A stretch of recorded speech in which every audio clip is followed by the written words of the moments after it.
My name is Mitsuki Shimizu. This year, once my birthday passes, I'll be 5 years old. I live in Sector 7 of Konoha Village in the Land of Fire. And of course, I'm still single. As a child, I never forced myself to refine chakra excessively, and my physical training is kept to a simple routine. Every night, I go to bed at exactly 11 o'clock, making sure I get a full 10 hours of sleep. Before bed, I drink a cup of warm milk and do 20 minutes of stretching to let my body unwind, never allowing fatigue or stress to carry over to the next day. My neighbors all say I'm perfectly normal. But in truth, Mitsuki Shimizu harbors a secret he's never told anyone. He's actually a traveler from Blue Star. However, the way Mitsuki crossed over is quite different from other transmigrators. He didn't die from overwork, nor was he whisked away by the so-called truck of fate. Instead, it happened one day when a meteor, more than 24 kilometers in diameter, hurtled toward Blue Star at a speed of 24.5 kilometers per second, unleashing catastrophic devastation. Though the authorities tried to keep it under wraps before the disaster struck, news like this could never be contained. The story spread like wildfire. The meteor, named 2019 OK, was about to plunge humanity into an age of rebirth. The whole world soon knew, and no one can ever predict whether tomorrow or disaster comes first. Fortunately for Mitsuki, at least he knew the cause of his own death. He had just graduated from university, spent a year enjoying life on his own, only to face the end of the world. There was a lingering sense of regret in his heart. He hadn't even gotten his fill of the corporate drone lifestyle. Yet, what Mitsuki never expected was to be reborn in the world of Naruto, memories of his former life intact. The time of his rebirth wasn't 60 years after the original Naruto storyline, but rather during the Second Great Ninja War, when the third Hokage was still in his prime. Perhaps this is what makes the Naruto world unique. Mitsuki's mother, Chiyoko Shimizu, was once a kunoichi, but was forced to retire due to injuries. After giving birth to Mitsuki, her health steadily declined, and she passed away from illness before he turned one. However, carrying the memories of his previous life, Mitsuki was born with a clear and mature mind. Even though he spent less than a year with his mother, the impression Chiyoko Shimizu left on him was profound. Contrary to the gentle image her name, Chiyoko, suggests, her temper was fiery and fierce. Even when she was too weak to walk on her own, she would often raise her voice at Mitsuki's father, Kenji Shimizu. Mitsuki's father, Kenji Shimizu, on the other hand, was the epitome of a mild-mannered gentleman. Although Mitsuki had never encountered this character in the manga, he was surprised to discover Kenji was quite formidable. Before Mitsuki Shimizu arrived in this world, she was already an elite jonin who had completed numerous A-rank and even S-rank missions. Those who possess great strength often blame themselves for the misfortunes of those close to them. Kenji Shimizu was just such a person that he believed his dedication to missions caused him to overlook Chiyoko. She was always pushing herself too hard. It's all my fault. She suffered because of me. Carrying this heavy guilt, Kenji Shimizu would always force a smile whenever he faced Chiyoko. It was precisely this kind of self-imposed cheerfulness that was one reason Chiyoko had never liked Kenji. After all, Chiyoko was a woman of remarkable strength. Kenji's endless self-reproach made Chiyoko feel as though her dignity and convictions were being trampled upon. These two just aren't honest with each other, Mizuki thought to herself with a silent sigh. So many things, if missed once, might never come around again in this life. Someday, they'll regret it. Though these thoughts weighed on her, Mizuki had already made up her mind. When she grew a little older, she would try to act as a mediator, helping them open their hearts and treat each other with genuine sincerity. After all, these two were the most important family she had in this world. For that reason, Mizuki became even more keenly aware of how limiting it was to be trapped in the body of an infant.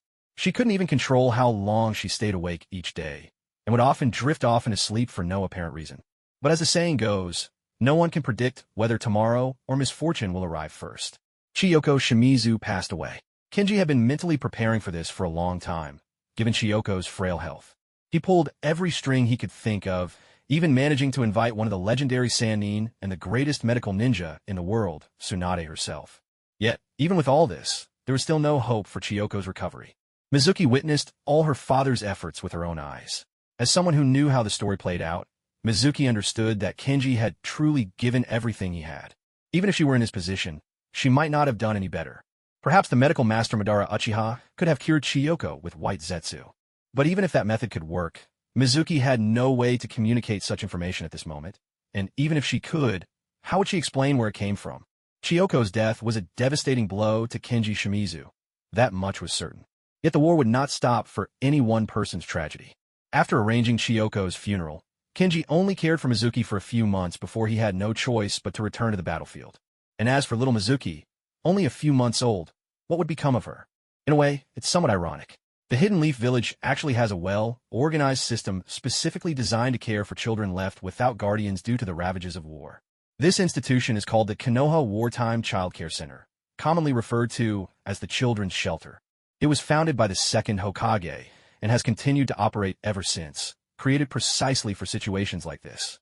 Most of the staff at the shelter are women who've stayed behind in the village while the ninja men of their families are away fighting. They've taken on the responsibility of looking after the children who have no one else to rely on. Because of this, at least when it comes to daily life and care, Mitsuki Shimizu doesn't have much to worry about. In fact, one could even say that, as a single father, Kenjin Shimizu, even if he personally tended to Mitsuki, might not provide the same attentive care as these experienced ladies.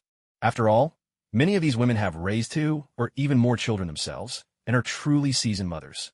Ever since Kenjin Shimizu returned to the battlefield, each time he came back to the village for rest after a mission, Mitsuki could always spot the emotions his father struggled to hide. Mitsuki knew those feelings well. They were a deep-seated hatred. Mitsuki prided himself on being observant, and he'd always thought his father, Kenjin, was the kind of ninja like Sakumo Hataki, warm and gentle to comrades, but ruthless to enemies. But he hadn't expected that Chiyoko's death would deal such a devastating blow to Kenjin. To be honest, Mitsuki was quite worried about his father's current state. After all, even though he had lived in an era of peace in his previous life, he understood all too well that bringing personal feelings into war could easily lead to one's demise. Back to the present. In the 38th year of the Konoha calendar, Mitsuki was about to turn 5. Today, the weather was especially pleasant. It was said that Konoha had gained the upper hand on the battlefield against the Hidden Mist Village, and the atmosphere in the village was noticeably more relaxed. Smiles appeared far more often on the villagers' faces than they had during the previous winter. It looks like the war might be ending soon. We really owe it all to Lord Third Hokage. With hopes for a peaceful future in their hearts, the people of Konoha thought this way. But would the war really end so easily? As a transmigrator who knew the story to come, Mitsuki Shimizu understood that the war was far from over. In fact, the most brutal and intense phase was just about to begin. Even ninja of Kage level strength could lose their lives in the course of this long war. As for his own safety, Mitsuki Shimizu didn't worry too much. As a transmigrator, he possessed his own golden finger, a special system unique to him. And for his system, turning 5 was a crucial milestone. Although Mitsuki's system was extremely simple, calling it basic would almost be an exaggeration. Host, Mitsuki Shimizu, skill, chakra refinement technique. Wish rewards, none, email, no new messages. Alright, that's the end of the system interface, clearly embracing a minimalist style. Although in his previous life, Mizuki Kiyomizu had also appreciated minimalist design, now that his own future was at stake, he found himself wishing the system had as many features as possible. If only the system included a little sprite or virtual assistant, perhaps a long-haired, straight black beauty, or a white-haired, beast-eared girl, it would be perfect. Sadly, those were just fantasies. Kiyomizu's system had no sentience of its own and offered only 4 basic functions. The first function was the data panel, which allowed Mizuki to check the skills he currently possessed. The second function was wishing. Each wish consumed a wish heart, and a successful wish would grant the skill that best suited the host at that moment. Upon initial binding, the system gifted him 1 wish heart, but every wish only had a 1% chance of success. However, after 10 attempts, the 10th wish was guaranteed. This was usually known as the grand safety net. The third function was daily check-in. Each day, simply opening the system panel would count as a sign. After a full year of consecutive check-ins, a wish heart would be awarded. The fourth function was email, which seemed the most useless. And, truth be told, it really wasn't very useful. However, every year on his birthday, the system would send him a birthday greeting complete with a wish heart as a gift. That's why turning 5 was so significant for Kiyomizu. With just 1 more birthday gift, he'd be able to make his 10th wish and claim the guaranteed reward. When he first reincarnated into this world, Mizuki had tried making single wishes, hoping for a power that might save Chiyoko. As one might expect, every attempt ended in failure. It seemed that, to gain a new ability, he'd have to wait for the grand safety net. What kind of ability would suit me best, I wonder? With this hopeful thought, Mizuki looked forward to his upcoming birthday. The next morning, "Father, is there a new mission?" Hearing the sound of Kenjin Kiyomizu organizing his ninja tools, Mizuki put down the frying pan where he'd been making eggs. hopped down from his little stool and walked to the kitchen door to ask. Yes, it's a mission from Kirigakure. In any case, there's still plenty to be taken care of in the village. As he carefully counted the number of explosive tags, Kenjin answered Mizuki. I'll be leaving tomorrow. If anything comes up, you can look for Mrs. Noera at the care center. Understood, father. Speaking of the care center, to guard against accidents, several ladies watched over the children together. Each lady, however, was mainly responsible for a few children. Mrs. Ai Noera was Mizuki's primary caretaker. Mrs. Noera Ai was a very warm-hearted person. When her daughter had just turned 1, she learned that the children's daycare was short-staffed. She immediately volunteered to help, laughing as she said, I'd also like to find some playmates for little Rin. When Kayamizu Mizuki turned 3, he was finally allowed to go freely between the Kayamizu household and the daycare. In truth, the environment at the daycare was quite good. On the contrary, it was filled with experienced mothers, each one adept at caring for children. The only issue was that these ladies were perhaps a bit too enthusiastic. After all, Mizuki carried memories from his previous life. He often found it hard to adjust to such an animated atmosphere. Sometimes he'd be swept up into the arms of these women as they spun him around, or pulled into one game after another, leaving him dizzy and breathless. Truth be told, he didn't quite know how to enjoy this kind of affectionate attention. But it really wasn't the lady's fault. One had to admit, in this life, Mizuki's appearance was quite striking. He'd inherited the best features of both Chiyoko and Kayamizu Kenjin. Chiyoko was a beautiful woman, though her features carried a certain boldness. With sharp eyes and defined lines, and her long golden curls cascading down her back gave her the look of a modern Hokkaido girl. Kenjin, on the other hand, had a simple, neatly trimmed head of short white hair, always styled impeccably, exuding the aura of an intellectual. Put a pair of glasses on him, and he could easily be mistaken for a classic detective. Mizuki himself was blessed with the best of both parents. His hair, like his father's, was white, but it had a gentle wave to it, lending him an artistic air. At the crown of his head, a soft, fluffy tuft stood out, while his sharp, lively eyes resembled his mother's. He also had a pair of clear, sapphire, blue eyes, as limpid as a tranquil lake. In fact, Mizuki had originally planned to grow his hair out, just like his mother. In his previous life, due to prevailing trends, he'd always worn his hair short. He remembered that in the world of Naruto, many male ninjas wore their hair long, like Hashirama, the first Hokage, whose black hair fell to his waist. Unfortunately, this idea was vetoed by his father, Kayamizu Kenjin. Kenjin was preparing for a mission at the time. When he heard Mizuki's wish, he paused, then hurriedly said, I don't think long hair would suit you, Mizuki. With that, he lowered his head and left the house. That was Kenjin's opinion, but Mizuki didn't really mind. After all, the notion of long hair was only a passing fancy. What surprised him, however, was that his father, who usually agreed to almost everything he asked, flatly refused him this time. Even when Mizuki had once asked to learn chakra refinement techniques, Kenjin had readily agreed. At that age, most children were still lost in games of pretending to be Hokage. Mizuki, too, had asked half in jest, never expecting Kenjin to grant her wish so easily. It was truly a stroke of luck. Even so, come to think of it, even her father, who had always doted on her, disagreed with her keeping long hair. Perhaps it really was because she wasn't suited for it after all. Mrs. Noera once mentioned how much she wanted to see Mizuki with long hair. That woman was far too cunning. She clearly saw Mizuki as a doll. She could dress up however she pleased. Maybe even hoping that the future ninja prodigy would become enamored with a world of pretty dresses. Fortunately, her father had seen right through Mrs. Nohara's little scheme in time, saving Mizuki from a past she might have been laughed at for. Yes, greatness needs no further explanation. When her memories faded, Mizuki Shimizu returned to the present. She carried the prepared breakfast to the dining table and called Kenjin over to eat. The Shimizu family had always been ordinary folk, with no strict rules against talking at the table. As they ate, Mizuki glanced up at her father and spoke. Father, how long will you be away on this mission? I'm not trying to pry into mission details, it's just that, never mind. After a moment's thought, she decided not to ask further. Mizuki sighed inwardly. Was her young body really affecting her mind? Or was it just the hormones at work? In her previous life, although she died unexpectedly, it was due to forces beyond her control. After all of humanity faced extinction. At least in her final moments, she was with her family, so she had no real regrets. So, in this new life, Mizuki had resolved to face everything with a fresh outlook. Yet getting tongue-tied halfway through a sentence and falling into awkward silence was still enough to make her blush. You want me to be home before your birthday, right? Kenjin Shimizu, as expected, was quick to read Mizuki's thoughts. Don't worry, I'll be back before your birthday. In the meantime, look forward to your birthday present, Mizuki. I'll look forward to it. Kenjin Shimizu passed away. In the end, he couldn't keep his promise to Mizuki. Almost his entire life had played out under the shadow of war. He failed to protect Chiyoko, never got the chance to resolve things with her, and even missed his final birthday promise to his own child. Thus, this man's life ended with regret. Mizuki Shimizu kept her head down as she sorted through the keepsakes that the Umbu had brought. It was just a few personal belongings. Kenjin's body would be handled by the Konoha Umbu, and after the funeral, he'd be laid to rest in the Konoha cemetery. Until then, the family was allowed to visit the wartime mortuary and see their loved one last time. Among these mementos, a rectangular gift box stood out. Unlike the other war-worn items, it looked almost brand new, untouched by hardship. Clearly, this was a birthday gift that Kento Shimizu had prepared for Mitsuki well in advance.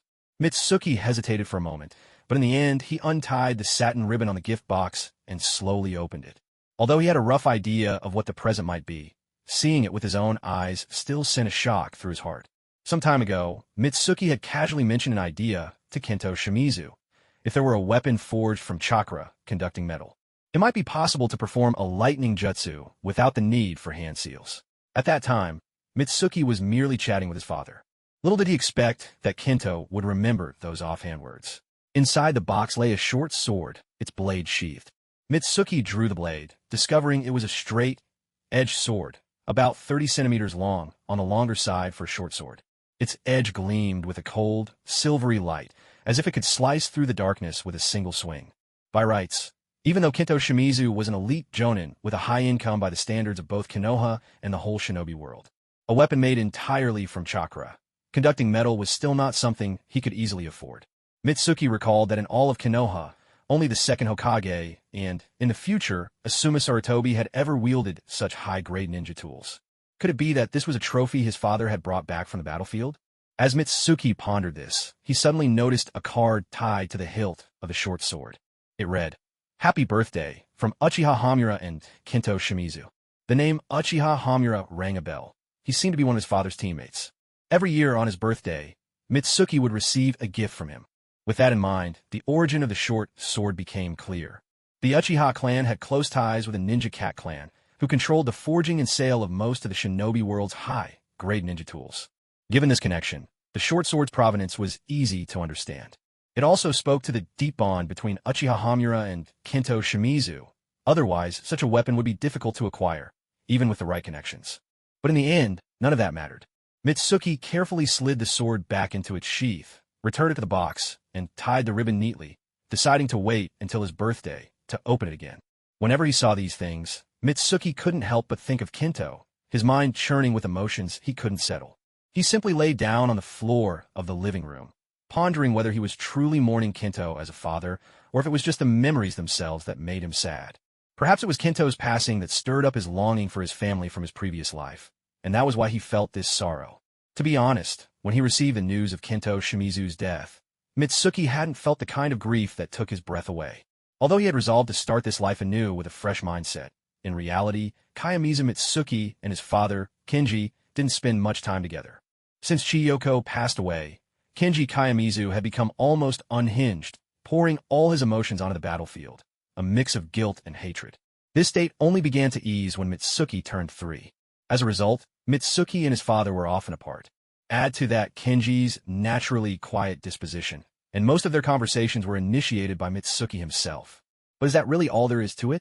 Mitsuki sensed that something was quietly growing inside his heart, a feeling taking root and slowly spreading. The next morning, a knock at the door pulled Mitsuki from his sleep. Knock, knock, knock.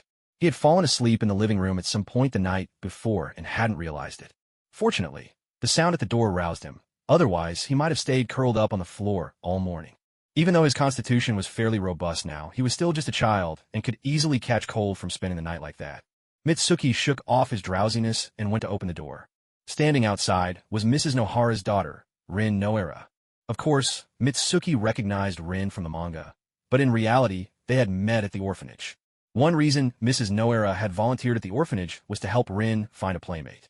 "Good morning, Mitsuki. You haven't had breakfast yet, have you? My mom made some thick omelets before heading to work. And it feels a bit lonely eating by myself, so I was hoping you could join me. Would that be okay?" Rin spoke carefully, her eyes flickering away from Mitsuki's gaze. But that was only an excuse. The real reason Rin had come was because she'd heard from her mother about the passing of Mitsuki's father, Kenji Kiyamizu. Although her mother had assured her that Mitsuki was a strong child who could get through this on his own, Rin couldn't help but worry about how he was really doing. She needed to see him with her own eyes before she could set her mind at ease. Mitsuki could easily guess Rin's real intention, but he felt his emotions were steady. Besides, it was hardly appropriate to keep her standing at the door, so he replied, "Now that you mention it, I haven't eaten yet. I must have overslept today." "Thanks, Rin, you're a lifesaver. Please come in." "Sorry to intrude then." Rin stepped into the Kiyamizu home, carrying her lunchbox. Mitsuki really was hungry, and soon began eating the neatly sliced omelet. Mrs. Nohara's tamagoyaki wasn't just delicious. The balance of egg and milk was perfect, and even its appearance was elegantly crafted. Just a gentle nudge with his chopsticks made the omelet tremble softly, supple as a pudding, its remarkable springiness on full display. Lin watched as Mizuki devoured her meal, unable to stop herself from thinking, if only she were eating something I'd made myself. But then, a bit of worry crept in. If it were her cooking, would Mizuki still eat so happily? Out of the corner of her eye, Mizuki noticed that Lin hadn't touched her chopsticks at all. Instead, Lin was simply resting her cheeks in her hands, gazing at Mizuki in a daze. "What's wrong? Did my way of eating scare you?" Mizuki asked, half joking. "It's funny, this is just how I eat at the orphanage too. In the land of fire, if someone devours your food like this, it means your cooking has won the highest praise." So at the orphanage, whenever Mizuki ate with such gusto, Mrs. Nohara would always smile with delight, often teasing, "Oh, if only Mizuki could be my daughter, then I'd get to see her eat like this every day." Why daughter exactly? That's a story for another time. Anyway, seeing that Lin was lost in thought, Mizuki cleared her throat gently to draw her back. "If the tamagoyaki cools down, it'll get tough. Isn't that what you taught me, Lin?" "Huh? Ohat? Saw the... Lin finally snapped out of her daydream at the sound of Mizuki's voice and started to eat her own tamagoyaki. Truthfully, she hadn't caught what Mizuki had just said, but she was too embarrassed to ask, so she just lowered her head and focused on her food. That was something Mizuki had taught her. When you're feeling awkward, just keep yourself busy and it'll look like you're not bothered at all. Come to think of it, the things Mizuki teaches me always come in handy. Lin thought, her mind drifting off once more. Mizuki watched her and couldn't help but sigh inwardly. Honestly, are you an 80-year-old grandma or something? Still, this little episode had brightened Mizuki's mood. After all, life is about moving forward, isn't it? Deep down, Mizuki reminded herself, she was an adult at heart. She couldn't just stand still like a child forever. Time to pull herself together. She had a second chance at life, and it was time to show what she could really do. With that thought, Mizuki picked up a piece of tamagoyaki from Lin's plate with her chopsticks and popped it in her mouth. Hearing Lin's soft gasp of surprise, she spoke with her mouth still half full. "Lin, Mom, help me tidy up the house, will you? I've got this rare condition. If I do too much housework, I might just drop dead." This time, Lin heard her loud and clear. She puffed out her cheeks in indignation at Mizuki's food theft, looking like a tiny, angry pufferfish, but the moment she heard Mizuki's request, all her bluster vanished. "All right, but you can't bully me anymore, Mizuki. And there's no such illness, it's just something you made up. It's tough, but I'll do my best." Lin let out a little squeak of protest. In the 38th year of Konoha, the weather had been gloomily overcast for days. The funeral for Mizuto Shimizu was held together with those of the other ninja who had fallen alongside him. Before the ceremony, Tsukizuki Shimizu went to see Mizuto's body one last time. Although tragedy had struck, Mizuto's body remained largely intact, and the Umbu gave the family a brief explanation of the mission's circumstances. A few days earlier, several forward outposts along the eastern coast of the Land of Fire had been breached by unknown enemies. Strangely, these enemies did not seize the outposts, but instead slipped through the gap and made their way inland to the Gyosui port region. Mizuto Shimizu's team was tasked with investigating these shadowy intruders. At first, the investigation went smoothly, and the intelligence they gathered revealed the enemy's true identity, the 7 ninja swordsmen of the Hidden Mist. But as they withdrew, the situation changed abruptly. The enemy had deliberately set a trap, and as the investigation team discovered their presence, the swordsmen likewise became aware of the team. The 7 ninja swordsmen were all elite jonin, each wielding a legendary blade imbued with unique powers. It was said that together, they could devastate a small nation overnight. Faced with such formidable foes, it was a feat in itself that the investigation team managed to return with their intelligence. In truth, only Mizuto Shimizu and In Uchiha in the group possessed elite jonin skills. Among the other 6 members, 4 were merely chunin. What's more, The enemy had prepared thoroughly in Gyosui Port. When the team confronted the swordsmen, only Juzubiwa, Fuguki Suikazan, and Chino Hozuki revealed themselves up front. The other three members lay in ambush outside the port, trapping the team in a deadly pincer. Under such circumstances, the scales of victory tipped unmistakably toward the seven swordsmen. Tsukizuki Shimizu did not know the details of the battle, but could easily imagine the peril they faced against such adversaries.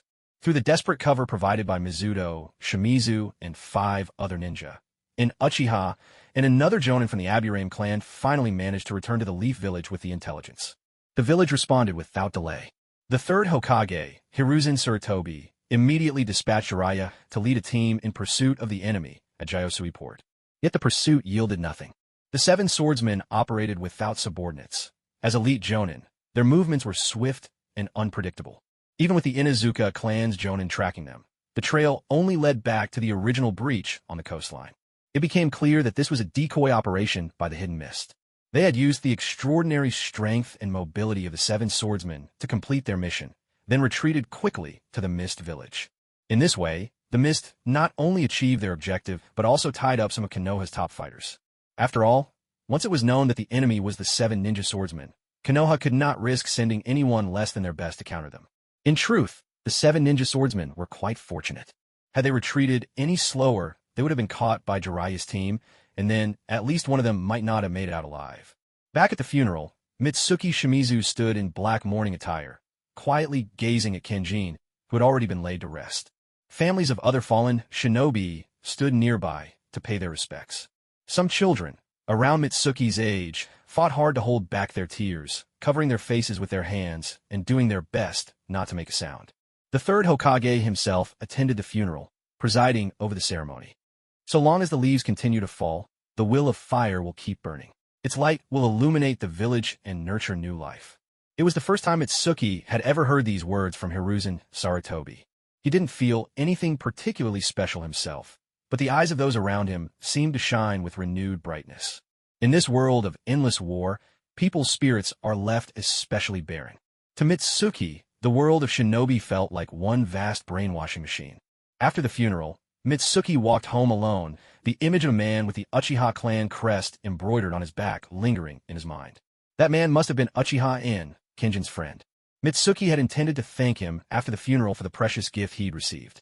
But it seemed Uchiha In had no interest in conversation and left before the funeral even ended. When Mitsuki arrived at his door and was about to unlock it, the door unexpectedly opened from the inside. Startled, he instinctively prepared to step back and widen the distance. "Don't be alarmed.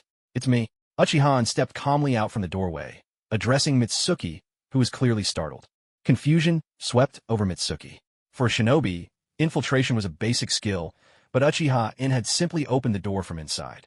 He was certain he'd locked the door when he left.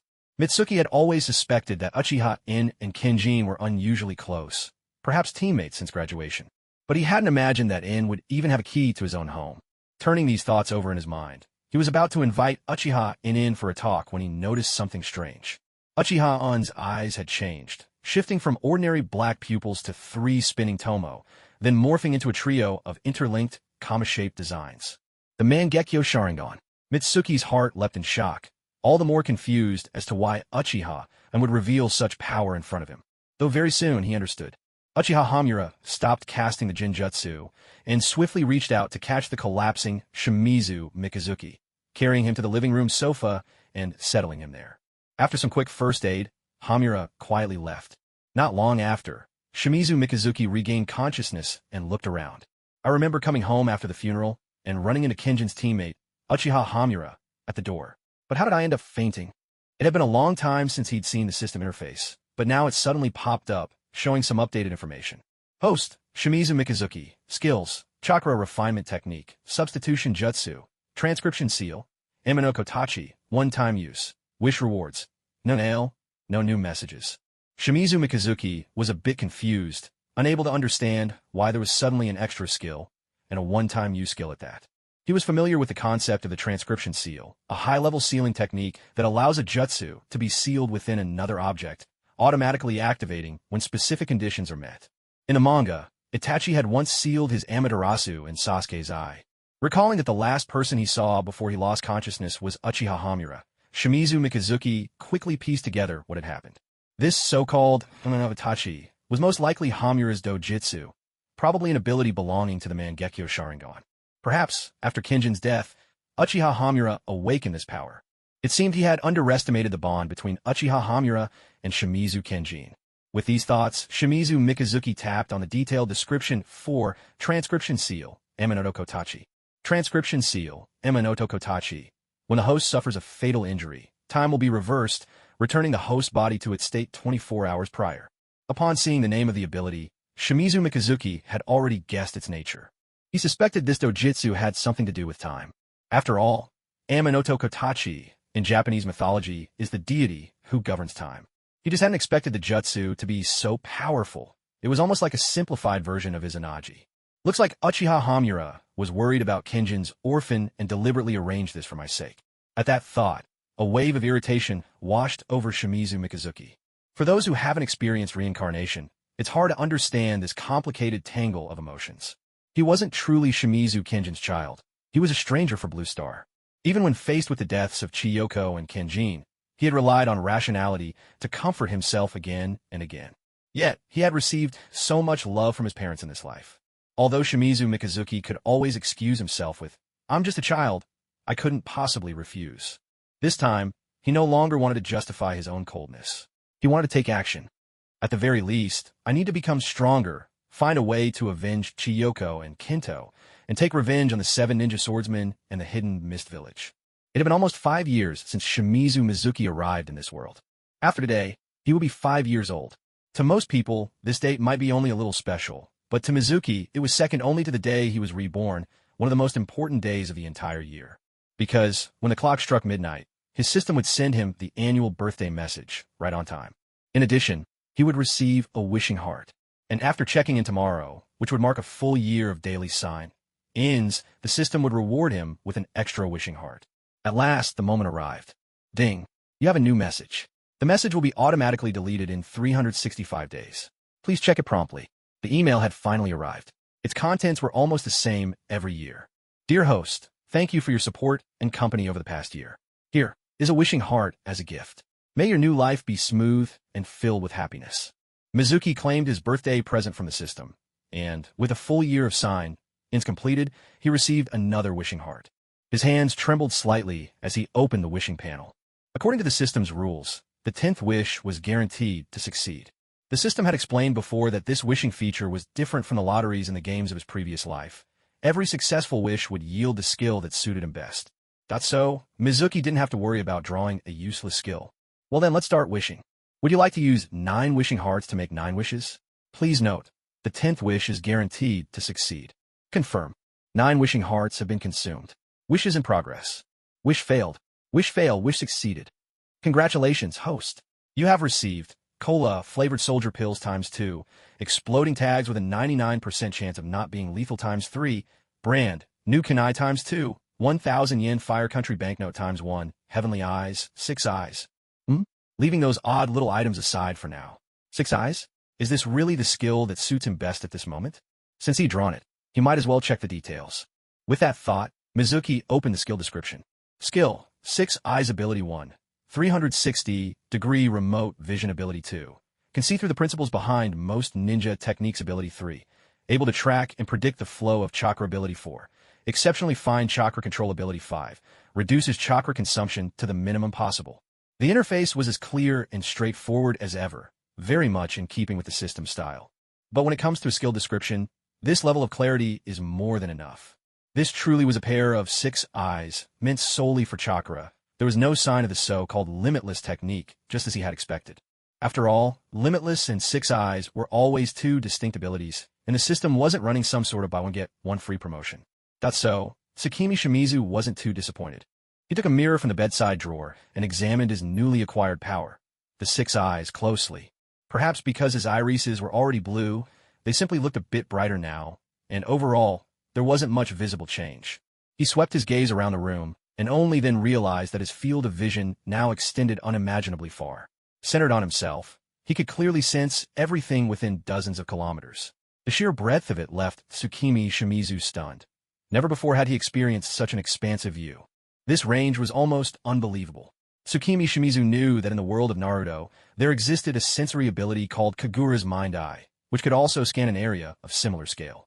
However, neither the depth nor the detail of Kagura's mind eye could compare to the six eyes. He pondered that perhaps, because chakra consists of not just spiritual energy, but also physical energy, the mental burden brought by the six eyes was not as heavy as it would be with cursed energy. Within Tsukimi's sight, both buildings and people could be rendered transparent at his will. He could see what lay behind them and directly observe the flow of chakra within every person. In some ways, this ability was similar to the byakugan, but the six eyes range far surpassed that of an ordinary byakugan. Normally, the byakugan's effective detection radius was only about a kilometer. And while a kilometer's range was already formidable for most ninja, it still paled in comparison to the dozens of kilometers covered by the six eyes, or Kagura's mind eye. Suddenly, Tsukimi thought he might check in on what Rin was doing right now.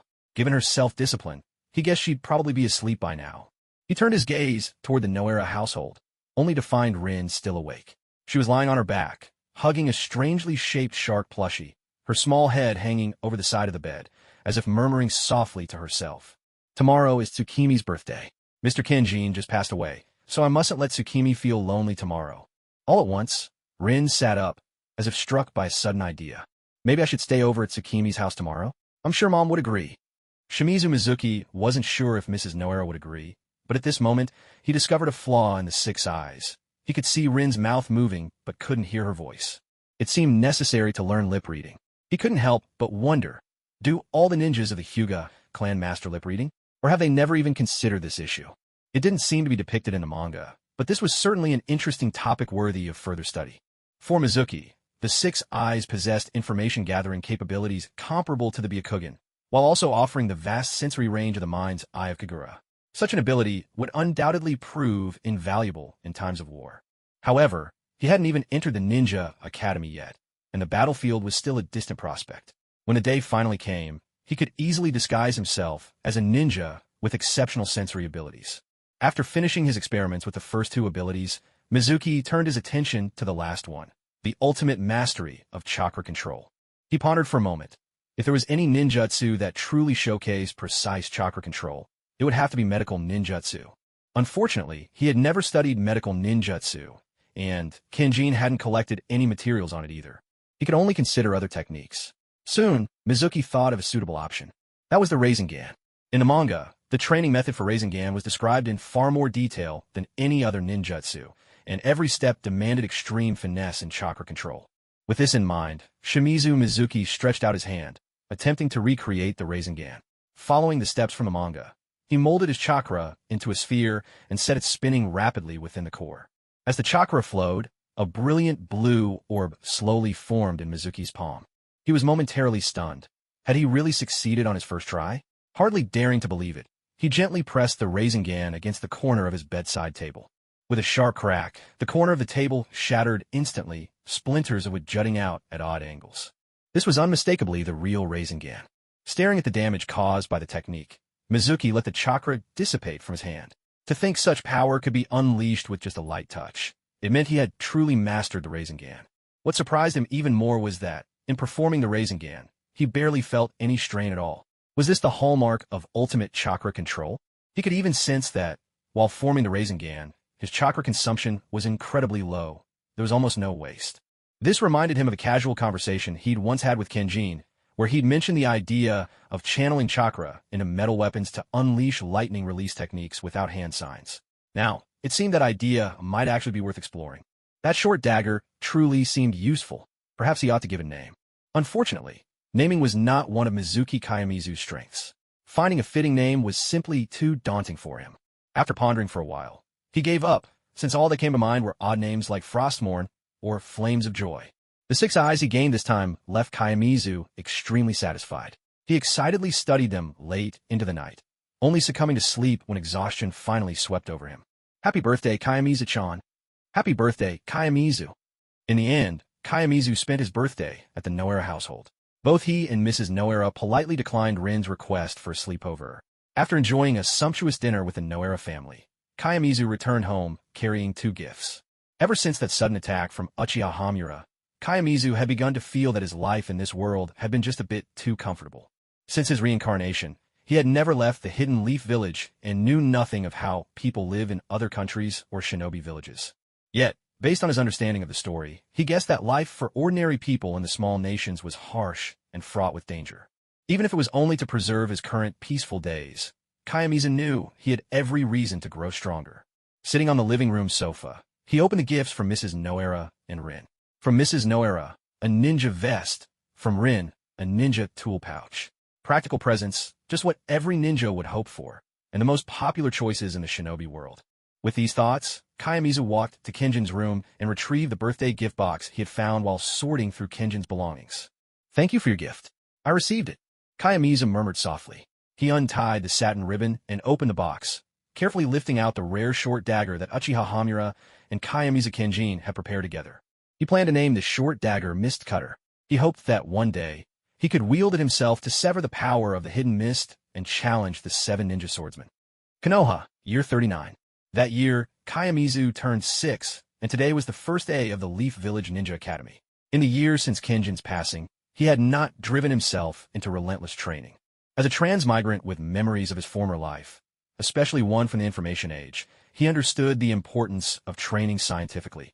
At the very least, he wouldn't force his 5-year-old body to run laps around the entire Hidden Leaf Village every day. Even if he could endure it, Rin probably couldn't keep up.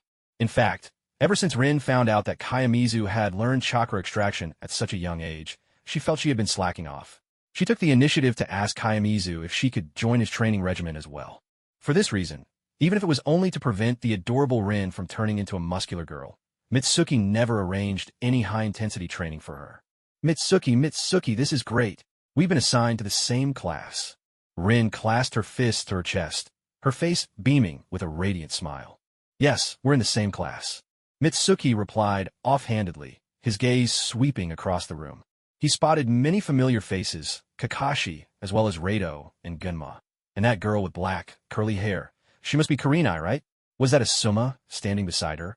It was hard to believe. Kurenai still looked so young, and yet Asuma was already paying attention to her. "Mitsuki, what are you looking at?" Rin noticed that Mitsuki had stopped glancing around and was staring straight ahead. She followed his line of sight, and her smile became a touch stiff. Sorry, I was just lost in thought." Mitsuki snapped out of it, pressing his palms together to reassure Rin. "Still, there really are so many people here. I thought that because of the war, a lot of villagers wouldn't want their children to become ninjas." Mitsuki was still too young to fully grasp the realities of the ninja world. In this world, being a ninja had become one of the official professions that had replaced the samurai. Though the job was fraught with danger, the rewards from missions were substantial. Even a low-ranking genin could earn enough from completed tasks to support an ordinary family. What's more, in such turbulent times, who didn't long for strength?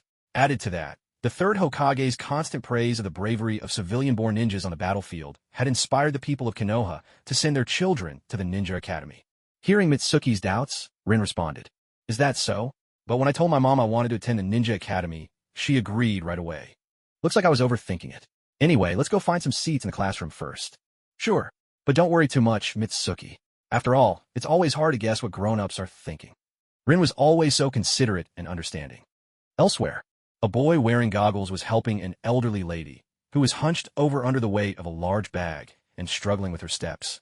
"Thank you so much, Abito, but it might take a while to find where I'm headed. Are you sure you don't mind?" "It's no trouble at all, Granny. It must be hard for you on your own, so let me help you." That's right, this warm-hearted boy was none other than Uchiha Abito. Today was his first day at the academy, but he didn't seem in any hurry. If anything, he believed helping the old lady was more important than rushing to school. As a result, he was about to be late. Back at the Ninja Academy, Jianyue and Rin had already found their seats. Since the two of them had registered together, they were now sitting side by side. "I didn't expect we'd actually end up in the same class. Jianyue, Rin, have you seen that guy Abito?" Kakashi walked over to greet them and asked at the same time. Even before entering the Ninja Academy, Jianyue, Rin, Kakashi, and Abito had already become friends because of certain events. "Abito isn't here yet. Class is about to start. If he doesn't come soon, he'll be late." Being late on the very first day of school might leave a bad impression on the teacher, Rin said with a note of concern in her voice. Jianyue glanced casually around, but in truth, he was using his sensory abilities to scan the entire Hidden Leaf Village. He did, in fact, pick up Abito's presence and immediately understood the reason. "Kakashi, don't worry. Abito's probably off helping some old lady find her way, or chasing after a stray cat or dog again. You'd better be prepared for him to be late all day, Jinue said to Kakashi after withdrawing his senses. That's the worst-case scenario, isn't it, Jinue? Rin complained. Oh well, I'll go talk to the teacher in a bit and pick up Obito's admission notice for him, Kakashi replied with a resigned sigh. The bell signaling the start of class rang out. The three of them returned to their seats and sat down. Just then, a middle-aged ninja wearing a flak jacket walked into the classroom. Hello, everyone. My name is Marino Deo. From now on, I'll be your homeroom teacher. I should warn you in advance. My classes are very strict, so you'd better be mentally prepared. Marino Deo introduced himself, his expression stern. Jinue, Teacher Deo looks really strict. Obito might be in trouble, Rin whispered to Jinue. Don't worry. Kakashi's the one explaining things for Obito. No matter how strict the teacher is, he won't make things too hard when Kakashi steps up, Jinue replied, utterly unconcerned. After all, Kakashi's reputation as a prodigy had already spread throughout the village before he even enrolled, not to mention his father was the famous sakumo hataki. Even in the ninja world, the belief that a tiger's cub is never a dog was deeply ingrained. Well then, let's start introductions, beginning with the first student on the left, Marino Deo said, pointing to a boy with pineapple-like hair. What a bother. What am I supposed to say, sensei? The boy asked, looking a bit uncomfortable. Just tell us your name, what you like, what you dislike, and what your dream is, Marino Deo replied, clearly having anticipated this question and offering a ready template for introductions. What a hassle. My name is Nara Shikajin. I enjoy lounging at home and dislike anything troublesome. My dream is to marry a wife who's neither pretty nor unattractive and to live a simple, unremarkable life. Finishing his introduction, Nara Shikajin sat down. Very good, quite a personality. Next, Mori no Deo didn't seem bothered by Shikajin's perfunctory response. His goal was simply to help the students get a basic sense of one another. My name is Mitarashi Idzuki. I like sticky rice dumplings, dislike food without sugar, and my dream is to become a ninja like Lady Tsunade. My name is Sarutobi Asuma. My name is Shimizu Mitsuki. I enjoy studying ninjutsu and dislike unexpected events. My dream is to protect my peaceful life. Mitsuki finished her self-introduction with concise words, then quietly took her seat. So cool, a girl in the class whispered in admiration. It was hardly surprising. In the world of Naruto, where the average life expectancy barely reached 40, children matured much earlier than in the ordinary world. What's more, Mitsuki's appearance truly stood out. He himself was quite satisfied with how he looked. Otherwise, he wouldn't have gone so far as to keep a mirror in the drawer by his bed. Mitsuki paid no attention to the curious gazes of the girls in the class. Instead, his eyes drifted toward the window. His seat was in the second row from the back, right next to the window, an ideal spot coveted by many. But it wasn't the seat itself that caught his attention at the moment. Rather, it was the figure running across the training ground in a bright green tracksuit. Trailing behind him fluttered a banner that read, "Run 500 laps to qualify for admission." That must be Might Guy. The sturdier man running alongside him, also dressed in a green jumpsuit, was likely Might Due. According to the original storyline, the third Hokage should be secretly observing the new students' admissions at this very moment. It would be after witnessing Guy's persistence and hard work that the third Hokage, despite Guy not being on the original admission list, would add him as an alternate candidate. Later, Guy's special respect for the third Hokage would likely be rooted in this very experience. After school, Mitsuki planned to offer some encouragement to this father and son duo. Never mind Might Due for now. He remembered that Guy, at this age, still cared deeply about what others thought of him. In his previous life, Mitsuki had always admired Guy. For a young guy, having one more peer's approval might just help him walk his ninja path with even greater determination. My name is Shimizu. No, wait, I'm Noara Rin. I like cooking, and there's nothing I particularly dislike. My dream is to become a ninja like Lady Tsunade. What was I just saying? Rin hurriedly sat down after her rushed introduction, her cheeks flushing red as she realized her slip of the tongue. In fact, she had been replaying in her mind what Mizuki said during his self-introduction. I dislike unexpected things, trying to figure out what he really meant. But before she could process it, she blurted out her question. I wonder if Mizuki thinks I'm weird. Lin, being just an ordinary young girl, naturally cared about what others thought of her. As it turned out, Lin's slip of the tongue didn't really catch anyone's attention, not even Mizuki's. He had been completely absorbed in watching the two people in green uniforms out on the playground. By now, the self-introductions were almost over. Suddenly, Mizuki sensed a gaze directed at him, and this time, it wasn't from Lin. If it had been Lin, his body wouldn't have reacted with such alertness. Using his 6 eyes, Mizuki scanned the surroundings and quickly located the source, a girl with long, jet black hair. Judging by her clothes, She was clearly from the Uchiha clan. The Uchiha family truly did produce strikingly attractive sons and daughters. Her long black hair was straight and gleamed with a healthy shine.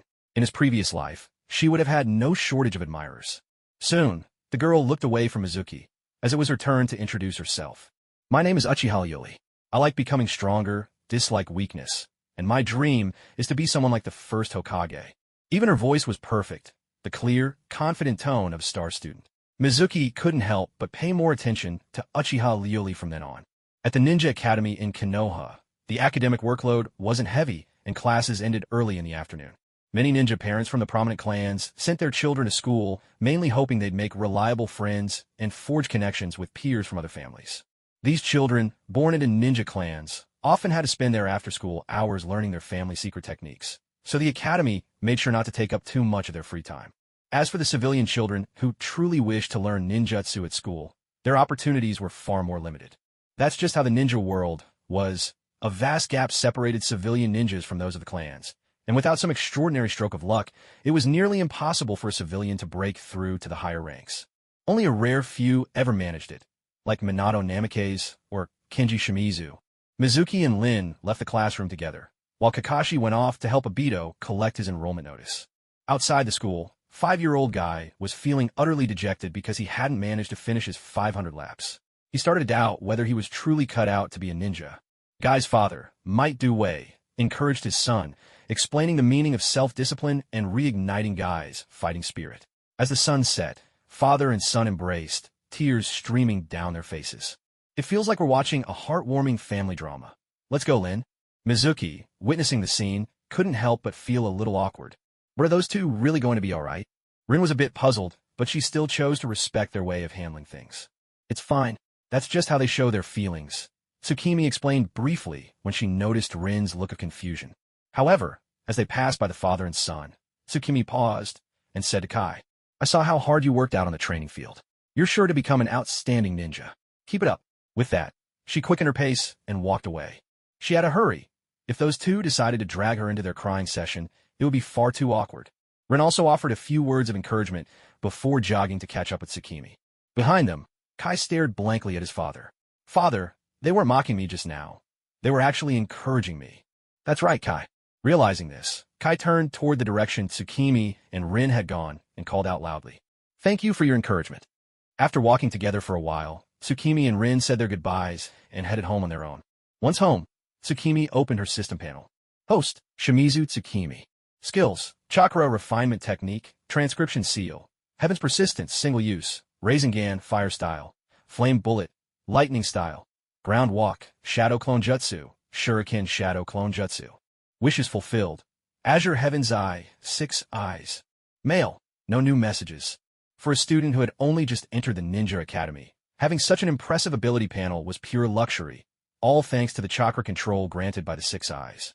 The more Tsukimi practiced the various jutsu from Kenjin scrolls, the more she marveled at the extraordinary precision in chakra control the 6 eyes allowed. Tsukimi was born with fire, lightning, and wind chakra natures, while Kenjin only had fire and, later, lightning. So in training, Tsukimi could mainly use fire and lightning jutsu as her reference points. Ever since she obtained the 6 eyes through a wish last year, her strength had skyrocketed within just a year, especially when it came to ninjutsu. For example, jutsu like the Shadow Clone and Rasengan. She mastered them on her very first try, with hardly any practice. The principle behind Shuriken Shadow Clone was so similar to the regular Shadow Clone that with a few adjustments, she picked it up right away. Beyond that, Tsukimi put even more effort into researching the nature and transformation of lightning chakra. She wanted to develop a jutsu similar to the lightning release chakra mode of the third Raikage from the Hidden Cloud Village. It was common knowledge that most ninjas in the world of Naruto didn't have particularly strong defenses, and Tsukimi greatly admired the protective power of the lightning armor technique. But recently, his research had hit a bottleneck. Given his own physical limitations, it was nearly impossible for him to reach the intense strength of the third Raikage through years of rigorous training. As a result, his body was adapting very slowly to the stimulation of lightning nature chakra. This made Mitsuki realize that even with the aid of the 6 eyes, mastering many ninjutsu techniques was far from easy. He suddenly felt a deep sense of respect for genius researchers like Orochimaru and Tobirama Senju. Ninja shuriken shadow clone technique. Rin threw a shuriken, then quickly formed hand seals. In an instant, that single spinning shuriken split into 9, each one thudding into the wooden target up ahead with a satisfying clatter. Yes, Mitsuki, I did it. They were in a small grove on the outskirts of Konoha's 8th training ground. Mitsuki had scouted the area for quite some time, using his 6 eyes, before finally finding a place this suitable. Hardly anyone came here, and with a small river running alongside, it was the perfect spot for both ninja training and other activities. Mitsuki walked over to the target where Rin had just thrown her shuriken. He examined how deeply they had embedded themselves in the wood and nodded in satisfaction.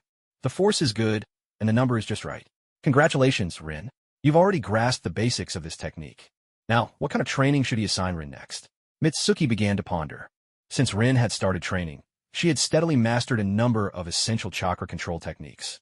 In terms of ninjutsu, Mitsuki had also taught her a simplified version of the shuriken shadow clone technique.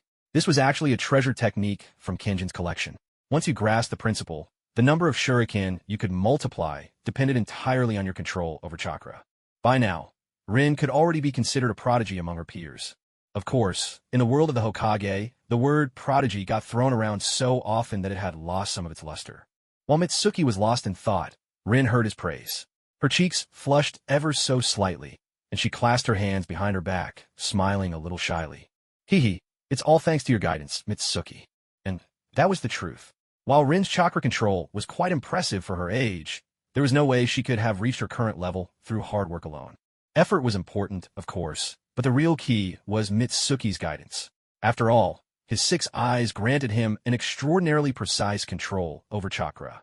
As long as he made physical contact and the other person didn't resist, Mitsuki could enter their chakra network and help guide and regulate the flow of chakra within their body. Lin naturally welcomed Mitsuki's help. During their training, Mitsuki could assist her directly with chakra control by maintaining physical contact, which greatly accelerated Lin's progress. Back to the main point. Lin's chakra nature was fire and water. Fire release was relatively straightforward. There were plenty of fire-style jutsu in the secret techniques Kenjin had left behind, and Mitsuki himself excelled at fire-style ninjutsu, so teaching Lin would be no problem. Water release, however, posed a greater challenge. After thinking it over, Mitsuki realized he didn't have any suitable sources for advanced water-style techniques at the moment. All in all, it was safer to begin with fire-style ninjutsu for now. Lin, there are even more difficult training tasks ahead, so don't get too satisfied with your progress just yet. Understood, Mitsuki-sensei, Lin replied enthusiastically. Excellent, Lin. Your next training goal is... As he spoke, Mitsuki plucked a leaf from a nearby tree and held it delicately between 2 fingers. In the blink of an eye, a lick of flame sprang up, consuming the leaf to ashes. Just like that. What? Lin's round eyes widened in amazement, and she quickly leaned in, eager to learn more. Mitsuki, how did you do that? You didn't even use any hand seals, and yet the leaf burned all on its own. Please, I really want to know. Oh no, that reaction was just too adorable. Ahem. Mitsuki cleared his throat, straightening his expression as he slipped into his usual teaching mode. Chakra nature transformation is an advanced technique. Many even among the Jonin have yet to fully master it. Honestly, it's still a bit early for you to learn this. Let's start with the basics. Sensing and manifesting your own chakra nature. Amazing. Lin always responded with such positivity. Her genuine excitement warmed the heart. Mitsuki continued. Once you can skillfully manifest your chakra nature, and even master nature transformation, you'll be able to weave that change into your ninjutsu. For example, like this. He much preferred practical demonstrations to pure theory. Seeing something with your own eyes was always more effective than hearing about it. He took a shuriken from the ninja tool pouch Lin had given him, deliberately slowing his movements so she could follow along. He formed hand seals, exhaled a plume of flame, then hurled the shuriken forward. In the next instant, he cast the shadow shuriken technique, causing the flaming shuriken to split into more than a dozen identical copies. With a series of explosive bursts, the flaming shurikens struck their target, not just ending there, but triggering a chain of miniature fireball explosions. This is fire release, Phoenix Sage fire technique, enhanced by chakra nature transformation. He added, ordinary balsam claw red can only allow flames to cling to the shuriken, slightly increasing its attack range and damage, but it can explode again after hitting the target. In truth, Tsukizuki could have created even more shuriken clones, but as a demonstration, he felt there was no need to go to such an exaggerated extent. After thinking seriously, Rin asked, then why not just throw a lot of shuriken right from the start? That way you wouldn't need the shadow clones later. The enemy would have less time to react, and you'd save quite a bit of chakra, wouldn't you? Sukazuki nodded and said, "You're not wrong, but altering the nature of chakra itself is already very difficult to control. Just attaching fire to a single shuriken is already complex enough. Using the shadow clone jutsu can greatly lower the overall difficulty. It's actually a clever combination technique. Besides, there's always a limit to how many shuriken a person can throw by hand. Once your chakra reserves increase in the future, you'll be able to use shadow clones to make this jutsu even stronger and truly unleash its full power." Sukazuki had anticipated that Rin would raise this question, so his answer flowed smoothly. However, he didn't mention another reason. Shuriken are actually quite expensive, especially during wartime. You have to understand, these shuriken imbued with fire chakra lose their sharpness after a single use, their tips dulled by the flames. It's fine during regular training, since you can recover and reuse them. But on the battlefield, if you don't use the shuriken shadow clone jutsu, a single toss means losing a whole batch at once. As convenient as this technique is, he wasn't someone who could afford to squander resources every day. He simply couldn't bear such long-term losses. In the manga, different people use the shuriken shadow clone jutsu with varying effects. Apart from the differences in the shuriken themselves, some use fuma shuriken, others use kunai. This technique appears many times in the story. Broadly speaking, there are two types of shuriken shadow clone jutsu. The regular version used by ordinary ninja, and the version used by Minato Namikaze. In the Rurouni movie, Minato's shuriken shadow clone jutsu displayed extraordinary destructive power. If other people's techniques are like handguns, then Minato's is more like a floating cannon. Sukazuki guessed that Minato must have incorporated wind nature chakra transformation into the foundation of the shuriken shadow clone jutsu, which is why his version is fundamentally different from the rest. So, Sukazuki began to study the effects of different chakra natures when imbued into shuriken. He really did discover something. There's a definite compatibility between certain chakra attributes and weapon types. As mentioned earlier, Miyuki's innate chakra nature includes fire, wind, and lightning. For example, fire chakra is best suited for imbuing larger weapons like shuriken. Wind and lightning chakra, on the other hand, are more effective when channeled into weapons such as kunai and senbon. It must be said that Miyuki truly has a natural talent in this area. After finishing their daily training, Miyuki and Rin planned to visit the ninja tools shop. Their recent training sessions had used up quite a lot of their equipment and supplies. Although being a ninja brings in a decent income, the expenses are just as considerable. On their way to the shop, Miyuki and Rin overheard villagers speaking in hushed tones all around them. "Did you hear? White Fang, Sakumo Hataki, gave up his mission on his own accord." "What? You mean Lord White Fang?" What sort of lord is he now? All the advantage we gained on the front lines has vanished overnight. I heard the village suffered heavy losses because of it, too. So the incident with White Fang's suicide has already happened. The timing matches up exactly, Miyuki thought to himself. In the original story, the year Kakashi first entered the ninja academy was also the year his father, Sakumo Hataki, the White Fang of the Leaf, took his own life. The cause was this. During a mission, Sakumo's comrade suffered a fatal injury. Faced with a choice, Sakumo abandoned the mission to save his teammate, but that decision led to significant losses for the village. When the mission ended, even though the comrade he'd saved was out of danger, the villagers learned what had happened and fiercely criticized Sakumo's choice. Gossip and condemnation spread like wildfire. Some even accused Sakumo of betraying the village. In the end, even the very ninja Sakumo had saved stood up and blamed him. Under this crushing weight, Sakumo chose to end his own life. In truth, before Sakumo's suicide, no one could have imagined that the mighty warrior once hailed as the White Fang of the Leaf on the battlefield would meet his end in such a way. A hero of his caliber, gone from the world in such a shocking and tragic manner. "Miyuki, it sounds like they're talking about, on their way to buy ninja tools." Rin was the first to speak. "Yeah, I think they're talking about Kakashi's father. But we shouldn't jump to conclusions based only on village gossip," Miyuki replied. Of course, he already knew what had happened, but he hadn't yet decided what role he should play in all this. Still, with the chance to save someone, Miyuki could hardly stand by and do nothing. In his previous life, he'd felt regret over White Fang's untimely end. Besides, both he and Rin cherished Kakashi as a friend. However, when it comes to the circumstances surrounding White Fang's suicide, no one can say for sure how many secrets are hidden beneath the surface. Even Tsukimi isn't certain how much difference she could make. As Tsukimi pondered these thoughts, she suddenly felt Rin tug gently at her sleeve. "Tsukimi, look over there." Rin pointed ahead. A small crowd had gathered, but she couldn't see clearly what was happening within.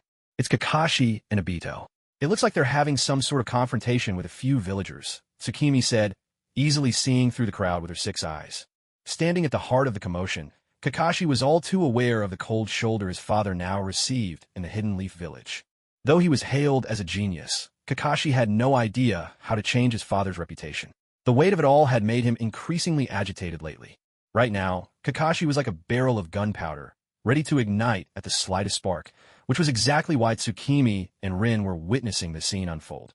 The argument on the street dragged on, and the atmosphere only grew more volatile. You kids have any idea how many shinobi have given their lives at the front lines just to win this war? A ninja's duty is to complete the mission.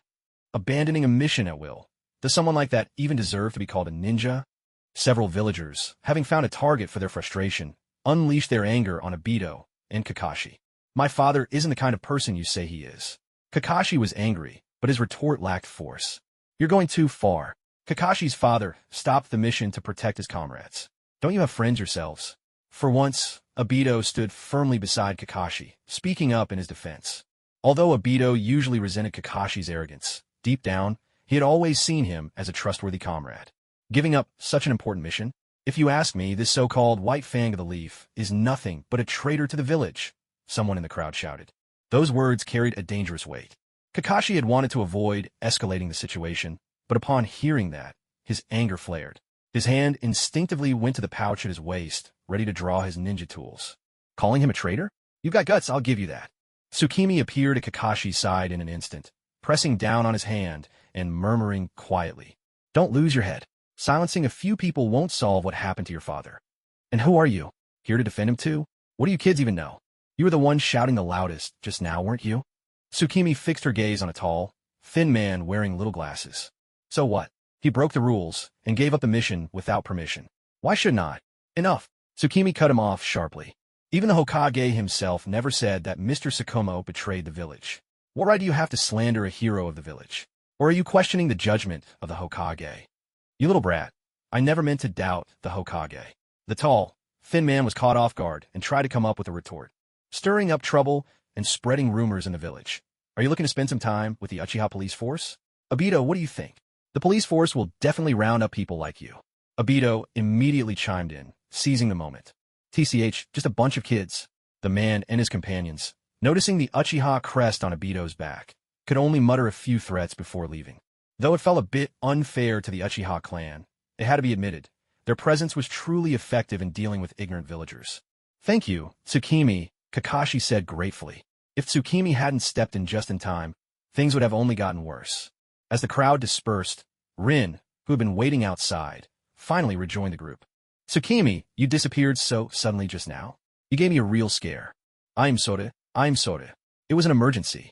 Just as Kakashi was about to act, Tsukimi had only enough time to whisper sorry to trouble you, to Rin before vanishing from the crowd in a flash, reappearing at Kakashi's side with a body flicker.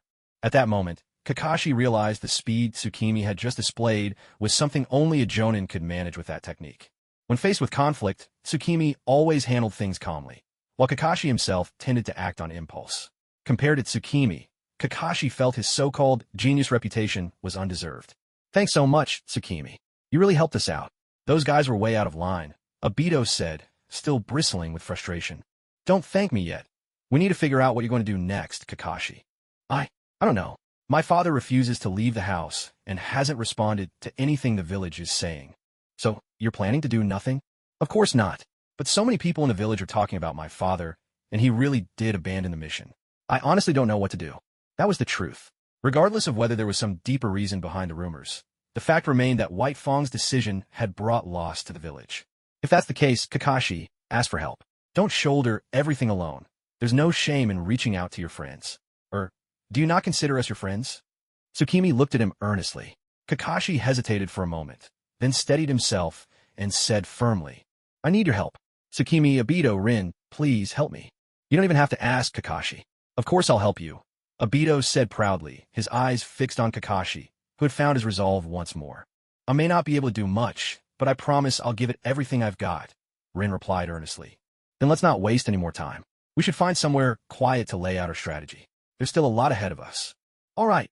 In a small park in the Hidden Leaf Village, The four of them gathered to discuss their plan. Here's what we know so far. Your father, the White Fang, gave up the mission of his own accord. It wasn't because he ran into something he couldn't handle, Tsukimi said, turning to Kakashi. That's right. With my father's strength, he could have completed the mission on his own if he wanted to. So, what if we have Kakashi's father tell everyone he failed the mission because he ran into a powerful enemy? Obito mused after a moment's thought, voicing his idea. That won't work. Even if Mr. Sakumo agreed to lie, which he might not, facts are facts. The mission still wasn't completed, and that wouldn't change the outcome, Tsukimi countered. Then maybe the ninja your father saved could step forward and explain what happened? If the situation was truly serious, the villagers might understand, Rin suggested, offering her perspective. That's impossible, Kakashi sighed, his tone tinged with helplessness. You might not know this, but the person my father saved actually ended up joining the group that turned on him. So what does Mr. Sakumo himself think about all this? Tsukimi pressed gently. My father's holding up, but he refuses to see anyone. He hasn't talked to me about what he plans to do next, Kakashi replied, sounding troubled and a little frustrated with Sakumo Hataki. Is Uncle Sakumo just waiting for things to blow over? Rin wondered aloud, a bit uncertain. Isn't that a little too passive? As strange as it sounds, it's possible, Kakashi admitted, agreeing with her. Otherwise, I can't explain why he'd remain so calm, yet keep shutting himself away. No, that's not it, Tsukimi said firmly, shaking his head. Huh? Why not? I think Rin's got a point, Obito asked, puzzled. It's true that staying out of sight when public opinion is at its worst, waiting for the storm to pass, might seem like a passive but effective strategy. But you're all missing something crucial, Tsukimi said, meeting their confused expressions with patient explanation. Not wanting to keep them guessing, Tsukimi looked at them and continued. Rin, if you had to choose between saving a comrade's life and completing a mission vital to the village, and you could only pick one, what would you do?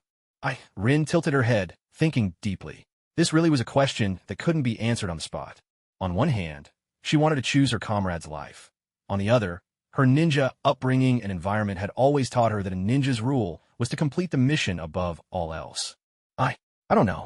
Maybe only when that moment truly comes will I be able to make a choice. In the end, she spoke her mind with disarming honesty. Let me put it another way. If I were badly injured, but saving me would lead to mission failure, what would you do, Rin? Of course I'd save you, Mitsuki, Rin answered without the slightest hesitation. To her, saving Mitsuki and completing the mission were never truly two sides of a difficult choice. That was the heart of the matter. Mitsuki, you mean the real issue isn't how the villagers see his father, but how the person who was saved sees him. If he chose to save his comrade at the crucial moment, even knowing it might lead to mission failure, I believe Mr. Sakumo was already prepared to bear the weight of everyone's criticism. But if the person he saved also stood up and accused him, that's the kind of wound that's truly unbearable. Mitsuki laid out his thoughts candidly. Damn it, that guy was saved and still doesn't know how to be grateful. Obito grumbled, unable to hide his indignation after hearing Mitsuki's analysis. Thank you, my own voice of the internet. Honestly, having a straightforward friend like Obito around is actually a stroke of luck. So what we need to do now is find the person who was saved and make him apologize to Kakashi's father for his actions. Obito was still fired up, voicing his opinion passionately. It's true, Rin agreed. If Uncle Sakumo's decision caused the mission to fail and brought losses to the village, it's only natural that the villagers would be angry. But that one person, the one who was saved, he shouldn't use the identity of a victim to blame Uncle Sakumo. She believed that if she were in the same situation, even if she was willing to sacrifice herself for the village, if a comrade saved her without her knowledge, she would never blame her rescuer. On the contrary, she would hold herself responsible. Besides, when a mission fails, the whole team should bear the responsibility together. Even if Sakumo Hataki was the captain, it's an unavoidable fact that an injured teammate could hold up the mission. All right, seeing that everyone was on the same page, Mitsuki continued. Since we have a plan, let's get started. First, we need to find that person, the comrade who was saved. Kakashi, you must have some clues, right? Jinue found herself influenced by Obito's playful remarks, and had to admit that joking around like this from time to time was actually quite enjoyable. When Jinue posed her question, Kakashi paused for a moment before answering. The comrade my father saved back then was named Shimura Yuma. He's still staying at the Konoha hospital. Shimura Yuma? Jinue softly repeated the name. Did you notice something, Jinue? Obito never took his eyes off her, his admiration growing with every analysis she made. Secretly, he thought to himself, she's just like me. On the way to Konoha Hospital, Kakashi turned to Jinue and asked, when we meet Shimura Yuma, How are we supposed to convince him to apologize to my father? Rin and Obito harbored the same question in their hearts. I don't know, Jinwei replied, unhurried and calm. What? The three of them exclaimed in unison. Hey, that's not funny at all, Jinwei. Come on, share your brilliant idea already, Obito protested, certain she was teasing him again. I'm not joking. Honestly, I never planned on making Shimura Yuma apologize to Mr. Sakumo, Jinwei answered slowly. Then should we go back to the drawing board? If Shimura Yuma already betrayed Uncle Sakumo, someone who shirks responsibility like that isn't likely to apologize so easily, Rin suggested, urging everyone to reconsider their approach. Jinwei, do you have another plan in mind? Now that I think about it, you never actually said you wanted Shimura Yuma to apologize. You just asked where he was. Kakashi suddenly realized aloud. Now that you mention it, Jinwei really hasn't asked him to do anything, Obito said, replaying their earlier conversation in his mind. Rin, too, looked at Jinwei curiously, her interest piqued. Jinwei smiled at Rin and said, the key to this matter does lie with Shimura Yuma, but he's not the only one involved. Then she turned to Kakashi and continued, and there's you, Kakashi. Kakashi, surprised, pointed to himself in confusion. Me? That's right, you. The real issue has never been whether Shimura Yuma would apologize to Mr. Sakumo, but rather that you, Kakashi, as Mr. Sakumo's only son, went to see Shimura Yuma and demanded an apology for your father. Mitsuki looked at Kakashi and spoke with earnest seriousness. His goal from the very beginning was to prevent White Fang's suicide. The villagers' opinions or other factors were secondary. The moment he heard the surname Shimura, he understood. Expecting Shimura Yuma to apologize and thereby restore White Fang's will to live was, in all likelihood, impossible. Anyone who's watched Naruto knows the most famous bearer of the Shimura name. There's no question it's Danzo Shimura, the so-called 5.5th Hokage. Mitsuki wasn't just speculating. The original storyline even mentioned that White Fang led his squad on a top-secret mission deep into enemy territory, a mission whose details, successful or not, would never be widely circulated within the village. That's because the outcome of such covert assignments always carries a certain strategic value. During times of war, every village is inevitably infiltrated by spies from rival lands. If the results of every classified mission were made public, the hidden villages would descend into chaos. On the other hand, public opinion is just that, opinion. The villagers' gossip might be enough to break a samurai, but expecting it to destroy a ninja is almost laughable. So the true intention of the mastermind behind this was clear. Keep Konoha's White Fang demoralized for a while. Let him shoulder some infamy and disgrace. Nothing more. Considering Danzo's motives, he was likely worried that as Sakumo Hataki continued racking up achievements on the battlefield, he would eventually threaten Orochimaru's succession as the fourth Hokage. With his reputation tarnished, White Fang would stand no chance against the perfectly groomed student of the third Hokage.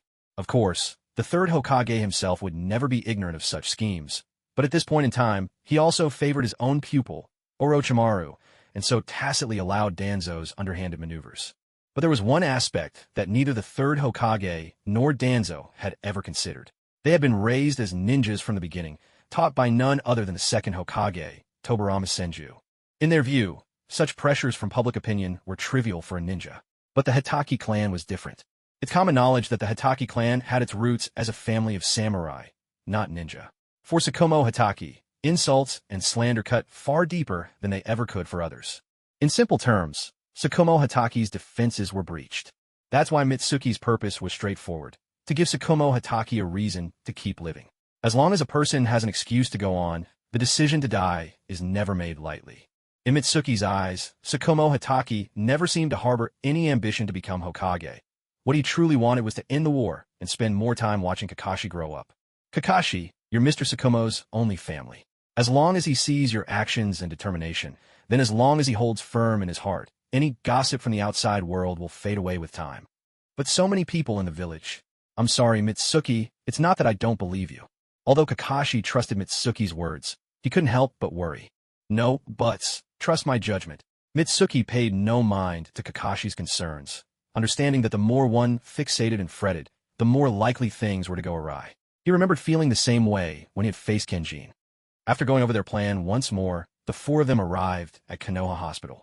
After asking the ninja on duty, they made their way to Arima Shimura's hospital room.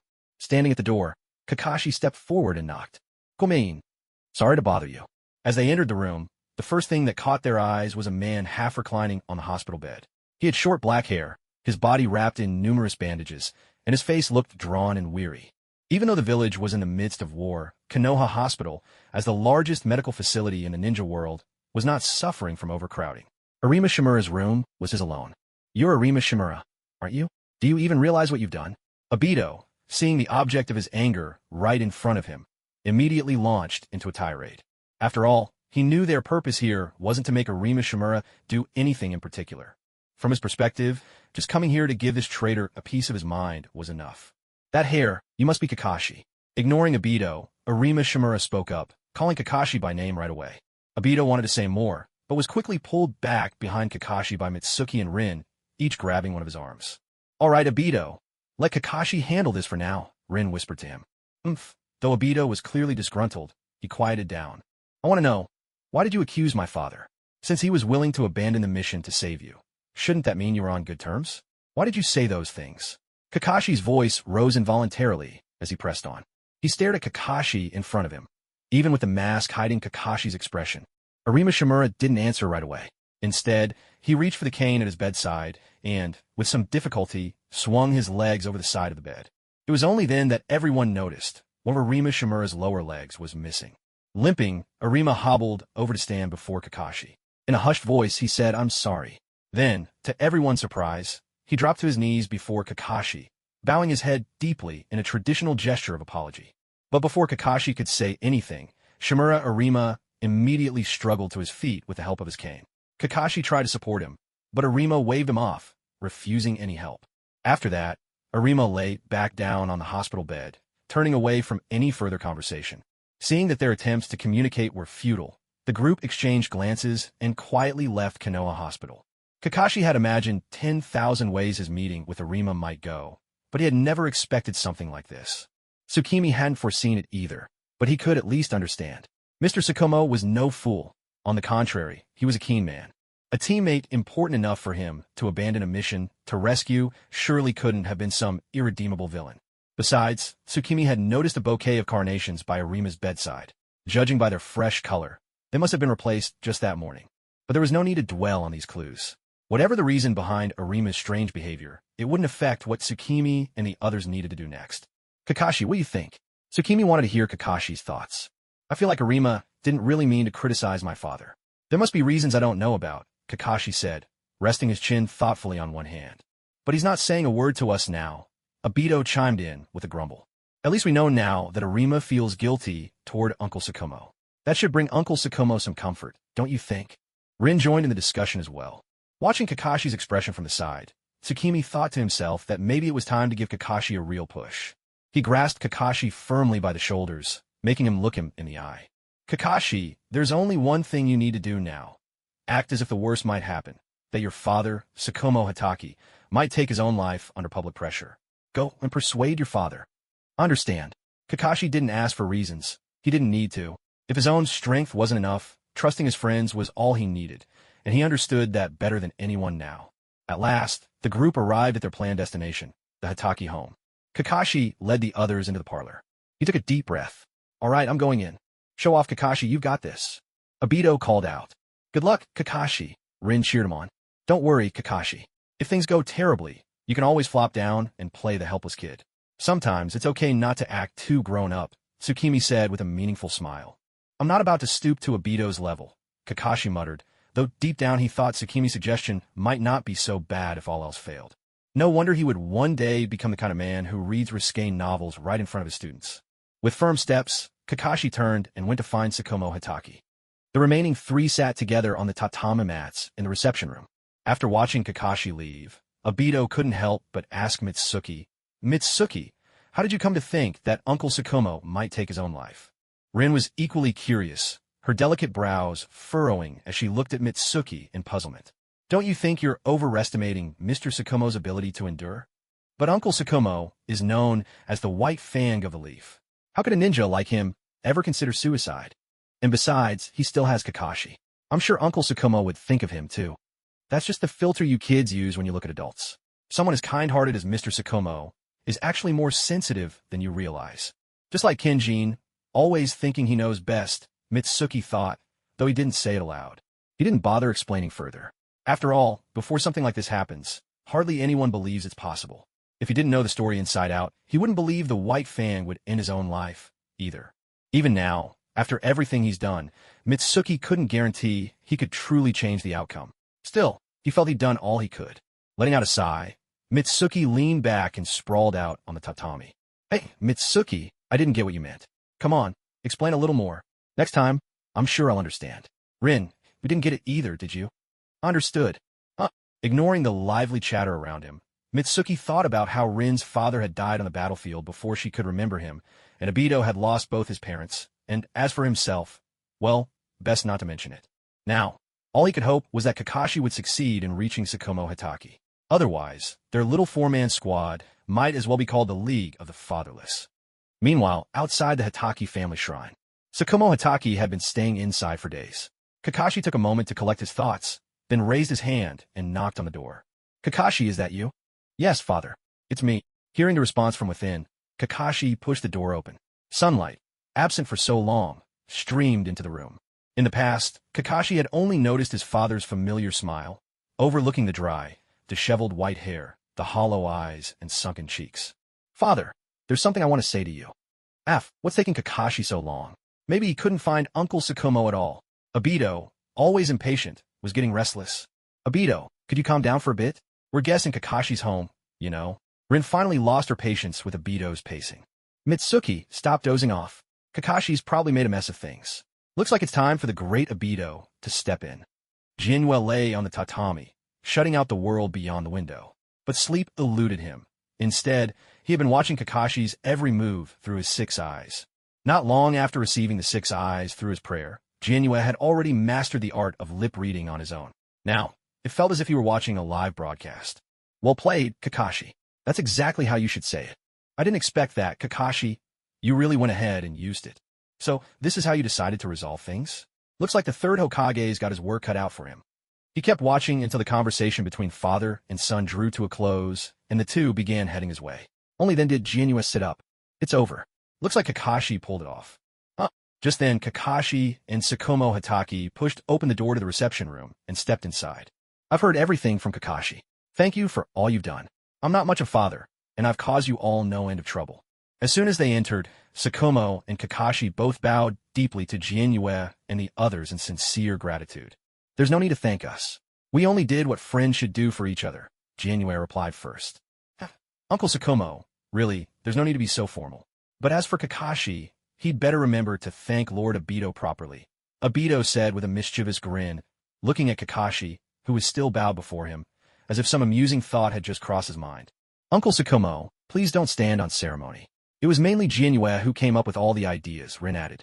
She honestly didn't feel she'd contributed much, but once again, she was struck by just how remarkable Jinwei was, not only as a ninja, but in so many other ways as well. Sakumo and Kakashi straightened up. Sakumo's gaze swept across the three of them, lingering on Jinwei for several seconds before he finally turned to Kakashi and said, Kakashi, having friends like these is truly your good fortune. Make sure you treasure your teammates. Of course, father, Kakashi answered proudly. Well, it's getting late. Why don't I treat you all to dinner? Name anything you'd like to eat, Sakumo said with a warm smile. Yay, I want barbecue. Obito was the first to shoot both hands eagerly into the air. Of course, that's fine, Sakumo replied. After all, treating a few kids to dinner was hardly a burden. And so, the group set out for the barbecue restaurant together. Along the way, there were still whispers and rumors floating about, but now Sakumo had a new reason to keep going. In short, his skin had grown thicker. Well, people evolve from monkeys after all. Growth is only natural. There were many barbecue restaurants in Konoha, but when it came to flavor and reputation, none could hold a candle to the place they were headed to now. Of course, it was also the most expensive in town. Oh my Lord White Fang, it's been a long time since I've seen you out and about, and you've brought so many children with you today. The owner of the barbecue restaurant seemed to recognize Sakumo Hataki. That wasn't surprising. After all, the owner had once been a ninja himself, so he naturally knew the famous White Fang of the Leaf. That's right, these are all Kakashi's friends. There are quite a few of us, so could we trouble you for a private room? Sakumo responded warmly to the owner. At the dining table, Obito, who had been holding back his questions the whole way, finally started peppering Kakashi with inquiries. Retiring? That's right. Uncle Sakumo is retiring. Seriously? But if that's the case, wouldn't it be a shame for someone as powerful as Uncle Sakumo to leave? He could even become the 4th Hokage one day. Obito really doesn't hold back, does he? Then again, even he can see Sakumo's potential as Hokage. It's no wonder things turned out as they did today, Jinue thought to himself. I actually think retiring is a good choice, Jinue voiced his support. He'd already known about this back at the Hataki house. After all, he'd seen the whole thing live. All right now, Obito, Rin, since Mr. Sakumo has made up his mind, all we need to do is support him. Power only has meaning when it's used to protect those who matter. It doesn't have to be as a ninja. Jinue realized he sounded like a kindergarten teacher, always ending up as the group's magical conch shell. The meal was a lively, cheerful affair for everyone. None of them were particularly big eaters, so the familiar scene of empty wallets didn't play out. The owner even generously sent over 2 extra plates of barbecue. It just went to show that there were still plenty of people in the village who respected Sakumo Hataki. That's how things were in the Leaf. Ninja just had to complete their missions, but for us at the academy, there's a lot more to consider. Was that too much pressure, Jinue? Rin's voice came from beside him.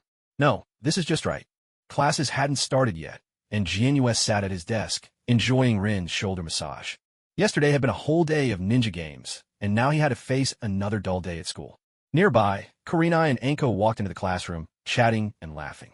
When Anko spotted Rin, she strode over, holding a skewer of dango like a kunai, her eyes sharp as she addressed Rin.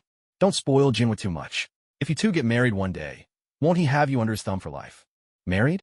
Degree Omega degree, me and Jinue. Of course. Didn't you say it yourself on your first day? My name is Shimizu, MMPH.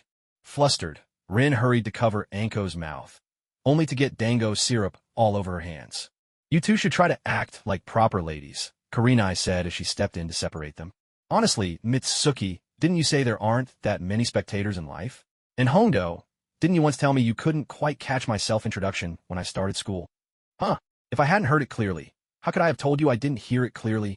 Mitsuki paid no attention to the girls' familiar bickering around him. Judging that the time was about right, he activated his 6 eyes, turning his focus toward the Hokage's office building. Ever since he gained the 6 eyes, nothing in Konoha was truly private in Mitsuki's perception. He was even aware of how many times Danzo visited the restroom en route each day. Unfortunately, most of Root's intelligence was transmitted in encrypted form, and without seeing their codebook, he couldn't figure out what they had been up to recently. Luckily, just yesterday he'd asked Sakumo Hataki when he planned to submit his resignation to the 3rd Hokage. An event as significant as Sakumo Hataki quitting his role as a shinobi was not something Mitsuki would ever want to miss. Bring it on and quickly. Meanwhile, Sakumo Hataki was a man of action. The very next day, he brought his retirement papers and headed straight for the Hokage's office. In Konoha, shinobi usually retire only if they're injured on a mission or face some other unavoidable circumstance that prevents them from continuing their duties. Voluntary retirement was rare. Mainly only the lower-ranking shinobi, those who feared war, would ever choose to do so. Inside the Hokage's office, an Umbu operative appeared in a flash. Lord Hokage, Sakumo Hataki requests an audience. During wartime, anyone wishing to see the Hokage had to go through Umbu first. Hiruzen Sarutobi, who was reviewing mission scrolls, looked up at the Umbu's report. Let him in. Yes, sir. With permission granted, Sakumo Hataki arrived at the office door and knocked politely. Come in. So it's you, Sakumo. There's been some unpleasant talk about you in the village lately. I hope you won't take it to heart. In truth, when it came to Sakumo's failed mission, Hiruzen Sarutobi had never intended to make an issue of it. The war already demanded all the mental energy he could muster. Stirring up internal strife now would be sheer madness. Yet there were always those who courted madness. His dear old teammate, Danzo, had, behind his back, leaked the news of Sakumo's interrupted mission. With the story already spreading, there was nothing Hiruzen could do to undo the damage. After all, Sakumo's failure was a fact, as was the resulting loss to the village. Choosing not to punish Sakumo was already the most he could do. If he had tried to suppress the news, he might very well have found himself, alongside Sakumo, under fire from the villagers the very next day. As Hokage, he couldn't help but worry about his reputation, after all. On the other hand, Hiruzen Sarutobi, who had spent many years navigating the turbulent waters of politics, could easily discern the true beneficiary behind Danzo's recent maneuverings. Orochimaru had always been among his own candidates for Hokage, but lately, Orochimaru and Danzo had grown uncomfortably close. He couldn't help but worry that putting the seat of Hokage in Orochimaru's hands might not turn out to be a good thing. As for Sakumo Hataki, he had no idea of the many thoughts swirling in Hiruzen's mind. He had come today for one purpose only: to resign. Resign. and once again resign. Hokage-sama, I know the failure of this mission has brought great losses upon the village. I must shoulder the greatest responsibility for it. No one can succeed forever. As Hokage, I too bear part of the blame. Hokage-sama, there's no need to comfort me. After this hard lesson, I've realized that I am no longer fit to continue as a shinobi. Here is my letter of retirement. With both hands, Sakumo offered the prepared document to Hiruzen Sarutobi. Well, as it happens, I have something here. What retirement? Hiruzen leaped up from his chair, utterly bewildered. There's no need to get into the details. Suffice it to say, from the other side, Tsukiyomi was thoroughly enjoying the show. Especially after Sakumo had left, and Hiruzen shouted, "Bring Danzo to me now." The way he did it was simply priceless. Hiruzen Sarutobi was fuming. The situation on the front lines was already dire, and now the village had to contend with an ally sabotaging him from within. He missed the days when his old teacher was still around. Back then, he'd never noticed that Danzo could be quite this foolish. Is Danzo here yet? Hiruzen, what is it that you need from me? Danzo entered the Hokage's office, his usual stern expression in place. As the Hokage's advisor, he had no need for an introduction, especially since Hiruzen himself had summoned him. See for yourself. Hiruzen tossed Sakumo's resignation letter to Danzo. Danzo's eyes narrowed as he caught the scroll and read it. Realizing he was partly to blame, he nevertheless refused to admit fault, especially not to Hiruzen. He remained silent. Hiruzen stayed quiet as well. The two stared each other down in a tense, wordless standoff. Watching from the sidelines, Tsukiyomi grew impatient. Are you two putting on a silent play for us now? Finally, it was Danzo who broke the silence. Hiruzen, so you're agreeing to this? Hiruzen took a long drag from his pipe. What choice do I have? You were the one who leaked the details of the mission. On what grounds could I refuse Sakumo's request? You're too soft, Hiruzen, Danzo accused, wasting no time in assigning blame. It's you who's gone too far, Danzo. Seeing Danzo show not a hint of remorse only fueled Hiruzen's anger. Everything I've done has been for the good of the village. Danzo shot back, unwilling to yield. If you ask me, it's all for Orochimaru. Hiruzen, are you serious about this?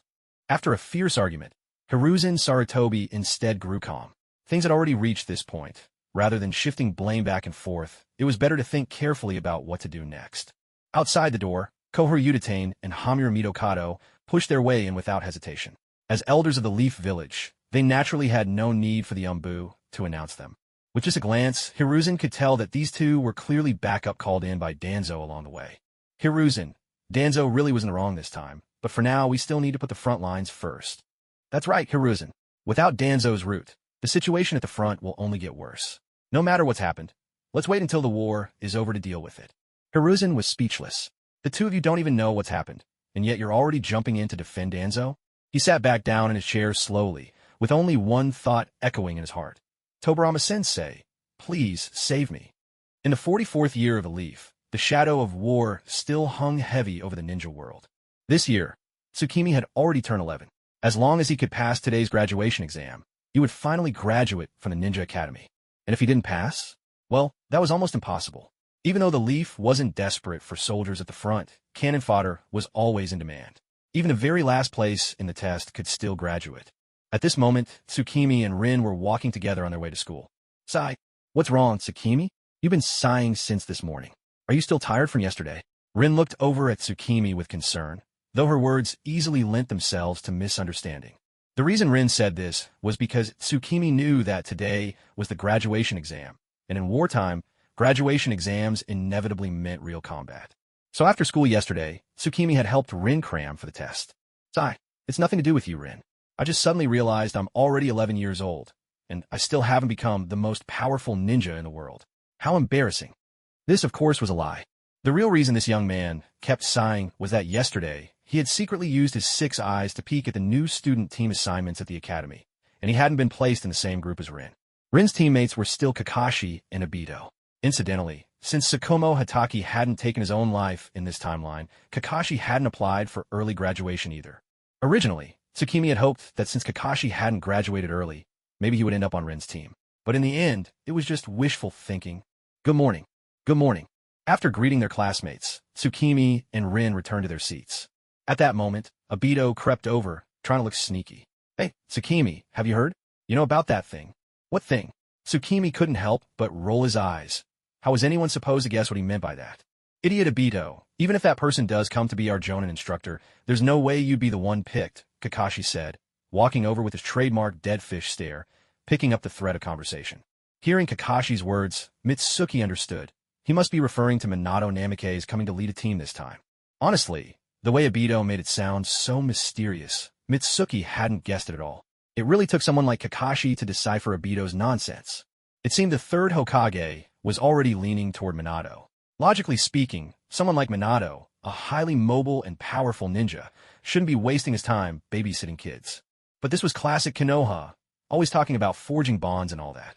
Everyone, gather at Training Ground 7, called out their teacher, Marino-sensei, as he entered the classroom and summoned the whole class. Then why didn't we just meet at Training Ground 7 in the first place? Obito shouted in protest. And this time, it was hard to call Obito an idiot. He had a point. First match, Sarutobi Asuma versus Shimizu Mitsuki. Marino-sensei announced from the sidelines, holding up a list of the pairings. What? I'm fighting Mitsuki?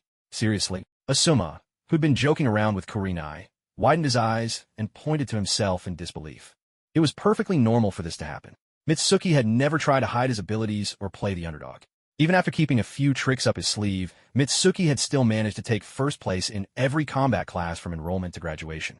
For the record, Asuma had never even cracked the top 3 in any of those classes. All in all, Asuma felt pretty down right now. He'd spent all night thinking up ways to impress Kurenai tomorrow, only to find he'd likely make a fool of himself instead. Following the referee's instructions, Kato Itsuki-sensei this time, Mitsuki and Asuma stood on opposite sides of the training field. Hey Mitsuki, I've been training extra hard lately, so don't you dare underestimate me. Asuma called out, determined not to lose in spirit before the fight even started. All right, Mitsuki replied offhandedly. It wasn't that Mitsuki was being arrogant. It was just that this kind of match was simply too easy for him. With his current abilities, Mitsuki was practically overpowered for the Genin exams. Both sides form the seal of confrontation, Kato-sensei said, raising his flag. First match of the 31st Konoha graduating class, Sarutobi Asuma versus Shimizu Mitsuki, begin. No sooner had the words left his mouth than Asuma lunged at Mitsuki, hoping to close the distance as fast as possible. He knew that if he didn't, he'd have no chance against Mitsuki's formidable ninjutsu. Mitsuki watched Asuma rush toward him. So, he wanted to test him with taijutsu? Mitsuki's own taijutsu was nothing to scoff at. He could easily go toe-to-toe with Asuma without breaking a sweat. But he had a better solution. Jinzuki formed a hand seal with one hand. A sound like the cries of 1,000 thunderbirds erupted as dazzling lightning burst from Jinzuki's right hand. What is that? Teacher Kato's eyes widened as he stared at Jinzuki on the field. Or rather, he fixed his gaze on the right hand, crackling with wild arcs of electricity. The surrounding students were also seeing this for the first time. Jinzuki using such a spectacular ninjutsu. Until now, he had always relied on plain and unremarkable earth release techniques in his matches. The truth was, Jinzuki chose earth release simply because it was practical. From his perspective, what kind of ninjutsu he used to win didn't matter much. Earth release just happened to consume less chakra and was less likely to cause collateral damage. By nature, Jinzuki's chakra affinity was with fire, wind, and lightning. He developed his earth and water releases later on, leaving aside the shock his classmates felt at witnessing such a dazzling ninjutsu. On the field, Asuma, facing Jinzuki's Chidori, felt as if every cell in his body was screaming in alarm. This could kill me. At that moment, it was the only thought in his mind. Asuma forced himself to halt his forward charge. But Jinzuki was not the type to wait for his opponent. Using the burst of speed granted by Chidori, he lunged toward Asuma at high velocity. At the same time, his left hand flicked out a shuriken, and he formed a one-handed seal. Shuriken Shadow Klon Technique. This was the ninjutsu Jinzuki used most frequently. He had even trimmed the hand seals down to just 3. Rat, boar, tiger. In an instant, the shuriken multiplied into dozens, all flying at Asuma at breakneck speed. Wind release, great breakthrough. Asuma's hands flashed through seals, his chest swelling before he unleashed a powerful gust from his mouth, scattering all of Jinzuki's shuriken. Try this on for size. This is the result of my latest training. Knowing he would be instantly defeated at close range, Asuma drew upon most of his chakra. Wind release, great breakthrough. Fire release, flame bullet. A combination technique. Wind fanned the flames. Though flame bullet was normally just a C-rank jutsu, When launched through the wind zone created by Great Breakthrough, its power and range leapt to a whole new level. Well, isn't he the Zhuge Liang of the ninja world? Jinzuki quipped without a hint of panic. He even had the leisure to crack a joke. If he'd known it would come to this, he wouldn't have tested out Chidori. Clearly, being a long-range artillery type suited him better. But none of this would stop Jinzuki from seizing victory. Earth Release, Earth-style Rampart. A massive boulder surged up, forming a barrier like a natural cliff, blocking the oncoming flame bullet. Asuma tried to react, but before he could, there was a sharp cry like a bird. He spun around just in time to see Jinzuki lunging at him, lightning blazing in his hand. Knowing he couldn't dodge in time, Asuma shouted, "I forfeit. Ouch!" Just before Chidori struck, Jinzuki released the lightning from his hand. Without breaking stride, he gave Asuma a not-too-gentle punch in the stomach. He got along quite well with Asuma, so naturally, there was no way he would go all out on him. "Tsukimi, that move of yours was just incredible," Asuma exclaimed, rubbing his stomach and giving Tsukimi a big thumbs up. His mind was still replaying that thrilling moment from earlier. The dazzling, radiant lightning wrapped around Tsukimi's arm, crackling with overwhelming force and destructive power. Among most ninja in the shinobi world, close-quarters combat is usually the mainstay. For ordinary ninja, the amount of chakra they can wield is often quite limited. Not everyone has the luxury of burning through chakra without a care. What makes Tsukimi's technique so formidable is its immense threat in close combat. That razor-sharp lightning, just brushing against it would leave you wounded, and a direct hit could be fatal. Thinking about this, Asuma secretly felt relieved that he hadn't recklessly charged in and faced Tsukimi head-on. Off to the side, Teacher Kato wiped the cold sweat from his forehead, muttering inwardly, "My goodness, is this really Konoha? Are even the genin battles in the village this intense nowadays?" Once Asuma conceded, Teacher Kato raised his flag. In the first match, Sarutobi Asuma versus Shimizu Tsukimi. Shimizu Tsukimi wins. Both sides form the seal of reconciliation. With the formalities completed, Asuma and Tsukimi returned to the viewing area. Next up, Yamashiro Aoba versus Ayasu Reidu. Hardly had they sat down when Kakashi immediately turned to Tsukimi. "Tsukimi, you only used a single hand seal for your Chidori just now, didn't you?" "That's right. I optimized it by removing the seals for chakra, gathering, and nerve stimulation at the start." "Incredible. Just how strong is your chakra control?" Tsukimi had actually recreated Chidori as far back as last year. After all, once you know the principles and the hand seal sequence, not being able to develop it would be the real surprise. Tsukimi had deliberately involved Kakashi in the development process, giving him a reason to teach the technique to him. And not just any version, but an improved Chidori. Tsukimi had added an extra step to further stimulate the optic nerves. Though it meant an extra Tori seal in the sequence, it solved the problem of not being able to see or control direction during a high-speed Chidori charge. As for Kakashi, he always felt that he hadn't contributed much during the technique's development, so he had a lingering sense of indebtedness toward Tsukimi. Kind-hearted Tsukimi couldn't bear to see his good friend feel so guilty, so he let Kakashi treat him to Konoha barbecue several times. Greatness needs no explanation. "Tsukimi, how did you get behind me just now?" Asuma asked. He understood that Tsukimi's Earth Return jutsu had blocked his line of sight, but he still had no idea how Tsukimi had managed to sneak up behind him. "Jianyu used the Earth Release and burrowed underground? You idiot, Asuma." As an onlooker, Obito could see everything clearly. "You're the last person I want to be told off by. You dead last." Getting defensive, are we? Right now, the only thing Asuma could think about was how furious he was. He swore that once Obito lost his match, he'd seize the chance to mock him mercilessly. As for the possibility of Obito winning, that wasn't even a concern for Asuma. If Obito pulled off a win, Asuma would eat his own words. The next match, Uchiha Ruri versus Uchiha Obito, announced Marino Sensei, holding the list of matchups. Obito's face turned pale the moment he heard he'd be fighting that violent girl. "Ha ha ha! Obito, you're up against Uchiha Ruri? Ha ha ha!" Asuma burst out laughing, utterly unrestrained. "You jerk, I'm going to kill you." Seeing Asuma doubled over with laughter, Obito's temper flared instantly. "Obito, Uchiha Ruri is already waiting on the field," Kakashi reminded him, noticing Obito hadn't budged. Obito actually cared a lot about this graduation exam. At Kakashi's prompt, he shot Asuma a glare, then leapt from the stands to prepare for his match. As mentioned before, Asuma hadn't even made the top 3 among this year's Ninja Academy students. Those top spots were claimed by Shimizu Jianyu, Uchiha Ruri, and Hataki Kakashi. Kakashi, poor kid, was ultimately held back by the fact that his father was still alive, Without the trauma that turned him into a mission-driven machine, he ended up just a notch below Uchiha Ruri. To Jianyu, Uchiha Ruri was a completely new character, absent from the original story, so naturally, he had done some digging. After putting his 6 eyes to use as a makeshift paparazzo, Jianyu discovered that Uchiha Ruri was actually the daughter of Uchiha In, Kinjin's old teammate. However, from what he observed, the relationship between father and daughter was rather strained. Uchiha In, despite being an Uchiha who had awakened the Mangekyo Sharingan, showed no ambition whatsoever and spent his days drinking at home. Ruri's mother had a memorial tablet in the house, suggesting she had passed away, whether in war or for some other reason. Beyond that, Jianyu didn't know much. What was clear was that father and daughter barely communicated. It was as if they were invisible to each other, utterly indifferent, almost as if the other didn't exist. What Jianyu could be certain of, though, was that Uchiha Ruri was strong.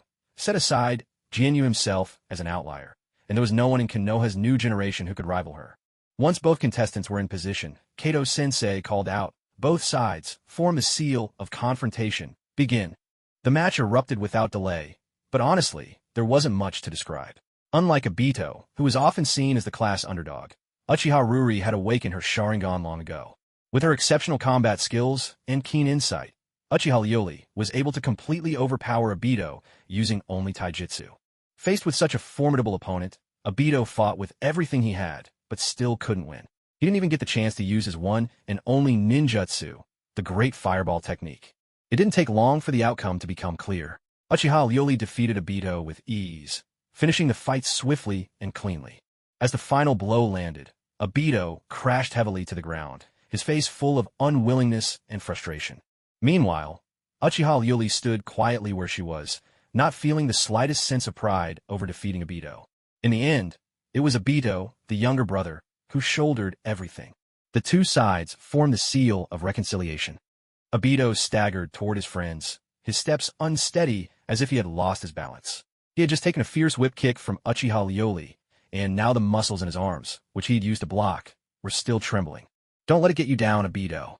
It's perfectly normal to lose." Jinjetsu offered some consolation to his friend. "Don't worry.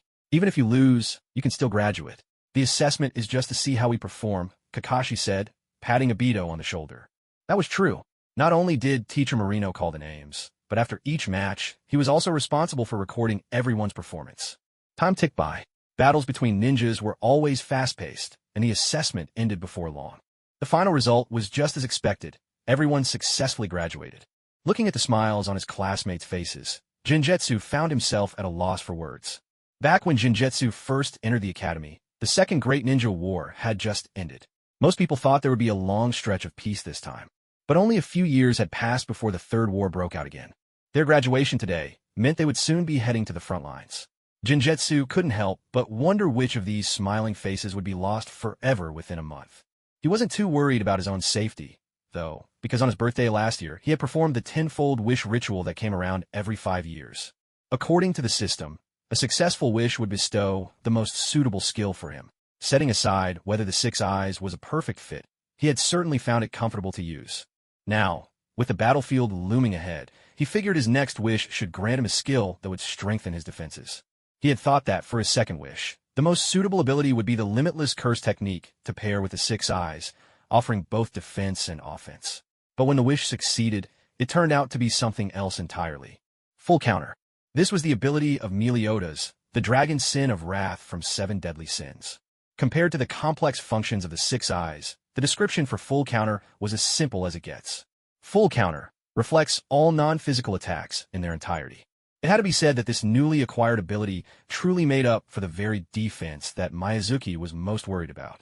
Unlike the Limitless, this ability not only allowed him to easily protect his own life on the battlefield, but also shielded his teammates nearby. In terms of defensive performance, it even surpassed the Limitless. The only drawback was that its offensive output could be unstable at times, yet in terms of potential, it certainly reached greater heights. Miyazuki suspected that the system's wishes took into account not only the attributes he lacked, but also his deepest desires. Last year, before the teams were assigned, he had considered the possibility that, due to the butterfly effect of his transmigration, Lin might be placed on the same team as him.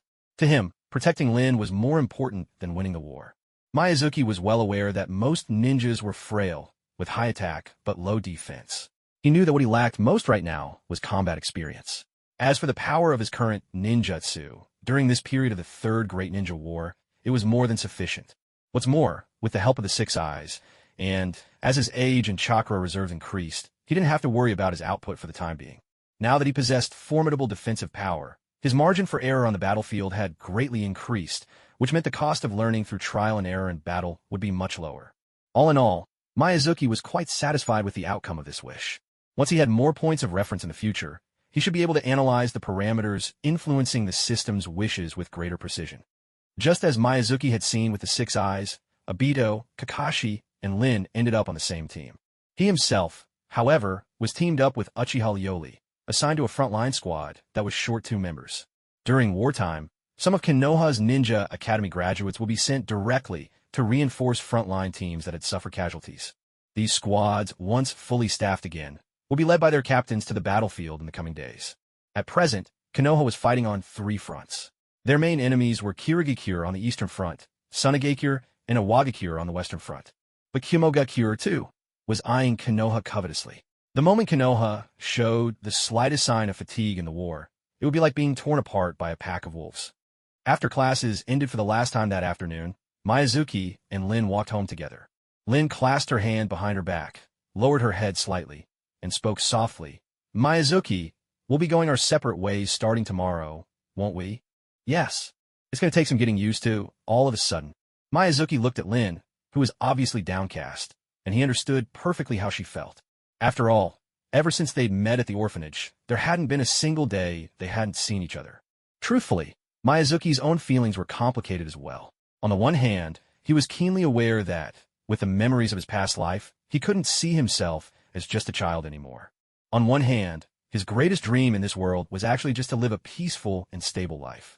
Yet, as soon as he crossed over, he faced the death of his mother, and a few years later, even Kenjin left him. At that time, he'd actually fallen into a bit of despair. After all, in his previous life, he'd died for some absurd, inexplicable reason, and now this new life began with the fate of an orphan. Why? Is it that people who transmigrate don't deserve healthy parents and a happy family? Humans are social creatures. Without strong willpower, it's hard to live alone in isolation. Kenzuki admitted to himself that he wasn't a person of unwavering resolve. It's hard enough to live alone in a strange city, let alone in an entirely different world. Once the initial novelty wore off, all that remained was loneliness. If he hadn't known that Uchiha Madara's infinite Tsukimi plan was nothing but a scam, back then Kenzuki might have even thought it wouldn't be so bad to lose himself in that dream world forever. But just as he was drowning in an indescribable loneliness, Rin's appearance changed everything. She made him feel that at least there was someone in this world who would be just as saddened by his sorrow. Somehow, his heart was filled up once more by something he couldn't quite name. In this world, Kenzuki actually spent more time with Rin than he ever did with Kenjin. If saving Sakumo Hataki could be considered a casual act, then ensuring Rin survived the brutal chaos of the ninja world war unharmed. To protect this precious bond had become his goal, one he had to achieve no matter the cost. The time for class assignments arrived. Inside the Ninja Academy classroom, one by one, students were called away by the captains of the teams they'd been assigned to. Kakashi Hataki, Rin Noira, and Obito Uchiha. I'm your Jonin instructor. Please come with me. A blond man entered the classroom, his smile bright and warm as the sun. This was none other than the future 4th Hokage of the Leaf Village. Just look at that irresistible charm. Powerful, yet never arrogant, and humble without ever seeming weak. No wonder Orochimaru lost to him. After all, Orochimaru always seemed so cold and shadowy. Just in terms of presence alone, he was already outmatched.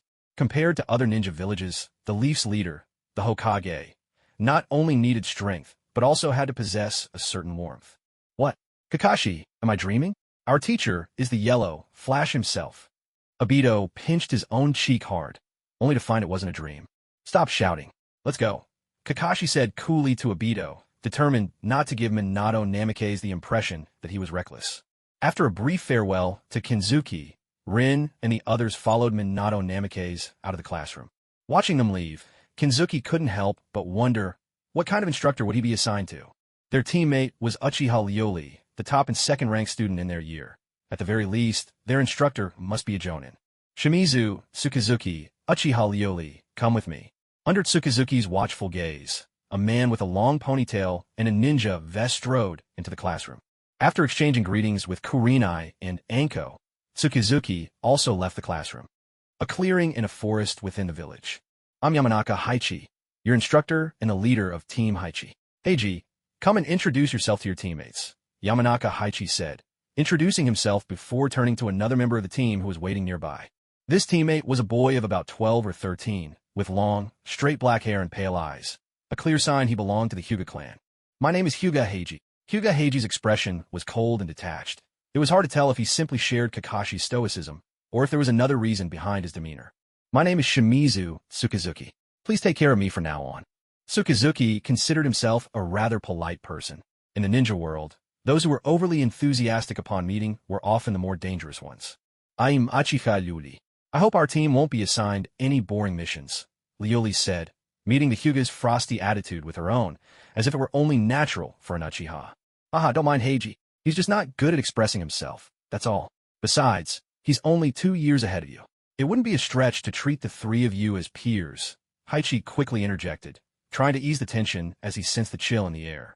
Leading a team isn't easy, Haichi thought to himself, hoping these kids would forge bonds on future missions.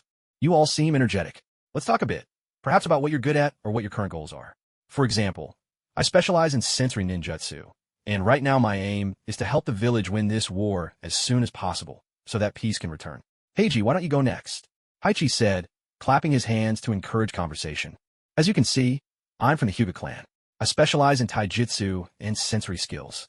As for my goal for now, it's simply to survive this war, Heiji replied. His introduction was exactly what Tsukizuki expected.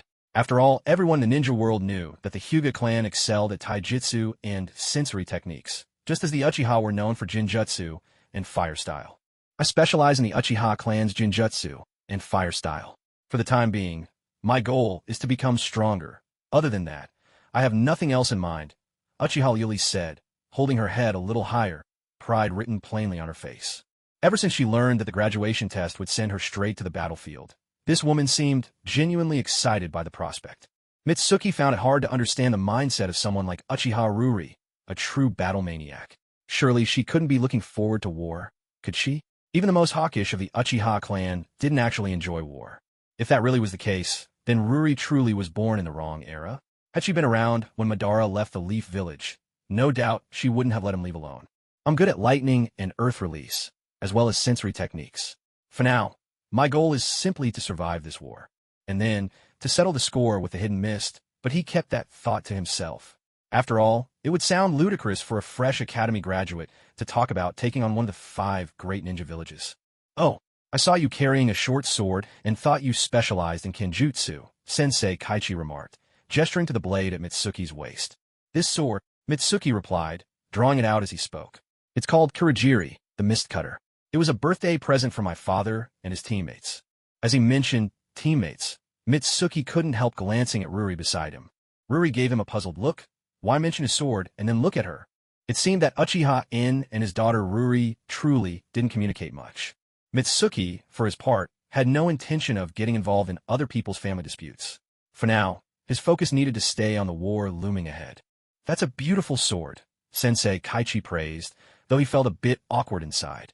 He had checked up on Mitsuki and Ryuri after learning about their team assignments, so he knew Mitsuki's parents had died in the war. He certainly didn't want to linger on this topic. Heiji, standing nearby, felt like he should say something to join in, and was just about to compliment Mitsuki's sword. But Sensei Kaichi quickly cut in to steer the conversation away.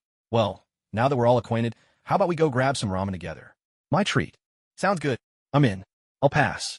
If there's nothing else, I'd rather get back to training, Ryuri said, unwilling to waste time on trivialities.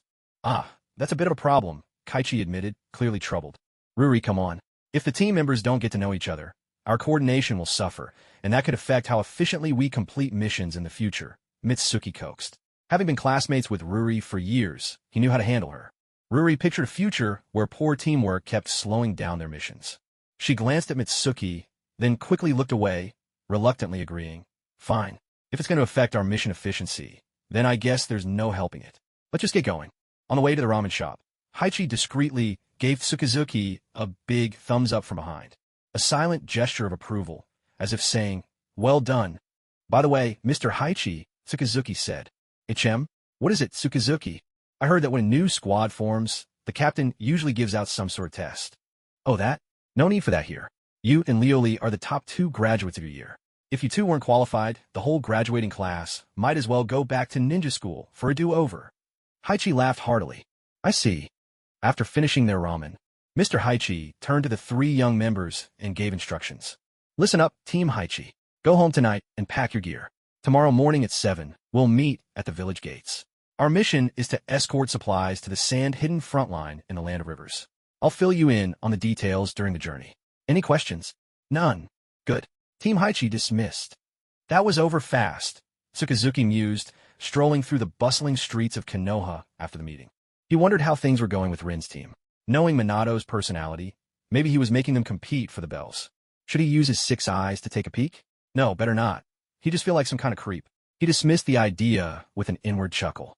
Well, may as well go practice some jutsu.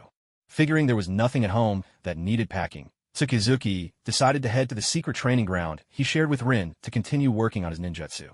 A large convoy was making its way slowly along a narrow path through a dense, shadowy forest that stretched like a sea of green. Sunlight filtered through the leaves, scattering dappled patterns on the procession, cloaking them in an air of mystery. The ninja escorts moved with a hint of tension and vigilance in their eyes. After all, the supply line was the very lifeline of the front, and no one knew if an enemy might be waiting to ambush them ahead. The clatter of hooves and the rumble of wagon wheels broke the forest's tranquility. Birds, startled by the commotion, flapped their wings and soared away into the distance. The trees lining the road stood tall and proud, their branches entwined to form a natural barrier. When the breeze passed through, the leaves whispered in chorus. Truly, the Land of Fire had done a remarkable job with its greenery. This escort was part of a large-scale war operation, and Team Haichi was far from the only group involved. There were sensory squads, combat teams, a command unit, and even several medical ninjas assigned to the escort. With so many critical supplies at stake, the village could not afford any mishaps. Tsukazuki and his team were positioned at the very front of the convoy, allowing Mr. Haichi to scout ahead and relay information to command as quickly as possible. At this moment, Teacher Haichi was briefing Tsukazuki and Ruri, who were about to undertake their first mission outside the village, about the mission details. Our team has 2 objectives for this escort mission. First, we need to be alert for any possible attacks. Second, if we do encounter enemies, we will join the combat squad in counterattacking. While listening, Tsukazuki had already scanned the surrounding dozens of kilometers, confirming there were no enemies in sight. Still, he kept up a vigilant appearance, carefully watching the surroundings. At the very least, as the newcomer in the team, he had to look serious and attentive. Teacher Haichi nodded in approval. He was genuinely satisfied with Tsukazuki as a team member, top of his class with overwhelming strength, yet without any of the odd habits that some geniuses develop. Quite the opposite, in fact. Is there anything I should be aware of, Teacher Haichi? No, nothing at all. Uchiha Ruri, in contrast, was almost the mirror image of Tsukazuki. As an Uchiha, her abilities were beyond question, but her understanding of the realities of war was still rather shallow. Well, so be it, Yamanaka Haichi sighed inwardly. To be fair, new recruits like Uchiha Ruri were probably the norm. Tsukazuki was simply too mature for his age. He only hoped she would quickly find the right mindset for the battlefield. Suddenly, in Tsukazuki's perception, a group of sand-hidden ninja were slowly closing in on the escort squad. There were about 20 of them, with 2 teams of 4 flanking to either side. Clearly, they intended to launch a pincer attack. Without betraying any emotion, Tsukazuki glanced over at Yamanaka Haichi. This was the perfect chance to gauge the teacher's sensory range. When the sand ninja approached within 8 kilometers of the squad, Teacher Haichi's warning came. Be on alert. Enemy force numbers 20. 12 at 12 o'clock, 4 at 3 o'clock, and another 4 at 9 o'clock. Seems like they're planning a 2-pronged sneak attack. The Yamanaka clan's abilities were truly remarkable. No need for spoken words. Intel was transmitted directly to the mind. It occurred to Tsukazuki that this power could be put to amusing use, perhaps bombarding opponents with taunts mid-battle. The leader of the command squad received Haichi's warning as well. A moment later, the command squad leader issued new orders. Haichi's team will hold off the enemies on the right. The combat squad will send a team to eliminate those on the left, then move to support Haichi's team. Teacher Haichi relayed the battle plan to the 3 of them. Let's move. No sooner had he spoken than the entire Haichi team advanced toward the right side of the convoy. In Tsukazuki's perception, the 4 enemies on the right radiated chakra signatures, unmistakably Jonin-level ninja, as were the four on the left. The main force directly ahead seemed formidable as well. The sand hidden had come with real force this time. Still, Tsukizuki remained untroubled. The escort squad's combat team consisted of elite village ninja, and their leader was an elite Jonin from the Saratobi clan. He needed only to focus on the enemy directly before him.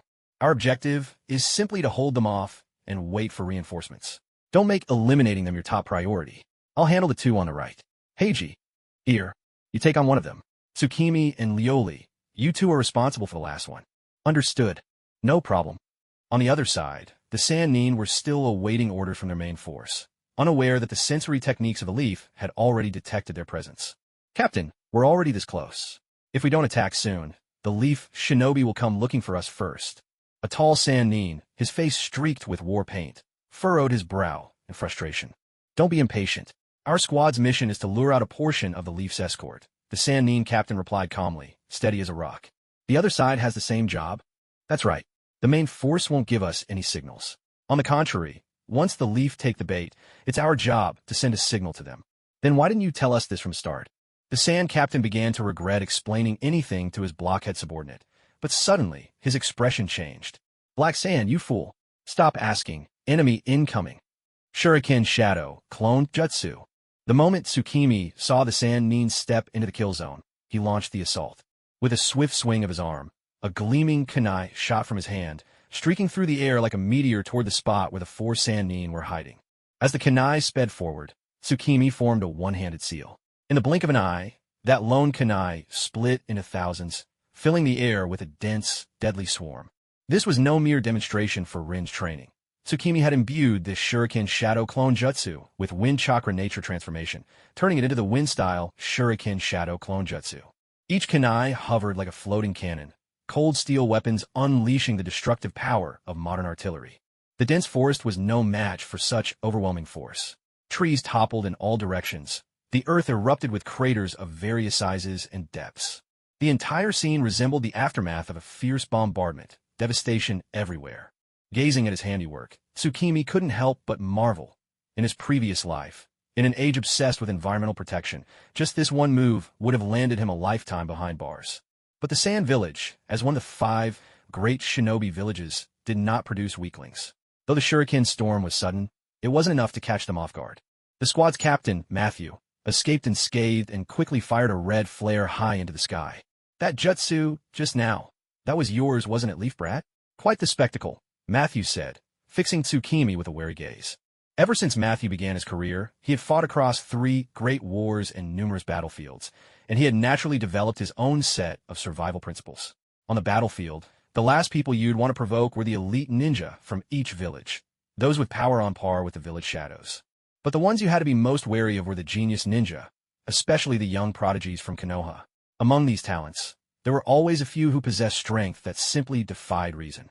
According to his analysis, the oldest opponent's abilities were easy to gauge at a glance. The Hyuga clan member just needed to avoid close combat with him. And as for the little girl, there was nothing to worry about. After all, the chance of a formidable female ninja emerging was vanishingly slim. It's that kid who really deserves my attention, Matthew thought to himself. Without hesitation, Matthew charged straight at Yamanaka Haichi, shouting, "Leave their captain to me in Black Sand. Sherming, you take care of the brat with the shuriken. Leave their captain to me in Black Sand. Sherming, you take care of the brat with the shuriken." The tall sand ninja with pain on his face heard the order, gave a quick reply, and joined Matthew in engaging Yamanaka Haichi. On the other side, hearing his captain's command, Sherming didn't hesitate. After all, it was just a kid he had to deal with. Faced with his opponent's advance, Tsukimi stood his ground without flinching. He drew his mist cutter blade and clashed with Sherming. He might have the heart of a spellcaster, but this was the battlefield. Even with the 6 eyes, allowing Tsukimi to use chakra with nearly perfect efficiency, he still had to conserve every bit. His body hadn't fully matured yet. Besides, Tsukimi was no fragile ninja anymore. Although his defenses hadn't improved at all until last year, after his second successful wish, he was tougher than ever. Well, system, isn't it amazing? Blocking Sherming's kunai with the mist cutter, Tsukimi's left hand stealthily formed a sign. Suddenly, the blade of the mist cutter crackled with dazzling lightning, as if 1,000 thunderbirds cried out at once. Sensing trouble, Sherming tried to retreat, but a surge of electricity paralyzed his body, leaving him frozen for a split second. Damn, Sherming's soul nearly left his body. How could this kid unleash such a powerful jutsu? When did he form his signs? A jutsu with no hand signs? What kind of monster was this? Rasengan. Tsukimi didn't let the chance slip by. A rasengan shot out and slammed into Sherming's left chest, sending him flying into a tree. His left chest was nearly obliterated, a death as final as it gets. As expected, Matthew murmured from not far away, seeing Sherming's tragic end. He knew it. When it came to these geniuses without proper intel, even the proudest experts could end up paying a heavy price. Sharman still had quite a few trump cards up his sleeve, but battles between ninjas aren't about who can hide the most. The one who survives is the true winner. Lioli, go help Heiji. I'll go assist Master Haichi. After finishing off his own opponent, Jianyu shouted this to Lioli before rushing towards Master Haichi's position. Uchiha, Lioli didn't say a word. Silently obeying Jianyu's command, she moved to aid Hyuga Heiji in his fight. Fire style, Grand Fireball Jutsu. Taking advantage of the moment, while Hyuga Heiji was locked in combat with the enemy's puppet, Uchiha Lioli unleashed a fire technique straight at the enemy's true body. The puppeteer from the Sand Village hadn't expected his teammate to fail at holding off even two kids, and he hurriedly leapt out of the fireball's blast zone.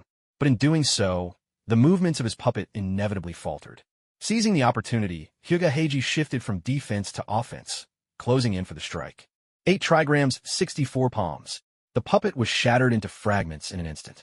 With his byakugan activated, Hyuga Heiji could clearly see that Jianyu had already dispatched her own opponent with a swift and lethal strike.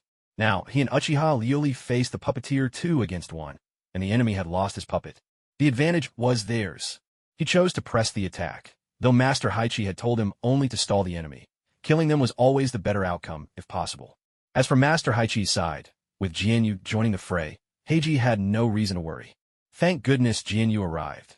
This was the strongest feeling in Yamanaka Haichi's heart at this moment. The 2 sand ninjas he was up against were both formidable.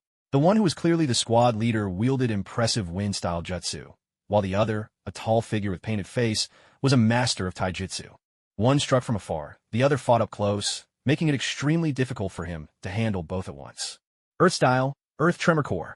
Jianyu formed hand signs and slammed the ground, causing the earth beneath the tall sand ninja's feet, locked in combat with Master Haichi, to suddenly cave in. Sensing the opportunity, Master Haichi instantly hurled a kunai at his opponent, then leapt back to create distance, detonating the explosive tag tied to the kunai's handle. A deafening explosion followed, and the pit created by Jianyu's earth style was soon shrouded in thick smoke. Master Haichi regrouped with Jianyu, watching the smoke as he warned, "Don't let your guard down. I still sense chakra movement." Unlike Master Haichi's sensory perception, Jianyu could see everything clearly. The tall sand ninja, realizing he'd lost his footing, simply used earth style to burrow underground and escape the blast radius of the explosive tag.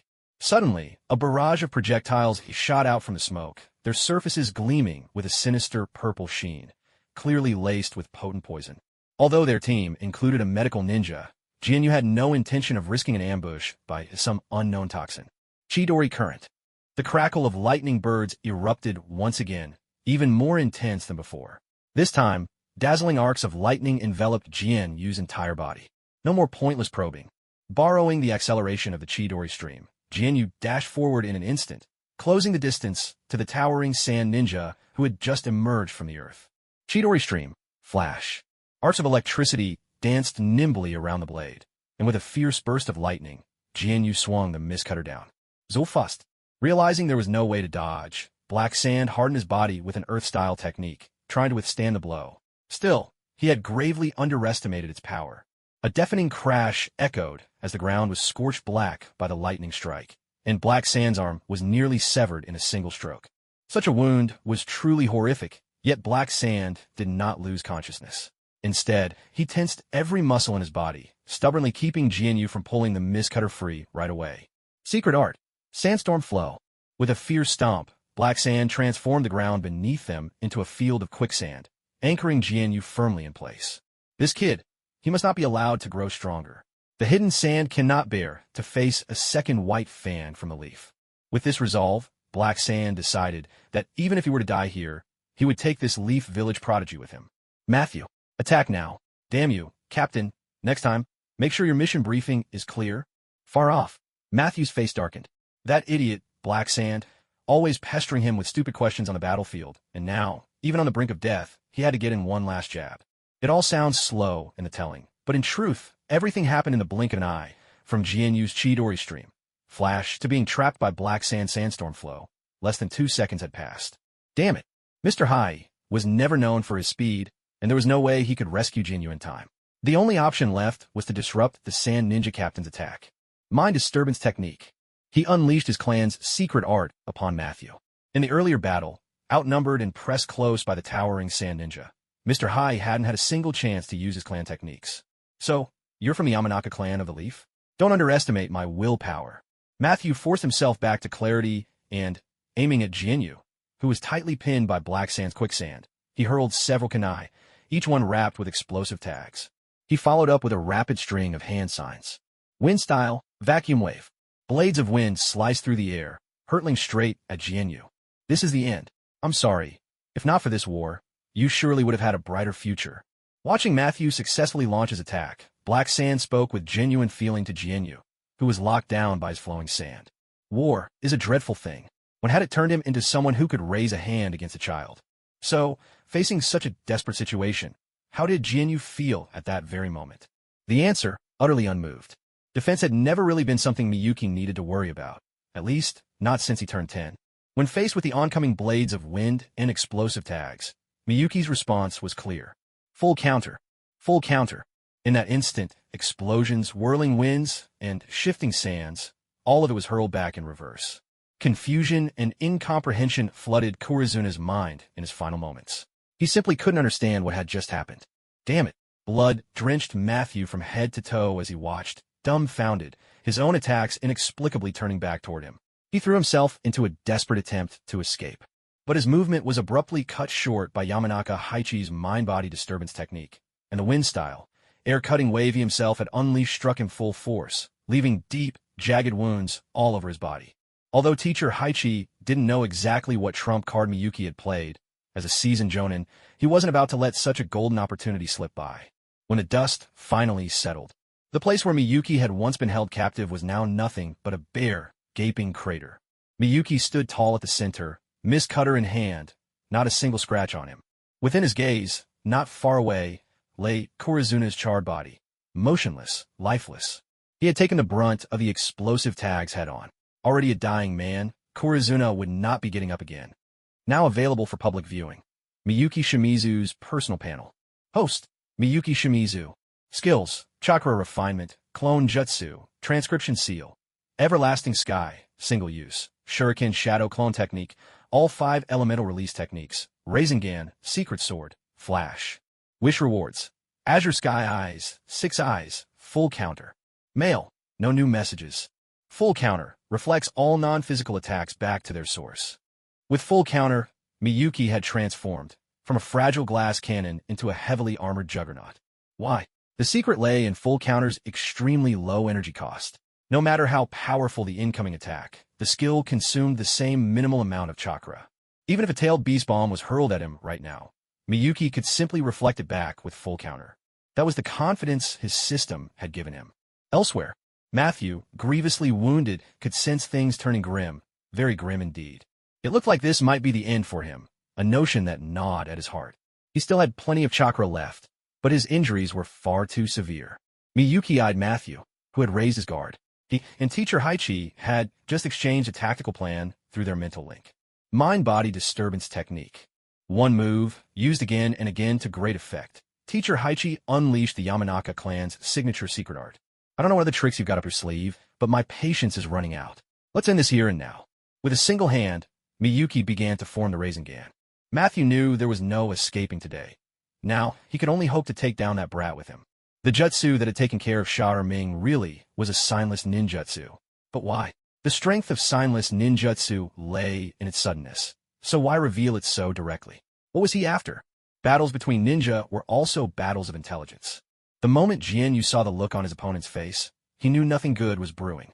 If he rushed in for close combat, he might end up like that towering sand ninja earlier, falling victim to a desperate counterattack. He continued channeling chakra into his hands. The rasengan spun even more violently, unleashing an intense hum, and razor-sharp blades like shuriken extended outward from its edges. Jianyu was no fragile, ordinary ninja. He was brimming with both strength and skill. Wind style, Rasen Shuriken. The shuriken, forged from highly compressed wind nature chakra, was launched from Jianyu's hand just like a thrown ninja tool. What? He threw it. Teacher Hai couldn't help but widen his eyes in shock. With Jianyu's exquisite chakra control, he could not only hurl the Rasen Shuriken, but even steer its trajectory a bit after release. The legendary technique of a shuriken that can curve. Now that's something. The Rasen Shuriken, radiating lethal intent, streaked toward Matthew in an instant. Konoha's prodigies really do play by their own rules, Matthew thought. An advanced, signless wind-style jutsu, and a ranged technique at that. He'd never even heard of such a thing, let alone seen it. The Rasen Shuriken struck Matthew, detonating on impact and expanding outward, engulfing a 10-meter radius. A bone-jarring sound of slicing filled the air, as if the entire world were being torn apart. Gale-force winds howled, forming countless razor-sharp wind blades that ravaged everything in their path. Dust, trees, even the very air seemed to twist and shred under the onslaught of the raging wind chakra. Truthfully, even without Teacher Hai's interference, with the speed of this wind style, Rasen Shuriken, Matthew couldn't have escaped its lethal range. Teacher Hai couldn't help but break out in a cold sweat as he witnessed the destruction left in the technique's wake. Jianyu, what is that move? It's a jutsu I developed myself. You could say it's an advanced version of that signless rasengan from earlier. Though the fourth Hokage Minato hadn't invented the rasengan, yet at this point in time, Jianyu had shamelessly claimed the copyright for the technique without a hint of embarrassment. I see. Truly remarkable. For a moment, Teacher Hai wondered if he should just hand over the squad leader position to Jianyu. A jutsu of this caliber surely belonged among the S-rank techniques.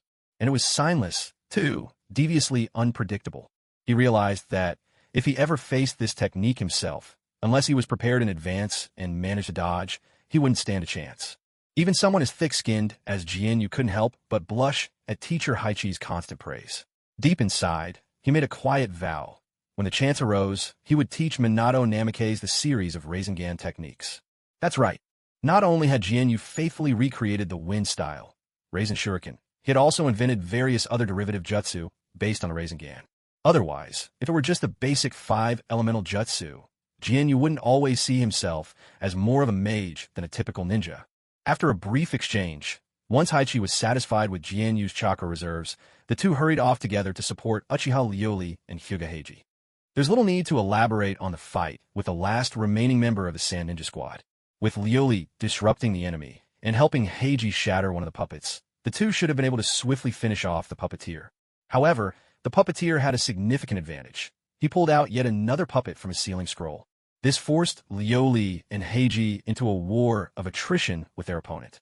By the time Teacher Haichi and Jianyu arrived to reinforce them, the three were still locked in a fierce struggle. Jianyu couldn't help but grumble inwardly.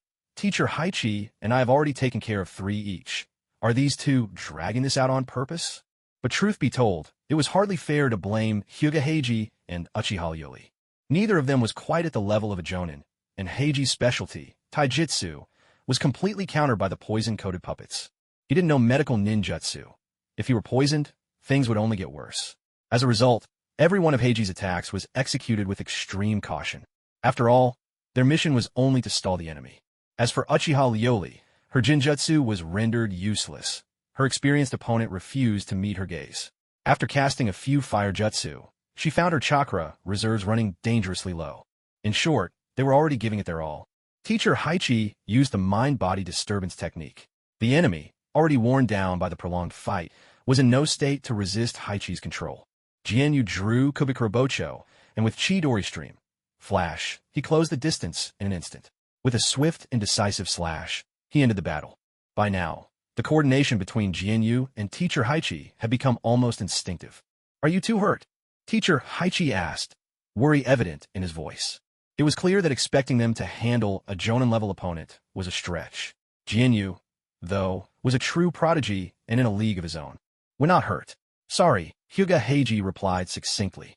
Although Jianyu hadn't spent much time with Heiji, he understood the reason behind Heiji's apology. It's all right. The enemy was a sand puppeteer. Never an easy opponent, Jianyu said, offering some comfort. Uchiha Ryori, standing off to the side, seemed shaken by something. In a rare, quiet voice, she muttered, It's nothing. Normally, When Uchiha Ryuli spoke, her tone would inexplicably rise at the end of every sentence, always giving off a prickly, hard-to-approach vibe. Based on Mitsuki's guess, Ryuli should have said something with her usual odd catchphrase. Something like, even if you hadn't come, I could have handled it myself. But now wasn't the time for conversation. The group quickly tidied up the battlefield, got their bearings, and hurried back to rejoin the convoy they were supposed to protect. After all, for Team Bor 1, the mission was to escort the supplies, not rack up enemy kills. If the supply line got cut, the mission would be a failure, regardless of how many foes they defeated. Halfway through their return journey, Team Bor 1 encountered a small squad from a combat unit dispatched to support them. The fact that the main escort team could spare people for backup meant they'd successfully beaten back the Sand Ninja ambush. Once back with the convoy, Mitsuki scanned the scene with his 6 eyes. None of the supplies were lost, but there were quite a few wounded. Among them, one in particular stood out, the elite Jonin from the Sarutobi clan. Besides the fallen shinobi, he was the most seriously injured. His body was shriveled in several places, showing the telltale signs of extreme dehydration. Mitsuki pondered silently. What kind of jutsu could cause wounds like those? In the end, the convoy pressed on. The Sarutobi clan leader was escorted to the front lines in the Land of Rivers. Normally, someone that badly injured would be sent back to the village for treatment. But his wounds were so severe that he was instead sent to the front, where the greatest medical ninja in the shinobi world, Lady Tsunade, was stationed. Mitsuki had already guessed the enemy's true identity, Pakura, the war hero of sand. Only her Kekii Genkai, Scorch Release, could leave wounds so parched, as if all moisture had been burned away, leaving corpses dried and mummified. To have fought off such a formidable foe, someone with a bloodline limit, that Sarutobi elite Jonin must have truly pushed himself to the brink. The Sarutobi clan always enjoyed a sterling reputation in the village. Even without a Kekii Genkai, their mastery of fire-release ninjutsu was renowned throughout the entire shinobi world. As one of Konoha's founding clans, the Sarutobi had always fought bravely at the front line of every battle. As dusk fell, Team Bor 1 gathered together, sharing their rations and chatting among themselves. Their teacher, Haichi, brought up Mitsuki's earlier display of brilliance on the battlefield, unable to hold back his curiosity as he asked about the name of Mitsuki's jutsu. That blue sphere technique is called rasengan. The advanced form is called wind style, Rasen Shuriken. Incredible, Haichi praised without reservation. Very strong, Heiji added quietly. Though he was a man of few words, he never missed a chance to join in. Stare, narrowed eyes. Miss Ryuli? Is there something wrong? Uchiha Ryuli let out a dismissive snort, turning away as she picked up a branch. He had no idea where she found it, and began doodling aimlessly on the ground. Jinyue couldn't figure out what he'd done to offend her. Ever since they rejoined the escort team earlier that day, this woman had kept shooting in glances every now and then.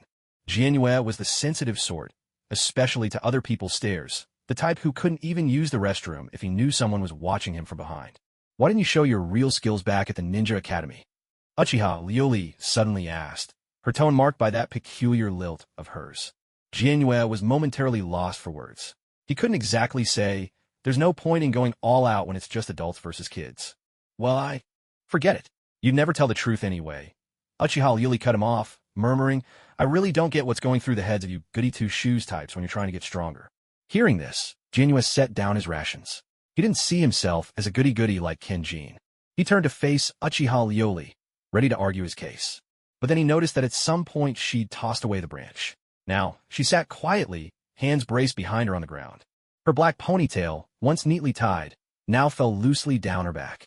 She tilted her head up ever so slightly, her gaze fixed on the night sky, lost in thought. Teacher Haichi had apparently left long ago, taking Heiji with him. Jinyue figured he'd eaten his fill. Maybe it was best to leave now. Just as he was about to stand, Uchiha Ryuli spoke. I won't give up. In Jinyue's eyes, something changed.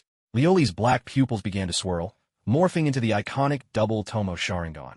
And then, a third Tomo appeared. The 3 Tomo Sharingan. You're right about one thing. This is the Uchiha way. Ordinary ninjas just have to train to get stronger, but for us Uchihas, it's never that simple. Achoo. On the front lines, Rin, busy restocking supplies, suddenly sneezed. Are you coming down with something, Rin? Asked Kakashi from a nearby squad. Jinyue had asked him to look after Rin, and he couldn't let his friend down. It's nothing, probably just got some sand up my nose. I wonder how Jinyue's doing over there. Don't worry, that guy's tough. If something happens to us, he'll be just fine. Idiot, Kakashi shot Obito a deadpan look. What you should say is, Even if something happens to you, the three of us will still be okay. What? Could these cryptic types just leave Konoha already? Jianyue hated nothing more than people who spoke in riddles.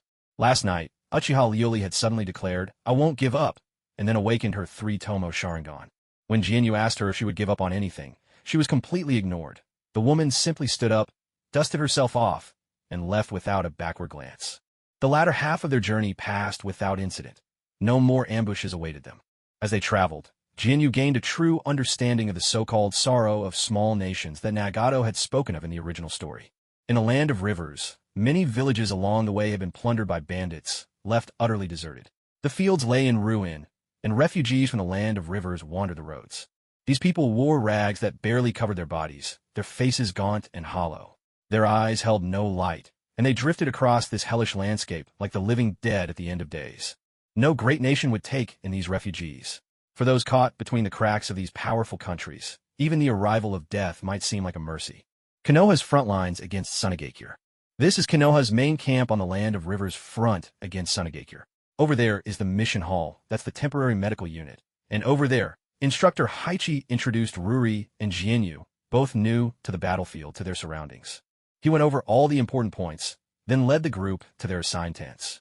With the essentials covered, Instructor Haichi left on his own.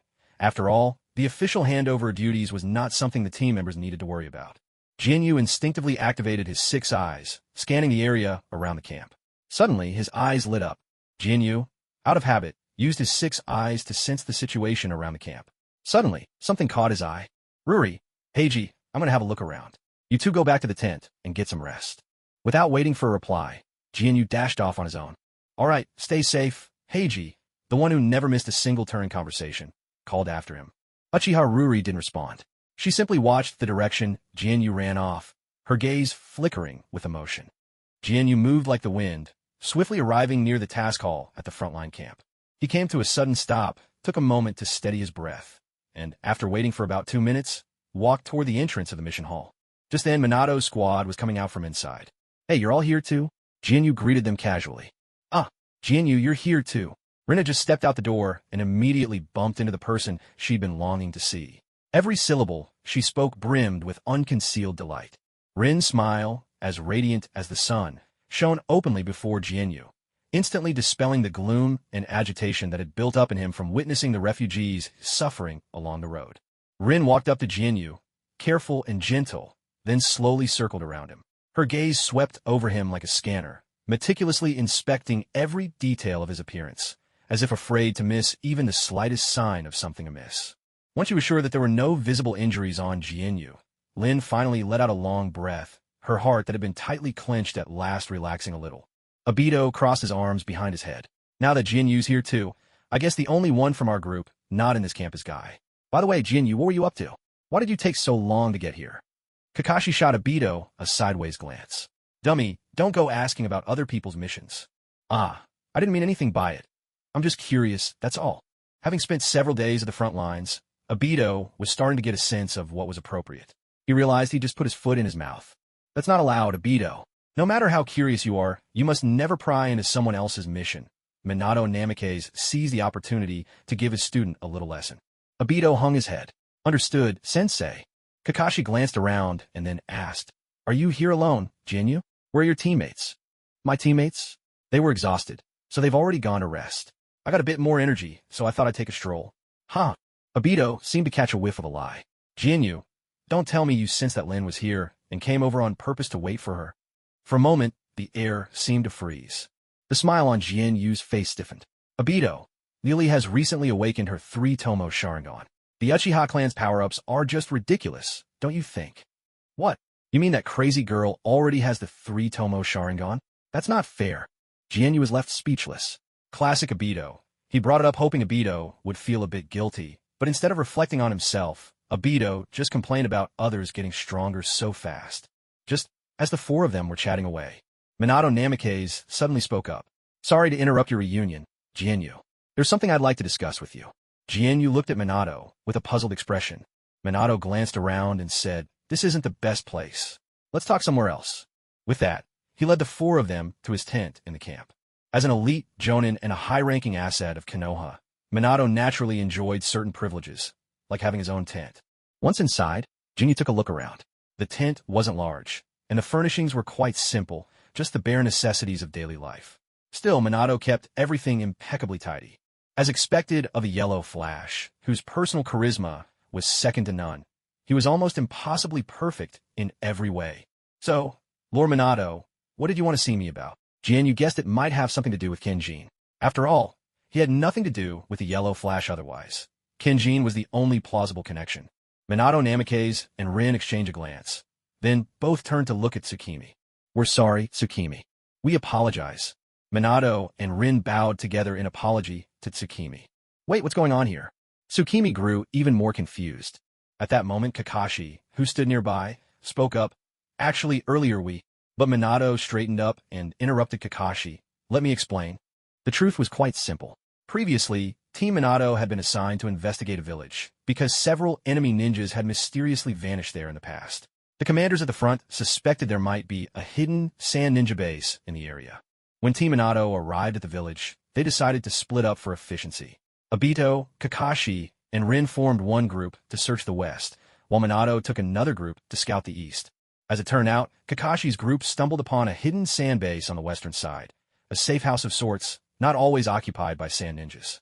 Unfortunately, they happened to run into 3 sand ninjas who had come nearby to resupply, and a fight broke out. By the time Minato heard the sounds of battle and rushed over, he arrived just as Rin was using the rasengan. Coincidentally, Minato had been struggling at that time with developing a jutsu that could work in tandem with the Flying Thunder God technique. He had envisioned something like the rasengan, a technique that needed no hand seals, but after much research, he always felt he was missing that final spark of inspiration. But the moment he saw that swirling blue sphere, it all clicked. This was the path Minato Namikaze needed to take. What happened next was straightforward. Minato, who had already spent considerable time researching seal-less jutsu, finally found the inspiration he'd been lacking after witnessing Rin use the rasengan in battle multiple times. At last, he crossed that threshold and became a ninja who could form his own rasengan. Still, Minato's conscience weighed on him. Even though he had never asked Rin about the rasengan or its secrets, he apologized to her and offered to make amends. It was only then that Minato learned the technique had actually been invented by Tsukimi, which meant there was one more person to whom he owed an apology. Indeed, Minato didn't think he had apologized to the wrong person. He simply realized there was someone else he needed to apologize to as well. On the other hand, Rin's feelings were complicated too, knowing that, before her own teacher had ever taught her any new techniques, he had instead learned the rasengan that Tsukimi had shown her. It wasn't that she feared Tsukimi would be angry with her. In fact, if Tsukimi truly was upset, it might have made Rin feel a little better. Rin simply felt downhearted for having revealed Tsukimi's technique without his knowledge or consent. And that was the whole story.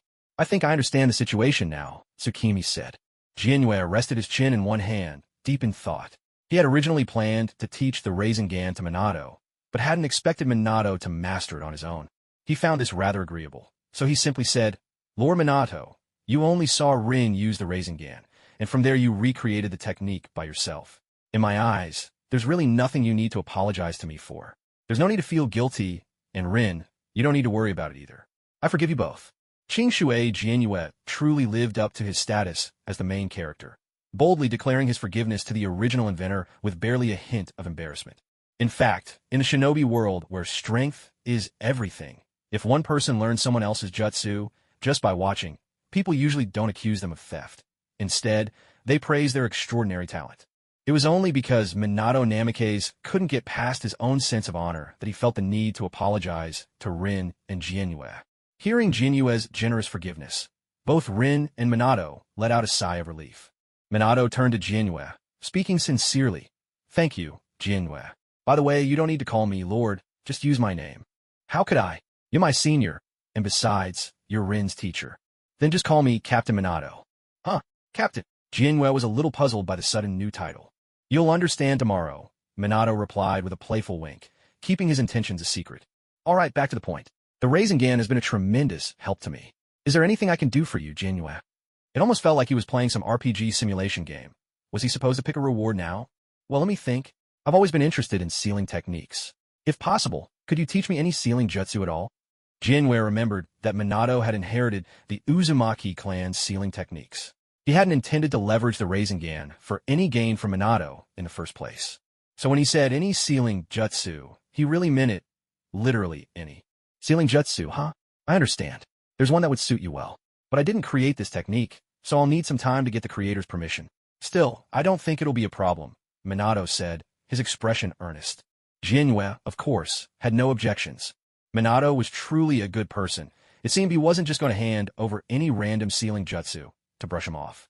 The owner he needed to consult was surely the last true heir of the Uzumaki clan, Kushina Uzumaki. Once everything was explained, Minato excused himself, saying he had other matters to attend to. In reality, Minato was quite busy, and as a half-senior among them, he figured the kids probably wouldn't feel at ease with him around. So he decided not to intrude on the long-overdue reunion of Jinwei, Rin, Kakashi, and Obito. After Minato left, Obito seemed as if a seal had been lifted from him, and he immediately spoke up. Since you've just arrived, Tsukimi, it's perfect timing to take you around outside. You probably don't know yet, Asuma, Kurenai, and the others are all here in this camp, too. Ah, sure, Tsukimi replied absent-mindedly, only half listening. Rin, on the other hand, was bubbling with excitement as she shared her recent experiences on the battlefield. Tsukimi, you were right. There really are rivers in the desert, and even lakes. But I haven't seen that mirage you told me about yet.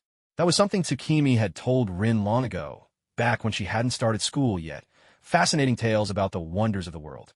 He hadn't expected her to remember them after all this time.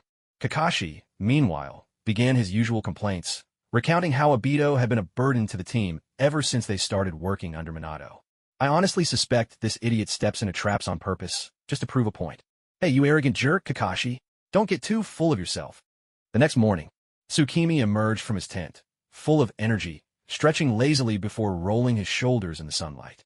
After spending the entire day with Rin yesterday, he felt completely recharged, his spirit and body light with what he jokingly called Rin energy. After breakfast with Heiji Ruri and the others, a ninja in a vest jogged over to Tsukimi and said, "Kayamizu, Tsukimi, please report to the headquarters. The commander-in-chief wants to see you." With his message delivered, the ninja hurried away. Although Tsukimi had no idea why the higher-ups had specifically summoned him, he didn't have the authority to refuse. Hyuga Heiji spoke up. If I recall, the commander-in-chief is none other than Lady Tsunade, one of the legendary Sannin. Uchiha Ruri frowned. What business could she have with you? Have you even crossed paths with her before?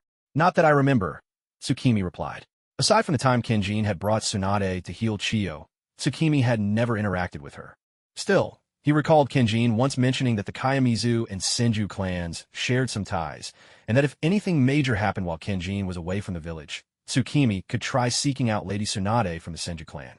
He figured they must have worked together on some high-level missions in the past, and considered each other comrades in arms. In any case, I'll go and see what it's about, Tsukimi shrugged.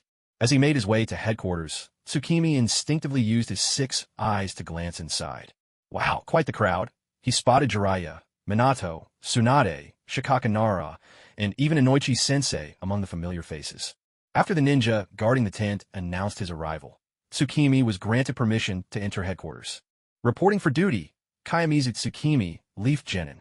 Though there were plenty of acquaintances present, Tsukimi was nothing like Obito. He maintained a formal demeanor in official settings. No need for formalities, Mizuki. In the escort mission report, it was mentioned that you know a wide-range S-rank wind release technique. Is that correct? Tsunade sat in the main seat, her fingers interlaced beneath her chin, addressing Mizuki. Although her question was phrased as if seeking confirmation, her tone left no room for doubt. One might expect it to come across as overbearing. Yet Mizuki didn't feel particularly intimidated. Perhaps it was because he naturally held a fondness for characters he liked, or maybe it was simply because Tsunade's presence was so overwhelming. Of course, I mean her status. As the granddaughter of the first Hokage, Tsunade was recognized by the daimyo of the Land of Fire as a princess, bearing the title Lady Tsunade. Yes, the technique is called the Rasen Shuriken. Since I haven't trained with any other S-rank jutsu, I can't say for certain whether its power truly matches the level expected of an S-rank technique, Mizuki answered honestly. No need to be modest with me. The blonde man next to you is Minato Namikaze. You've heard of him, haven't you? Tsunade said bluntly, pointing to her side. The man indicated, Minato Namikaze, gave Mizuki an awkward but friendly smile. Mizuki nodded. Of course, I know him. Tsunade slapped the table, satisfied. Good, then there's no need for introductions. Here's the mission. The village wants you and Minato Namikaze to form a surprise attack squad. Minato's Flying Thunder God technique will handle mobility, while you'll use your wind release jutsu to destroy key facilities in Sunegaku's camps. No wonder Minato said yesterday that he could also be called captain. It seems the village elders made up their minds about how to use the Rasen Shuriken as soon as they saw the escort mission report. Mizuki thought silently. That said, if I'm acting with Minato, things could get much more dangerous for Rin. To be honest, he wasn't particularly eager to accept this mission. But during wartime, a ninja has no right to refuse orders from above. Even if the village sent a genin on some absurd mission to assassinate a Kage from another village, refusal wasn't an option. As Mizuki sank into thought, a crisp, commanding voice rang out from the main seat. What's wrong? Are you unwilling? Tsunade raised an eyebrow, noticing Mizuki's hesitation. Of course I'm willing. But what about my original squad and Captain Minato's team? What happens to them? Mizuki knew Tsunade's temperament. If he was even a little slow to respond, she might give him a forehead flick just like she did in Naruto. He really didn't want to take that hit. Neither of your original squads will be dissolved. The team you and Minato form is only temporary. I understand, Lady Tsunade. Mizuki knew he couldn't refuse, so he accepted the assignment without hesitation. For now, it's only temporary, which means if the assault squad proves effective, it might not stay temporary for long. Tsunade, what do you think? Although Tsunade was known for her domineering personality, she still took a moment to ask the opinion of her old teammate's disciple. I have no objections, Lady Tsunade. But please, let me come up with the squad's name. Minato Namikaze replied, a hopeful look lighting up his face. Tsunade, of course, didn't care about such trivial matters. To her, the only thing that mattered was that the squad could be formed smoothly. As she thought this, her gaze happened to fall on Minato. He was practically beaming with pride, clearly brimming with confidence about the name he was about to bestow on their team. Seeing this, Tsunade couldn't help but feel a twinge of curiosity herself. She wondered what kind of eye-catching name the most promising young ninja of Konoha's new generation would come up with. So she answered casually, name it however you like. Given the green light, Minato's face lit up with excitement. Thank you, Lady Tsunade. Then, I'll name the team I'll form with Tsukimi. The legendary Gale Blade, Flash, Spiral Storm, Ultra Howl, Zero Squad. What? Tsunade and everyone present seemed to have a huge question mark pop up over their heads. Ha ha, I knew it, Minato. Ha ha ha. Jiraiya, unable to hold back, burst out laughing. He was well acquainted with his student's unique talent for naming things. But even so, he couldn't help but laugh when he actually heard the name. Minato scratched his head awkwardly at his teacher's reaction. So that's it. Gale, stand for my wind-style ninjutsu. Flash refers to Captain Minato's Flying Thunder God technique, and the spiral connects us both through the rasengan. Splendid. This name fits perfectly. Captain Minato, you truly are a genius. Tsukimi had initially expected Minato to come up with some bizarre and mysterious abstract name. But upon reflection, he realized how fitting the name actually was. But, Captain Minato, I have a small suggestion. Tsukimi raised his hand to ask. Minato was secretly amazed. He never imagined anyone could so thoroughly grasp the deeper meaning behind the name he'd chosen. Not even the erudite Jiraiya-sensei had managed to do so. So when he heard that Tsukimi had some valuable suggestions, Minato was overjoyed and quickly spoke up. Don't hold back, Tsukimi. Tell me what you think. Finally meeting a kindred spirit, Minato was filled with anticipation. Jinwa didn't keep everyone in suspense. She smiled and spoke up. In my opinion, the most important thing in this squad is Captain Minato's Flying Thunder God technique. That's what made this tactical unit possible, so we should put Flash at the front of the team name. I propose we call it the Legendary Storm Ultra Roaring Zero Squad of the Flashing Spiral Gale Blade. Minato quickly shook his head, waving his hands. No, Jinwa, your Spiral Shuriken, is even more important. Gale should definitely come before Flash. No, Captain Minato. Watching these two, oblivious to everyone else, animatedly debating and enthusiastically discussing a name so abstract and baffling that no one else could follow, Tsunade, Jiraiya, Shikakanara, and Inoichi Yamanaka couldn't help but feel that despite their numbers, they were somehow the ones being left out. In the end, Jinwa couldn't win against Minato's persistence. All right then, we'll do it your way, Captain Minato, Jinwa said at last, looking genuinely regretful. And so, the squad's name was officially decided. The Legendary Storm Ultra Roaring Zero Squad of the Gale Blade Flashing Spiral. Jubilations all around, truly something to celebrate. So what's the difference between the Legendary Storm Ultra Roaring Zero Squad of the Gale Blade Flashing Spiral and the Legendary Storm Ultra Roaring Zero Squad of the Flashing Spiral Gale Blade anyway? Everyone present silently screamed this question in their hearts, utterly bewildered. Back at the tent assigned to Team Haichi, Jinue briefly explained that she would be temporarily leaving the squad. A special assault team. That's incredible. For once, Heiji's face showed a rare flash of surprise. He knew all too well what it meant to be assigned to a team like this, especially one that included the now famous Yellow Flash. This event marked a turning point. Jinue had broken through the ceiling normally imposed on civilian-born shinobi. So long as she stayed the course, her future would undoubtedly take her into the true halls of power in Konoha. Congratulations, Jinue, Hyuga Heiji said sincerely, genuinely happy for her, though a hint of envy flickered in his eyes, so subtle no one could notice. As a member of the Hyuga clan's branch family, his entire life's path had been laid out at birth. A one-way road without a single fork, its end always in sight. While the support of a great ninja clan like the Hyuga meant that branch family shinobi survived on the battlefield at much higher rates than ordinary civilians. Indeed, some civilian shinobi even envied them. In the end, which mattered more? Freedom or life? Who envied whom? Philosophical questions like these could never truly be answered. Thank you, Heiji. But Captain Minato's squad is only a temporary arrangement. If it doesn't go well, the team will probably disband, Jinue replied. That was the true strength of the Flying Thunder God technique. Unlike other squads, where failed missions could easily mean casualties or even total annihilation, this squad had a much better chance of making it out alive. Even if Tsukimi, who was teamed up with Minato Namikaze, failed to destroy the sand-hidden outpost, there was still no need to worry about his own safety. Space-time ninjutsu, the Otsutsuki clan themselves would vouch for its excellence. With your talent, Tsukimi, you'll be just fine, Heiji said, full of confidence in him. Uchiha Ruri folded her arms across her chest, her expression proud as she spoke. Stop acting so modest all the time. You're really strong. Even among the Uchiha, there's no one with a talent like yours. Thank you, Ruri, Tsukimi replied. Although Uchiha Ruri's tone was far from gentle, Tsukimi, after years as classmates, had come to understand her personality well. A classic overachiever with its thunderous streak. Though unfortunately, that brand of pride had gone out of fashion these days. Ruri bit her finger as she said, I honestly don't know how you train.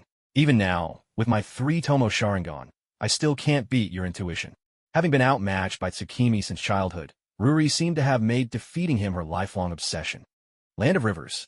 A small country nestled between the borders of the Land of Wind and the Land of Fire, named for its winding mountains and rivers. In truth, this region wasn't always a country.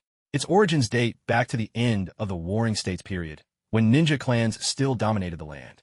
The first Hokage, Hashirama Senju, saw how harsh the environment was for Tsunegakure in the Land of Wind, so he allocated this stretch of land, fertile compared to the desert, to the first Kazekage, Redo. But later, the feudal lord of the Land of Wind, fearing that Tsunegakure might develop rebellious ambitions over this territory, took measures to have the Land of Rivers declare independence. From a modern perspective, this would seem like cutting off one's own arm. But after living in this world for so long, Tsukimi understood that this was a misconception. In the ninja world, the nobility of various nations were constantly intermarrying. At the end of the day, these so-called lords and monarchs were all one big family. So, for Tsunegakure, the Land of Rivers' independence was a clear loss. But for the feudal lord of the Land of Wind, it was merely granting some territory to a relative to rule. Naturally, Tsunegakure wasn't willing to swallow this silent loss, so they worked behind the scenes to ensure the Land of Rivers couldn't establish its own ninja village, thereby keeping some of its mission requests flowing back to them. And that concludes today's lesson in ninja world history and geography. At the moment, Tsukimi was traveling alongside Minato Namikaze along the border between the Land of Rivers and the Land of Wind. Their target was a secret sand-hidden transport route concealed amid the drifting sands. The intel came from a certain self-proclaimed Shadow of the Leaf, the leader of a veteran intelligence organization. This was the very first mission of the Gale Blade, Flash Spiral Legend Storm, Ultra Howl, Zero Squad. Minato Namikaze took this very seriously. Tsukiyomi, up ahead, is a crucial stronghold along the Sand Village's supply route. I heard you have sensory abilities too. Have you picked up on anything? Minato pointed toward a sand-swept ravine ahead, his tone both cautious and expectant. Yes, I could sense a lot of chakra reactions. It's hard to believe they're actually hiding within that swirling sandstorm, Tsukiyomi replied. A shifting curtain of sand could hardly obscure the all-seeing gaze of Tsukiyomi's celestial eyes. Not far ahead, every move the Sand Ninja made was laid bare before him. On this point, a certain veteran intelligence organization would certainly have much to say. This is the sand concealment technique of the hidden sand village, Minato explained, admiration in his voice. When several shinobi combine their efforts in the desert, They can draw in the surrounding sand to form a natural barrier. Without exceptional sensory skills, it's nearly impossible to detect. Your gift for sensing is as remarkable as your ninjutsu talent, Tsukiyomi. I still have so much to learn. And honestly, next to you, Captain Minato, even the brightest genius can only pale in comparison, Tsukiyomi replied, borrowing a line from Jiraiya with a sly smile. After their mutual exchange of praise, the two quietly slipped to the outer edge of the sand's hidden outpost, concealed beneath the drifting dunes. The advantage of the sand concealment technique was clear. It could be used collectively, required little chakra, and with rotating shifts, could be maintained around the clock. But its drawbacks were just as obvious. It worked only in desert environments, and once an enemy saw through it, it became little more than a decorative trick, offering no real protection. From Minato's observations, the terrain here made a silent infiltration all but impossible. He also noticed that the ninjas' shift change at the nearest entrance to them occurred every 15 minutes. So he decided their best option was to strike directly at this entrance. Two sand ninja guarded the entryway. Minato and Tsukiyomi exchanged a brief signal using Konoha's hand signs. Secret sword, flash step.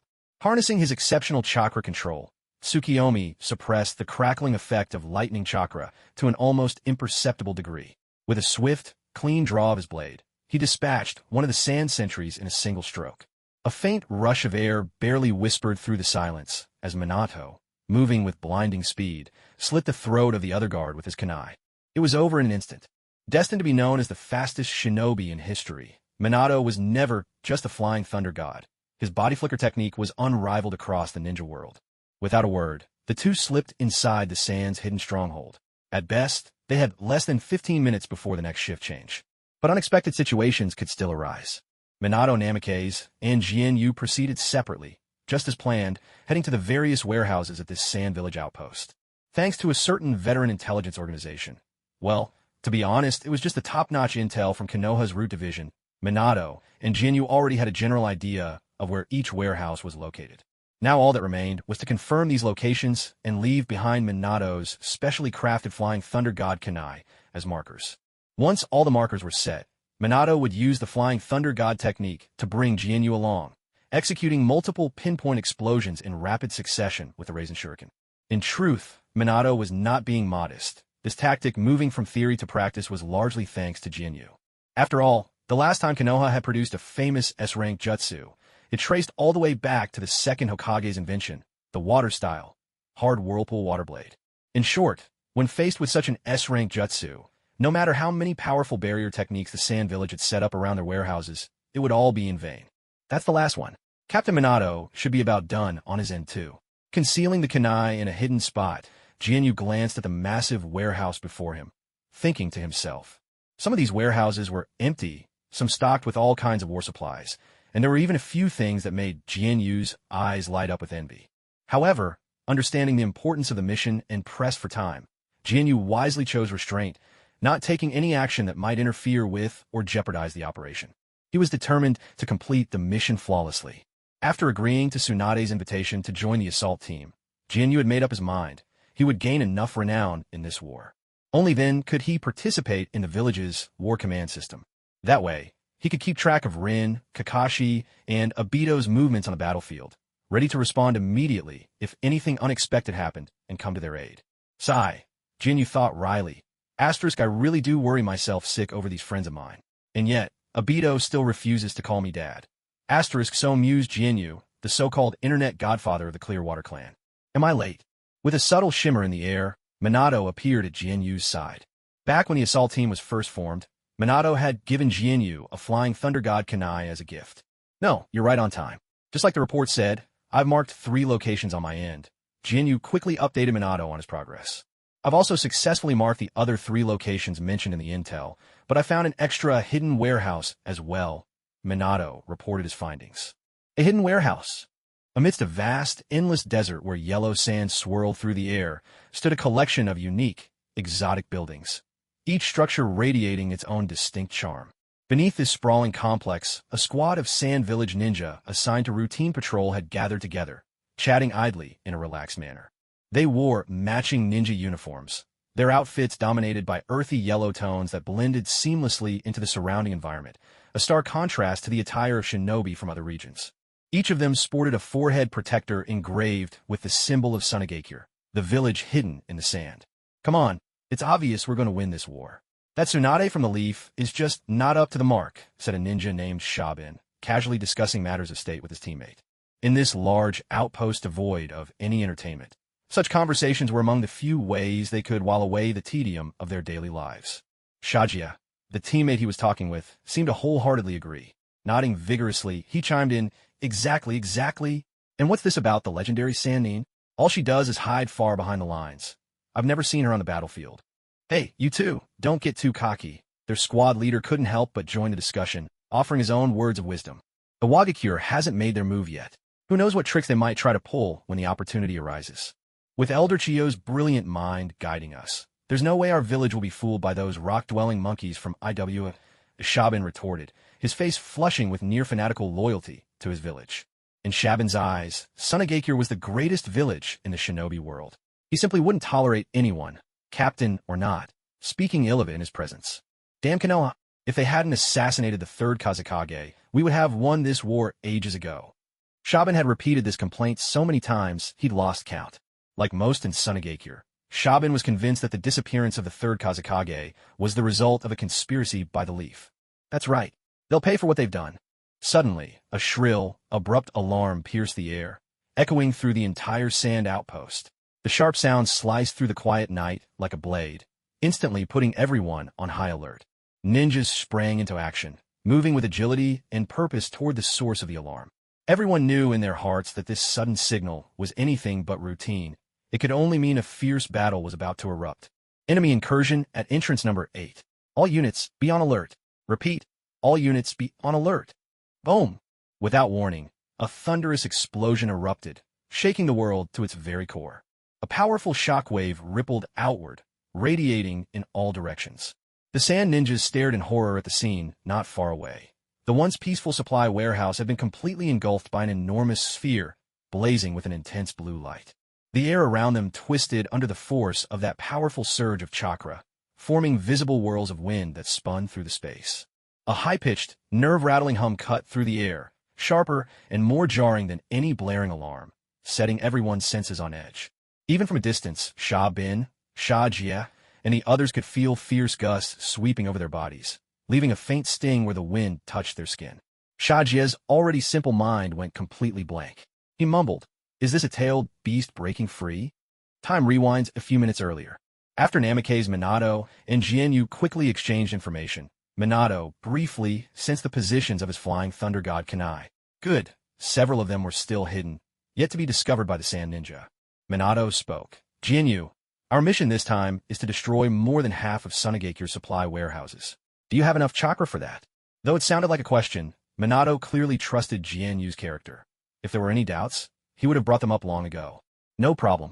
I can destroy all marked locations at once, Jianyu replied with a confident smile. With his level of chakra control, Jianyu could utilize every drop of his chakra to its fullest, something that went beyond just casting jutsu, extending even to the most efficient chakra refinement. Whether elite, jonin, or regular genin, most shinobi inevitably waste some chakra as they channel it, especially while refining or performing jutsu. But Jianyu is different. Thanks to the 6 eyes, his chakra control was nothing short of extraordinary. If the average elite ninja could extract a single unit of chakra from a given amount of cells, Jianyu could draw out 10, perhaps even more. Don't underestimate this 10-fold difference. Take Namikaze Minato, for example. His chakra control was already among the best in the shinobi world. If Minato and Jianyu were the same age, Jianyu would be able to extract more than 10 times as much chakra as Minato from the same amount. Add to that his flawless efficiency while casting jutsu, and Jianyu's stamina as a ninja became truly formidable. In short, for Jianyu, obliterating all those supply warehouses with Rasen Shuriken was a task he could handle with ease. Minato was never one to dawdle during a mission. Hearing Jianyu's confident answer, he smiled and said, "Then, let's begin." He placed a hand on Jianyu's shoulder. "Get ready. I'm about to jump." Jianyu simply nodded in response. He and Minato had already trained and coordinated their moves several times at the Konoha camp. He was more than familiar with the spatial leap of the Flying Thunder God technique. There was a flicker in space. Minato, Namikaze, and Miyuki appeared in an instant at a spot marked by the Flying Thunder God Kanai. At that moment, alarms blared within the Sand Village stronghold. Countless squads of sand shinobi surged out from every passage, quickly and methodically searching every possible hiding place for intruders. Only 8 minutes had passed since Minato and Miyuki had infiltrated the stronghold. According to Minato's observations around the perimeter, the sand shinobi should have discovered the slain entrance guards 15 minutes later. It seems some unexpected variable had come into play, perhaps a jutsu designed to check for intruders inside the base. After all, this was one of the 5 great hidden villages. Their foundations ran deep. But in the end, the sand village was still a step behind. The flying thunder god kunai had been marked well in advance. Miyuki raised his right hand, quickly gathering and compressing wind chakra until it began spinning in a wild, unstoppable vortex. In a flash, the smooth sphere of chakra sprouted razor-sharp blades, fanning out like a shuriken. Minato, standing beside him, wasn't seeing this jutsu for the first time. He'd witnessed it before, back when he and Miyuki had practiced together at the Leaf Camp. But that was just training. Miyuki hadn't actually unleashed the jutsu back then. So Minato had mostly learned of its true destructive power through Lady Tsunade's words. To push wind chakra's nature transformation to the absolute limit. For such a violent jutsu to be thrown and released, what terrifying chakra control, Minato thought to himself. He knew very well how difficult it was to wield such an unstable nature transformation with perfect control, able to unleash or restrain it at will. And this wasn't even the end. If destruction was the goal, then why not give the sand village something truly spectacular? Miyuki poured even more chakra into the technique. The Rasen shuriken swelled larger and larger, growing ever more formidable. Short, urgent alarm cries echoed through the sand stronghold. A faint smile played across Miyuki's lips. You found us quickly, didn't you? What a shame. The seeds have already been sown. Get ready to witness the grandest fireworks show of your lives. With those words, he hurled the massive, fearsome shuriken with all his might. Wind release. Giant Rasen shuriken. Wind release. Giant Rasen shuriken. Someone once said, war is when a mother's child travels far from home to kill another mother's child. It does sound tragically sad, but when you're caught up in it with no choice, there's nothing wrong with choosing to protect yourself by killing the enemy. Miyuki had never believed war was right. He felt regret for the sand shinobi who might die by his hand today, but he would show no mercy. In your next life, don't be born into this world, Miyuki said softly, with genuine feeling. The enormous, dazzling giant Rasen shuriken burst from Mitsuki's hand like a wild stallion breaking free, streaking through the air at an astonishing speed.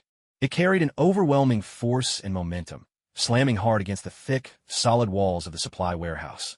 What seemed unbreakable was no match for the Rasen shuriken's advance. With a thunderous crash, the wall instantly shattered and collapsed, debris flying everywhere and dust billowing into the air. Yet the giant Rasen shuriken's force did not diminish in the slightest. On the contrary, it surged forward like an unstoppable blade, charging relentlessly ahead. The intricate defensive barrier, carefully set up by the sand ninja, was torn apart with brute force. Before the giant Rasen shuriken, their powerful jutsu seemed as fragile as paper. As the barrier gave way, invisible ripples of energy spread outwards in waves. For a moment, time itself seemed to freeze. Everyone inside the warehouse stared in shock, eyes wide, unable to believe the sight of this colossal shuriken that had appeared out of nowhere. What was this thing? It was clear at a glance that it was nothing to trifle with. How had it gotten inside? Under the keen gaze of Mitsuki's 6 eyes, the giant Rasen shuriken shot straight to the center of the warehouse in the blink of an eye. With a single hand raised in a sword sign, Mitsuki called out in a low voice. Detonate! The giant Rasen shuriken, far more powerful and wide-reaching than any ordinary one, effortlessly enveloped the entire massive warehouse, and its reach was still expanding.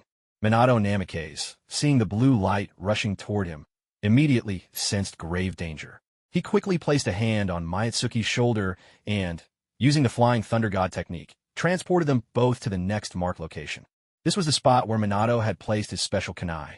He had learned the general details of Mitsuki's jutsu from Tsunade. After carefully calculating the might of the technique and the warehouse's position, he had chosen this precise spot for his flying thunder god kunai. But he hadn't expected Mitsuki to conjure an even larger Rasen shuriken. Still, these were minor issues, nothing that would jeopardize the mission's success. Meanwhile, outside, Sand Ninja, who had rushed over at the commotion, stared in shock, dread, or rage. The gigantic blue sphere gradually faded, leaving behind nothing but a vast, empty crater hundreds of meters wide, as if nothing had ever existed there at all. Of course, under the Rasen shuriken's microscopic slicing power, down to the cellular level, not a trace remained. Not a person, not a scrap of supply, not even a wisp of smoke. Some might talk about the no smoke, no harm rule, but here, it simply didn't exist. For the sand ninja stationed there that day, this was a day they would never forget. For them, the nightmare had only just begun. Who was their enemy? No one knew. How did their enemy move? No one knew. They didn't even know how many enemies there were. Today, every corner of the sand-hidden stronghold buzzed with that deeply unsettling, all-encompassing drone. The enemy moved with a speed beyond the wildest imagination of the sand shinobi stationed here. At that very moment, the person in charge of this hidden sand outpost was in a towering rage. All this time, and still no idea who the enemy is. Are you all completely useless? The one losing her temper was a young female sand ninja, clad in a backless outfit that accentuated her striking allure. I'm sorry, Lady Yakura. The enemy seems to have some technique that lets them break through our encirclement in an instant. We suspect it might be Konoha's yellow flash. A sand jonin reported to Yakura, sweat streaming down his temples. According to frontline intel, the yellow flash has never used ninjutsu of this scale before. Could it be a new technique? Or maybe Konoha has produced yet another powerhouse? Yakura swiftly analyzed the situation at hand. Yakura's presence here was actually linked to a previous escort mission undertaken by Jienyu. At that time, it was a Sarutobi clan elite jonin who had fought tooth and nail to drive back Yakura's squad. Meanwhile, Team Haichi hadn't been on the main battlefield, but had instead wiped out a sand squad attempting a flanking ambush elsewhere. As a result, this was Yakura's first encounter with the Rasen Shuriken technique. For Konoha, as long as the critical supplies reached the front lines safely, a few personnel losses were considered acceptable. But for Sunagakure, Yakura's ambush squad had carried the village's high hopes. The greater the expectation, the deeper the disappointment. After the failed ambush on Konoha's supply unit, classic finger-pointing and criticism against Yakura began to circulate within Sunagakure. It just goes to show that incidents like the white fangs are hardly rare in the ninja world. Crows everywhere are the same shade of black. But Yakura was hardly some delicate, thin-skinned ninja. She had strength and cunning to spare. She was well aware that, lately, the village probably found her as welcome as a stray dog, so she quickly took an assignment out at this outpost to lie low. After all, this kind of mindless gossip always faded with time. But let's get back to the matter at hand. Even though Yakura suspected the enemy was Konoha's yellow flash, she had no effective countermeasures for the moment. Space-time ninjutsu were rarer than Kekiai Genkai in the ninja world. The enemy could appear and vanish at will, always holding the initiative. They couldn't even catch sight of the enemy, let alone stop them. A deafening explosion shook the compound. Yakura strode to the window, her long legs carrying her in swift, purposeful steps. She watched as another supply warehouse became engulfed by a rising sphere of blue light. Her brows knitted tightly, her expression growing ever more grim. Damn it, this is the fourth time already.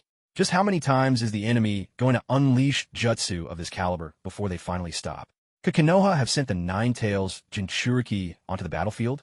Yakura understood that now was not the time to wonder whether they could catch the enemy. The foe possessed space-time ninjutsu. The only thing they could do now was try to minimize their losses. Turning away from the scene outside and walking out the door, Yakura refused to look at the devastation wrought by those dangerous techniques any longer. There was nothing worth seeing. Once the chakra faded, all that remained was yet another ruined crater. As she strode forward, she shouted out an order, her voice ringing with authority. Gather all our elites and pull everyone back to defend Warehouse 7. Search the area around Warehouse 7 thoroughly. If you find anything resembling a space-time marker, destroy it immediately. But, Lady Yakura, what about the third and sixth warehouses? They haven't been destroyed yet. A sand-hidden jonin asked, clearly confused. I said pull everyone back to defend Warehouse 7. Did I not make myself clear? Yakura's voice was icy cold, as if she might erupt in violence at any moment. I understand, Lady Yakura. Not daring to question further, the sand-hidden jonin hurried off to mobilize the troops and shift the defense to Warehouse 7.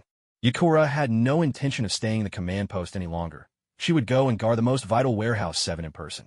That was where Sunagakure's greatest asset was hidden, the very asset that gave them the confidence to wage war against Konoha. It absolutely, positively could not be lost. This so-called Warehouse 7 was exactly the secret stronghold that Minato Namikaze and Tsukimi had discovered at this sand-hidden outpost. Boom! Boom! Two more thunderous explosions echoed in quick succession.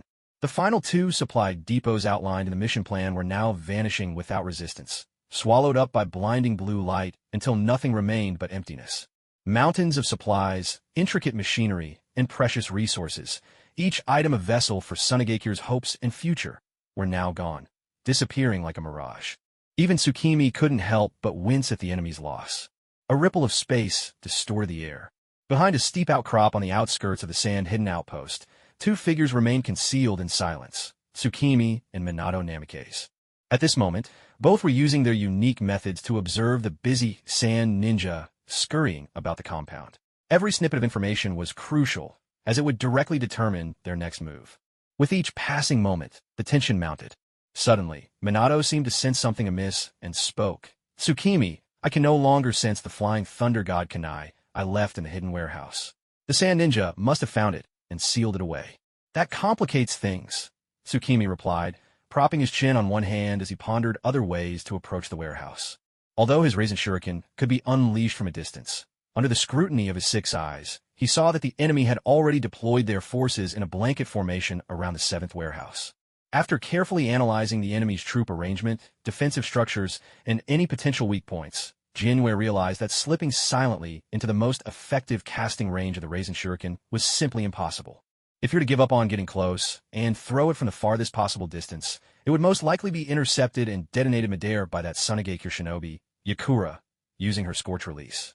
Familiar as he was with the original story, Jianwei certainly did not underestimate the power of Scorch Release, or, for that matter, any of those ninjutsu-based Kekkei Genkai, none of which could be considered trivial. It's worth mentioning that even if Minato Namikaze's hidden flying thunder god kunai had somehow escaped detection and search, it would not have changed the current situation. From the very beginning, that hidden warehouse was tightly guarded. To avoid alerting the enemy and jeopardizing the original mission, Minato did not attempt to approach or investigate what was inside. Even the coordinate he set here was chosen with extreme caution. So, even if he could teleport over, it was highly unlikely he would be able to successfully destroy the warehouse. Unlike Minato's sensory abilities, Jinyue's 6 eyes functioned much like the byakugan, gathering information through vision, so he could actually see what was inside the warehouse. But it did no good. The place was filled with sealed scrolls, and their contents were completely obscured. Looking at the layers of sand shinobi standing guard, Minato pondered deeply before speaking. "We've already accomplished our mission objectives beyond expectation. Although I'm curious, for now, let's withdraw." It was a sound judgment. As the war dragged on, whatever trump card Sunegakure was concealing would eventually be revealed in its entirety. Moreover, things defended with such intensity and elaborate security measures could only fall into one of 2 categories. The first would be weapons or equipment with enormous destructive power, capable of delivering a devastating blow to the enemy. The second would be an astonishing stockpile of war funds, so large it defied imagination. Both factors could determine the outcome of a war and the fate of a nation, so neither side dared to take them lightly.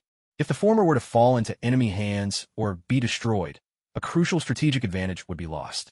If the latter were compromised, it would directly affect the army's supplies and combat capability, perhaps even tipping the entire balance of the conflict. Thus, no matter which scenario it was, all parties would remain on high alert and take every necessary measure to ensure its absolute security. Jinyue suddenly realized that, ever since he'd arrived on the battlefield, he hadn't heard a single mention of Raza, the future 4th Kazekage of the Hidden Sand Village.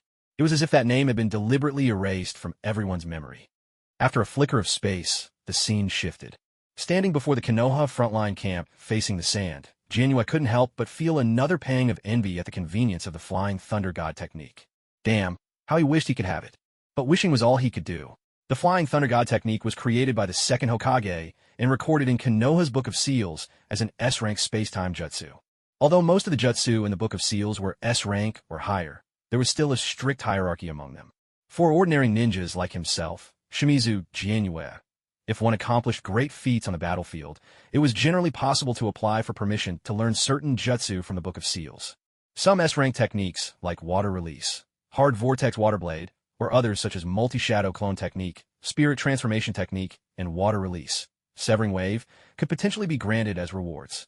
However, techniques like the Flying Thunder God, Dead Demon Consuming Seal, or Impure World Reincarnation were far too dangerous, and given the 3rd Hokage's cautious nature, he would never allow them to be passed on lightly. Unless, of course, the recipient was a loyal, homegrown talent, say, if Jinyue had apprenticed under one of the legendary Sannin. In that case, The third Hokage would gladly offer the Flying Thunder God as a reward, perhaps even grooming him as a candidate for the fifth or sixth Hokage.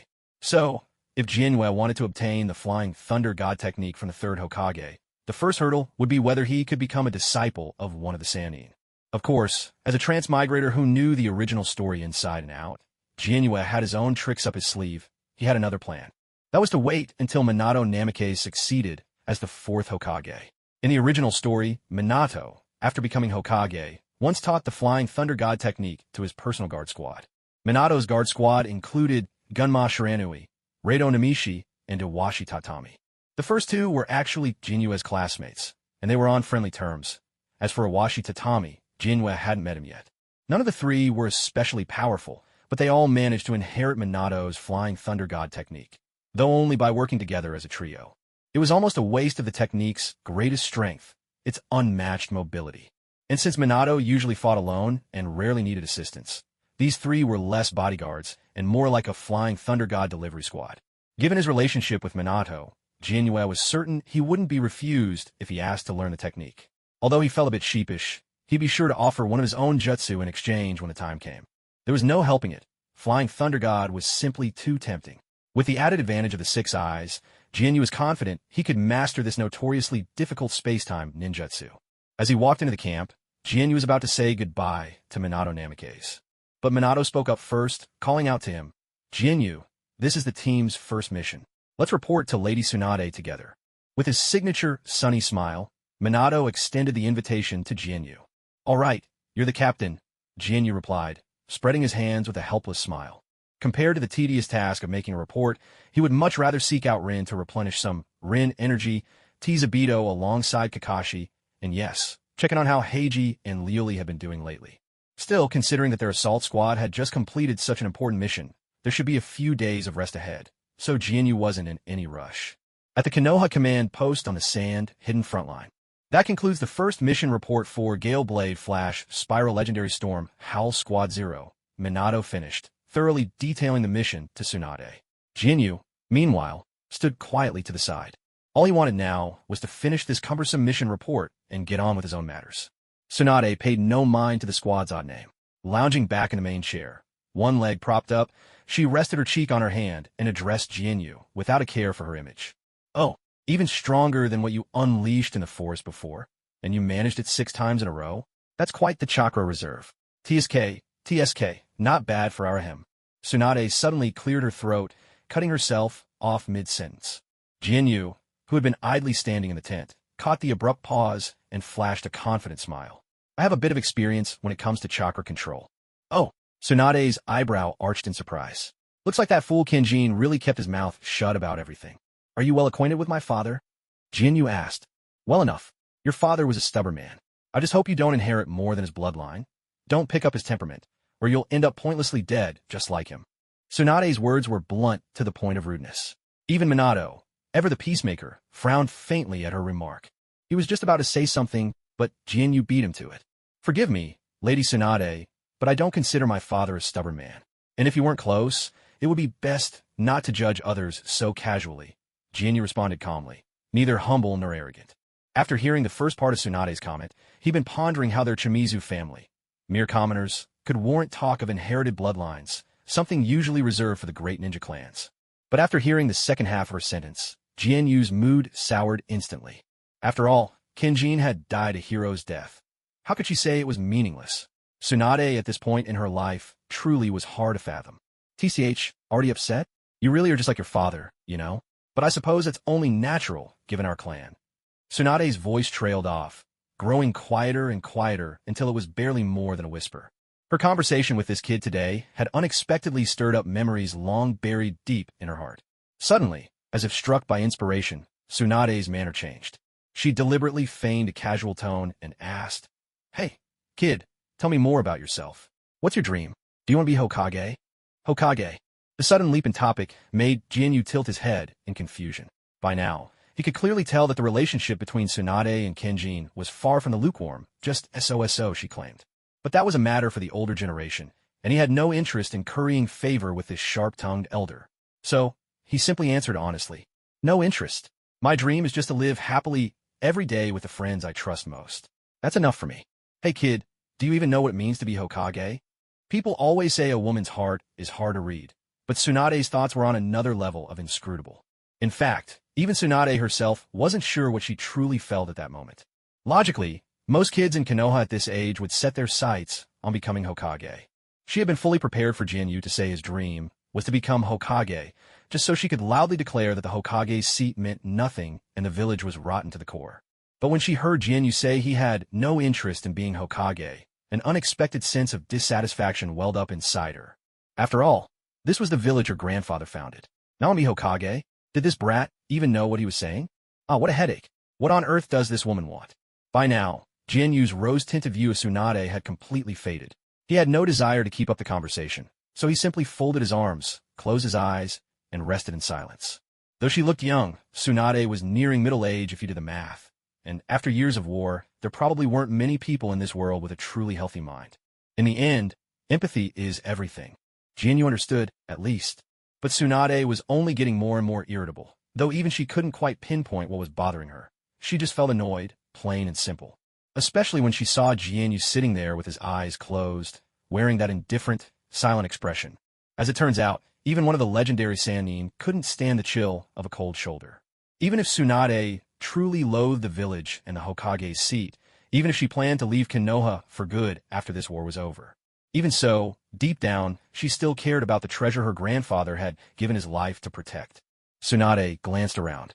That Jiraiya, who was usually as clingy as a shadow, was nowhere to be seen, leaving her with no one to vent her frustrations on.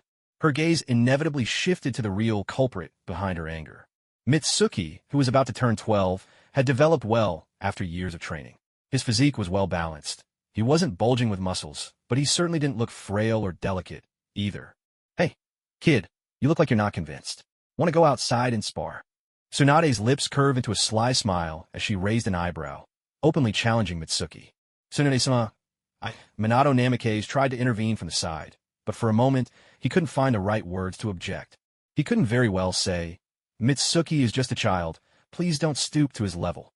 In Minato's eyes, this was just Tsunade venting her personal frustrations. Mitsuki hadn't done anything wrong. But Minato, being Jiraiya's student and technically Tsunade's junior, simply didn't have the nerve to lecture her, especially given his gentle nature.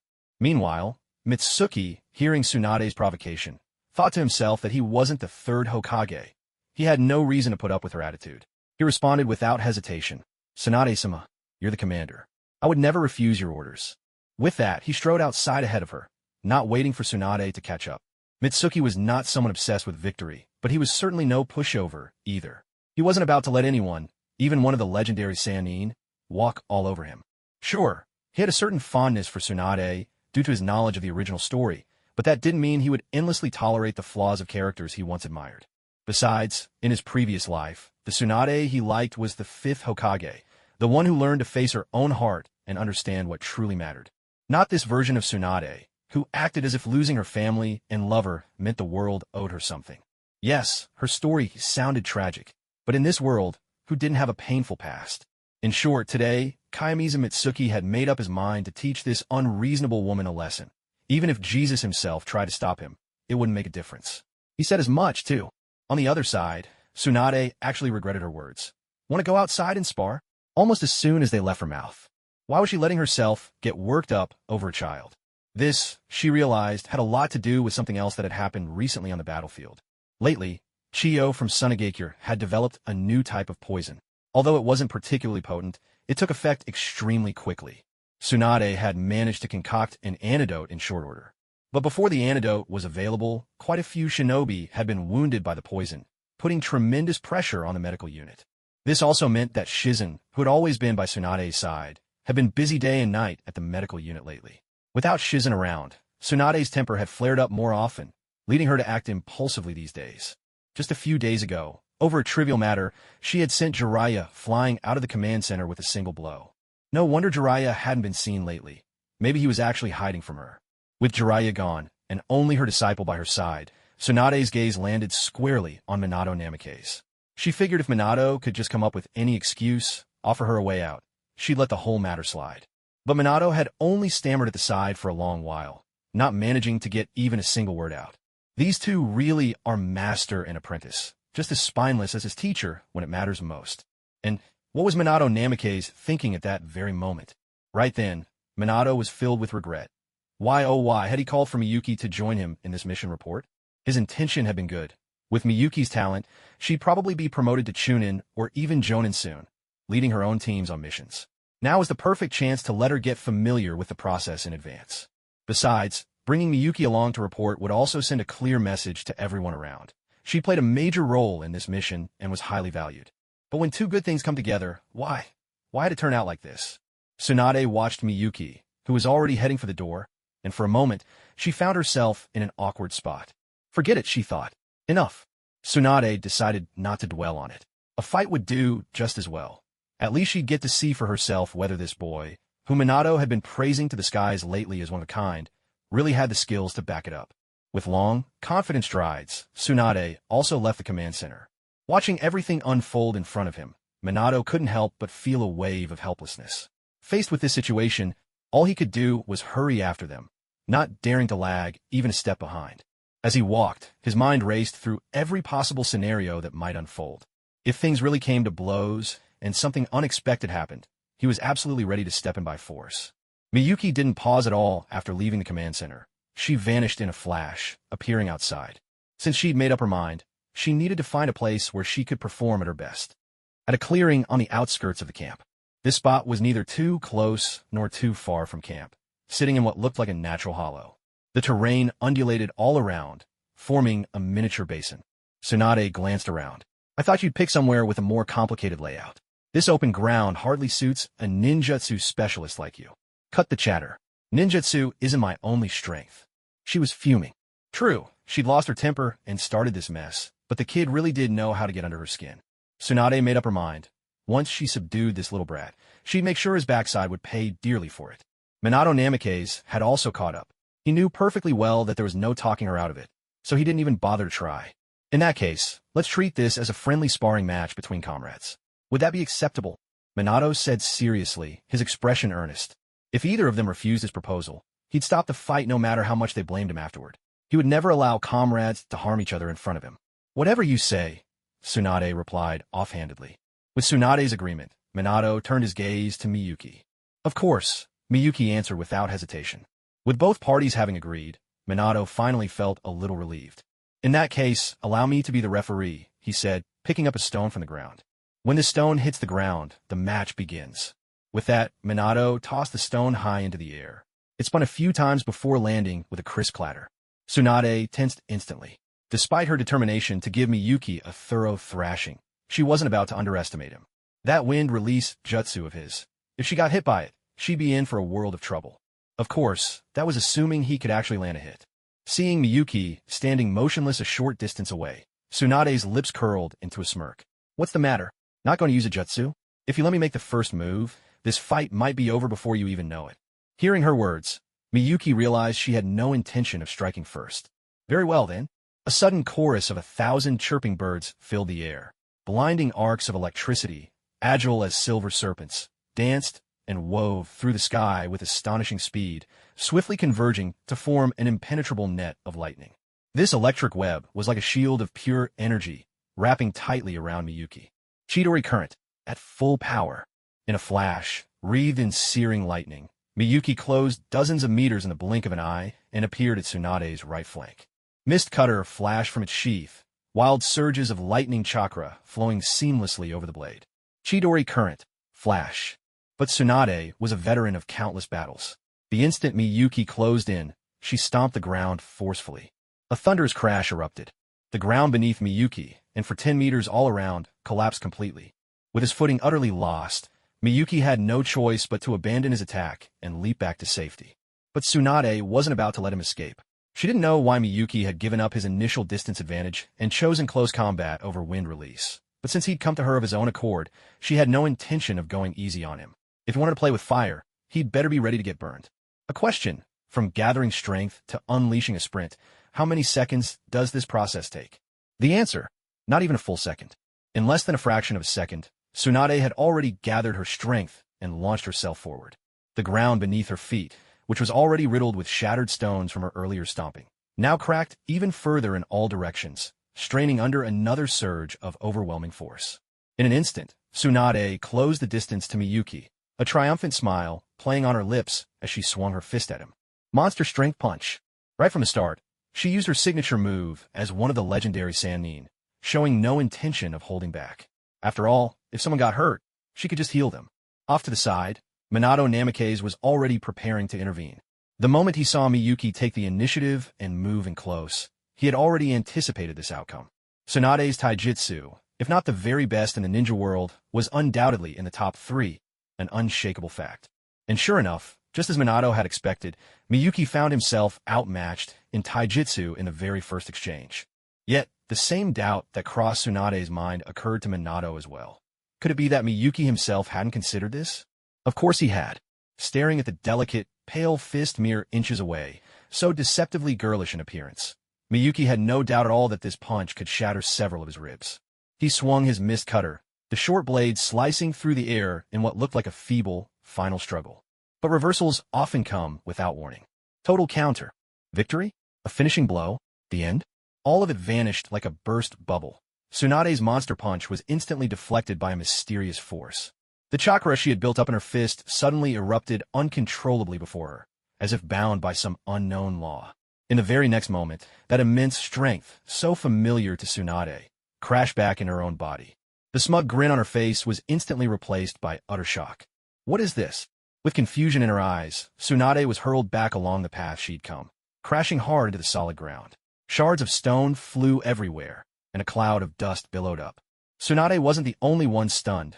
Minato, acting as the referee on the sidelines, was just as astounded. He even staggered, nearly losing his footing.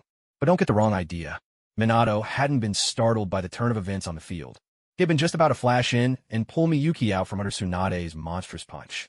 At this distance, he was confident he could do it. He never expected Miyuki to use such a special jutsu, flipping the entire battle in an instant. That sudden twist forced Minato to halt his body flicker technique mid-motion, like snapping himself upright from sit-up.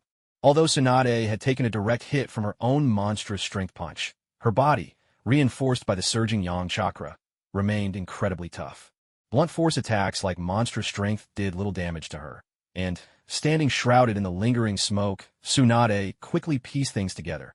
It must have been some sort of technique that returns an opponent's power right back at them. Emerging from the slowly thinning haze, Tsunade appeared virtually unscathed. Mitsuki, gripping his blade with one hand, realized that his plan to finish the fight in a single blow by reflecting Tsunade's attack had failed.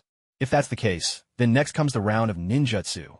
Just now, my monstrous strength was repelled by some unknown technique. Was it something like the Hyuga clan's rotation? No, it's even more unreasonable than that. Tsunade's mind raced, analyzing their previous exchange. As long as that mysterious technique was in play, breaking through Mitsuki's defense head-on was nothing short of a fantasy. A flicker of panic crossed her mind. Could she really lose here? To a kid a whole generation younger than herself? Suddenly, Tsunade recalled that when Mitsuki had activated that unknown jutsu, he'd started by swinging his short blade. Could the technique be linked to the weapon? Or perhaps an attack from behind would be effective.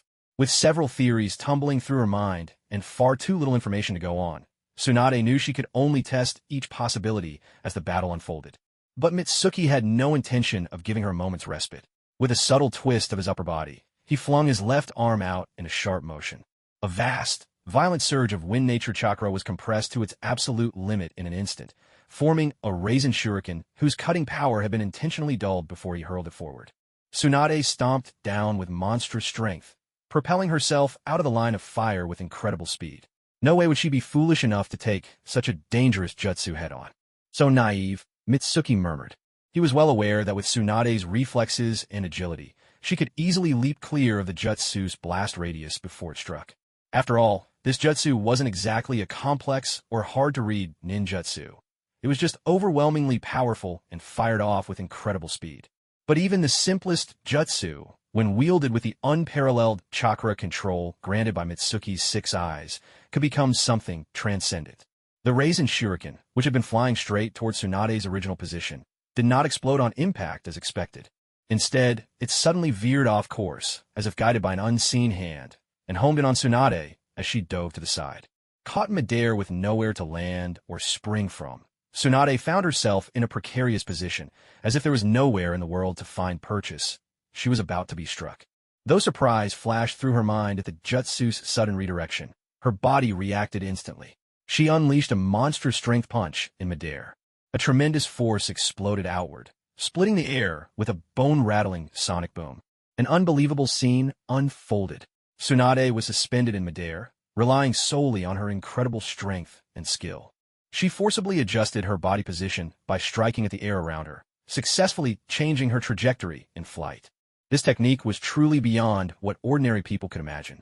Thinking she had dodged the attack, Tsunade allowed herself a small sigh of relief. But had she really escaped danger? Astonishingly, the spinning Rasen Shuriken made yet another sharp turn, this time cutting across at a fierce angle. Wait, what? Seriously?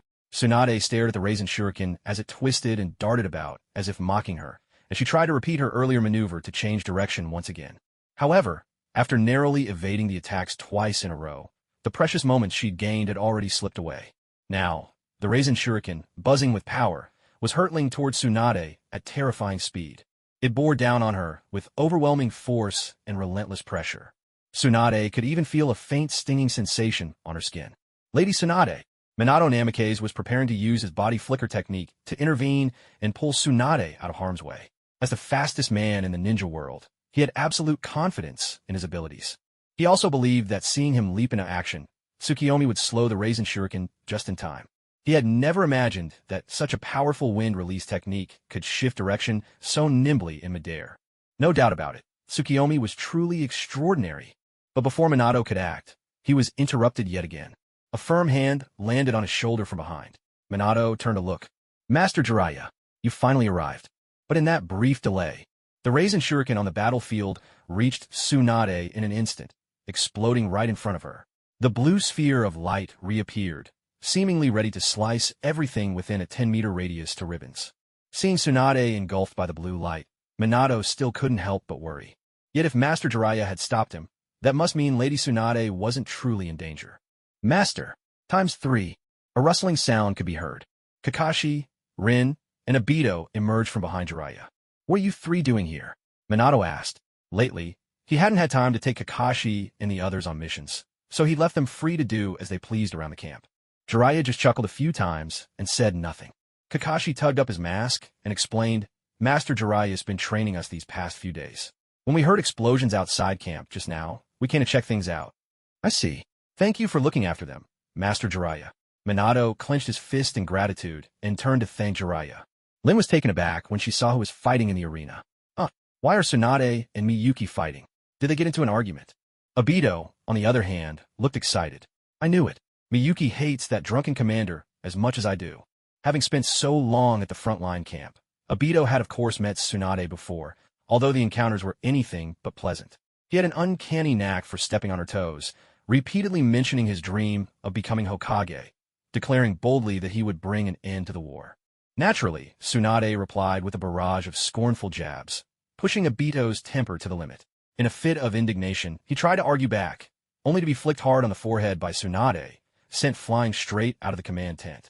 Now, seeing his good friend standing up for him, Obito, as Miyuki's closest comrade, could hardly let himself be outdone. He hurried closer, cupping his hands to his mouth like a megaphone, and shouted, Miyuki, you can do it. With the strength of our bond, you have to win back our dreams for us. What's this guy even talking about? Miyuki had already noticed Jiraiya and the others approaching, but he couldn't quite make sense of Obito's nonsense. Bonds, dreams, were those really lines meant for him? Was Obito treating Tsunade like some kind of boss monster? Well, in a way, Miyuki wasn't exactly wrong. People's joys and sorrows never truly align, and for Tsunade, standing at the epicenter of the Rasen Shuriken's explosion, all she felt was how noisy they were. As the old saying goes, seeing is believing. There's always a big difference between hearing about something and experiencing it firsthand. All the more so now that Tsunade had felt it herself. Having experienced the force of the Rasen Shuriken up close, she finally understood what Minato Namikaze meant when he said, a genius 100 times more gifted than me. That phrase carried a weight she now fully grasped. Setting aside how much of that was Minato's personal opinion, so far there was no one in Konoha who could impress him to this extent, except Miyuki. Though she hated to admit it, Tsunade now found herself driven into a corner. She accepted the strength of this kid, Miyuki. In seal. Release. The blue glow slowly faded away. Under everyone's watchful eyes, Tsunade stood firm at the center of the massive crater carved out by the Rasen Shuriken. Her clothes were tattered, covered in small slashes, but she didn't have a single scratch on her body. The diamond-shaped mark on her forehead had vanished, a sign that Tsunade had fully released the In seal she usually used to store her chakra. Black sealing patterns now stretched from her forehead, snaking across her entire body. Miyuki had expected this. He knew that with just that thin layer of yang chakra on the surface, Tsunade could never withstand the slicing force of the Rasen Shuriken. Since the In seal has now been completely released, what comes next is obvious. Ninja art. Creation rebirth. Strength of 100 technique. It was precisely thanks to this powerful jutsu that Tsunade was able to withstand the Rasen Shuriken head-on. Facing Tsunade in this state, there was no choice but to use an even more devastating attack to take her down in an instant. Otherwise, as long as the chakra stored in her In seal wasn't depleted, Tsunade was virtually immortal. This is getting a bit troublesome, Jianyu thought to himself. He still had a more powerful trump card up his sleeve, but to be honest, if he really unleashed that move, Tsunade might not survive it. It wasn't as if the two of them were bitter enemies fighting to the death, so there was no need to take things that far.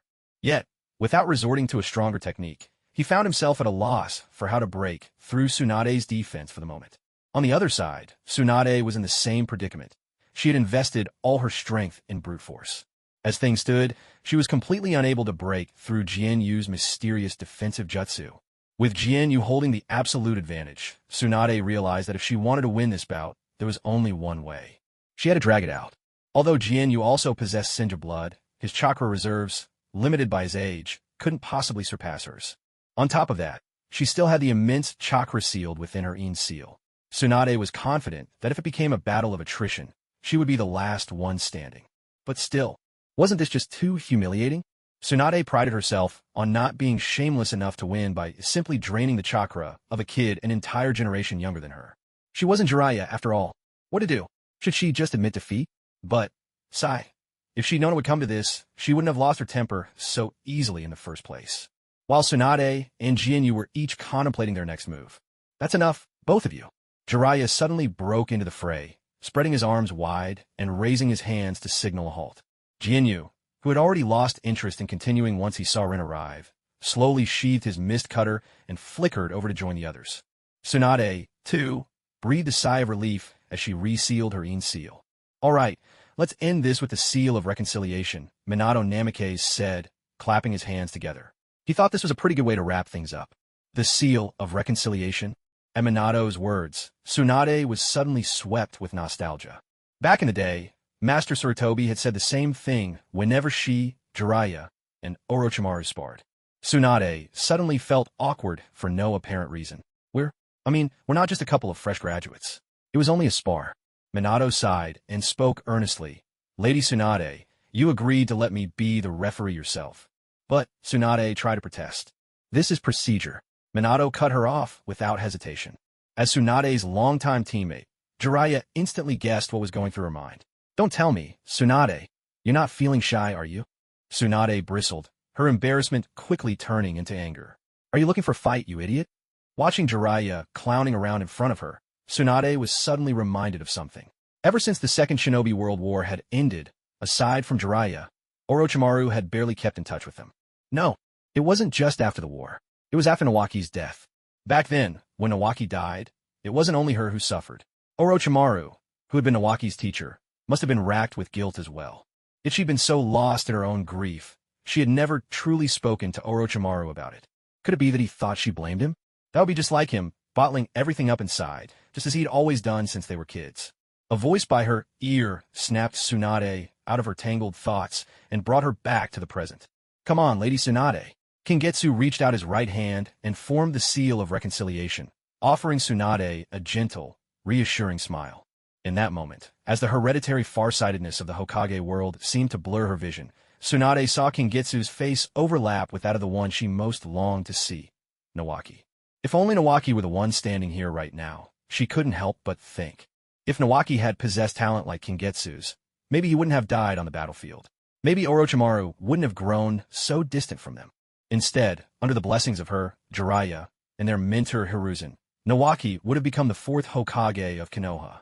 And as Orochimaru's student, Nawaki would one day become the 5th Hokage, letting the name of Senju echo across the ninja world once again. What a wonderful world that would have been. But all of it had been destroyed by that war. Still, there was a glimmer of hope. Among the Senju clan, now woven back into the fabric of Konoha, a genius like Kingetsu had emerged. Tsunade stood frozen for a moment, her hand reaching out. Kingetsu thought she was about to complete the seal, so he leaned in a little closer. But instead of forming the seal, Tsunade's hand gently came to rest on Kingetsu's cheek. Lady Tsunade, Kingetsu looked at her in confusion, just about to step back and put some space between them. But with no warning, Tsunade pulled Kingetsu into a tight embrace. I've always wanted to see you again. At that moment, Tsunade seemed shrouded by an invisible sorrow, her throat catching as soft, stifled sobs escaped her. Why is it that you all could just leave so easily? It's not fair.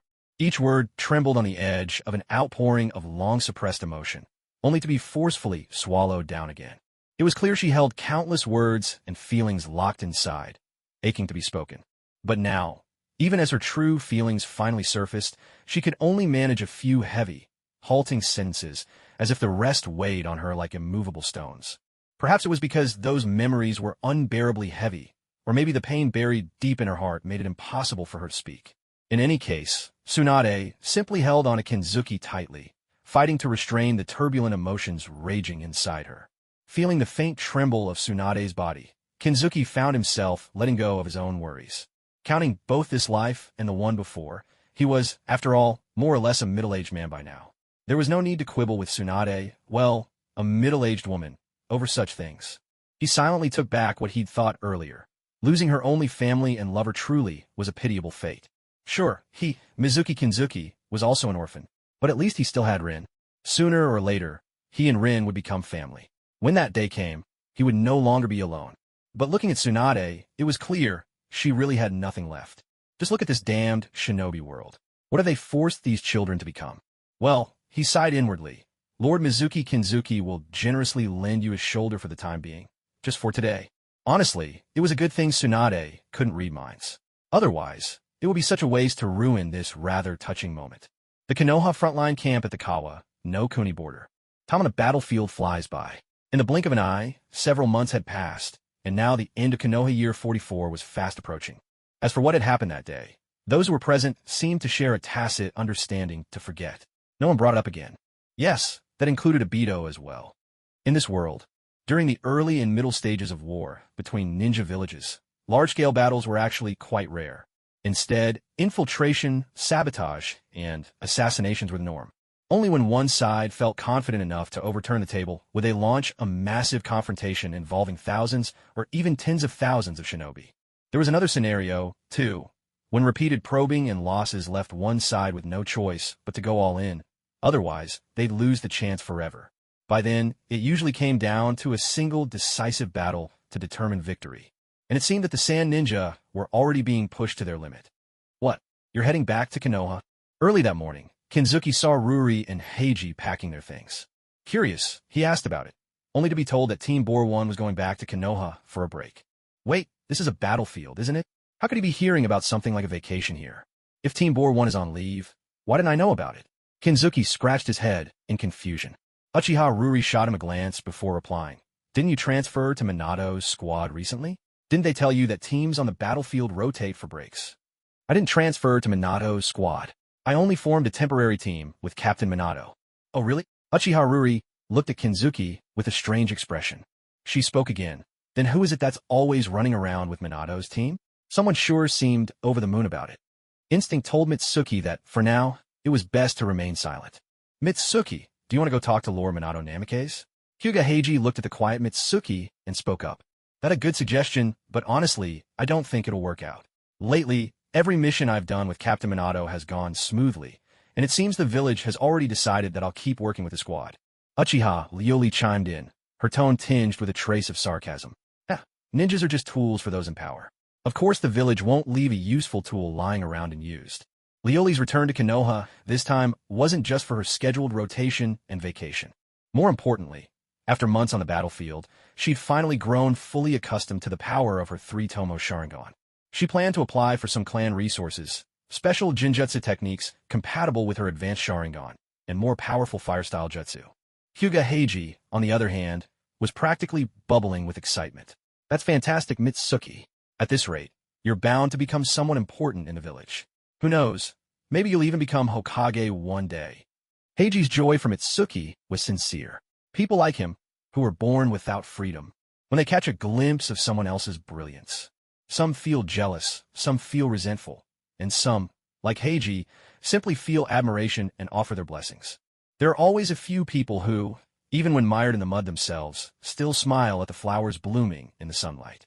Thank you, Heiji, but becoming Hokage is a bit too soon for me. True enough, but I have no doubt you'll be up for it one day, Mitsuki. Konoha Village, the Hokage Tower. Hiruzen Sarutobi held a Kizaru pipe in one hand and flipped through a scroll with the other. It was a scroll sent by Minato Namikaze, a letter of recommendation for Kakashi and Mitsuki to become Chunin. Setting aside the recommendation, Hiruzen picked up Kakashi's mission record. Hataki Kakashi, ninja registration number 010720.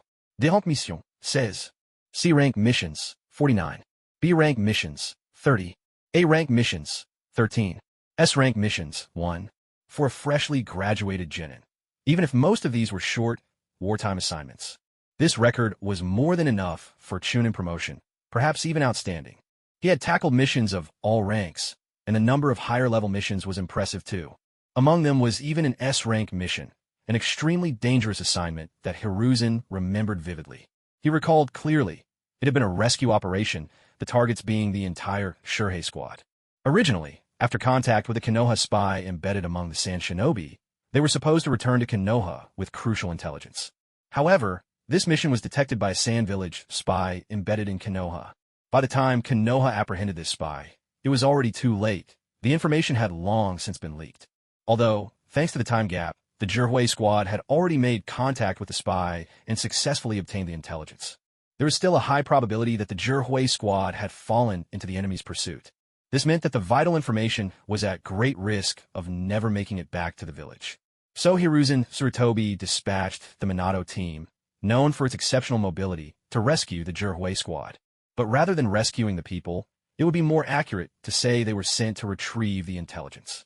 Of course, saving lives was best, but if that was impossible, bringing the information back was the absolute priority. As harsh as it sounded, this was the reality every shinobi had to face. Fortunately, the Minato team arrived just in time and saved the Shurhei squad, who were being hunted down by more than a dozen Sand Shinobi. For this, they had Mitsuki to thank. Minato even mentioned in his mission report that Mitsuki was present when the team received their orders. Without hesitation, Mitsuki volunteered to join this dangerous, race-against-time mission. Later, thanks to Mitsuki's sensory abilities, which even surpassed Minato's own, they were able to pinpoint the Shurhei squad's location with precision. At this thought, Hiruzen Sarutobi couldn't help but smile. Not only would he remember this mission, he planned to use it as teaching material at the Ninja Academy in the future. It was a perfect embodiment of the will of fire. To Hiruzen, nothing was more wonderful than witnessing the next generation of Konoha growing strong. He exhaled a slow, lingering cloud of smoke. Picking up Mitsuki's mission record, Hiruzen read aloud. Mitsuki Shimizu, ninja registration number 010884. D rank mission, 0. C rank missions, 1. B rank missions, 2. A rank missions, 76. S rank missions, 13. That's quite the specialized track record. But it wasn't hard to understand. After all, Mitsuki had displayed formidable ninjutsu skills right from his first appearance on the battlefield. Soon after, he and Minato Namikaze were paired up in an experimental temporary squad. Together, the two of them performed with near perfection on the battlefield. Minato's speed and mobility, combined with Mitsuki's destructive power, created a synergy where 1 + 1 seemed to equal more than 10. In just a few months, they had blown up every Sand Village supply depot in the Land of Rivers. They even pushed deep into the Land of Wind, forcing the Sand Village to nearly withdraw its entire defensive line from the river country front. The two of them had accomplished in mere months what it had taken thousands of Konoha ninjas years to achieve. Recently, even Danzo seemed more pleasing to Hiruzen's eyes. After all, it was Danzo who suggested pairing Minato Namikaze and Mitsuki Shimizu into a two-man squad. As for the part where he suggested handing over command of the squad to him, Hiruzen Sarutobi simply chose to ignore it. His approach was to keep the essence and discard the dross. With a decisive gesture, Hiruzen Sarutobi immediately wrote out Kakashi's promotion to Chunin. But when he came to Tsukazuki's name, his pen paused. He hesitated for a moment. In the end, where he was supposed to write Chunin, he altered it to Special Jonin. A Special Jonin refers to someone whose abilities in certain areas have reached the level of a Jonin, but who, overall, doesn't quite qualify for full Jonin status. It's a rank between Chunin and Jonin. But this is just the official definition from Konoha regarding Special Jonin. The real reason Hiruzen Sarutobi appointed Tsukazuki as a Special Jonin wasn't because he thought Tsukazuki's strength peaked at that level. Rather, it was because, in Konoha, a ninja must pass the Jonin exams to be formally recognized as a Jonin. Even during times of war, the Hokage can only bypass the Special Jonin assessment, not the full Jonin exam, when making a direct appointment. After all, Jonin is, on paper, the highest official rank for a ninja, allowing them to participate in most of the village's important meetings. Even Hiruzen Sarutobi himself, as Hokage, officially holds the rank of Jonin. So, even though he is the head of Konoha, he can't arbitrarily appoint someone as a Jonin. He tapped his fingertips lightly on the surface of the Hokage's desk. In an instant, a member of the Umbu, wearing a dog-faced mask, appeared silently in the office. "I'm entrusting this to you." "Yes, Lord Hokage." The Umbu took the 2 letters of appointment from Hiruzen Sarutobi, stepped back, and vanished as quickly as he had arrived. With the promotions of Kakashi and Tsukazuki now handled, Hiruzen Sarutobi stood up, walked to the window of the Hokage's office, and turned his thoughts to other matters. From his perspective, the hidden sand village was on its last legs. This wasn't just Hiruzen Sarutobi's personal opinion. It was a plain and undeniable fact. During the Second Great Ninja War, the Sand Village had already suffered defeat at the hands of Konoha. Not only did they bear heavy losses, but even the son of their advisor Chiyo fell to the blade of Konoha's white fang, Sakumo Hataki. But not long after that war, the Sand Village tore up the peace treaty with Konoha on the grounds that the third Kazekage had been assassinated by Konoha and launched another attack. It's important to remember that even Konoha, as the victor, hadn't fully recovered by then, let alone the Sand Village, whose land were far more barren. So, on the battlefield, the Sand Village was fighting on little more than sheer morale. A village's Kage holds enormous influence in the hearts of its ninja. Fueled by this spirit of desperate resolve, the Sand Village managed to go toe-to-toe with Konoha, whose forces were stretched thin. But that was all in the past. Thanks to the valiant efforts of Minato Namikaze and Kayamizu Mitsuki on the battlefield, the defensive lines that Sunagakure had painstakingly established in the Land of Rivers had collapsed entirely. For this reason, Hiruzen Sarutobi could draw a clear conclusion. The war with Sunagakure was about to enter its final decisive phase, and in this ultimate showdown, Konohagakure was almost certainly going to emerge victorious. But unlike the barefooted Sunagakure, Konoha had always held firm to the most fertile lands in the shinobi world and maintained its status as the foremost ninja village. Its enemies, after all, were never just limited to Sunagakure alone. So, winning the war against Sunagakure was not the real challenge. The issue that had been weighing on Hiruzen's mind lately was how to defeat Sunagakure with the smallest possible cost. Now, Sunagakure was like a starving wolf driven into a corner, baring its vicious fangs, desperate to sink its teeth into the hunter one last time. He let out a long breath, smoke curling from his lips. "Call Danzo and the elders here."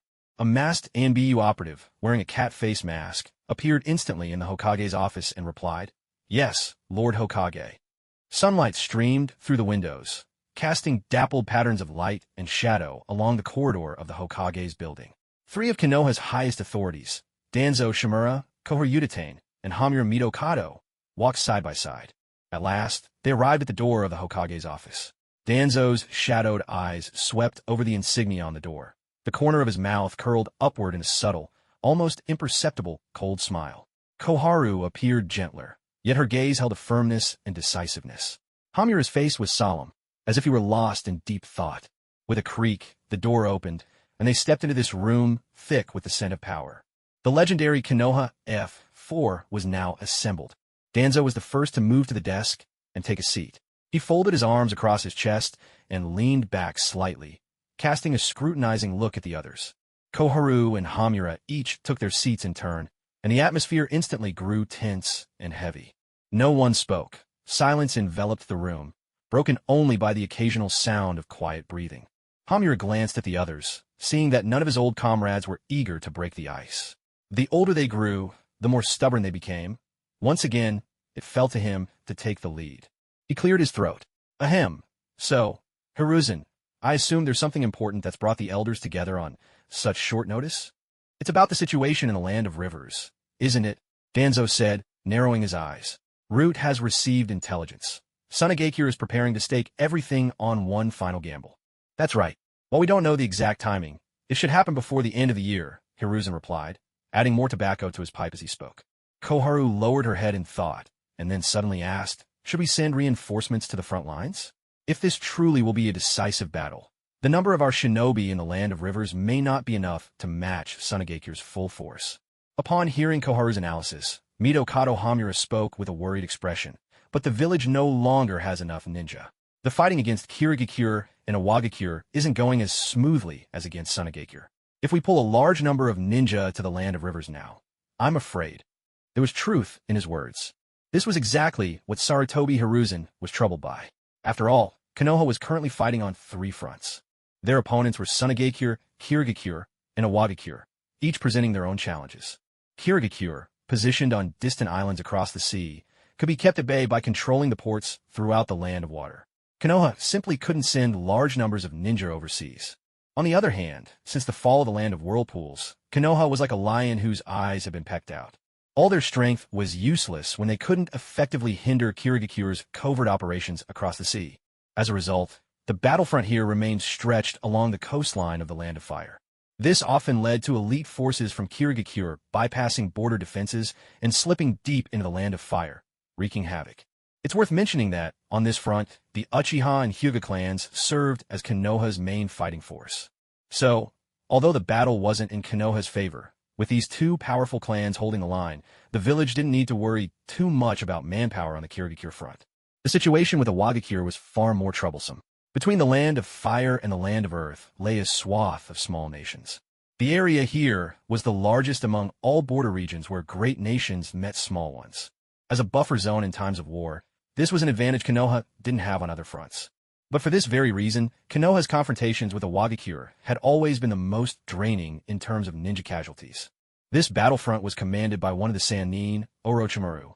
Orochimaru's own talent and power needed no further mention, but Awagakure's Tsuchikage, Inoki, was no ordinary foe either. Back in the Second Great Ninja War, Inoki was renowned for his cunning and strategy, earning him the title Inoki of both scales. So while Orochimaru didn't suffer outright defeat against Awagakure, it was fair to say he was often outmaneuvered.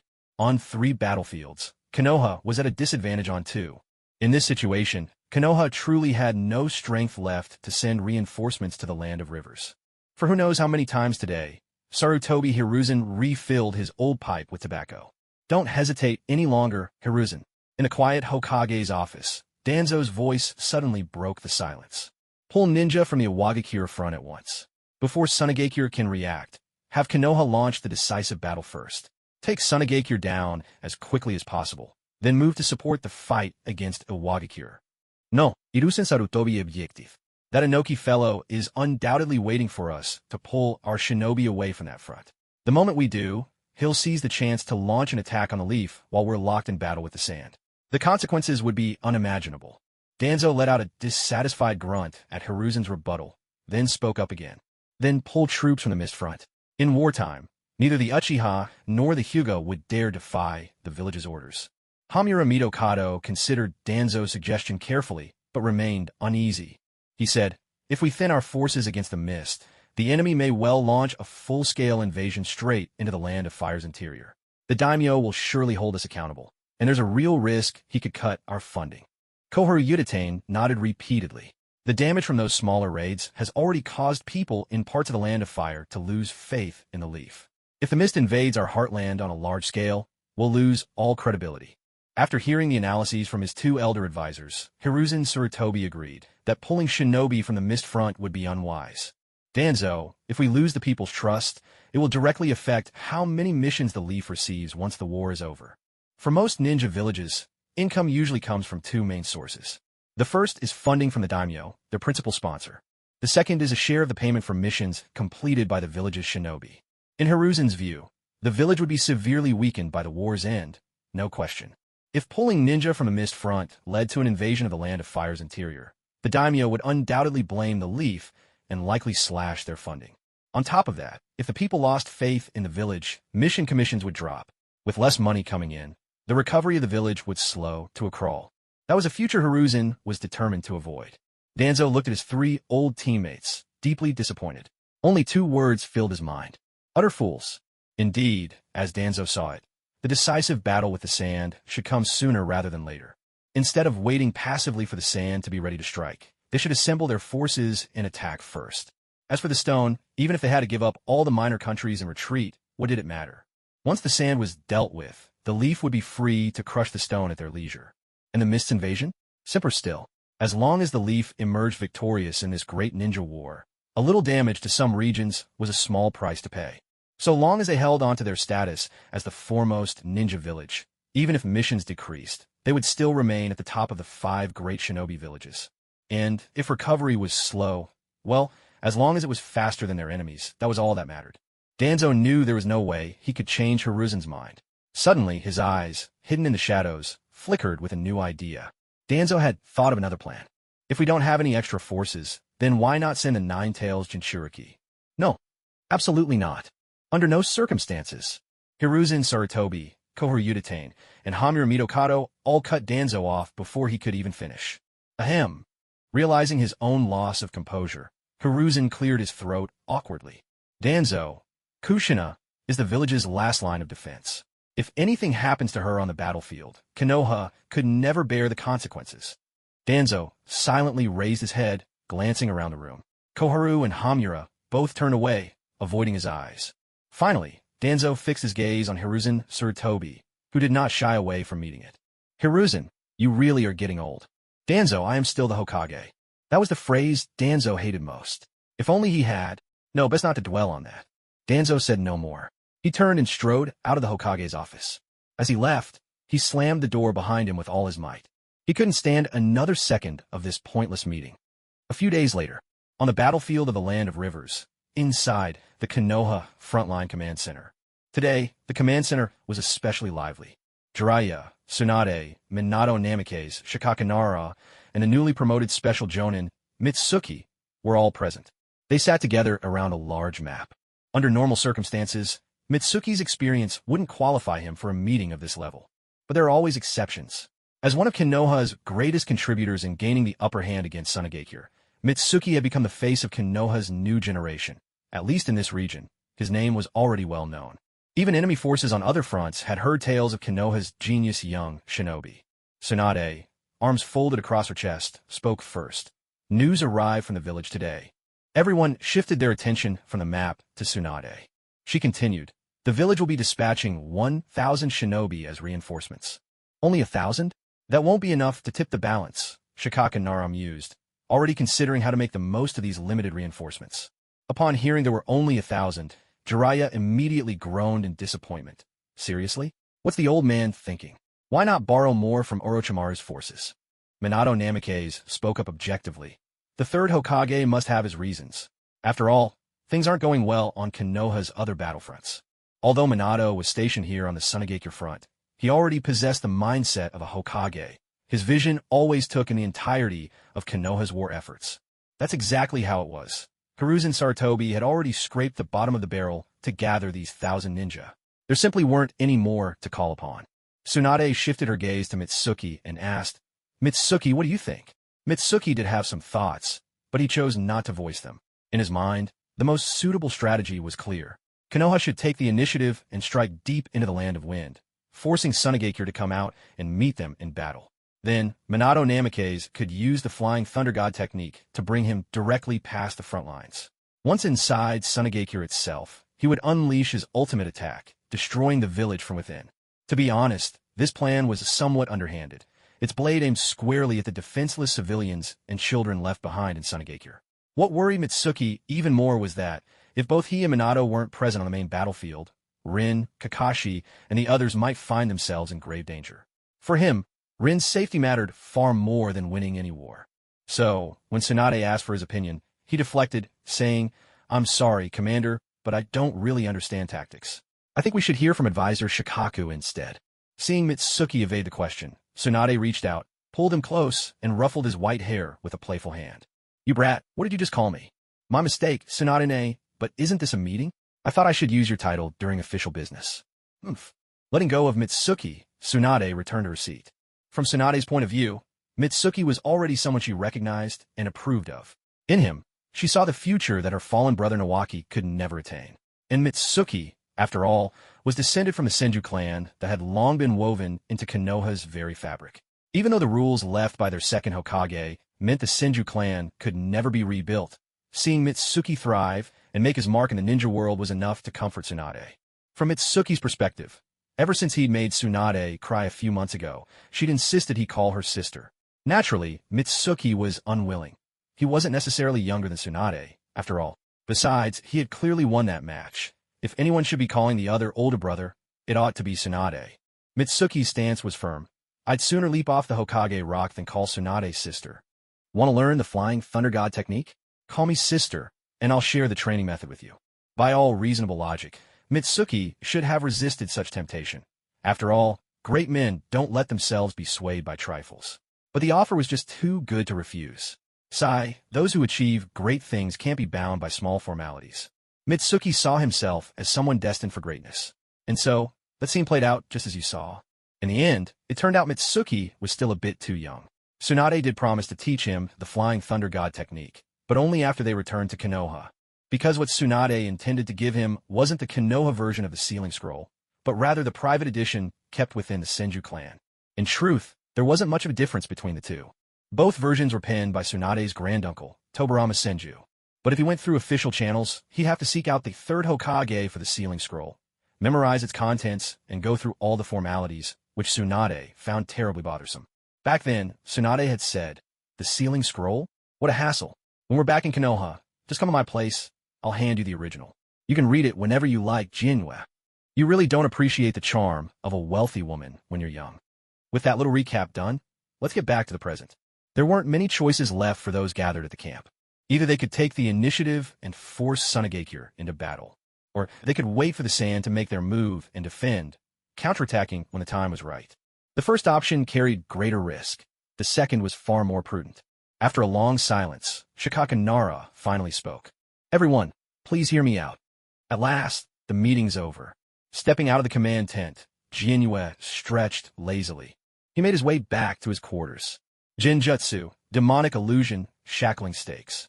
The moment Jinyue stepped into his tent, he felt a familiar chakra signature attempting to disrupt the flow of chakra within his own body. "Stop!" Drawing on the power of the six eyes, Jinyue easily reined in his own chakra, keeping it perfectly stable and unaffected. So naive, Lioli. Genjutsu doesn't work on me. He knew at once who it was, the woman who never missed a chance to try and get the upper hand over him. "Where's Heiji?" Uchiha Lioli gave a dismissive snort. "He's not here."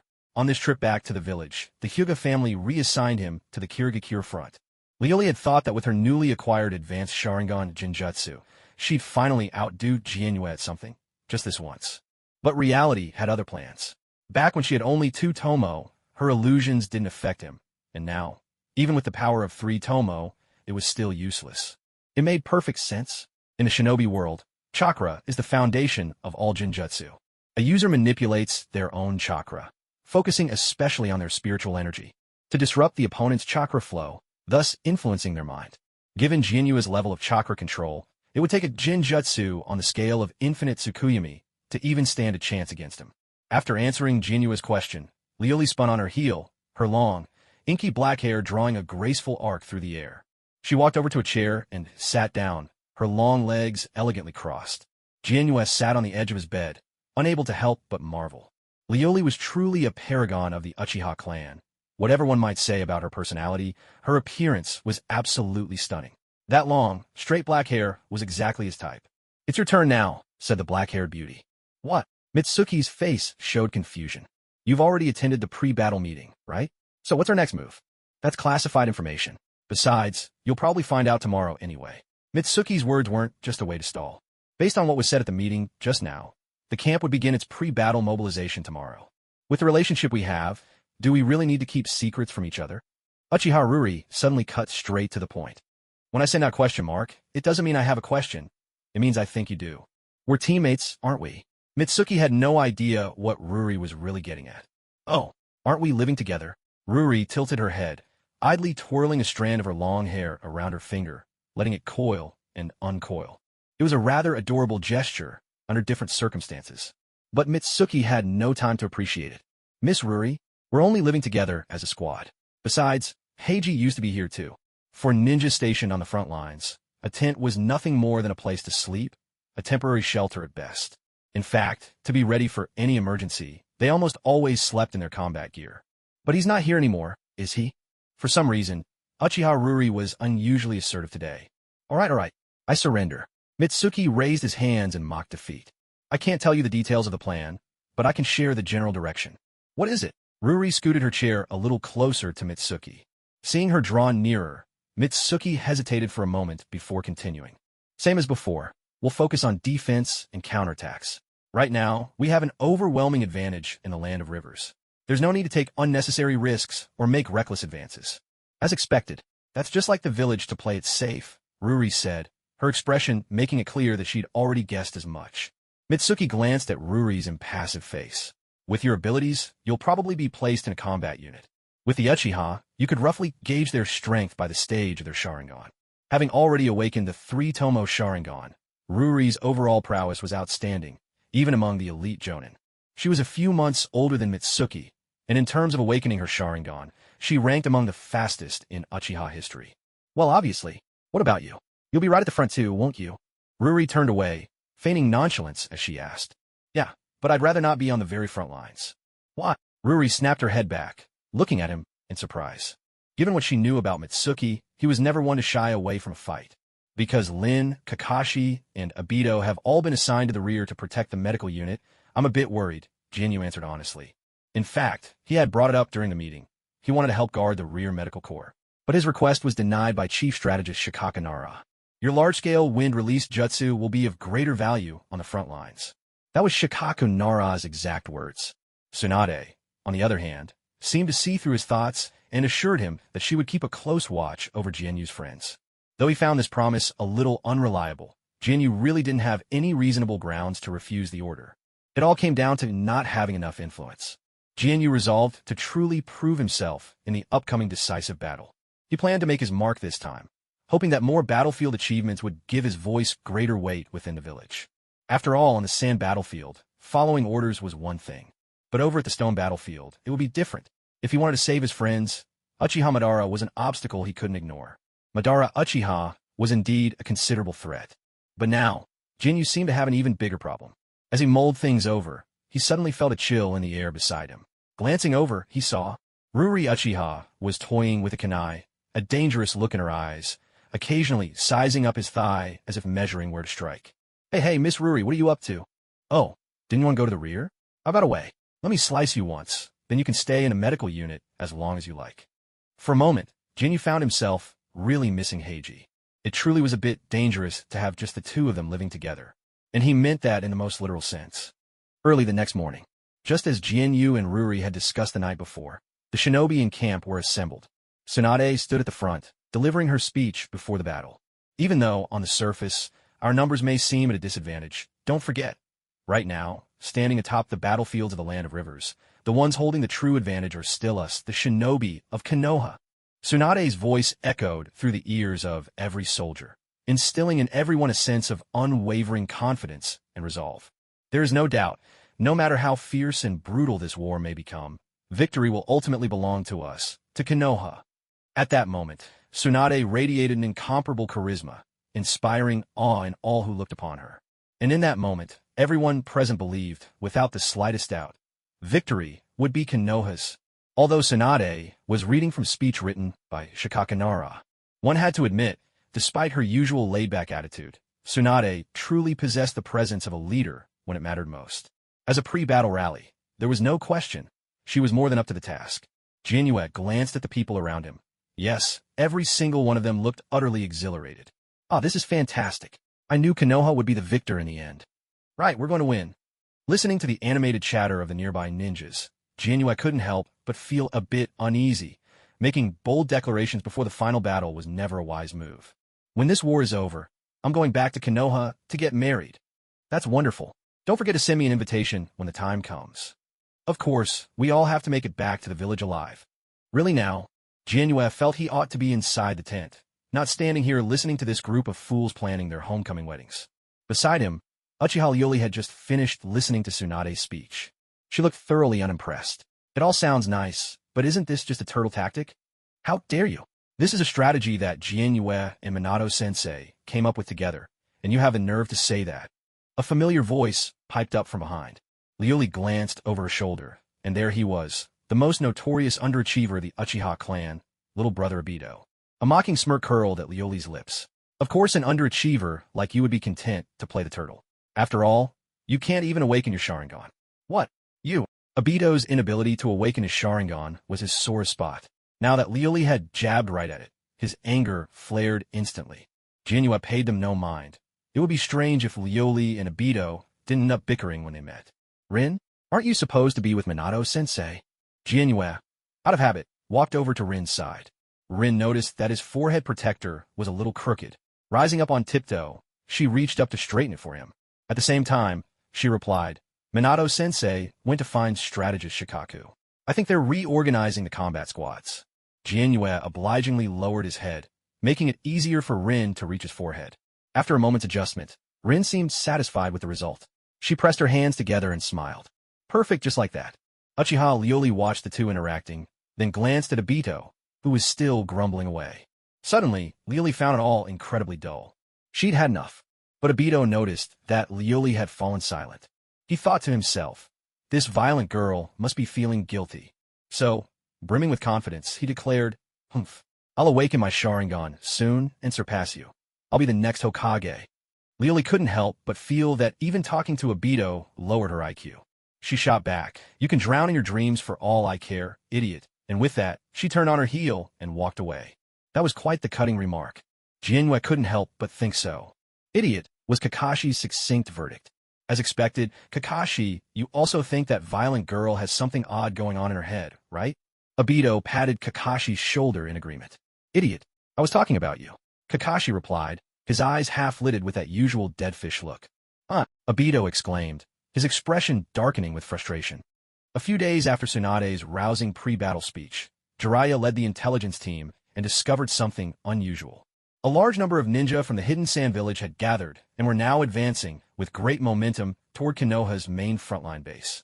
This was one of the main reasons the village believed they could afford to wait for the Sand's forces to make the first move. Compared to the small skirmishes that took place before the final battle, it was nearly impossible for either side's intelligence divisions to miss the signs of a true, large-scale war breaking out. Once the command at Konoha's main base received this confirmed intelligence, they immediately enacted the original plan. Apart from a few squads assigned to rearguard duty, every combat unit was reorganized and dispatched to meet the enemy. Minato's squad was among those left to guard the rear.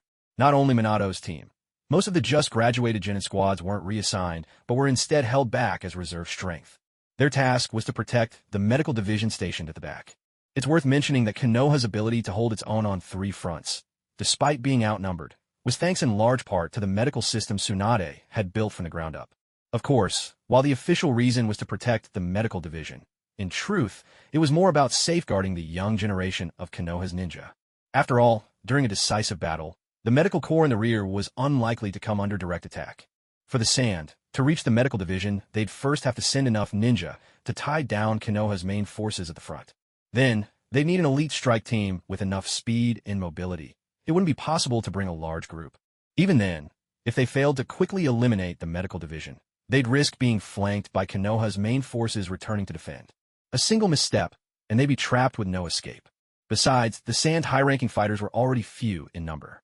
If most were sent to attack the rear, there'd be no one left to hold back Konoha's strongest on the front lines. Their main battlefield would collapse in an instant. Not to mention, Tsunade herself was overseeing the rear. So realistically, the medical division being in danger was nearly impossible. The young generation of Konoha could grow and thrive in the safety of the rear, and one day, they would protect the next sprouting leaves themselves. This is the will of fire. So why is it that Tsukiyomi and that violent girl get to go to the front lines? Obito protested in vain when he heard about the command's decision for Minato's team. Land of Rivers. This area lies at a low elevation, and every year, torrents of rainwater flow in from the direction of the Land of Rain. These rootless waters rush all the way toward the sea. Over time, they have carved out a unique, rugged karst landscape on the soil of the land of rivers. Suddenly, Jianyu remembered learning about this back in his previous life. It was called something karst terrain. He almost had it. The word was on the tip of his tongue, but not quite there. In any case, today this small country that had already been ravaged by years of war was finally about to face its ultimate battle. At this very moment, through Jianyu's 6 eyes, he could already see the sand ninja in the distance. Both Konoha and the sand had each deployed thousands of ninja to this location. Counting the recent reinforcements of 1,000 combat ninja and subtracting those left to guard the rear, Konoha had committed roughly 3,000 ninja to this battlefield. Jianyu wasn't sure about the sand's numbers, but he knew it could only be higher, not less. There was still a gap in overall strength. To maximize Konoha's advantage in balanced ninja abilities, strategist Shikaku had reorganized the forces. They were formed into 5 battle formations. Jianyu had been assigned to the very first assault team, not as cannon fodder, but rather because they wanted to leverage his powerful, wide-range ninjutsu to seize the initiative and strike sand hard before the real clash even began. And this was exactly what Jianyu had hoped for. Once the main forces of both sides collided, it would descend into utter chaos. At that point, it would be much harder for Jianyu to use any large-scale, devastating jutsu. Prepare for battle. Ninjas nearby were reminding one another. Seeing the sand already within his range, Jianyu didn't hesitate. He reached out and instantly formed a massive rasen shuriken. His teammates in the first assault line felt a sudden rush of wind, stinging lightly against their skin. Some of the newly arrived reinforcements from the village stared in awe at the enormous chakra shuriken. What is that? Could that be? A veteran ninja, who had fought for years on the land of River's battlefield, enthusiastically explained to the newcomers. That's right, don't blink now. You're about to witness the jutsu that secured Konoha's overwhelming advantage in the land of rivers. All around him, eyes were filled with shock, fear, and admiration, fixed on the giant rasen shuriken in Jianyu's hands. While tales of it had spread far and wide, only those who had fought alongside the legendary Flash Spiral Gale Storm Zero Squadron on this battlefield had seen it firsthand. For many, they'd only heard of Konoha's prodigy, Shimizu Jianyu, the genius who, right after graduating, had created an S-rank jutsu all by himself. During the war with the hidden sand village, he secured a tremendous advantage for Konoha. The world of shinobi, at its core, is one where strength commands respect. Even though Tsukimi is just a freshly graduated child, as long as his strength is sufficient, the surrounding ninja will still respect and even revere him. Well then, get ready for an explosion. Tsukimi hurled the massive blue chakra shuriken in his hand with all his might. Wind release, giant rasen shuriken. The violently compressed, wind-natured chakra blade spun with a fierce howl, shredding everything in their path as they hurtled toward the sand ninja squad ahead. As it turns out, when you think everything is perfectly fine, that's the very moment something is bound to go wrong. The sand ninja at the very front, catching sight of that familiar gigantic chakra shuriken, was instantly seized by overwhelming terror. And who could blame them? Ever since Tsukimi and Minato Namikaze had formed a surprise attack squad, they would raid the sand's camps or supply outposts every few days, leaving chaos in their wake. As the saying goes, thieves never leave empty-handed. Although their moniker, Swift Wind Flash, hadn't spread far, that signature wind release, the enormous chakra shuriken, had left a deep psychological scar on many sand ninja. Now, the vanguard sand shinobi felt their lives might be forfeit before the battle even began. At that moment, 3 puppets dressed in white shot out from the ranks of the sand forces. Stacked in the shape of the Chinese character for product, the puppets formed a human tower formation. Puppet technique, triple trésor suction collapse. Before them, a giant wind field materialized, exuding a powerful suction that pulled everything toward it. Tsukimi's giant rasen shuriken was instantly dragged into the heart of the wind field. A grating, nerve-jangling, slicing sound filled the air within the vortex. Seeing his rasen shuriken caught and controlled by the enemy, Tsukimi abandoned his plan to steer it into the heart of the enemy formation for maximal devastation. Forming a single-hand seal, he prepared to detonate the rasen shuriken immediately. But the expected explosion never came. With his 6 eyes technique, Tsukimi spotted faint, tadpole-like black markings along the outer edge of the wind field trapping the rasen shuriken. A sealing jutsu. Tsukimi couldn't help but marvel inwardly. These 5 great ninja villages truly were formidable opponents. His jutsu was pure destructive power, with little need for complex outward displays. After all the preparation the sand had done, it was clear they wouldn't face him without a countermeasure for this technique. Just then, an aged woman from the sand forces stepped boldly to the front of the formation. From the tips of her 10 fingers, 10 chakra threads shot forth. 10 puppets, including the 3 currently engaged at the front with the puppet art, Sanbao energy drain, were each connected by their own threads. Secret white technique. The 10 puppets of Chikamatsu. This was an exceptionally advanced art, considered the pinnacle of puppetry in the ninja world. The technique was devised by Monzaemon, the very first puppet master, and involved a set of 10 puppets, each equipped with unique weaponry and fighting styles. They could even combine into various formations, unleashing power far beyond that of any single puppet. It's Lady Chiyo. She's blocked that damn jutsu. Thank goodness. Many of the sand ninja, on seeing the terrifying technique, which had haunted their nightmares countless times, finally deflected, burst out in excited shouts. In that instant, the morale of the sand surged dramatically. They couldn't help it. The impact of Tsukimi's jutsu on the sand shinobi had been overwhelming. You could even say, the sand have suffered under the spiral shuriken for far too long. With a flick of her right hand, Chiyo urged her puppets forward, further compressing the turbulent wind zone created by Sanbao energy drain, while the sealing formula etched on the puppet surfaces was driven to its very limit. In that moment, the giant Rasen shuriken, once immense and menacing, was broken apart, condensed down into a tightly packed orb of chakra. Boy from the Leaf Village, take this back. As soon as Chiyo spoke, the condensed chakra sphere shot back toward its original trajectory like a bullet fired from a gun. Fortune's wheel turns.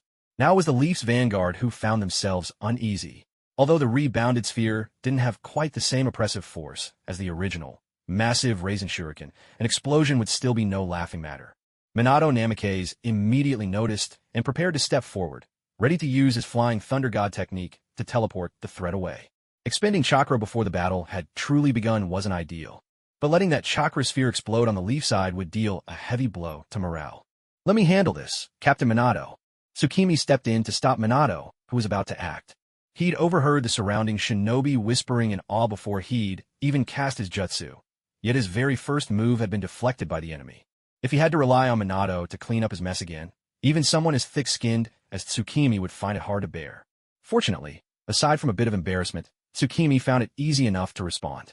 He drew his sword, the mist cutter, and casually slashed through the air. Total counter. Minato had seen Tsukimi perform this technique countless times, but he still couldn't grasp how it worked. It seemed to defy the laws of physics. No matter the attack or the angle, Tsukimi's technique would always rebound it perfectly. It hardly seemed chakra-based at all, just like now. As soon as Chiyo's compressed chakra sphere entered the domain of Tsukimi's total counter, in an instant, he surged forward at an even greater speed, rushing toward the 3 puppets where the triple treasure suction collapse had just been unleashed. Chiyo, seeing this, tried to repeat her earlier trick, but Tsukimi would not stumble over the same stone twice. Just now, by using his 6 eyes, he had already seen through it. The opponent's triple treasure suction collapse was able to sever the connection between him and the Grand Rasen Shuriken thanks to some unknown sealing technique. That sealing technique's formula had only managed to compress the Grand Rasen Shuriken when pushed to its absolute limit.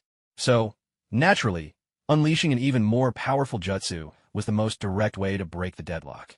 Tsukimi raised his hand and sheathed the mist cutter. With his left hand, he once again gathered wind nature chakra, but this time, the chakra shuriken that formed was noticeably smaller than before. This was a standard version of the wind-style Rasen Shuriken. At the same time, Tsukimi's right hand spun out an even more ordinary rasengan. But it would not remain ordinary for long. Having always regarded Uchiha Madara as his temporary imaginary opponent, Tsukimi naturally kept a handful of trump cards in reserve. Now, he was about to reveal one of them. Suddenly, searing, fiery chakra surged up from the core of the rasengan in Tsukimi's right hand. The original azure rasengan began to undergo a startling transformation. Its clear, luminous glow was slowly replaced by a fierce and scorching shade of red. But this was no ordinary red. It was molten, like lava surging and churning beneath the earth.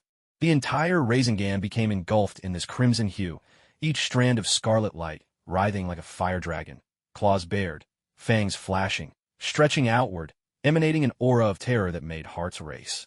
Fire-style, blazing flame rasengan. To the casual observer, it was just a spectacle, but to the seasoned eye, it was a revelation. Standing nearby, Minato Namikaze instantly saw through the principle. This jutsu involved pushing fire nature chakra transformation to the extreme and then fusing it into the rasengan. Even without witnessing its power, Anyone could tell from the sheer difficulty that this was undeniably an S-rank jutsu. And indeed, Minato's guess was right. The blazing flame Rasengan's destructive power, in pure single-target lethality, even surpassed that of the Rasen Shuriken. Yet, this brand-new jutsu would make its debut for only a few fleeting seconds. For Tsukimi, without hesitation, slammed it violently into the center of the Rasen Shuriken in his left hand. The sheer recklessness of this move made Minato and the surrounding shinobi flinch in alarm. Was this really possible? Wasn't it going to explode? That was the unspoken question in everyone's mind. But the truth was, not only would it not explode, in just a handful of seconds, they were about to witness the most spectacular display of fireworks any of them had ever seen. After all, fire and wind have always been the most perfect partners. The blazing flame Rasengan, like a swallow returning to its nest, merged seamlessly into the Rasen Shuriken in the blink of an eye. Blazing flames erupted along the razor-sharp edge formed by the spiraling Rasen Shuriken's raging winds. Chakra surged wildly, a storm of turbulent energy. Scarlet chakra bled into the blue Rasen Shuriken, transforming it entirely. Even the flames along its blade were consumed, all of it steeped in a dark purple hue that radiated an aura of utter destruction. From the core sphere of the Rasen Shuriken, two conical spikes jutted from top and bottom, resembling the jagged peaks of a volcano.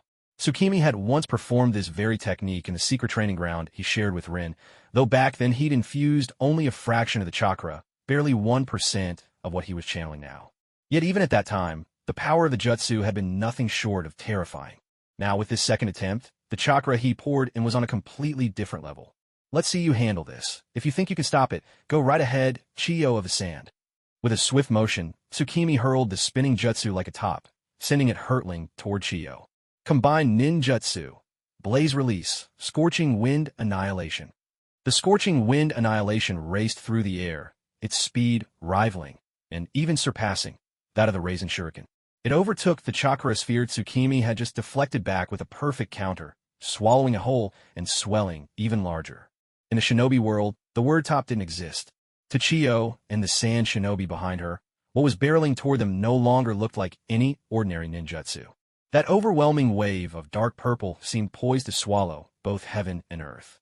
It was as if two mountains, fused at their peaks, were crashing down upon them with unstoppable force. Confronted with the blinding spectacle of scorching wind annihilation, Chiyo knew with certainty that she had to stop it before it reached the sand's defensive line. Though the shinobi world was rife with schemes and deception, the art of ninjutsu remained honest. Never did you see a jutsu with dazzling effects but mediocre power. If a jutsu looked modest, it might well conceal terrifying strength. But if a jutsu erupted with overwhelming grandeur, there was no doubt it would never be weak. Having fought for the Sand Village her entire life, Chiyo's experience spoke for itself. Her decision was immediate. She swept both arms outward in a commanding gesture. All 10 of her Chikamatsu puppets launched forward, assembling into a 10-man Arhut formation. Puppet art, triple treasure suction, tenfold. This was the final form of the triple treasure suction technique. Its immense pull spawned a black vortex at the center of the wind, like a miniature black hole.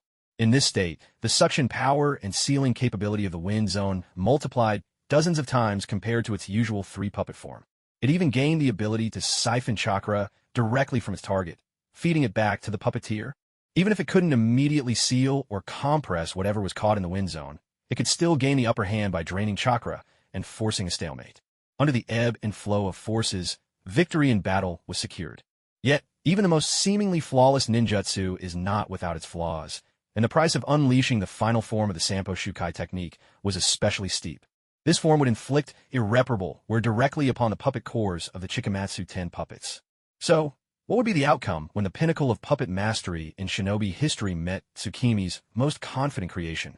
Under the gaze of everyone present, a black hole that devours all collided with a sun that incinerates everything. Under the gaze of everyone present, a black hole that devours all collided with a sun that incinerates everything. Chiyo, disregarding all cost, urged the mechanisms of the Chikamatsu 10 puppets to their limit. A powerful suction force drew the blazing wind burst directly into the heart of the wind barrier. Seeing Chiyo wield her puppet arts to block that terrifying attack, the sand shinobi could not help but cheer in excitement. Wonderful! Long live Lady Chiyo! We've won! But Chiyo herself sensed something amiss. It had gone all too smoothly. Though she loathed to admit it, Konoha truly deserved its reputation as the cradle of geniuses. This Shimizu Tsukimi was the most gifted ninja she had ever witnessed in the shinobi world, more talented even than the famed White Fang. Could the confident strike of such a prodigy really be so simple? With this suspicion in her heart, Chiyo's hands did not falter. Despite her age, her fingers danced with unexpected agility and speed.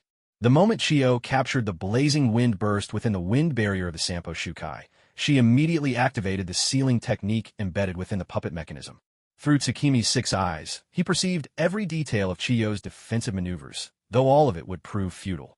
The blazing wind burst was no ordinary ninjutsu. Unlike the Rasen shuriken, which could be compressed into a stable shuriken form, the blazing wind burst was a highly unstable, intensely concentrated chakra amalgamation. Within it, chakra was constantly shifting in overlapping states, even when Tsukimi hurled it from his hand. In truth, every strand of chakra within the blazing wind burst remained under his control. Under such circumstances, its trajectory was nearly unstoppable. Just like the chakra spheres it had consumed before, most attacks could not disrupt it or trigger a premature detonation. There were only 2 ways it could be detonated. The first was if Tsukimi willingly relinquished his control over the chakra within the blazing wind burst. The second was precisely what was happening now. Under Chiyo's deft manipulation, the sealing technique of the Sampo Shukai swiftly manifested, winding upward from the center of the wind barrier like a great serpent. Just as he had previously severed the connection between the giant jade, Rasen shuriken, and Mitsuki, he now cut off the chakra link between blazing wind detonation and Mitsuki as well.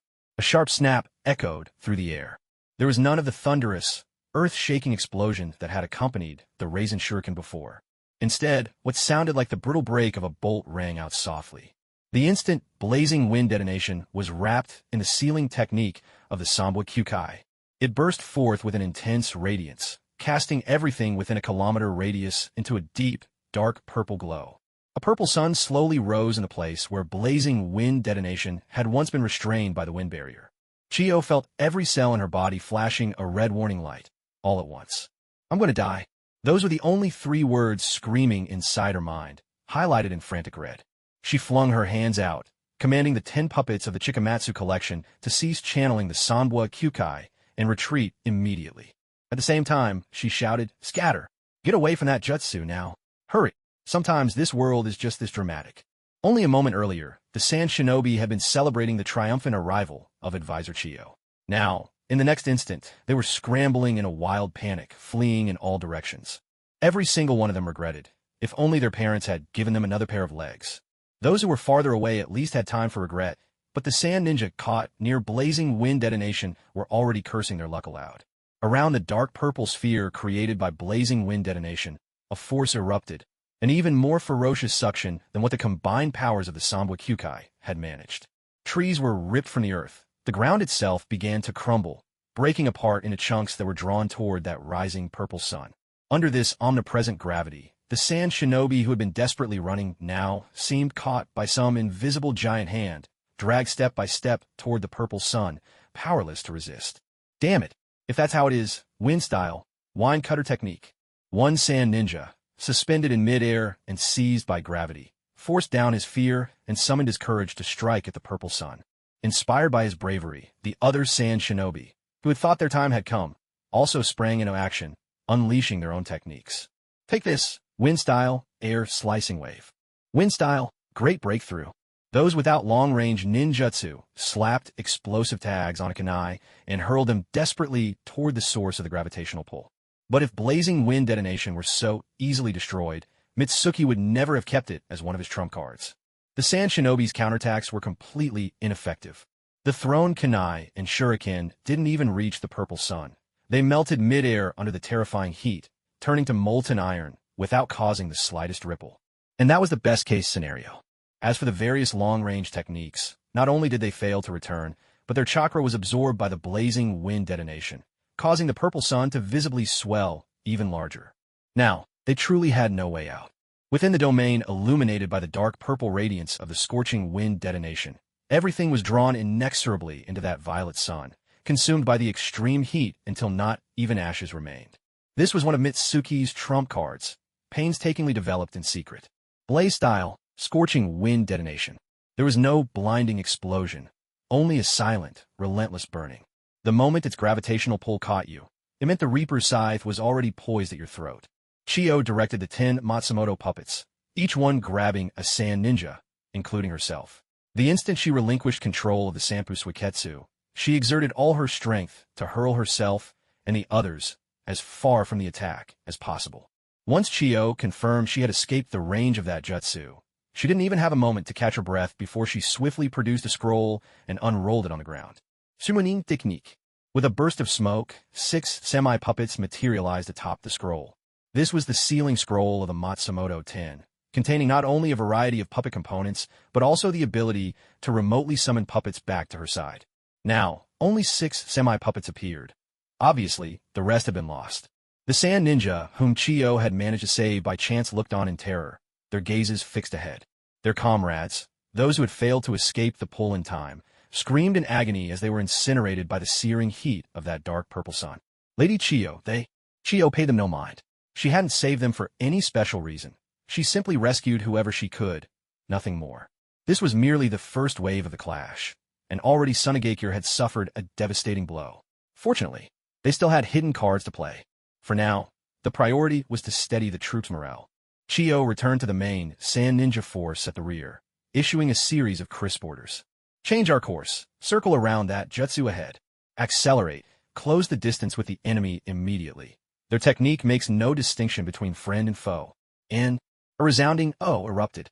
Most of the Konoha shinobi might not have understood the subtle layers of probing and counterplay hidden in that flurry of jutsu.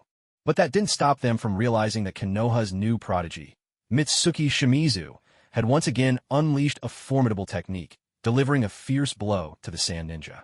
And why were they so certain? Because Mitsuki's jutsu never failed to dazzle with their spectacular effects. Even the Konoha vanguard, stationed kilometers away, could see that second sun, a dark purple orb, rising majestically into the sky. Around the sphere, a ring of charred debris floated, reminiscent of a meteor belt. Bathed in that otherworldly purple glow, this terrifying jutsu that had swallowed up over 100 sand shinobi revealed a strange, haunting beauty. This view was enough to leave anyone in awe, and at the same time, it inspired a sense of fear. Minato Namikaze's sensory abilities were exceptionally sharp. After witnessing the entire process, from the moment Tsukazuki began casting the jutsu to its full eruption, he was almost certain of what he saw. The jutsu Tsukazuki had just unleashed, in terms of both difficulty and power, was already on par with the legendary forbidden techniques famed for their destructive force that Minato had once seen recorded in the Book of Seals. In fact, it might even surpass them. Gazing at the distant technique that was still roaring with power, Minato turned to Tsukazuki and asked the question that was on the minds of many Konoha shinobi present. "Tsukazuki, does that jutsu of yours have a name yet?" Minato's heart was brimming with anticipation. He was poised to offer his own naming suggestions the moment Tsukazuki said it was still nameless. Completely unaware of Minato's inner excitement, Tsukazuki replied straightforwardly, "This technique is called Scorching Wind Detonation. I invented it by chance, never expected it to be so effective." That was a lie. Ever since acquiring the 6 eyes, Tsukazuki had been relentlessly experimenting, blending chakra in various ratios, hoping to create a Kekkai Genkai of elemental jutsu. Thanks to the 6 eyes' unmatched chakra control and the ability to directly observe chakra flow, Tsukazuki could attempt all sorts of chakra combinations with virtually no risk. Most people, if they tried what Tsukazuki did, would have crippled themselves long ago. But through countless, cost-free trials and errors, Tsukazuki finally discovered the precise fusion ratio that allowed wind and fire chakra to merge and transform on a fundamental level. The blazing style currently displaying its overwhelming might was developed by Tsukazuki through this very combination of wind and fire chakra. That dark purple flame burned at temperatures far beyond any ordinary fire-style jutsu. So far, Tsukazuki had yet to encounter anything it couldn't incinerate. What's more, it could devour wind and fire-natured chakra, turning them into fuel to feed the flames. When Minato heard that the technique already had a name, he was a little disappointed. But soon, he resumed his usual role at the camp. "Incredible, Tsukazuki. You're truly the most talented and gifted ninja I've ever met."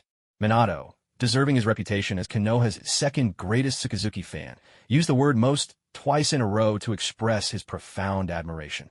As a side note, the number 1 Tsukazuki fan was Kakashi. "They're coming. Prepare to engage."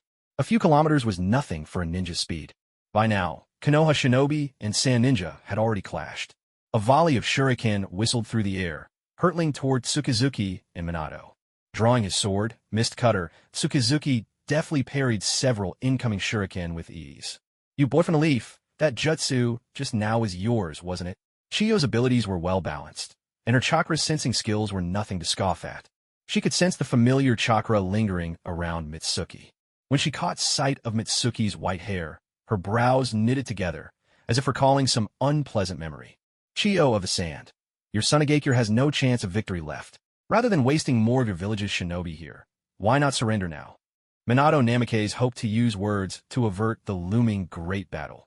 He was well aware that the Sand still faced the threat of a Wadikure. A few words cost nothing. There was no harm in trying. Chiyo let out a chuckle, warm and neighborly, almost like an old woman next door. Ha! To think the yellow flash of Konoha could still be so naive. Looks like we have no choice but to fight, Minato said with a resigned sigh. This war has already reached a point of no return for both sides, hasn't it? Chiyo pulled out a scroll and unfurled it. In a swirl of smoke, 7 puppets appeared at her side. With a brief respite just now, Chiyo had managed to roughly repair the half of the Chikamatsu 10 puppets she'd salvaged. It wasn't much, but it restored some of her strength. Seeing Chiyo's unmistakable stance, she had no intention of negotiating further. Minato also drew his flying thunder god kunai, ready for combat. With a flick of her hands, Chiyo sent the Chikamatsu puppets. No, now, they were the Chikamatsu 7, hurtling toward Minato, each brandishing a deadly weapon. The two clashed, their battle erupting in a whirlwind of steel and chakra. Yet the one Chiyo had originally come to confront, Mitsuki, was left standing off to the side, momentarily forgotten. In the world of shinobi, there was no shame in outnumbering your foe. Mitsuki planned to strike at Chiyo herself, while Minato kept her puppets occupied. But another figure stepped into his path. Before you defeat me, you're not going anywhere. The outfit alone told Mitsuki all he needed to know. This was Yakura, the hero of Sunagaker, wielder of the Scorch Release. Actually, I've always wanted to ask you something, Mitsuki said, his tone calm and even. What is it? Yakura couldn't recall ever speaking to this famed Konoha prodigy before. In the land of wind, don't you worry about getting sunburned, wearing an outfit with an open back. Scorch Release. Overheat Obliteration. For blazing, orange-red orbs drifted from Yakura's hands. This was her unique Kekii Genkai, Scorch Release. Like Mitsuki's fire style, it fused wind and fire chakra, though it manifested in a different form. These orbs, modest in size, brimmed with unimaginable power. A single brush with one could evaporate every drop of moisture from a strong, healthy shinobi's body in the blink of an eye. Now, under Yi Tsang's control, 4 Scorch Release orbs traced different arcs through the air, darting toward Jianyu along 4 separate paths. Jianyu gripped his blade in his right hand, while his left swiftly formed a seal. In an instant, the lightning chakra of Chidori Flow surged through his body, electrifying every cell. Chidori Flow flash. Lightning crawled up the length of his sword. Wreathed in dazzling thunder, Jianyu moved with a speed that seemed almost effortless, dodging the incoming Scorch Release orbs with remarkable grace. He then swung down in a fierce strike from above, aiming straight for Yi Tsang. As the saying goes, while ninjutsu was Jianyu's forte, close combat had never been his weakness either. A beautiful arc of silver flashed and vanished in an instant. A deep gash appeared across Yi Tsang's chest, but right after his attack, Jianyu swiftly leapt back to create distance. But the blade had struck nothing. The Yi Tsang who'd been slashed dissolved with a puff of smoke and disappeared. The real Yi Tsang, hiding in the shadows, saw that Jianyu had been fooled by her clone. She immediately manipulated the Scorch Release orbs to launch a surprise attack from behind. At the same time, her true self emerged from another direction, kunai in hand, lunging at Jianyu. Now, with enemies on all sides, Jianyu seemed truly cornered, with no way out. It's over. The victory is mine. A cold, triumphant smile curled at Yi Tsang's lips. Jianyu smiled as well, but his was not the smile of a schemer. It was simply his nature to smile. Total counter. An invisible domain unfurled around Jianyu, as if all the rules within were being rewritten. The moment the Scorch Release orbs entered this domain, they were instantly repelled, sent flying back in all directions. Yi Tsang had no idea what was happening. All she felt was a sudden, invisible blow striking her. There was a dull thud as Yi Tsang's body was hurled through the air and crashed heavily to the ground. From the very beginning, Jianyu's 6 eyes had seen through it all.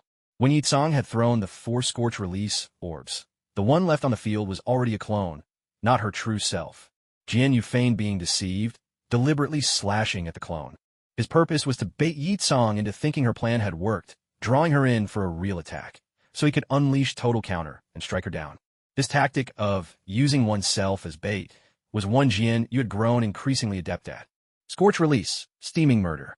Once again, orange-red orbs materialized from Yi Tsang's body, hovering around her protectively. Watching Yi Tsang slowly rise to her feet, Jian Yu asked with genuine curiosity, "Do all Sand Ninja celebrate victory halfway through the match?" Yi Tsang didn't know what champagne meant, but she was certain it wasn't a compliment.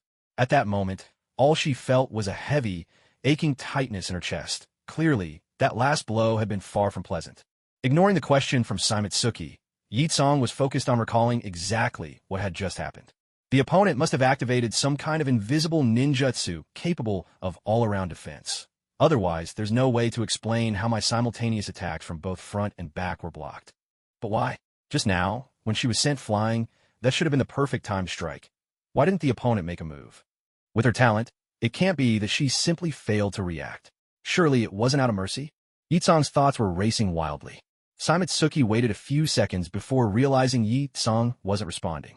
With an air of resignation, he shrugged his shoulders, finding the silence rather dull. The distance was about right now. Earth-style, headhunter jutsu. What? Suddenly, a pair of hands shot up from the ground beneath Yi Tsang, grabbing her ankles and yanking her down into the earth. In that case, Yi Tsang tried to unleash her scorch style, aiming to incinerate everything around her. But in a flash, mitsuki appeared right in front of her, crouching by her head, the only part of her still above ground. The blade of the mist cutter pressed cold and hard against Yi Tsang's neck, its icy chill seeping through her skin. Worse yet, blue arcs of electricity danced along the blade, paralyzing Yi Tsang completely. The lightning-natured chakra had rendered her utterly immobile. Lady Yi Tsang! Quick, someone save Lady Yi Tsang! The surrounding sand ninja saw Yi Tsang's life hanging by a thread. Willing to risk injury, they broke away from their own battles, rushing to attack mitsuki in an attempt to rescue her. Whoosh whoosh. A flurry of wind split the air as a volley of kunai sped towards mitsuki. Seeing this, mitsuki quickly hatched a plan. Withdrawing the mist cutter, he leapt backward, dodging the rain of kunai aimed at him. At the same time, a dozen or so sand ninja who had broken off in their own fights hurried to the spot where Yi Tsang was trapped by the headhunter jutsu. Lady Yi Tsang, are you all right? Idiot, do I look all right to you? I can use Earth style. Hold on, I'll get you out right away. Most of these sand ninja bore fresh wounds from fighting their way to this part of the battlefield. But to them, saving Yi Tsang was worth any price. Thank you, all of you. You've really helped me out. Yi Tsang knew that their primary motive was to preserve the strength of the hidden sand village. They couldn't afford to lose her here. Without a powerful Kekiai Genkai user, even if they defeated Konoha, they would still have to contend with the hidden mist and the hidden stone. The future of the sand village depended on her. Even so, Yi Tsang was truly grateful to these comrades who came to her aid in her moment of danger. With the help of the Earth-style ninja, Yi Tsang began to emerge from the ground. Suddenly, she sensed a wave of scorching heat surging up from beneath the ground. Not good, quick! Underground, the shadow clone of Miyuki who was performing the Earth Release, decapitation technique, had not yet disappeared. Blaze Release, Grand Fire Spiraling Sphere. The Grand Fire Spiraling Sphere, which had appeared only for a fleeting moment before, finally took center stage, not just as a high-level fusion material, but as a full-fledged, enhanced blaze release technique. Miyuki's shadow clone hurled the terrifyingly hot, dark purple orb upward with all its might. The seemingly solid earth offered no resistance at all. The Grand Fire Spiraling Sphere tore through it effortlessly. The moment Yakura cried her warning, the attack had already burst from the ground, piercing straight through her chest. But that wasn't the end. The dark purple orb began to shine from within, radiating an intense brilliance, as if it was on the verge of exploding. Scorch Release, Oversteam Destruction. Yakura knew she was doomed, but in the final moments of her life, she was determined to save the comrades who had risked everything to rescue her. 4 orange-red orbs of Scorch Release spun and merged into one. Though fewer in number, their size had grown to more than 4 times before. The glowing orb of Scorch Release wobbled as it soared toward the Grand Fire Spiraling Sphere, attempting to envelop it. But Miyuki could steer even the much larger, spiraling shuriken freely after releasing it, Controlling the smaller grand fire spiraling sphere was child's play by comparison. The fiery orb darted nimbly, weaving around the massive, merged orange-red sphere like a swift mountain hound, evading capture with ease. Yakura, summoning the last of her strength, swung her arm to try and intercept it again with her scorch release. A fit of coughing racked her body as blood gushed from her mouth and nose, making her cough uncontrollably. Her injuries were far too grave. Her entire upper body had been burned through, leaving a gaping hole in her chest. Yet, no blood flowed from the wound. The flesh had cauterized the instant it was pierced. The massive loss of blood left Yakura barely able to cling to consciousness. Forgive me for failing to protect the future of the hidden sand village. The orange-red orb of scorch release flickered and dimmed in the air, extinguishing like the life of its creator. The grand fire spiraling sphere detonated right on cue, its terrifying heat instantly reducing more than a dozen sand shinobi nearby to charred husks. In the distance, Miyuki, who had dodged a kunai ambush, slowly lowered his left hand after completing the hand seal to dispel his shadow clone technique. His clone had also perished within the burning radius of the grand fire spiraling sphere. Whenever a shadow clone is destroyed by an attack, all its final memories and sensations are transmitted back to the original. Miyuki had no desire to experience the agony of being incinerated by his own grand fire spiraling sphere. When Miyuki saw those dozen sand shinobi risking their lives to save Yakura, the thought occurred to him to use Yakura as bait, then capture all the sand ninja who would come to rescue her in one fell swoop. To guarantee a kill with a single blow, he even channeled his blaze release chakra to drive the grand fire spiraling sphere. Since his trump card, the scorching wind burst, had already been revealed, there was little point in hiding his blaze release bloodline limit any longer. Damn brat from the leaf, I'll fight you to the bitter end.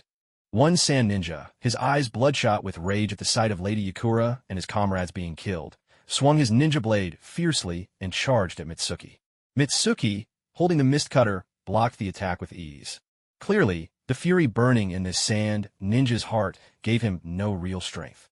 Forming hand seals with one hand, Mitsuki sent the currents of Chidori stream crackling down the blade of the mist cutter, conducting electricity straight into his opponent's body. Once his foe was paralyzed, Mitsuki exerted force, knocking aside the ninja blade, and then, with a swift motion, decapitated the sand ninja. Don't make it sound like I'm some kind of grand villain, all right? Mitsuki flicked his blade, shaking the blood from the edge of the mist cutter. With that, the clash in this part of the battlefield had come to an end. The duel between Yakura of the scorch release from the sand and Mitsuki Shimizu, the rising prodigy of the leaf, had ended with Mitsuki's victory. Countless eyes across the battlefield had witnessed this result. Even now, many sand ninjas still could not believe it. A mere boy from the leaf, barely 12 years old, had managed to kill their elite jonin in just a few exchanges. This was Yakura of the scorch release, after all. After the third Kazakage's disappearance, there had even been talk in the village of nominating her as the fourth Kazakage. Were the leaf's geniuses always this unreasonable? Truth be told, the shock was just as great on the leaf side. Until now, the name Mitsuki Shimizu had always been mentioned alongside Minato Namikaze. Everyone knew him as the leaf's brightest prodigy, a master of ninjutsu who had even invented a powerful wind release technique, someone whose future seemed limitless. But now, it was clear, this wasn't just a promising future. At barely more than 10 years old, he could already kill an elite jonin with a bloodline limit and walk away unscathed. Give him a few more years, and would the leaf produce another god of shinobi? Leaving aside the shock and awe rippling through the ranks of ordinary ninja. Elsewhere on the battlefield, Minato Namikaze felt a surge of excitement after seeing Mitsuki defeat Yakura. At this rate, the leaf might win against the sand with barely any losses. Chiyo, locked in a fierce duel with Minato, had of course seen Yakura's defeat. She had wanted to rush to Yakura's aid the moment Mitsuki dragged her underground with an earth release technique. But Minato instantly saw through her intentions, countering with a move, Shadow, Shuriken, clone technique. Thousands of kunai swept Chiyo and her puppets into their path of attack, forcing her to defend herself with the Sanwa Kyukai technique.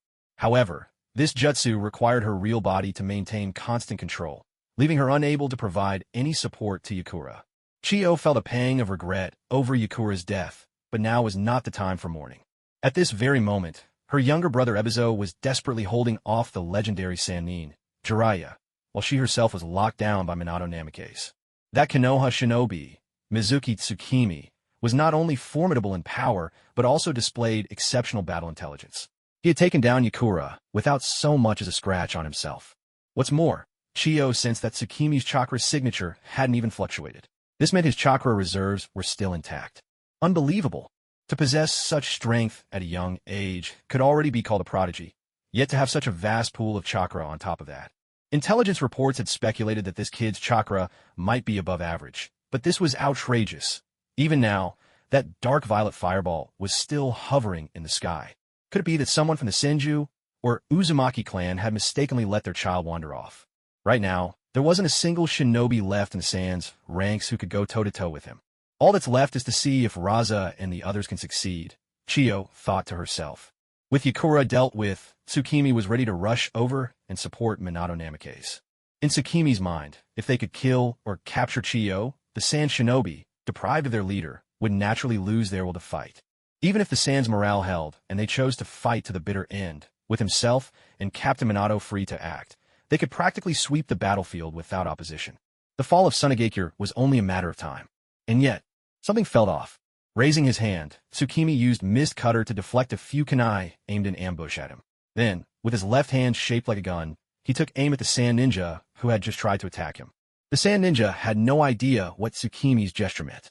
He saw the boy, who had just killed Lord Yakura, standing motionless for several seconds, and thought maybe Tsukimi had exhausted his chakra.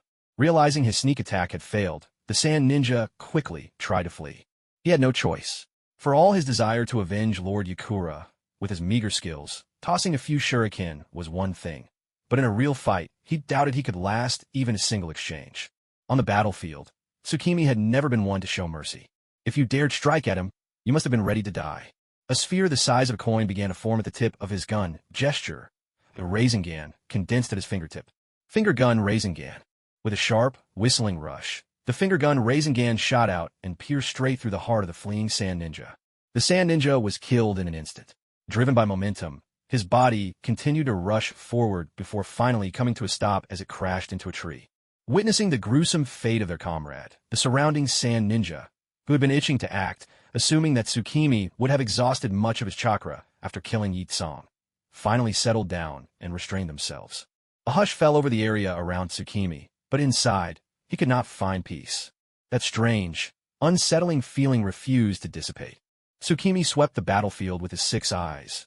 Chiyo was still locked in combat with Captain Minato, while Jiraiya was being held back by Elder Ebizo. As for Yi Tsang, Tsukimi had just taken care of him. At this point in time, the only heavyweights left in Sunagakure were Raza, and if one considered pure combat strength, the One-Tails Jinchuriki, Monk Bunpoku. Tsukimi hadn't spotted either of them among the Sand forces from the very beginning, but he hadn't paid it much mind. After all, Sunagakure's enemies were never limited to just Konoha. There always had to be someone back at the village to take charge, and that role could only fall to Raza. It was unthinkable for Sunagakure to send everyone in a battle, leaving both Raza and the Jinchuriki to attack Konoha's rear encampment. Surely not, right? Sunagakure couldn't possibly be that reckless. Besides, Konoha's rear camp was under the watchful eye of Tsunade. Even if Raza and the One-Tails Jinchuriki did mount a surprise attack, Tsunade might not win, but she could certainly hold out until Tsukimi and the others could rush back to reinforce her. Deciding to set aside his unease for the moment, Tsukimi resolved to help Captain Minato defeat Chiyo first. That way, even if trouble did break out at the rear, Minato could use his Flying Thunder God technique to return instantly for support. Just as Tsukimi was about to move, he suddenly sensed something.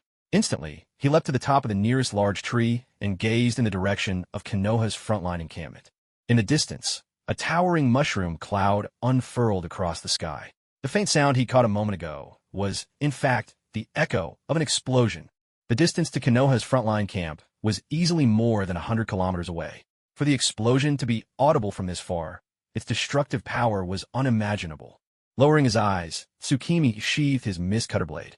His breath slowed and sank deep into his abdomen, as a cold, murderous aura radiated from his entire being. Sunagakure. Time rewinds to a few minutes earlier. Inside, the medical division of Konoha's rear encampment. Tsunade was in the frontline medical unit, directing medics as they treated the wounded. Given her current state, she wasn't fit to fight in person.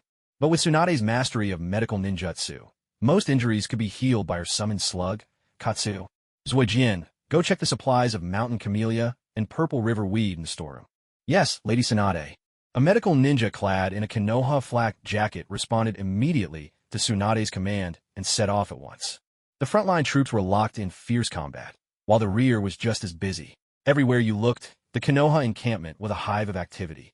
Apart from the injured shinobi resting and receiving treatment in the tents, nearly everyone else was occupied with all sorts of tasks.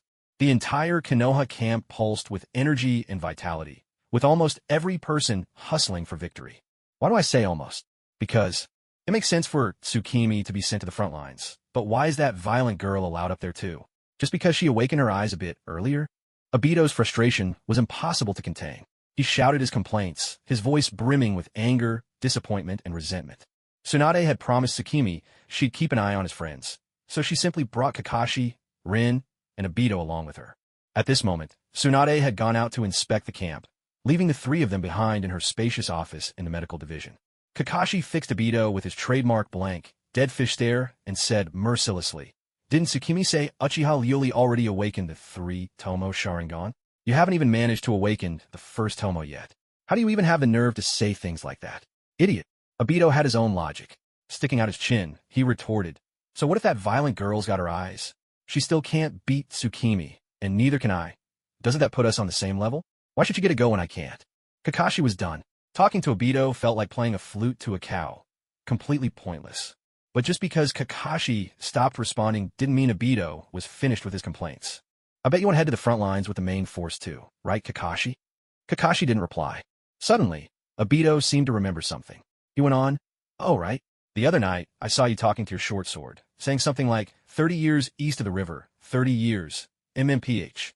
The moment Kakashi heard Obito mention that night, he knew trouble was coming. Sure enough, Kakashi hurriedly clapped a hand over Obito's mouth before he could spill any more embarrassing details. Damn it. That night, thinking no one was around, he'd picked up the white fang short sword his father had passed down after retiring from being a shinobi and muttered a few words to encourage himself. How did Obito end up witnessing that?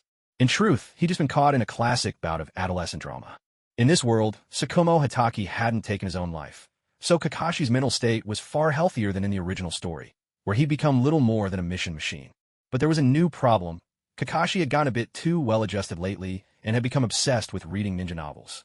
Of course, it wasn't the infamous Make-Out Paradise or any of the other forbidden ninja books. Instead, he'd been devouring the latest popular novels about grassroots ninja rising to glory. The words Kakashi spoke to his short sword 2 nights ago were actually lines from the protagonist of a novel he'd been reading recently. At this point in his life, Kakashi hadn't yet developed the thick skin he would later have, when even being caught by students reading risque books wouldn't faze him. Now, with Obito broadcasting the whole incident live, Kakashi couldn't help but blush. Thankfully, he was wearing a black mask, so no one could see. "Help! Rin, I am dying." Rin had still been lost in thoughts of Tsukiyomi when Obito's desperate cry for help jolted her back to the present. She quickly snapped to attention and rushed forward to intervene. "Kakashi, stop. I think something's already separated from Obito's body." But Kakashi seemed oblivious, his eyes unfocused, yet the hand clamped firmly over Obito's mouth and nose never wavered. After finishing her work, Tsunade returned to her office with Shizune by her side. No sooner had they entered than they were greeted by a chaotic scene. Obito lay on the floor with his eyes rolled back, Rin frantically performing medical ninjutsu to save him, while Kakashi stared blankly ahead, clutching his short sword and muttering under his breath. What on earth? Sometimes Tsunade marveled at how strange this world could be. She'd only stepped out for a short while, and in that time, one kid had ended up on the floor while another seemed to have lost his mind. No wonder Tsukiyomi worried about them. Who could possibly feel at ease leaving these three alone? No doubt about it. The little brother I chose truly cares for his friends, no matter how much trouble they get into. With Rin and Shizune working together, Obito's spirit finally returned to his body, and he slowly opened his eyes. The first thing he saw was Tsunade standing directly in front of him. In a daze, Obito mumbled, "Is this a demon? Have I gone to hell?" Tsunade's face darkened, and she gave Obito a solid smack on the head. "Idiot kid, what are you babbling about?" That brought Obito back to his senses. Remembering what had just happened, he immediately looked around for Kakashi. The moment he saw him, Obito snapped. "Stuck up Kakashi, were you trying to kill me? I swear I almost saw the Sage of Six Paths just now." Kakashi had come to his senses when Tsunade returned, and hearing Obito's accusations, he started to retort. Suddenly, the ground trembled. Tsunade's brow furrowed. She hurried outside the tent, with Kakashi and the others right behind her. Looking up, they saw countless streams of golden sand rising around the Konoha frontline camp, encircling it like a waterfall flowing in reverse. The unexpected event brought the camp to a standstill. Many shinobi stopped what they were doing. A ninja on patrol rushed over to report to Tsunade. "Lady Tsunade, the sand just erupted from the ground out of nowhere. Has anyone been hurt?" "Not for now, ma'am." Tsunade let out a sigh of relief, her mind racing with thoughts. These golden sands must have been formed by the magnet release, the Kekkei Jinkai of Sunagakure. Judging by the current situation, are they about to cast some sort of barrier technique? Tsunade made a swift and decisive order. "Send the combat units, shinobi, to break through these walls of golden sand. Contact the guards outside and have them scout out the number of incoming enemies. Lady Tsunade, look outside." At these words, Tsunade looked up again, gazing toward the perimeter of the camp. Outside, the waterfall of golden sand suddenly shifted, revealing something every shinobi would recognize in an instant. They were explosive tags. Countless explosive tags. They nearly covered the entire cascade of golden sand. And the worst part was, these explosive tags had already begun to ignite. Everything reflected in Tsunade's eyes, but by then, it was already too late. Damn it. There was no time to react. A thunderous explosion rocked the entire Konoha frontline camp. A series of tremendous blasts shook the air. Waves of crimson fire surged forth. Thick black smoke billowed skyward, blooming into a colossal mushroom cloud. On the other side, Mitsuki gazed in silence at the distant mushroom cloud rising and lingering, refusing to dissipate. His eyes lowered. He sheathed his sword, letting his breath settle deep in his core as a chilling intent radiated from within. Without hesitation, Mitsuki leapt down from the treetop, ready to move. Minato Namikaze was still locked in battle with Chiyo. There was no way he could use the Flying Thunder God technique to bring Mitsuki swiftly back to camp. If the thing or person being transported by the Flying Thunder God was too large or too far away, the chakra cost would be enormous. This was not the reanimated Minato of later days. Right now, after fighting Chiyo for so long, even if he could use the Flying Thunder God to return to camp, he likely wouldn't have any strength left for the ensuing battle. As things stood, Minato returning alone would do no good, and if he brought Mitsuki back instead, the main battlefield would lose a top-tier fighter, giving Sunagakure a huge advantage. Mitsuki didn't care about the main battlefield. All he wanted now was to rush back to the Konoha camp in the rear. But Minato was different. Compared to the rear lines, he cared more about the outcome on the main front. After all, that would determine Konoha's fate in this war. Their priorities were completely at odds. So, at this point, going to Minato was pointless. In fact, Minato might even try to convince him to help secure the main field against the Sand Shinobi before heading back to the camp. Given the situation, Mitsuki had no choice but to rush back on his own. Space-time ninjutsu. When this war ends, I must learn it. Mitsuki resolved in his heart. As long as nothing happens to Lin and the others this time. Once he learns the Flying Thunder God technique from Tsunade in the future, he'll make sure to leave a personal mark on each of them. After all, there's no need to take civil service exams in the ninja world. The Chidori current was unleashed at full power. Just as Jianyu was about to stimulate the muscles in his legs and dash forward, Minato Namikaze appeared beside him out of nowhere. He had used the Flying Thunder God technique. Jianyu was carrying the special kunai Minato had once given him. "Jianyu, you heard it too, didn't you?" Minato asked the moment he arrived. Although it was phrased as a question, his tone was certain. It was the sound of an explosion coming from the rear camp. Minato nodded. "As expected of you, Jianyu. Your hearing is incredibly sharp." Jianyu didn't want to waste time chatting here. He only wanted to hurry back and help. And now that Captain Minato had come talk to him, could it be that he wanted him to put the bigger picture first? With that thought, Jianyu was about to say something, but Minato's next words caught him off guard. "Jianyu, get ready. I'm going to use the Flying Thunder God technique to send you straight back to the front camp." Before Minato finished speaking, he reached out to place his hand on Jianyu's shoulder. "But if you do that, Captain Minato, your chakra." Minato cut Jianyu off before he could finish. "It's all right. It may be a stretch, but I can use my speed to lure Chiyo toward Jiraiya-sensei." Minato gave Jianyu a gentle, apologetic smile and continued. "I'm sorry, Jianyu. I have to ask you to go support the rear by yourself. All because I'm not strong enough." Seeing the guilt on Minato's face, Jianyu realized he'd been making a mistake all along. He'd always been in the habit of projecting the stereotypes he'd formed from past anime onto the real people standing before him now. What a joke. How could the mere 700 chapters of story ever capture the entirety of these flesh and blood lives? Jianyu held out his fist to Minato, a confident smile lighting up his face. "Captain Minato, you got one thing wrong. Even if I'm the only one going back, that doesn't mean I'm fighting alone. Minato was briefly taken aback by Jianyu's words. Then, understanding his meaning, he smiled back. Yes, you'll be carrying all of us with you. We will win this war. With that, Minato reached out and bumped fists with Jianyu.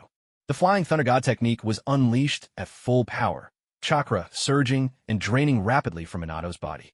In the blink of an eye, Jianyu vanished. Minato turned to look in the direction of the Konoha front camp and murmured, Kakashi and Obito, please, all of you, stay safe. He was deeply concerned for his students as well, but at this moment, he had to stabilize the situation on the main battlefield first. I'm counting on you, Tsukumitsu. Konoha's frontline encampment. A massive number of explosive tags hidden within the gold dust detonated all at once, sending an avalanche of heavy sand crashing down. The entire rear camp of Konoha had vanished without a trace, replaced by a colossal, gaping crater.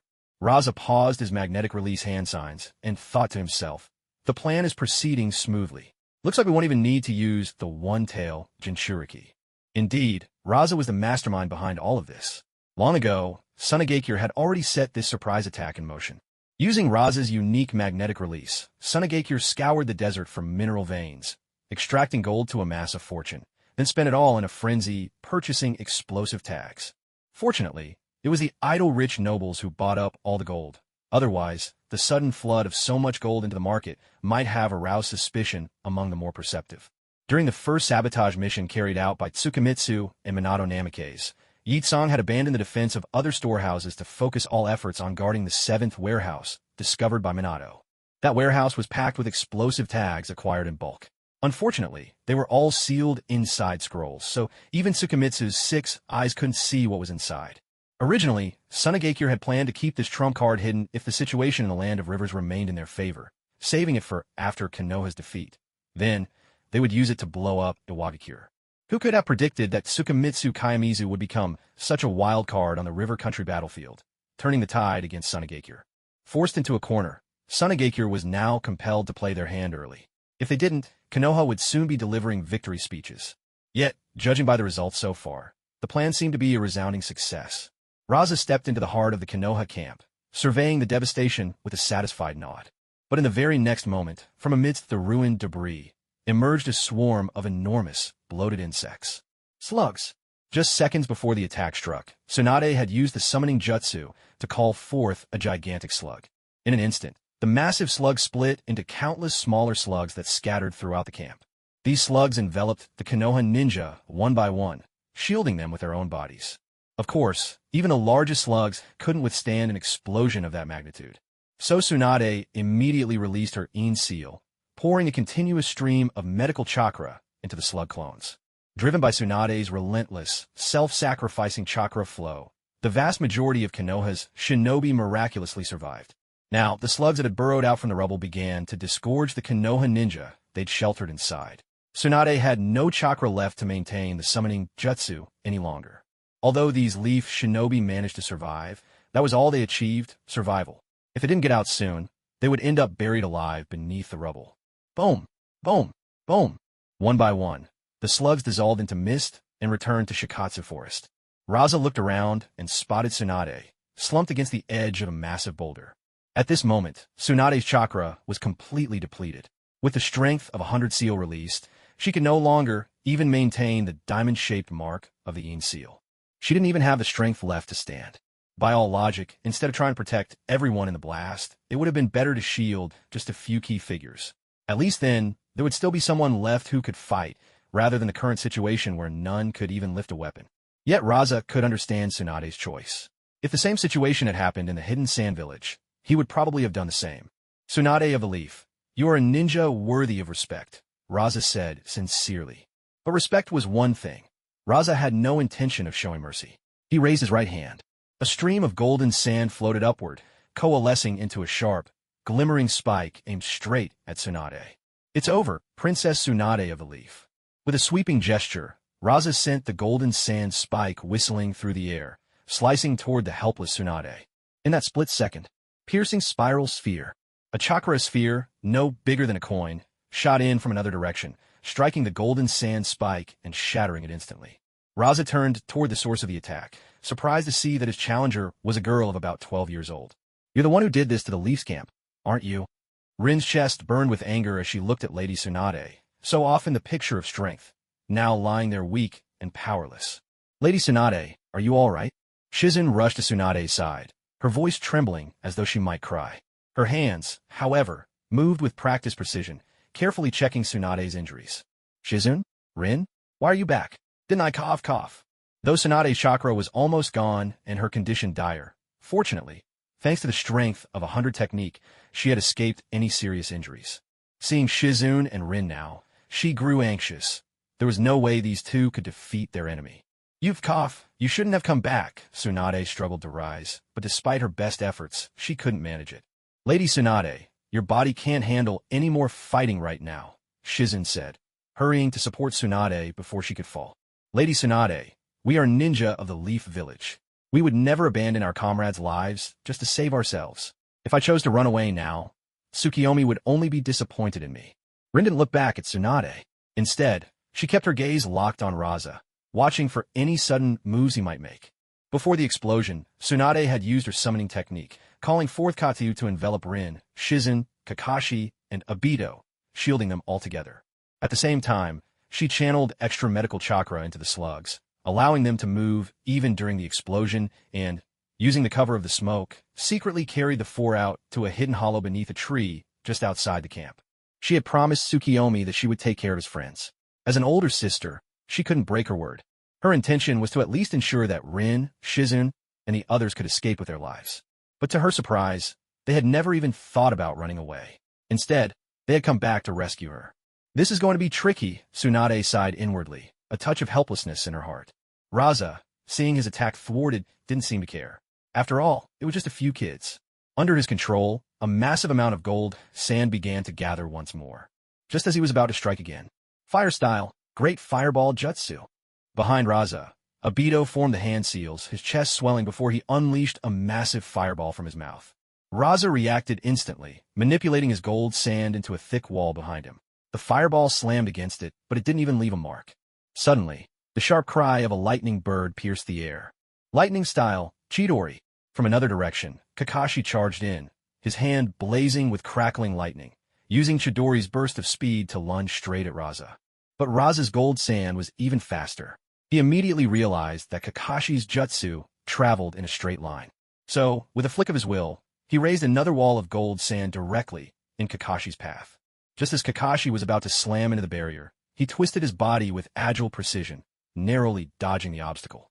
Incredibly, he managed to slip right around Raza's defense. A faint, confident smile tugged at Kakashi's lips. The ninjutsu Tsukiyomi had developed was far from easy to counter. The Chidori, as reworked by Tsukiyomi, required 4 hand seals, with an extra bird seal added to enhance the optic nerves. The hand seals were only a guide. What truly mattered was the chakra pathway that Tsukiyomi had painstakingly helped Kakashi master through repeated practice. With his enhanced vision, Kakashi could now dodge skillfully even while dashing at full speed with Chidori. In previous missions, more than a few enemies had fallen to his dazzling post-dodge thrust. But Raza was on a completely different level from any opponent Kakashi had faced before. In just a split second it took Kakashi to spin and evade the gold sand barrier, Raza had already caught up and was ready to respond. He manipulated the wall of gold sand, and in an instant, several sharp spikes shot out, piercing straight through Kakashi, who should have brushed past the wall unharmed. With a burst of smoke, the Kakashi who had been skewered like a porcupine vanished without a trace. It was only a shadow clone. Raza instinctively tried to locate the real Kakashi, but before he could, another wave of attacks surged toward him. Under the cover of Obito and Kakashi's shadow clone, Rin had already finished her technique. Fire style, Phoenix Sage Fire Claw Crimson. With her hands forming seals, Rin spat out a stream of fire, then hurled a shuriken that sliced through the flames. In the same breath, she formed seals again. Shuriken Shadow Kurun Technique. The flaming shuriken instantly split into dozens more, each one blazing bright red as they hurtled toward Raza. Yet it was still futile. The magnet release, a formidable bloodline limit, excelled at both offense and defense. Raza simply whirled the gold sand around himself, fending off every single shuriken with ease. A few seconds later, the storm of shuriken died down. Raza was about to disperse his sand defense when, to his surprise, the shuriken, which should have vanished in a puff of smoke, began to pulse with a crimson light. A chain of sharp explosions erupted across Raza's gold sand barrier. Boom! Boom! Boom! Obito shouted to Kakashi, Kakashi, are you ready yet? All done, came two voices in unison. Kakashi and his shadow clone had been preparing a technique together, and, at last, it was ready.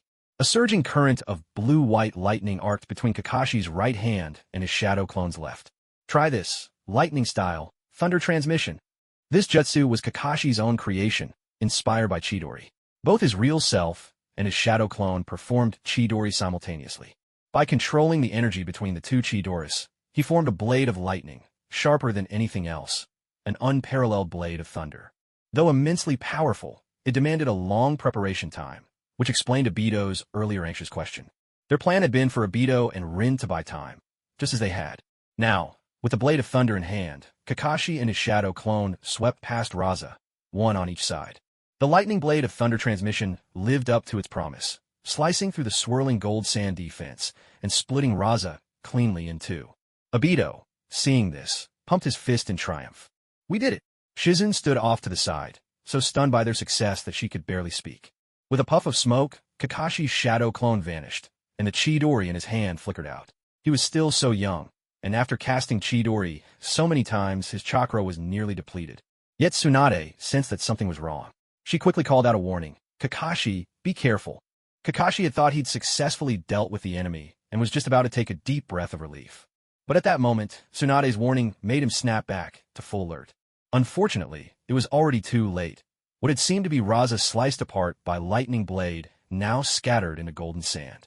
The real Raza had somehow appeared behind Kakashi, kunai poised and thrusting straight for his back. Sand body flicker. Kakashi. Obito's shocked cry tore through the air, his eyes blazing such a fierce red that, if you looked closely, two black dots seemed to flicker within. Just as Raza's kunai gleamed coldly, ready to pierce Kakashi's heart, a figure flashed between them in an instant. Mitsuki's right arm swept around Kakashi's waist, twisting his body to pull Kakashi clear of Raza's attack range. With his other hand, he formed a blade with his fingers and intercepted Raza's wrist at the joint with perfect precision. He knocked the kunai from Raza's grip and, in one fluid motion, shifted his hand to grasp, flipping Raza over his shoulder with a devastating throw. Raza tumbled across the ground, rolling several times before slamming into a jutting hunk of ruined earth, sending up thick clouds of dust. With Kakashi's chakra nearly depleted, Mitsuki used the body flicker technique to bring them both to Tsunade's side. Mitsuki! Rin breathed out in relief the moment she saw him appear and pull Kakashi from the jaws of death. You couldn't have timed it better, brother. Obito, unaware that he'd nearly awakened his sharingan in anger, felt the crisis pass and the red fade quickly from his eyes. Thank goodness you were here, Mitsuki. Kakashi managed, then reached into his ninja pouch and quickly swallowed 2 soldier pills. He needed to recover as fast as possible. The enemy was too strong, and Mitsuki might still need his help soon. Mitsuki, with Shizune's support, Tsunade managed to struggle to her feet. Looking at the weakened Tsunade, Mitsuki wasn't sure what he felt in that moment. Gratitude, guilt, regret, but most of all, relief. Mitsuki's dream had always been simple: to become family with Rin, to spend his days happily with Kakashi, Obito, and a few close friends. But in this brutal shinobi world, even such an ordinary dream was almost impossible to realize. If Tsunade hadn't nearly exhausted her chakra to save them, if Minato hadn't arrived in time with his flying thunder god technique, today, Mitsuki would have lost the future he longed for, the life he'd dreamed of. He might even have fallen down the path of darkness. Thank you, Tsunade. Unlike his usual playful tone, this time, when Mitsuki called her big sister, he meant it from the heart. Tsunade, fully aware of Mitsuki's strength, answered with confidence. Mitsuki, just hold them off for now. Give me a moment to recover my chakra. That won't be necessary, Tsunade. Please, just rest. Seeing that Rin and everyone else were safe, the heavy weight in Mitsuki's heart was finally lifted. But that didn't mean his anger had dissipated. On the contrary, he was now seething, practically boiling over. Raza, who had been sent flying, had already gathered up the scattered gold sand and regained his stance. Although his tumble, just moments ago, looked rather humiliating, in truth, he wasn't seriously hurt. After all, a thin layer of gold sand had shielded his body the entire time, serving as a protective barrier. Rin, you and the others protect Lady Tsunade, Mitsuki called back, giving a quick instruction. Then, instead of using his body flicker technique, Mitsuki began to walk toward Raza, step by deliberate step. He clapped his hands together, activating a jutsu he had kept in reserve until now. Rasengan. Strands of blue chakra shimmered into existence, coalescing around mitsuki into 9 fist-sized orbs that glowed with an electric blue light. These blue orbs whirled around him once before coming to a halt, hovering in the air behind his back. Raza knew a fair bit about Mitsuki's abilities, although it was possible his information was now outdated. Before the showdown at Sunagakure, Mitsuki had only ever revealed his Rasen Shuriken. Raza had no idea what these floating chakra spheres could do, so he cautiously manipulated his gold sand, launching a probing attack. Shower of gold sand. Such was the magic of ninjutsu. Even gold could rain from the heavens. Countless gold sand sunbon gathered and poured down like a torrential storm, engulfing Mitsuki completely. With a thought, one of the Rasengan orbs behind him shifted from blue to a deep, ominous purple. In an instant, it expanded outward, transforming into a massive shield that enveloped Mitsuki from above. Forged from fire-release chakra, the shield radiated searing heat, distorting the very air around it. Before the rain of gold sand sunbon could even pierce the shield, they were already melting into streams of liquid gold under its intense heat. Raza tried to maneuver his sand around to attack from behind. But beneath that blazing purple shield, 2 Rasengan orbs suddenly shot out.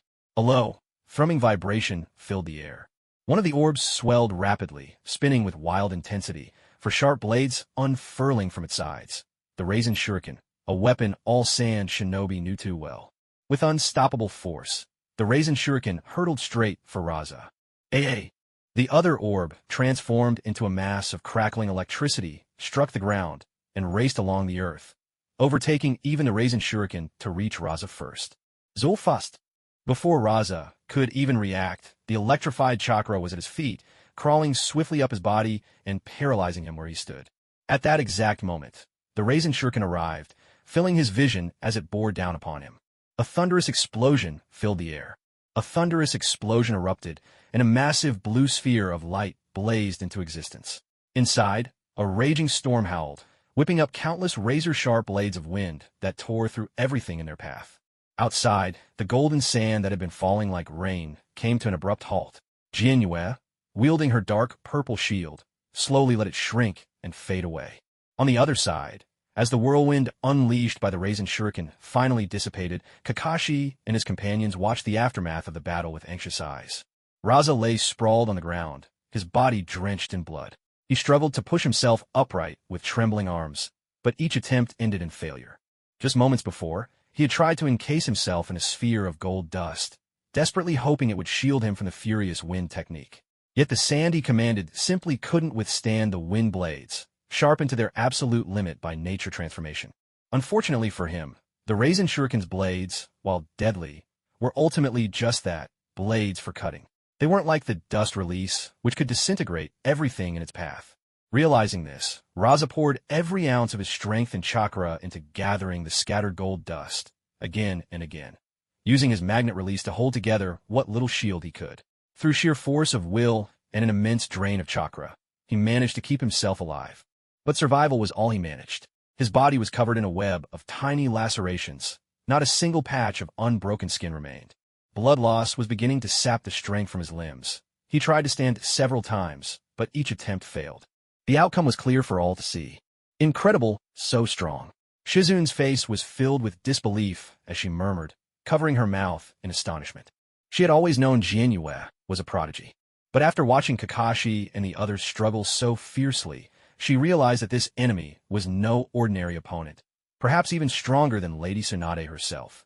And yet, from the moment Jianyue appeared, rescued Kakashi, and defeated the foe, only a handful of exchanges had passed. Even more astonishing was the jutsu she'd unleashed. 9 brilliant orbs of chakra had appeared, and with just 3, the fight was already over. The whole scene felt surreal to Shizun, like something out of a dream. Rin, standing nearby, overheard Shizun's whisper. She lifted her chin with a proud, confident smile. Of course, you can always count on Jianyue, she declared. Rin knew how powerful Jianyue was. No matter the enemy, as long as Jianyue was there, everything would be all right. For once, Obito was uncharacteristically silent. He didn't dare say a word, having realized he might just be a jinx. Every time he cried, "We did it," something seemed to go wrong. Damn it, what is the intelligence division doing? Who is this kid? How can he be this strong? Raza cursed the Sans information core in his heart, despairing at the state he found himself in. Moreover, he couldn't quite grasp the secret behind Kayamizu, Tsukizuki's ninjutsu. That chakra sphere seemed able to instantly transform into all sorts of elemental techniques. What a mind-boggling jutsu. Truly, it was astonishing. Unlike the coincidental creation of blazing wind detonation, spiral orb was developed after Tsukizuki devoted considerable time and effort. Though the name sounded similar to the rasengan, the differences ran deep. The rasengan's core was a chaotic swirl of chakra currents, while within the spiral orb, all the chakra rotated slowly and methodically in a clockwise flow. Previously, Tsukizuki had shown off many powerful, destructive jutsu, but the spiral orb was different. This move leaned more toward utility than sheer force. Each spiral orb contained nothing but pure, attribute-less chakra. Tsukizuki could freely use it as a core for techniques, instantly channeling any ninjutsu he himself could perform through the orb as its vessel. At first glance, the results might not seem remarkable. After all, it was just a way to unleash ninjutsu. What difference did it make whether it was him or the orb doing it? But in truth, there was a vital distinction. The more powerful techniques Tsukizuki developed, the more he realized the limitations of the human body. He had only 2 hands. At most, he could cast 2 ninjutsu at the same time. And if it involved a combination technique, like blazing wind detonation, it was even more time-consuming. It was like running a grand, luxurious bank with only 2 teller windows open. With the precise chakra control granted by the 6 eyes, it felt like a gross underutilization of his potential. That's why Tsukizuki specifically created the spiral orb. The battle just now perfectly showcased its advantage. While Raza attacked him with a rain of golden sand, Tsukizuki simultaneously deployed a massive shield of fire to defend, and at the same time unleashed lightning style, ground walk and wind style, spiral shuriken. 3 jutsu in one seamless flurry. The smooth, unbroken chain of attacks instantly overwhelmed Raza. Such was the spiral orb's edge in combat. Back to the fight at hand.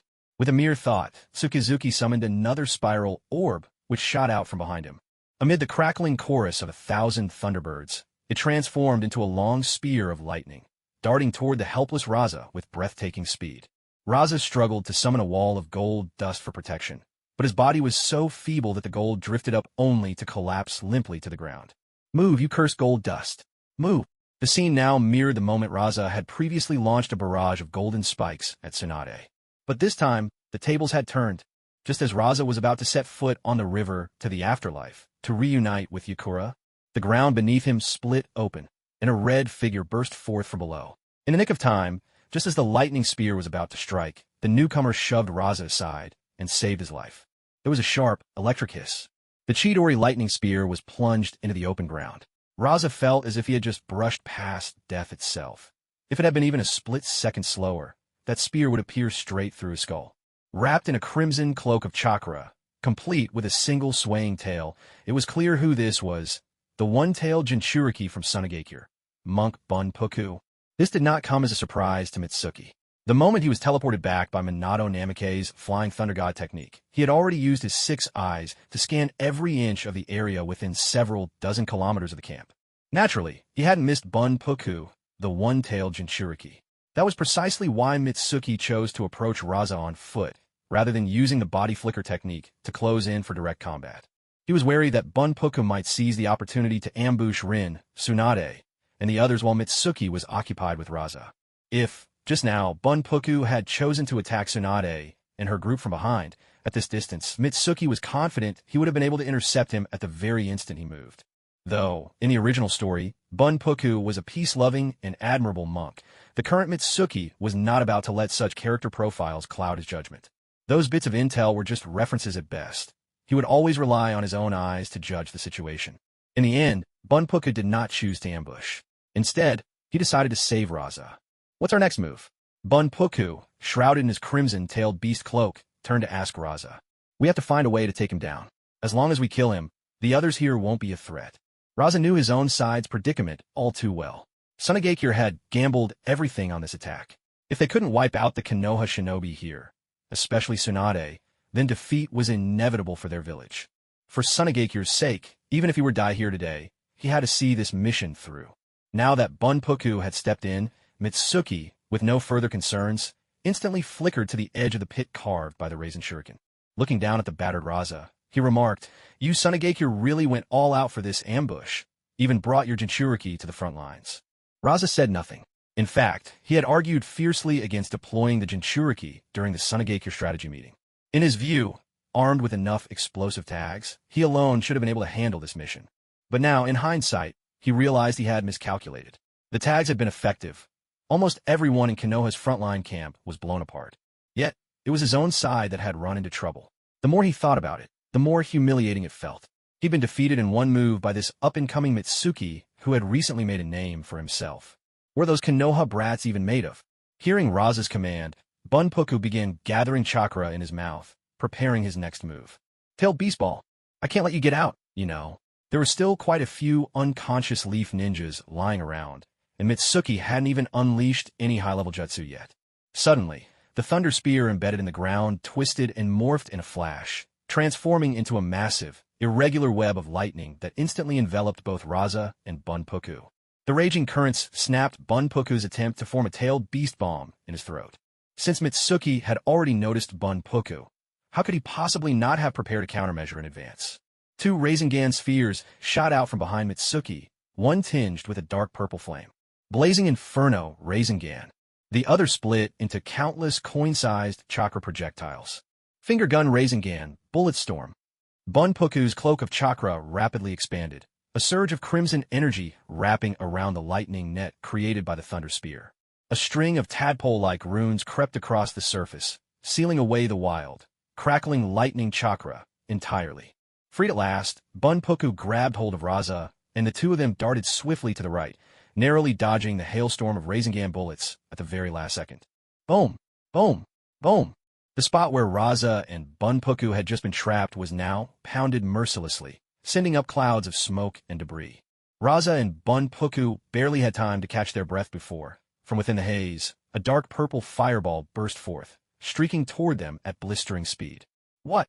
Bunpuku realized there was no way to dodge this jutsu. He had to brace himself and take the hit. A great mass of sand surged up from the ground, wrapping around both Bunpuku and Raza, growing larger by the second.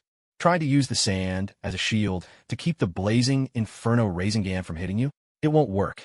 With his 6 eyes, Mitsuki could see perfectly well where Bunpuku and Raza were hiding within the sand. The blazing Inferno Rasengan smashed straight into the giant sand sphere. The scorching heat instantly melted the sand, breaking through with ease. But to Mitsuki's surprise, once the Rasengan had burrowed completely inside, the sand behind it shifted and flowed, filling in the melted cavity and sealing it up again. At the same time, Bunpuku and Raza slipped out from inside the sand sphere. Under Bunpuku's control, sealing marks rapidly appeared across the sand surface. Mitsuki immediately felt his connection to the Rasengan's chakra severed. Sealing techniques so effective. Mitsuki couldn't help but marvel inwardly. It wasn't the first time he'd had one of his attacks swallowed up by a sealing jutsu. The One-Tails Jinchuriki from the Sand Village.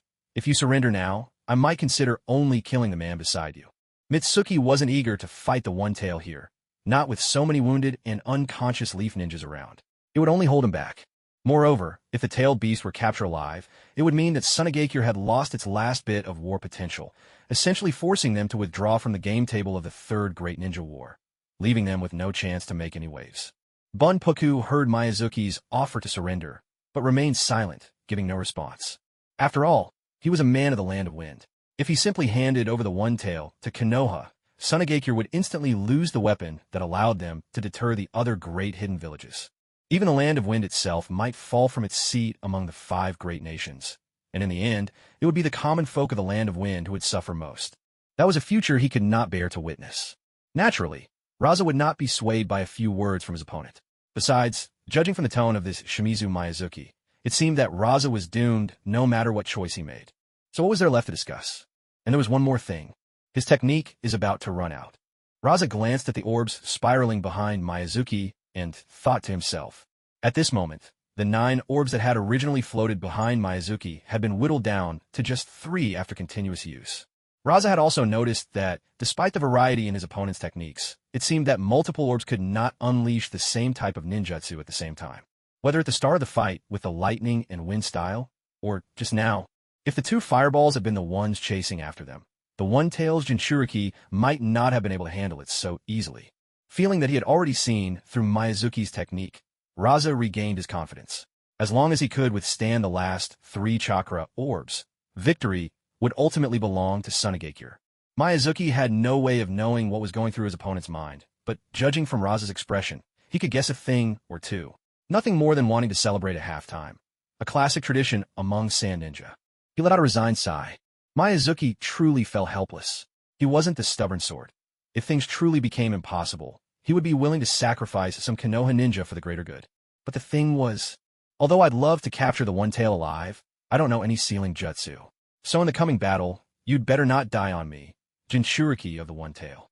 Miyazuki slowly drew the blade, Kubikurabocho, speaking with reluctant resignation. As his words fell, Miyazuki's figure vanished in an instant. In the next moment, as the crackling sound of 1,000 birds filled the air, Miyazuki swung Kubikurabocho in a fierce slash toward Raza. Chidori stream, flash. Damn you, Shimizu Miyazuki. After talking to the Jinchuriki for so long, it turns out I'm the real target.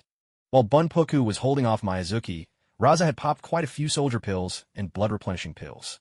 Now, he could muster a small amount of magnet release chakra, just barely. A few wisps of gold sand failed even to touch Miyazuki's body, scattered and dissipated by the raging arcs of Chidori stream, once more falling uselessly to the ground. Bunpoku, realizing what was happening, controlled the sand to form a giant hand, which swung down hard at Miyazuki from behind. But under the all-seeing gaze of Mitsuki's 6 eyes, every one of Bunpoku's attacks was completely seen through. With a thought, a sphere of chakra shot out, shrouded in a dark purple flame. In an instant, it transformed into a massive shield of fire, the terrifying heat melting the giant sand hand straight away. Yet, even as Bunpoku unleashed the giant sand hand, he kept his focus split, manipulating the sand to coil around Raza's feet. With a burst of strength, he yanked Raza out from under Mitsuki's blade. A spurt of blood. It was the sound of blood spraying. Mitsuki's sword strike had been far too swift. Even with Bunpoku's desperate rescue, he was a heartbeat too late. Raza's left arm was severed cleanly at the root by the mist cutter blade. You're really a tough one to kill. Can't you just die quietly when you're on your last legs? Mitsuki couldn't help but complain. Maybe I'm just hard to kill. Raza actually managed to laugh. He controlled the sand gold to block the wound on his left arm. Though he said he was lucky, deep down, Raza knew all too well he was probably going to die here. But dying here didn't matter, as long as he could complete the mission and secure victory for Sunagakure. He was willing to sacrifice himself. With death already in his heart, Raza somehow managed to squeeze out a surge of chakra from within his battered body. This was the unique trait of chakra. Unlike Mitsuki's past world, in this one, a ninja in the throes of intense emotion could truly force out more strength. Raza sent the sand gold moving again, and this time, it wasn't just in thin streams. Sand waterfall, flowing dragon. A torrent of sand gold, under Raza's command, surged skyward like an inverted waterfall. Driven by Raza's desperate effort, magnetic chakra bound the flowing sand into an even denser mass, solidifying it with immense force, until it became a golden dragon. The dragon raised its head and roared, charging at Mitsuki with overwhelming momentum. This was his final attack. He didn't expect it to kill Shimizu Mitsuki in one blow. He only hoped it would force him to use up the rest of his chakra spheres, so that Bunpoku would stand a chance in the battles to come. It was a grim hope, but after so long fighting, he understood. The enemy was nothing short of a monster. Bunpoku, you have to finish the mission. If not, Sunagakure will have no future. I'm counting on you. Raza poured even the last grains of sand gold, used to staunch his left arm, into the sand waterfall flowing dragon. Blood gushed out once more, painting the ground red. He staked everything on this strike. Even if he died and crossed into the Pure Land, he could hold his head high before the ancestors of Sunagakure. But how tragic it was. He would never see the birth of his first child with Karura. He still remembered how worried Karura had looked before he left. He knew, in his heart, that he had been a failure as a husband. With a firm resolve, he clung to the belief, I must emerge victorious in this great ninja war. Only then can I give both myself and Karura's child a happy environment to grow up in. He tirelessly used his magnet release in the desert to gather gold for the village, scarcely allowing himself any rest. He had already failed as a husband. He absolutely could not allow himself to become a failure as a father as well. But now, looking at things, it seemed that he's still. I am Sore, Karura. If our child is a girl, let's name her Tamari, just as you wished. It truly is a beautiful name. Bunpoku could feel Raza's determination with absolute clarity. Before this mission, Raza had always referred to him as the one-tailed Jinchuriki. Indeed, in Sunagakure, people had almost forgotten Bunpuku's real name. Many simply called him by the name of the One-Tail. But in his final moments, this man chose to show him respect, addressing him by his true name and entrusting him with this crucial task. At that instant, Bunpuku and Raza shared the same wish, to protect the Land of Wind. Understanding this, Bunpuku manipulated the sand to wrap around the golden sand dragon that Raza had created. It was as if he was cloaking it in armor forged from sand. At the same time, he unleashed a sealing jutsu. A pattern of seal markings, wriggling like tadpoles, quickly spread across the surface of the golden sand dragon. With this, he won't be able to use that flame defense anymore, Bunpuku thought to himself. The sand waterfall flowing dragon was no simple technique. The high-density magnet released chakra within it ensured that even if it were scattered, it would reassemble again and again, relentless as an unkillable cockroach, until the enemy was crushed to dust. Bathed in sunlight, the golden sand dragon gleamed with a metallic luster as it let out a mighty roar and charged fiercely toward Tsukimi. Although, in terms of sheer size, Tsukimi was dwarfed by the massive sand dragon. For some reason, it was the dragon that seemed to radiate a tragic heroism, as if it were a valiant knight challenging a dark lord. This was the full-blooded, heart-stirring combination technique they unleashed together. I never imagined magnet release could produce such a jutsu. Honestly, this looks even more impressive than my own scorching wind explosion, though I have no idea how powerful it is. Watching the metal dragon hurtling toward him through the sky, Tsukimi didn't show the slightest hint of panic. Instead, he calmly took a moment to appreciate its spectacle, even offering a few words of critique. And if you asked why, as he'd said before, defense was never something Tsukimi needed to worry about. With a swift motion, Tsukimi raised his mist cleaver blade and flicked off the blood that had splattered onto it from Raza earlier. By now, the sand waterfall flowing dragon was less than 5 meters away from him. Raza had no idea why his opponent wasn't reacting, but he no longer had the strength to ponder it. Now, the only thing driving his body was the obsession with completing the sand waterfall flowing dragon technique and defeating Mizuki Kayamizu. On the other side, Bunpuku frowned, sensing that things might not be so simple. He watched as Kayamizu held his mist cutter horizontally before his chest and, facing the colossal beast before him, gave a gentle swing of the blade. Full counter!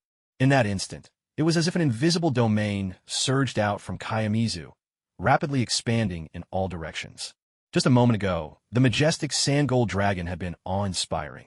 Now, in the blink of an eye, it seemed to suffer a devastating blow. Starting from its head, the dragon began to collapse inward. A harsh, grating sound echoed, like a toy being snapped in half. The sand gold dragon fell apart amid the anguished wail of metal. But that wasn't all. The sand gold fragments scattered by the full counter didn't respond to the magnetic chakra to recombine. Instead, they shot back like a hail of bullets, streaking toward the direction they had come from. The sickening thumps that followed were the sound of bullets tearing through flesh. Raza found himself drenched in a rain of sand bullets, forged from the very sands he controlled. In his final moments, his thoughts were still of his wife and their unborn child. As for Sunagakure, he would leave that worry to the living. With life and death now separated by an unbridgeable gulf, he could only wish them success from afar. Raza realized, suddenly, that he was not as unburdened as he had imagined. Kayamizu, if only you had been born in Sunagakure. And so, the future 4th Kazekage of Sunagakure fell in the 3rd Great Ninja War. To Raza, perhaps this was a fitting end, certainly better than being assassinated by Orochimaru in some distant future. The rain of golden sand bullets continued to pour down, while Bunpuku kept manipulating the sand in a desperate defense. Seizing the opening, Kayamizu sent the last 2 rasengan orbs flying. Only a fool would let such a chance slip by. Through his 6 eyes, Kayamizu saw that the clouds of dust kicked up by the sand bullet impacts did nothing to obscure his vision. The 2 rasengan orbs homed in on Bunpuku, as if guided by satellite navigation. As they flew, each changed its nature. One split instantly into countless miniature rasengans, while the other crackled with the chorus of 1,000 birds. It was the finger gun rasengan, bullet rain, and Chidori thunder spear. War is no child's play, and the same goes for Jinchuriki. Every move Kayamizu made was a killing blow. A dead Jinchuriki would still cripple Sunagakure's ability to wage war. Capturing one alive was better, of course. An intact Jinchuriki meant Sunagakure could be squeezed for an even greater price. Meanwhile, behind layers of sand defenses, Bunpuku had so far escaped serious harm. But suddenly a bolt of lightning flashed, swift and merciless, piercing right through the sand shield. It went straight through Bunpuku's abdomen, pinning him in place. Even the tailed beast chakra cloak was powerless against the sharpness of the thunder spear.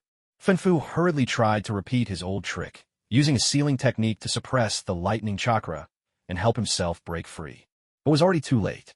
The finger gun rasengan arrived just a heartbeat after the thunder gun, leaving him no time to use the sealing technique and escape the numbing paralysis. Funfu could only watch helplessly as the attack, even more powerful than a rain of golden sand, blasted him head-on with overwhelming force. But it wasn't over yet. While Jinzuki unleashed his last 2 rasengan orbs, his true body was already in action. He quickly formed a massive flaming rasengan and hurled it forward as well. The previous attacks were merely a prelude. The real showstopper, Blaze Release, Grand Flaming Rasengan, was about to begin. This time, with no interference from sealing techniques, the Grand Flaming Rasengan finally revealed the devastating power that an S-rank single-target jutsu should possess.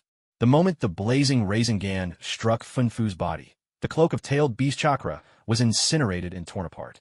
Seeing his attack hit home, Jinzuki formed a seal with one hand and called out in a low, commanding voice. Detonate! Dark purple flames erupted with the explosion of the flaming Rasengan, surging out to engulf Funfu completely. The terrifying heat seemed intense enough to ignite even a person's thoughts. Now, Funfu didn't even have the strength to attempt a sealing jutsu. It felt as if his body had ceased to exist altogether. He couldn't even sense his fingers, let alone perform any technique. He was going to die. Drip! It was as if, deep within a shadowy cave, a single drop of water fell lightly onto a silent pool. Funfu sat cross-legged atop the surface, just as he had once done in the prison of Sunagakure, where he guarded the Jinchuriki. Clearly, this was the sealed space deep within Funfu's soul. Hey monk, you're about to die. You know that? Rumbled a huge, single-tailed beast as it emerged from the darkness behind Funfu. Yes, I know I'm about to die, Funfu answered, surprisingly calm in the face of his impending end. I've told you before, those humans only sent you out here to die. After all, Konoha is the village that man founded, Shikaku replied coldly. Thank you for your concern. Funfu didn't know who exactly Shikaku meant, but he could sense a hint of kindness in the beast's words. Hey, monk, was it really worth it? All this, for those humans who locked you away your whole life. Funfu didn't answer the tailed beast. Instead, he slowly lifted both hands. On one palm was the character for acceptance, on the other, heart. With trembling yet resolute motion, he pressed his palms together. In that instant, acceptance and heart came together to form love. Perhaps that was Funfu's answer to Shikaku.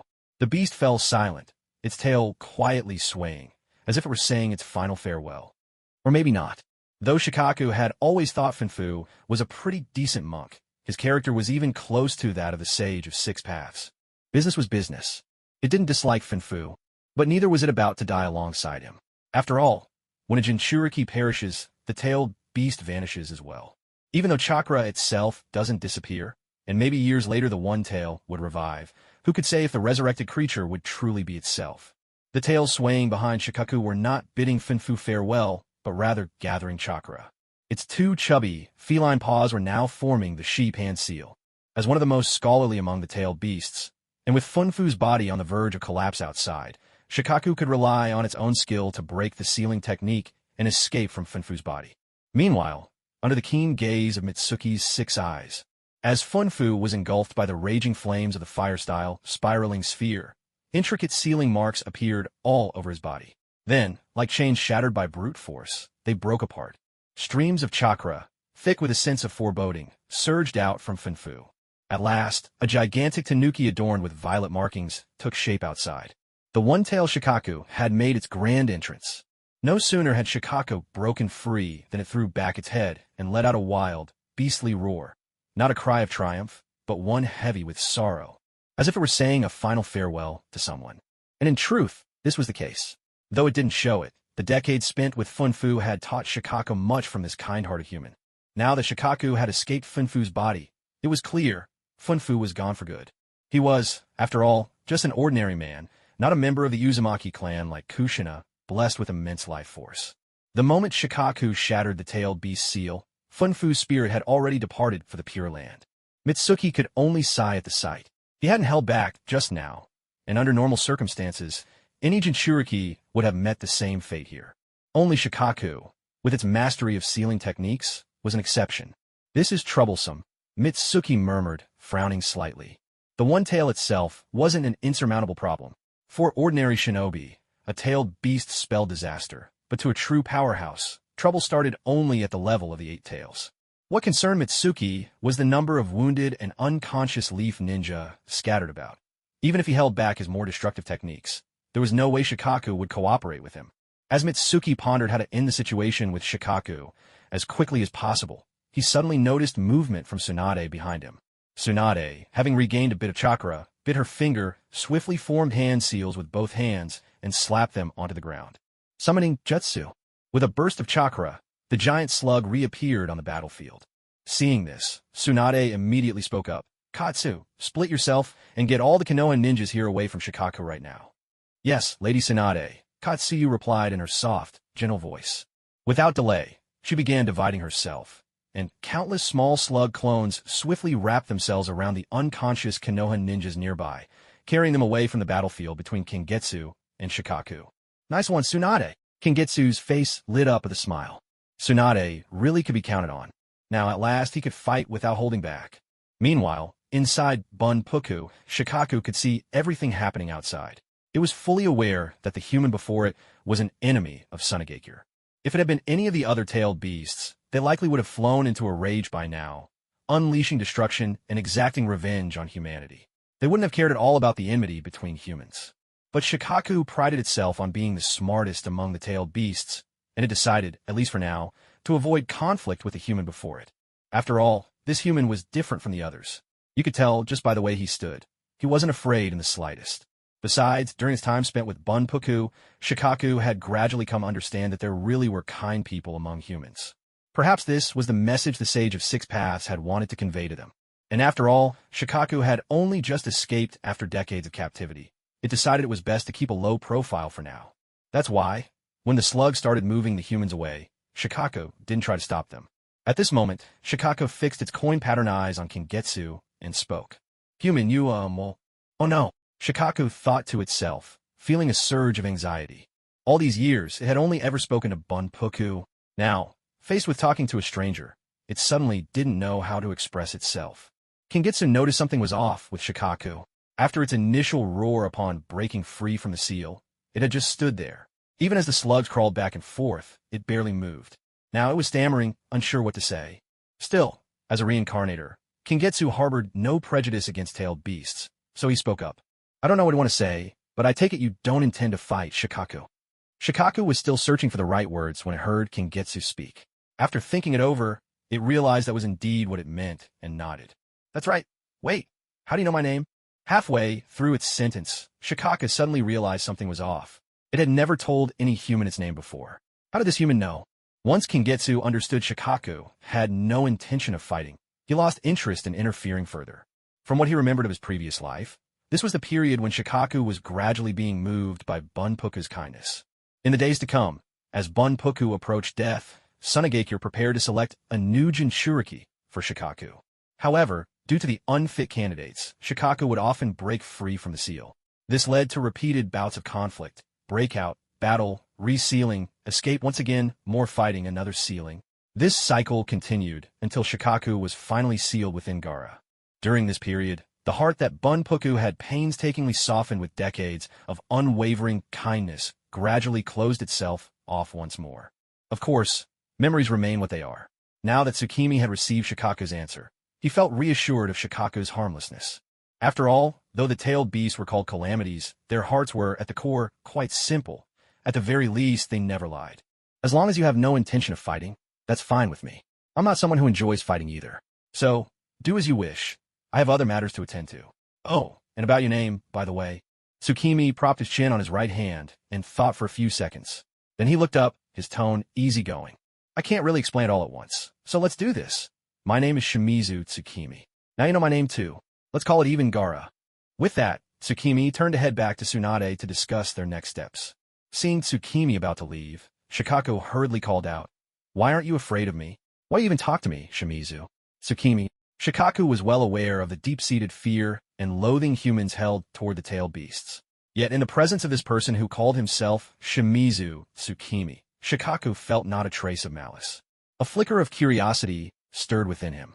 Since becoming self-aware, Tsukimi was only the third human who had ever spoken to him so calmly. What exactly did this person think of him? Tsukimi raised his eyebrows, a soft chuckle escaping his lips. Afraid of you? Why should I be? It's not like you're some mindless beast. Is it really so strange to have a conversation with you? Or has no one ever wanted to talk to you before? Shikaka paused, caught off guard by the answer. Indeed, he was not some mindless monster. He often joked about being a beast himself, but that didn't mean he liked being called one. And now, there was something else he wanted to know. So he pressed on, Shimizu Tsukimi, if you were in my place, imprisoned for decades, what would you do now? Tsukimi considered for a moment before replying, I can't say what you'd do, but if it were me, after being locked away for so long, the first thing I'd do is take revenge on those who imprisoned me. After that, I'd finally go live the life I always wanted, the one I never got to have. With that, Tsukimi ignored Shikaku and walked away without the slightest hesitation. On his way out, he took Raza's corpse with him. As for why he only took Raza, that was because Bunpuku's body had already been burned to nothing by the searing flames of the fire release. Great blaze spiral. Only Shikaku remained at the scene, its small yellow eyes wide open as it stood there unmoving, lost in thoughts no one could guess. After saying farewell to Shikaku, Tsukimi hurried off toward Tsunade. By this time, Tsunade and Rin had already moved Konoha's wounded to a flatter patch of ground on the edge of the camp. In a flash, Tsukimi appeared by Tsunade and the others. He casually let Raza's corpse drop to the ground. Tsukimi, are you alright? You're not hurt, are you? Rin rushed over the moment she saw him, quickly checking him over for injuries. Although she had absolute faith in Tsukimi, trusting was one thing, worrying was another. It's fine, Rin. Not only is Tsukimi unharmed, he managed to take on 2 opponents at once and defeated them easily. As expected of my little brother. Tsunade's sensory skills were sharp. She could sense that Tsukimi's chakra had remained steady throughout the entire battle. To him, it seemed as effortless as a brisk evening jog. Then, with some hesitation, Tsunade asked, what about the one tail? Are we really just going to leave it be? It doesn't seem interested in fighting, and with Tsunagekyu's current state, they don't have the strength to capture the one tail anyway. Tsukimi had his reasons for letting the one tail go.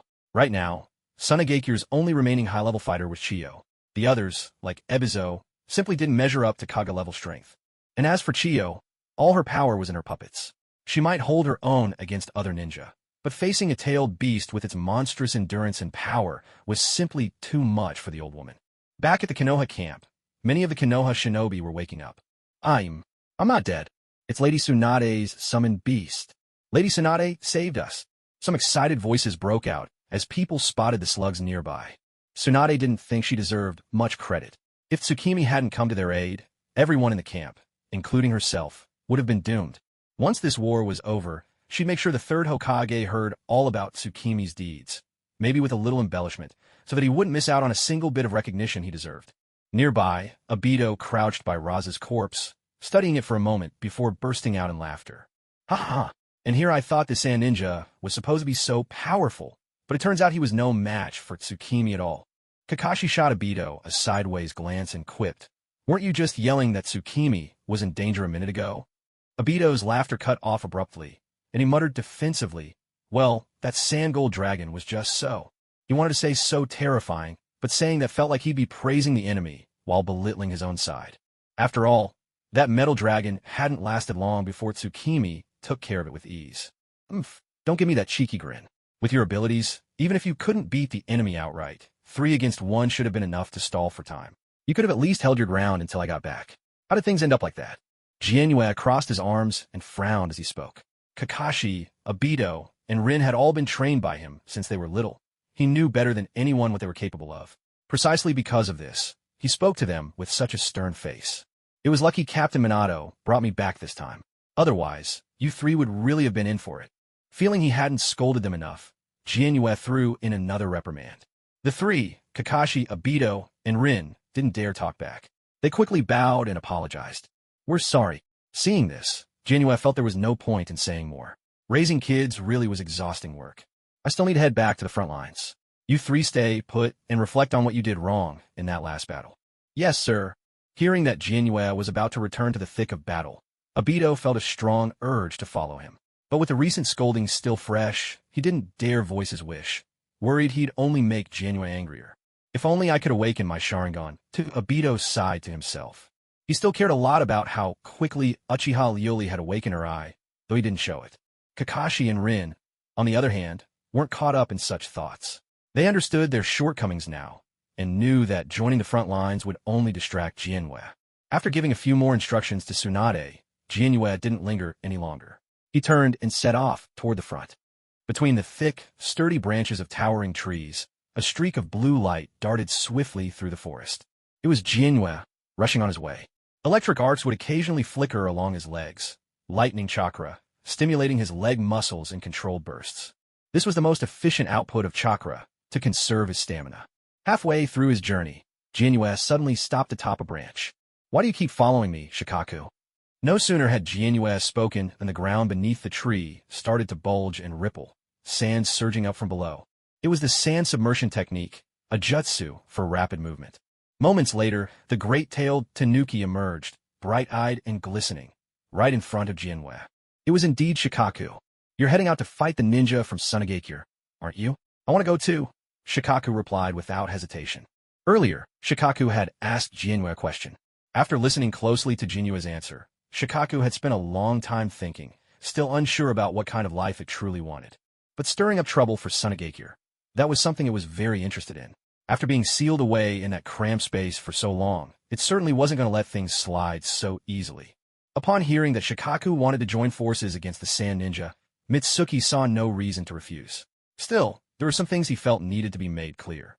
Since our goals are aligned, it's only natural that we travel together. But right now, the battlefield is packed with both Konoha and Suna shinobi, all tangled in chaos. Your powers are vast. What if you accidentally injure my comrades? Shikaku hadn't considered that possibility. Its plump, feline paw scratched at its head in confusion. "Then what do you think I should do?" Shikaku tossed the question back to Mitsuki, intrigued by this human who had piqued its curiosity. "Will he try to send me away?" Shikaku wondered to itself. When Shikaku asked for his opinion, Mitsuki lowered his head, seriously thinking it over. After a few seconds, he spoke. "How about this? Just stick close to me and follow my lead." Hearing that Mitsuki wasn't sending it away, Shikaku immediately agreed, brimming with enthusiasm. All right. So what does that make us now?" The sudden, odd question caught Mitsuki off guard, so he replied offhandedly, "I suppose we're partners, for now." Partners? Shikaku was utterly delighted with that answer. Before he left, the Sage of Six Paths had urged the nine-tailed beasts to help humans and live in harmony with them. Most importantly, he'd said that one day, a human would appear, one who could show the tailed beast the true meaning of strength. Shikaku felt it was the very model of what a tailed beast should be, the prime example, the trailblazer. Looking at its fellow tailed beasts now, it thought they were nothing but a bunch of fools.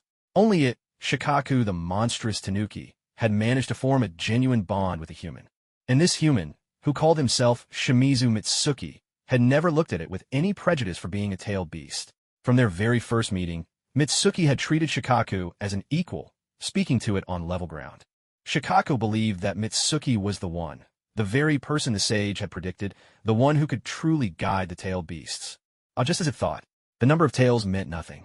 That smelly fox was probably still trapped inside some jinchuriki. Only it had fulfilled the sage's dying wish. With that thought, Shikaku stretched out its hefty paw, eyes shining as it called to Mitsuki. "Let me carry you, Shimizu Mitsuki." Mitsuki wasn't about to turn down such an offer. With a leap, he landed atop Shikaku's paw, pointed out the direction, and shouted loudly, "Let's go." "Yeah." Shikaku let out a strange, excited cry, then carefully closed its paw around Mitsuki. It burrowed back underground, using the sand submersion technique to speed away in the direction Mitsuki had indicated. On the front lines, Minato Namikaze deftly dodged a hail of throwing weapons, launched by the Chikamatsu 10 puppets under Chiyo's control. At the same time, he shouted, "Jiraiya-sensei." "Understood. Earth style, swamp of the underworld." Jiraiya's hands flashed through a series of seals, then he slapped the ground hard. In the distance, the earth beneath Chiyo's feet instantly turned into a sprawling mire. But Jiraiya's assault wasn't over yet. Seeing the swamp successfully trap Chiyo, he formed seals once more and breathed out a torrent of searing, clustered flames. Fire style, Toad, Oil Flame Bomb.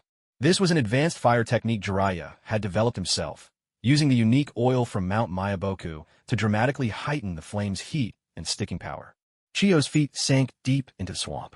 She tried to leap out, only to find herself firmly stuck. Without hesitation, she made her decision. Her hands swept through the air, fingers dancing with practiced agility.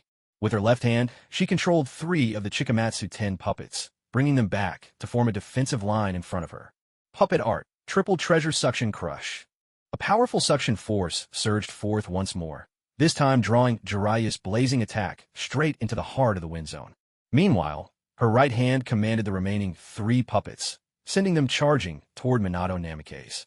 During their earlier intense battle, one puppet had been marked with Minato's flying Thunder God seal. Left with no choice, she'd had to abandon that puppet. Now, she could only control 3 of the Chikamatsu 10 with each hand. Wind style, Hurricane Tornado. Seeing his sister pull her puppets back for defense, Ebizo wasted no time. He unleashed an advanced wind-style jutsu of his own, aiming it straight at Jiraiya, who was in the midst of casting his fire technique. Jiraiya had no choice but to cease the Toad Oil Flame Bomb and attempt to evade Ebizo's powerful wind. But as he stopped the flow of fire, Chiyo could also halt the suction of her triple treasure technique. Instead, she used her wind zone to scatter and compress the flames that remained. Suddenly, a chakra energy bullet shot out from within the wind zone, controlled by Chiyo's triple treasure suction crush. Its target, Jiraiya. Caught between attacks converging from both sides, Jiraiya could only throw up his hands in resignation. "Oh, Minato, you really don't know how to show your teacher any mercy, do you?" With that, he bit his finger, formed more seals, and slammed his hands on the ground. Summoning Jutsu. With a thunderous burst, a massive cloud of smoke billowed out, revealing a gigantic toad, standing where Jiraiya had been. The giant toad reached behind its back and pulled out a shield the size of an enormous bowl, setting it firmly before itself. The hurricane tornado and the chakra energy bullet crashed against the shield, sending a tremendous shockwave rippling outward. The summoning smoke that had accompanied the giant toad's arrival was scattered violently by the force of the blast. The shockwave pushed the great toad back dozens of meters. And yet, despite it all, that battered, comical-looking bowl-shaped shield held fast, blocking both ferocious attacks head-on. Jiraiya crouched atop the giant toad's head, striking a dashing pose with his hands, one in front, one behind, ready for whatever came next. Now entering the stage is the sage of Mount Myaboku, the toad spirit hermit, Jiraiya. As expected of Master Jiraiya. Even as Minato deftly dodged Chiyo's puppet attacks, he couldn't help but chime in to sing Jiraiya's praises. "Gamaken, go help Minato." Jiraiya gave a quick command to the toad beneath his feet, then leapt down from its head. "I may not be much, but I'll do my best," Gamaken responded, bounding off toward Minato Namikaze. Minato had just used the flying Raijin Jutsu to teleport Tsukamitsu across a great distance, draining a tremendous amount of his chakra. In his current state, facing Chiyo alone was truly pushing his limits, so he decisively lured Chiyo over to where Master Jiraiya was. Now looking back, that move seemed to be paying off. He just wondered how things are going on Tsukamitsu's end. From Minato's perspective, considering how seriously Sunagakure was taking this war, there was a real chance they'd send a Jinchuriki to launch a surprise attack on their rear lines. It was a high-risk maneuver, but if it succeeded, Konoha would suffer devastating losses. Given the situation on the other fronts, Konoha's best outcome might be to pay a steep price just to broker peace with Sunagakure. "Tsukamitsu, I'm counting on you." Logically speaking, the optimal decision at the time wasn't for Minato to exhaust his chakra, transporting Mizuki Tsukamitsu back to support the camp. Rather, it would have been to let Tsukamitsu move freely on the front line, efficiently cutting down Sunagakure shinobi. That way, even if the rear did fall, the heavy losses to the enemy up front would still give Konoha a fighting chance. But for some reason, Minato chose to trust Tsukamitsu, believing that he could handle the threat emerging at the rear. Because he's 100 times more gifted than I am. Of course, no matter how much faith Minato had in Tsukamitsu, he could never have imagined the way Tsukamitsu would rejoin the battlefield. Right now, Chiyo was growing anxious. She had yet to receive the signal indicating Raza's plan had succeeded. Far more time had passed than the plan allowed, forcing Chiyo to brace herself for the worst. That Raza and the one-tailed Jinchuriki had both been defeated, and perhaps Chiyo dared not pursue the thought further. But reality kept whispering to her that disaster might have already befallen Sunagakure. Earlier, when Minato had suddenly vanished from her sight and reappeared, she'd noticed his chakra signature had diminished considerably. Pair that with the long absence of Mizuki Tsukamitsu's chakra signature, and it was clear. Minato had used a space-time technique to send Tsukamitsu back to Konoha's rear encampment. "Mizuki Tsukamitsu," Chiyo murmured softly. She considered herself no stranger to hardship and chaos, but she never encountered a shinobi quite like Mizuki Tsukumitsu. Other geniuses all rose to prominence gradually on the battlefield, growing stronger with each experience, just like Minato Namikaze before her eyes. Their progress always left traces to follow. But this Saijitsu, Shimizu, was different. From the very moment he set foot on the battlefield, he displayed overwhelming power. The most crucial detail was that he was a ninjutsu-type powerhouse. In the commonly held belief across the shinobi world, ninjutsu specialists are the hardest to cultivate. Yet once they mature, they become unstoppable. This kind of ninja is a natural, uncrowned king of the battlefield. At this point, there was no use overthinking things. All that was left was to seize the chance while Minato was in poor condition and see if there was a way to take him down. And in fact, that was exactly what she did. 3 puppets, each brandishing a different weapon, a broadsword, a tachi, twin blades, closed in on Minato in a coordinated assault, quickly forming an encirclement. A heavy crash thundered through the air. Gamaken, gripping his massive trident, swung it forcefully at the 3 puppets surrounding Minato. But with a subtle twitch of Chiyo's fingers, the puppets slipped nimbly between Gamaken's legs and managed to escape his blow. Gamaken's trident slammed into the ground instead, sending up clouds of dust and smoke. Seizing the moment, Minato sprang up with agile grace, using Gamaken's giant trident as a springboard to land atop the amphibian's head. His chakra reserves were running low. It was safer to stay in a secure spot and catch his breath. He fished around in his ninja pouch and pulled out 2 of the Akimichi clan's latest high-grade ration pills, rumored to taste like ramen. Kushina had bought them for him. In the past, he'd always swallow ration pills whole, but this time, he took a moment to actually chew them. To his surprise, the taste was quite decent. Chiyo frowned at the hulking, ungainly toad before her. A giant summoning beast? Jiraiya of the Sannin? Impressive, she muttered. Chiyo was a specialist in fighting humans, not giant beasts like this. Her expertise wasn't quite suited to dealing with massive summons. With this enormous toad shielding him, it seemed her plan to eliminate Minato quickly had just fallen apart. But if you have a Zhongliang, I have a ladder to cross the bridge. Chiyo began manipulating the remaining 6 of her Chikamatsu collection of 10 puppets, weaving through the battlefield and reaping the lives of ordinary leaf shinobi. Aside from a select few, most ninja battles in the shinobi world rely primarily on taijutsu, and puppet techniques shine precisely in this area. Since a puppet's body is made of mechanisms, it can pull off maneuvers in hand-to-hand combat that no ordinary human could hope to match. Imagine it. As you're locked in combat with a puppet, you finally spot an opening and launch your attack from its blind spot, only for its head to spin a full 180 degrees and unleash a volley of senbon at you. So it goes to show just how remarkable it was that Minato, low on chakra, could rely on sheer taijutsu skill and reflexes to tangle with Chiyo and gradually maneuver their fight onto Jiraiya's side of the battlefield. In addition, Chiyo had laced her puppet's weapons with poison. Any Konoha ninja who was touched by a puppet under her control, even if not gravely wounded, would show signs of poisoning within seconds. Before they could even use an antidote, they'd be struck down by the other sand ninja. Well then, Minato Namikaze, what will you choose now? It was obvious. This was the dilemma Chiyo had laid out for Minato. Since Minato was standing atop the giant toad, Chiyo couldn't reach him, but it also meant Minato couldn't interfere with Chiyo's actions any longer. This was precisely the situation Minato dreaded most. On the battlefield beneath Gamaken's feet, a puppet wielding a massive blade swung down at the back of a Konoha Chunin, who had just defeated a sand ninja. The blade arced swiftly toward his neck. Chijin, behind you. A teammate, not far off, shouted a warning to Sarutobi Chijin. But someone else was faster. A 3-pronged kunai whistled past Sarutobi Chijin's back in a flash. Rasengan. Minato Namikaze drove the rasengan in his hand straight into the puppet with the giant blade. Just as the rasengan was about to strike, Chiyo's lips curled into a faint smile in the distance. At last, he's taken the bait. Her fingers tapped rapidly in the air, as if manipulating an invisible, intricate mechanism. In an instant, the puppet with the massive blade disassembled, its parts scattering midair. Minato's attack hit nothing but air, yet his reflexes kicked in immediately. He sensed a trap. He tried to teleport away with the flying thunder god technique, but his chakra was nearly depleted. The spatial jump and the rasengan had already consumed nearly all the chakra he'd been able to muster. This is bad, Minato thought grimly, realizing his predicament. Under Chiyo's command, the scattered puppet parts began to glow with blue chakra as the summoning scripts on them activated. Countless poisoned blades sprang forth, arrayed menacingly. At the same time, chakra threads shot out, linking the components together. With a series of sharp mechanical clicks, these poisoned, blade-laden parts all shot toward Minato, who was now surrounded at the heart of this deadly trap. In the nick of time, it was Sarutobi Chijin who reached out, grabbing Minato by the arm and yanking him out of the center of the spike puppet parts.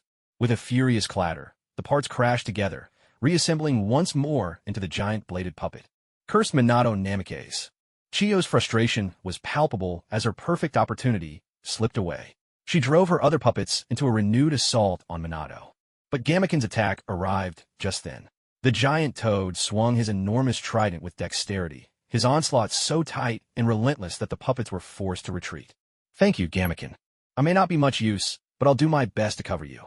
Sarutobi Chido, standing off to the side, also let out a sigh of relief. If Lord Minato had sacrificed himself to save him, no amount of atonement, no matter how many times he died, would ever be enough. Yet misfortune always arrives when you least expect it. Suddenly, a circular device shot up from beneath the ground, expanding instantly into a lion's head about a meter tall. Its jaws gaped wide, fangs bared. In the blink of an eye, it struck Minato Namikaze and pinned him to a towering tree. Seating technique, Lionwa. Sealing formulas appeared, glowing along the tree trunk, locking away what little chakra Minato had left. Damn it! Sarutobi Chido rushed to Minato's side, desperate to free him. But faced with Chiyo's complex sealing technique, he was completely lost. It might as well have been written in another language. His lack of skill was painfully clear. In the distance, Chiyo's expression softened a little. At last, she thought some good news. The earlier puppet's collapse and her frantic display had all been a ruse, a distraction to draw their attention away from the real killing blow, the lion's roar, hidden underground. Chiyo's plan was simple. After Minato used his space-time ninjutsu to dodge the puppet's self-destruction, the lion's roar would strike from below. So long as the sealing technique landed, no matter how miraculous Minato's jutsu, all hope would be lost.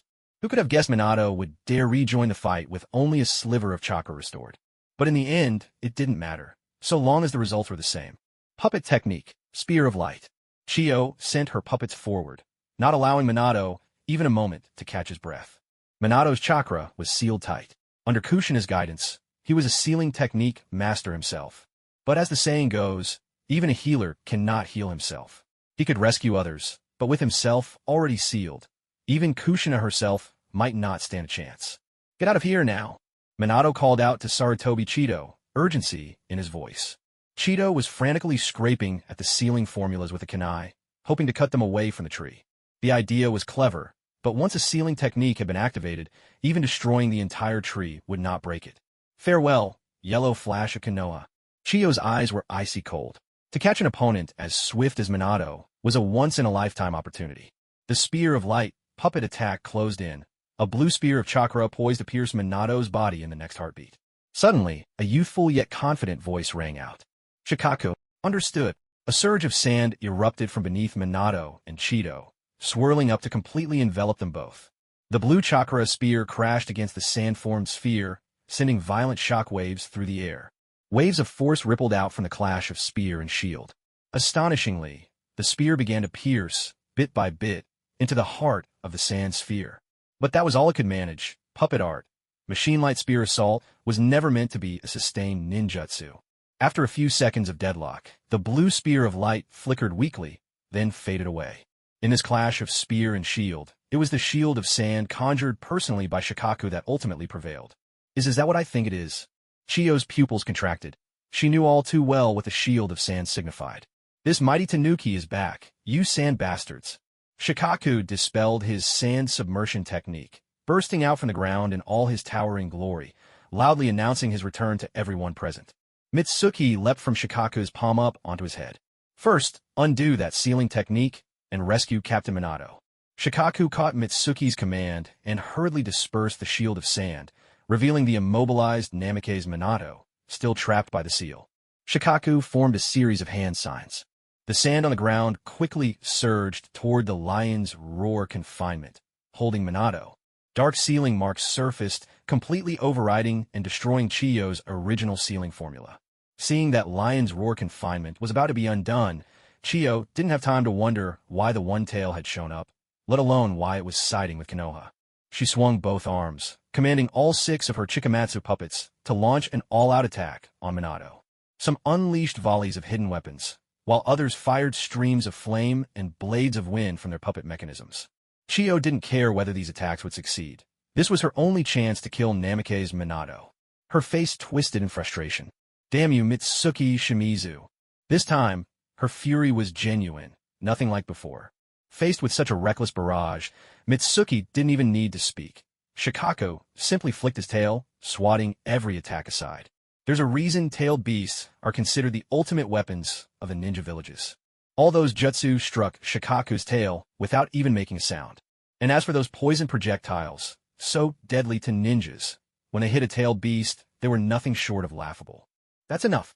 True to his reputation as the brainiac among tailed beasts, Shikako broke the seal, imprisoning Minato in mere seconds. With the sealing technique undone, the mechanism inside the lion's roar confinement was rendered completely useless. Sarutobi Chihido gripped the device with both hands and yanked the lion's head free from the tree. Mitsuki. The first thing Minato did after breaking free was call Mitsuki's name in a ringing voice. Mitsuki, knowing exactly what he meant, called back loudly. Don't worry, I've already taken care of the enemies at the camp. Tsunade, Rin, and the others are safe. Jinyue deliberately raised his voice, not just so that Minato Namake's could hear him, but also to make sure both sides of the surrounding ninja forces caught every word. In doing so, he aimed to boost Konoha's morale while dampening the fighting spirit of the Sand Shinobi. Sure enough, under the scrutiny of Jinyue's 6 eyes, even Chiyo's face in the distance turned visibly green. Feeling a secret delight, Jinyue stood atop Shikaku's head, gazing down from above and taking in the entire battlefield at a glance. The field is clear. Sand Shinobi, it's over for you. A piercing, oppressive buzzing sound filled the air again, enough to make anyone's skin crawl. Violent wind chakra, compressed to its absolute limit under Jinyue's microscopic control, formed into 2 massive chakra shuriken, one in each of his hands. Wind style, Rasen Shuriken. With a powerful motion, Jinyue hurled both Rasen Shuriken, one after the other. The technique was just as before. The same signature move, the same unforgettable sound. The Sand Shinobi were on the verge of developing a collective trauma from the Rasen Shuriken. The mere mention of it was enough to make them flinch. At this moment, the battlefield, through the lens of Jinyue's 6 eyes, looked like a strategy board in a video game. The fog of war completely lifted. The 2 Rasen Shuriken, under Jinyue's precise control, tore through the battlefield like a pair of blue race cars, eliminating every unit he marked as an enemy. On the battlefield, die, you damned leaf ninja. A Sand Shinobi lunged, kunai in hand, aiming to stab a Konoha ninja. That leaf ninja had just dispatched a sand attacker and never expected a sneak attack from behind. As his eyes widened in shock, his mind flashing with the fear of impending death, a blue streak of light shot past, accompanied by the overwhelming hum that filled his ears. The sand ninja, who just moments ago had threatened his life, was now lying on the ground, sliced clean in 2, twitching helplessly. Scenes like this played out again and again on this chaotic field where Konoha and Sunagakure clashed. Although Jinyue had unleashed only 2 Rasen Shuriken, their efficiency in reaping the lives of ordinary shinobi was unmatched. Chiyo's 6 puppets, or even the entire elite squad of 10, couldn't hope to match this pace, not by a long shot. If a Sand Shinobi managed to survive and make it back to their village, the memory of the Rasen Shuriken would likely haunt them for the rest of their life. Meanwhile, haha, Ebizo, are you still not ready to surrender? If you keep fighting, every man in Sunagakure will be wiped out. Don't come blaming Lord Jiraiya for it. Haha. Jiraiya was locked in taijutsu combat with Ebizo, all the while throwing in taunts and trash talk to throw his opponent off. Ebizo had lived a meticulous, disciplined life for decades and prided himself on his calm and steady heart. But today, this Jiraiya before him was getting under his skin like never before. Adding to his frustration, he now saw that one of the tailed beasts seemed to be under the control of that Saimitsu Mitsuki kid. That could only mean Rasha and the others had failed their surprise attack as well. One defeat after another was really getting on his nerves. Now, hearing Jiraiya's trash talk beside him, he was so angry he almost couldn't catch his breath.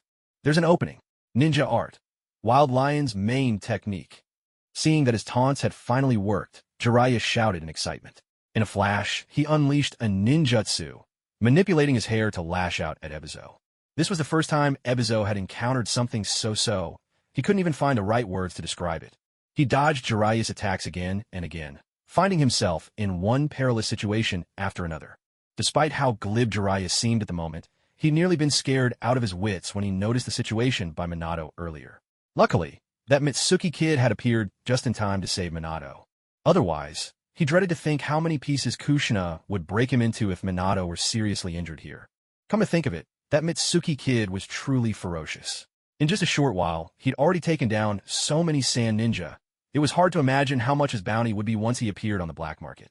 And even the tailed beast was willing to follow his lead. For a moment, Jiraiya started to doubt whether the child of prophecy he'd been searching for was really Nagato after all. Chiyo's migraine was about to flare up. She absolutely couldn't let this Isaimitsu Mitsuki continue. If he kept killing like this, no number of sand ninja would be enough to satisfy him. In haste, Chiyo split her focus, controlling 3 puppets with each hand to chase after the 2 Rasen Shuriken, wreaking havoc on the battlefield.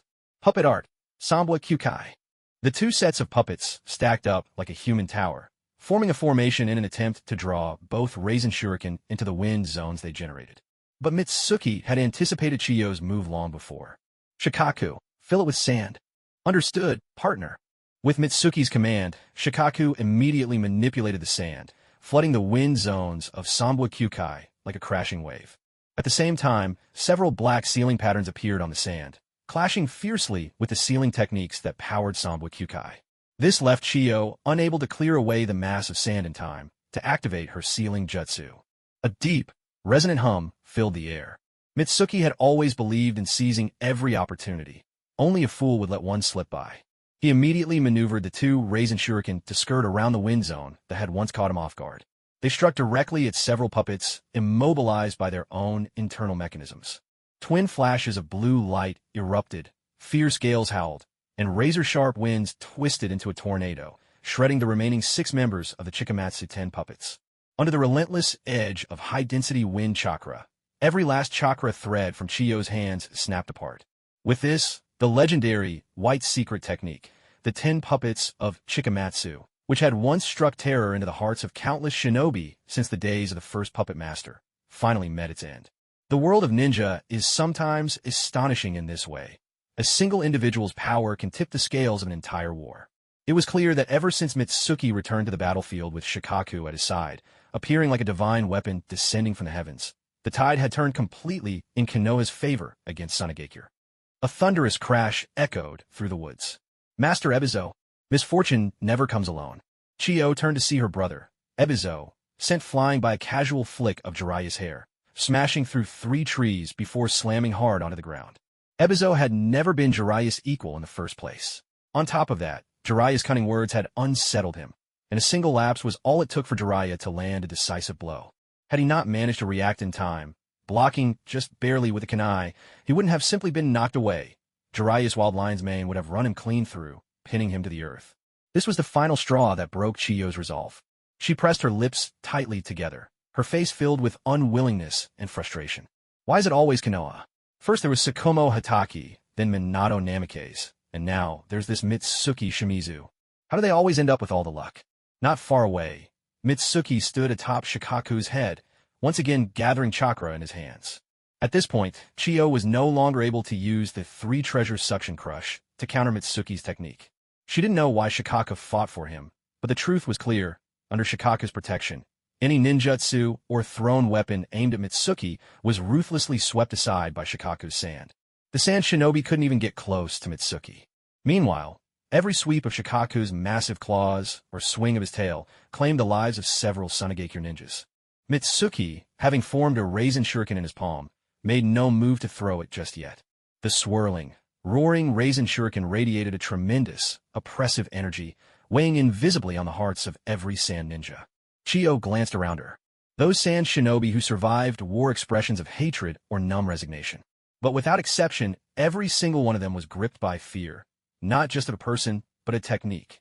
No one wanted to be in the middle of battle, only to be sliced in half by a chakra, shuriken, that appeared out of nowhere. Mitsuki's merciless, almost mechanical slaughter moments ago had already left a deep psychological scar on the remaining sand ninjas. Chiyo closed her eyes. When she opened them again, her gaze was firm and resolute. Send the word, Sunagakure, full retreat. Calling it a retreat was just a nicer way to put it. Everyone, even those on the lowest rungs, understood perfectly well this was surrender. Mitsuki noticed the old woman's eyes suddenly sharpen. and for a moment he wondered if she was about to lose herself in a desperate push for a fight to the death. Thankfully, she did not. For Konoha, a crippled Sunagakure is far better than a completely destroyed one. This way, Konoha can divert some of the pressure coming from Wagakure. The order was relayed swiftly. Before long, the ninjas of both Konoha and Sunagakure ceased fighting and withdrew to opposite sides of the battlefield. At that moment, the center of the field was littered only with the shattered remains of fallen ninjas. Only the leaders of each side remained standing. It was hard to imagine that the people who had just been locked in fierce combat were now standing face to face, about to engage in conversation. Elder Chiyo stood by Ebizo's side, supporting him as he leaned on a Sunagakure jonin. While the two sides were retreating, Chiyo had already administered some basic treatment to Ebizo, so he could at least move around with some effort. There was no other way. Right now, these two were the only ones from Sunagakure who could still hold up the front. The two Sunagakure jonin assigned as bodyguards nearby didn't look familiar to Mitsuki, and their chakra felt rather weak. Konoha's lineup, on the other hand, was much more distinguished. Shikakanara, Jiraiya, Minato Namikaze, and Mitsuki himself. As the greatest contributor to this war, Mitsuki had no choice but to step forward, even if he'd rather not. On the way here, several Konoha ninjas had already begun addressing him as Lord Mitsuki Shimizu. In the world of shinobi, strength commands respect. Though Mitsuki was young, his achievements spoke for themselves. Chiyo regarded Mitsuki with a complex expression. This boy, whom she had never even heard of before, had single-handedly overturned an unfavorable situation for Konoha. And the most infuriating thing, he had white hair. There were two kinds of people Chiyo despised most in her life. One was Konoha's white fang, sakumo hataki, and the other was that old man from the land of rain with the breathing tube. Now, there was a new addition, Mitsuki Shimizu. Mitsuki Shimizu, is Raza still alive? Chiyo cut straight to the point, asking the question weighing heaviest on her mind. It wasn't out of any particular fondness for Raza, but rather because Sunagakure desperately needed strong shinobi right now. As for the Jinchuriki of the One-Tail who had accompanied Raza, since Shikaku had already escaped, there was little hope for the host's survival. Perhaps later, they can negotiate with Konoha for the body. After all, the Jinchuriki still bore Sunagakure's sealing jutsu. It wouldn't do for Konoha to claim that for themselves. Jiraiya and Shikakanara, hearing Chiyo's question, also turned their gazes toward Mitsuki. They had already heard that Minato Namikaze had used the flying Raijin jutsu to bring Mitsuki back to the camp for reinforcement. But as for the actual details of the battle, they knew nothing. Under everyone's watchful gaze, Mitsuki spoke. But for Sunagakure, the words that came from his mouth could only bring bad news. He's dead. He's dead. Shikakanara drew a sharp breath, as if the chill in the air had just deepened. Jiraiya and Minato Namikaze remained calm. After all, the image of Mitsuki dispatching Yakura in just a few exchanges was still vivid in their minds. They were all possessors of Kekiite Genkai. Even if Magnet Release was stronger than Scorch Release, the gap wasn't insurmountable. Chiyo took a deep breath, the lines on her face seeming to deepen. Is that so? Then regarding Raza and the retrieval of the One-Tail's Jinchuriki's body, do you have the authority to decide? We'd better leave that for the formal negotiations later on, Nara Shikaku replied, buying some time. This was a common tactic among the shinobi villages whenever they captured a ninja with a unique bloodline. Study them as much as possible first, then sell them back. What followed was the negotiation between Nara Shikaku and the representatives from Sunagakure. It was best to leave these matters to the experts. Jiraiya, Minato, and Mitsuki simply stood by, exerting enough silent pressure just by their presence. Besides, this was only a preliminary discussion. The real negotiations would require the Kage of both villages to step forward.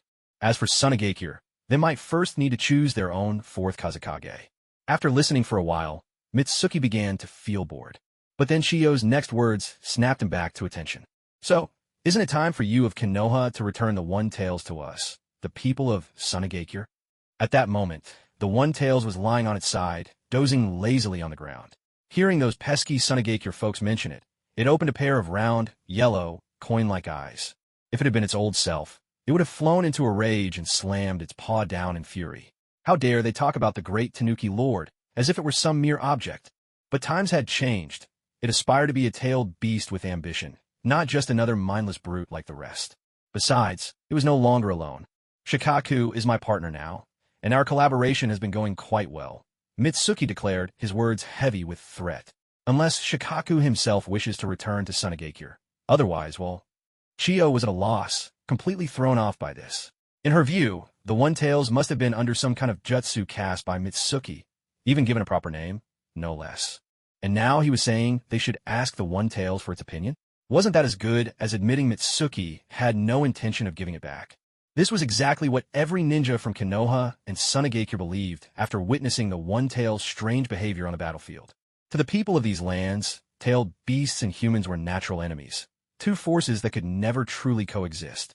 And did this so-called successful collaboration mean they'd slaughtered nearly half the Sand Ninja on the battlefield together? It was a threat, no doubt about it. Whether it was an outright threat or not, given Sunagakure's current situation, if Mitsuki refused to return the One-Tails, there was really nothing they could do about it. Still, Chiyo wanted to make one last effort. After all, the tailed beasts were far too important to Sunagakure, which was now sorely lacking in high-level fighters. She gathered her thoughts and chose her words carefully. As for the ransom, that's not an issue. But if Konoha holds onto two tailed beasts, you'll only attract the greed of other villages. And it seems to go against the will of the first Hokage, doesn't it?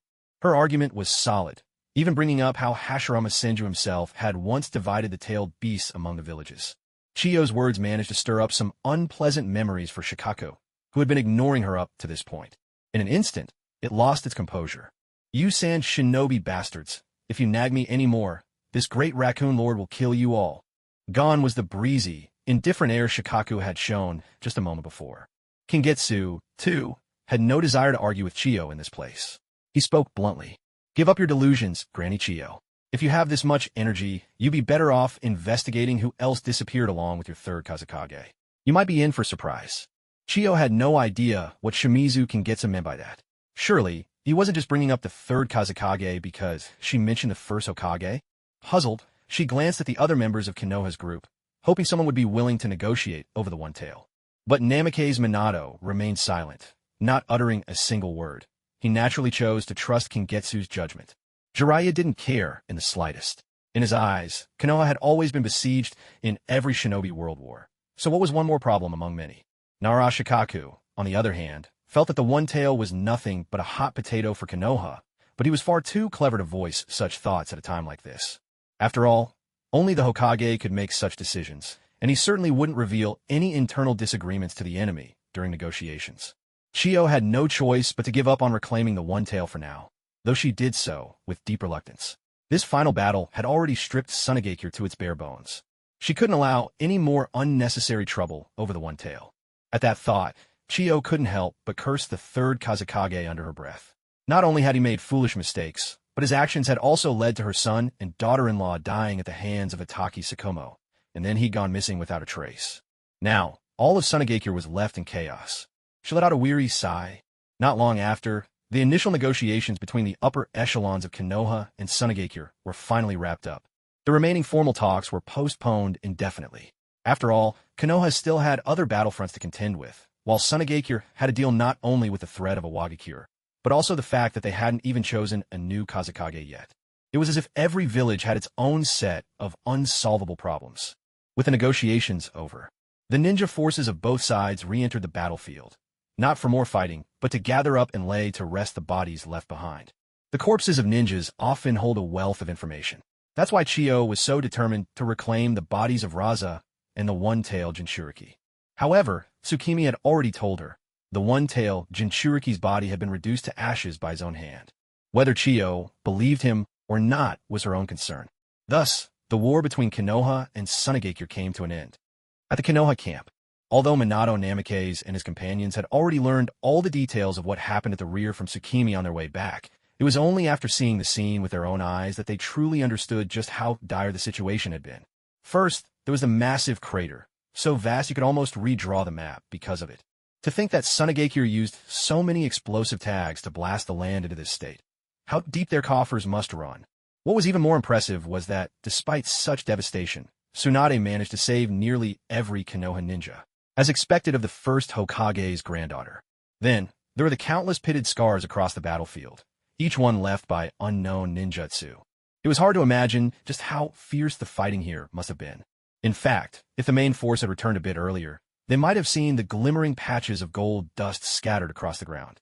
After Tsukimi left, Tsunade, on Shizen's suggestion, had people gather up every last grain. By now, the sun had long since set, leaving only a lingering sliver of light gently resting on the land. Tsukimi walked alone beyond the edge of the camp. "Shikaku, come out. Shikaku, come out." The ground split open, and a torrent of sand surged forth. Freed from the sand submersion technique, Shikaku's massive form appeared once more. "What do you want calling me out here?" Shikaku asked, puzzled. "You're free now. Go wherever you like," Tsukimi said with a smile. Truth be told, Tsukimi had grown rather fond of the big tanuki. It never made a fuss, could hold its own in battle, and their time together had been pleasant, and he never had to worry about feeding it. But as someone raised in modern ideas of equality, Tsukimi understood just how important freedom was to any sentient being. Yet, to his surprise, Shikaku stared at him wide-eyed and blurted, "Are you trying to get rid of me?" Tsukimi struggled to follow Shikaku's train of thought. He chose his words carefully. "What do you mean by that?" With a plop, Shikaku sat down as if it were the most natural thing in the world. "Of course I'll live with you. Didn't you say we're partners now?" Scratching his head, Tsukimi replied, I meant we're partners in cooperation, but oh well." Though they'd started off as allies of convenience, after having gone through battle together, comrades in arms didn't seem like an exaggeration. So Tsukimi agreed to Shikaku's request. "If you want to stick with me, you're more than welcome." That was close. Hearing the affirmation in Jianyu's voice, Shikaku inwardly wiped a bead of cold sweat from its brow. Just moments ago, when it heard Jianyu say, "You can go wherever you want," it was startled out of its wits. After all, it was counting on Jianyu to follow the Sage of Six Paths prophecy, to give it the proper guidance, and help it understand the true meaning of power. Only then could it take this newfound wisdom and show off in front of the other tailed beasts, especially that annoying fox. Ever since it started following Jianyu, Shikaku couldn't help but imagine the day it would meet that fox again, and the fox would grovel on the ground, crying, "Lord Shikaku, please, I beg you, tell me what true power is." Just thinking about it was enough to get Shikaku absolutely ecstatic. "Shikaku, Shikaku." Jianyu noticed Shikaku grinning from ear to ear, its eyes crinkled into slits, its tails twitching restlessly behind it. He called out a few times, but got no response. So, Jianyu leapt up onto Shikaku's head and gave its feline forehead a solid punch. "Shikaku, snap out of it." Snapped out of its daydream by Jianyu's iron fist of love, Shikaku finally came back to its senses. "You can come with me, but you're way too big. There's no way you'd fit in my house," Jianyu said. He remembered that the tailed beast's sizes weren't fixed. In his previous life, after Minato Namikaze used the dead demon consuming seal to divide Kurama's chakra in half, the fox had shrunk considerably. "Oh, that's easy. I'll just give you most of my chakra." Shikaku was now convinced that Jianyu was the one spoken of by the Sage of Six Paths. As long as it could stick with Jianyu, it would agree to any request he made. "How are you going to give it to me?" Jianyu asked curiously, jumping down from Shikaku's head. Shikaku didn't reply, instead flashing a smug grin as it formed the ram hand seal. A blue radiance began to shine from Shikaku's body, and under the golden glow of the setting sun, a massive torrent of chakra soared skyward. Then, like a river of stars bending in reverse, the chakra cascaded down and poured into Jianyu's body. It looked almost dreamlike. But then the mood was broken. A swarm of inky, tadpole-like sealing marks crawled over the flow, slowly compressing the surging chakra. In the end, a unique sealing pattern formed on Jianyu's stomach. Unique, because, unlike the Uzumaki clan's four-symbol seal, this was Shikaku's own sand seal. Its lines and colors resembled the purple markings on Shikaku's body, looking for all the world like a blooming violet. Well, that was it. Jianyu could forget about ever passing the civil service exam now. At that very moment, there was a loud bang. Shikaku's once enormous body shrank dramatically in the billowing smoke, becoming so small that it now looked no bigger than an ordinary chinchilla. "Done!" Shikaku shouted, but unlike the deep, resonant voice it had when it was massive, its voice now sounded noticeably shrill. To Miyuki's ears, it was almost like the quack of a duck. "I've given you 90% of my chakra. You can use it however you like," Shikaku declared grandly, waving a paw with impressive generosity. In truth, Shikaku really was being generous. After all, the tailed beast chakra was not truly endless. It couldn't be used up without consequence. Once overdrawn, even tailed beasts needed time to refine and replenish their chakra reserves. It was only because situations where a tailed beast was fully drained were exceptionally rare that people in the ninja world believed their chakra was limitless. Miyuki checked the seal and the chakra within his body, then opened up his attribute panel, signing in for the day, as usual. System panel. Host, Miyuki Shimizu. Skills, chakra refinement, substitution jutsu, transcription seal, ten no juritsu, single use. Magnet release, not yet developed. Rasengan sphere, secret sword, flash. Fire style, phoenix flower claw crimson, fire style, flame bullet, fire style, great blaze rasengan. Lightning style, ground walk, lightning style, chidori, lightning style, chidori current, lightning style, chidori thunder spear, lightning style, thousand shadow clone of lightning. Wind style, great breakthrough, wind style, raisin shuriken, wind style, shadow clone of wind shuriken. Earth style, return to earth, earth style, seismic core. Blaze style, great blaze rasengan, blaze style, scorching wind burst. Sound style, wish rewards, celestial eye, 6 eyes, full counter. Male, no new male. Unlike a Jinchuriki, although chakra was sealed within him, Shikaku had willingly offered his own chakra to Miyuki. In other words, Miyuki now had even more control over this chakra than Shikaku himself. However, as a trade-off, Miyuki could not use abilities exclusive to other Jinchuriki, such as the Tailed Beast Bomb or the Tailed Beast Chakra Cloak. The only exception was Magnet Release, which appeared on his panel. This was a unique property of Shikaku's chakra. While Miyuki and Shikaku were not as closely bonded as some Jinchuriki and their beasts, the benefit was that both retained a good degree of privacy. And the seal itself had no restrictions. It could be released at any time, with none of the one dies, the other pays the price scenarios. Amazing, my dear Shikaku. Where did you learn your sealing techniques? Miyuki asked, sincerely curious. He had assumed this was one of Shikaku's innate talents, but now he wasn't so sure. Hearing Miyuki's praise, Shikaku crossed its cat-like paws over its chest, looking utterly pleased with itself. Now you see how formidable I am, right? Well, since you're my companion, there's no harm in letting you in on my secret. Mitsuki glanced up at the sky. It was getting late. He crouched down and extended his right hand to Shikaku. Tell me all about it on the way back, Shikaku. Of course. Shikaku gave a peculiar, duck-like squawk, a brand new sound for him, and scrambled up Mitsuki's outstretched arm to perch on his shoulder. Man and raccoon dog strode side by side, their shadows merging with the last golden rays of sunset as they made their way back to camp. The wind carried Shikaku's voice, brimming with excitement. Listen, this happened ages ago, back then. Today, the Hidden Leaf Village was unusually lively. The villagers had gathered at the village gates, forming a long line. Many had arrived at dawn, eager to claim a good spot.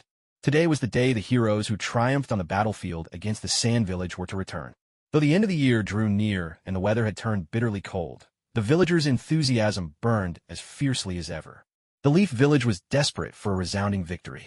If there was a single word to describe the Third Great Ninja War, ordeal would be the most fitting. Ever since the outbreak of the Third Great Ninja War, the Hidden Leaf would gain a slight advantage, only to fall back into disadvantage again, a relentless cycle that repeated itself. It wasn't just the Leaf. The other villages were trapped in the same pattern. This endless tug-of-war with no clear end in sight was the greatest test of people's resolve. Some even believed that the ninja world would destroy itself in this war with no foreseeable conclusion. As the saying goes, the greater the pressure, the greater the eruption. When word spread that Hiruzen Sarutobi had led the Leaf to a sweeping victory on the river country front, the entire village erupted, quite literally. Hiruzen had already discussed with Kohuru Yuditane and Hamura Mitokado. When Tsunade and the others returned, there would be a grand welcoming ceremony. As for why Danzo wasn't consulted, well, there had been some minor disagreements about the river country campaign not long ago, and Danzo had taken offense. He'd been holed up in the Foundation, refusing visitors for several days now. But Hiruzen wasn't worried. Knowing Danzo, he wouldn't hold a grudge for long. A few more days, and things would be back to normal.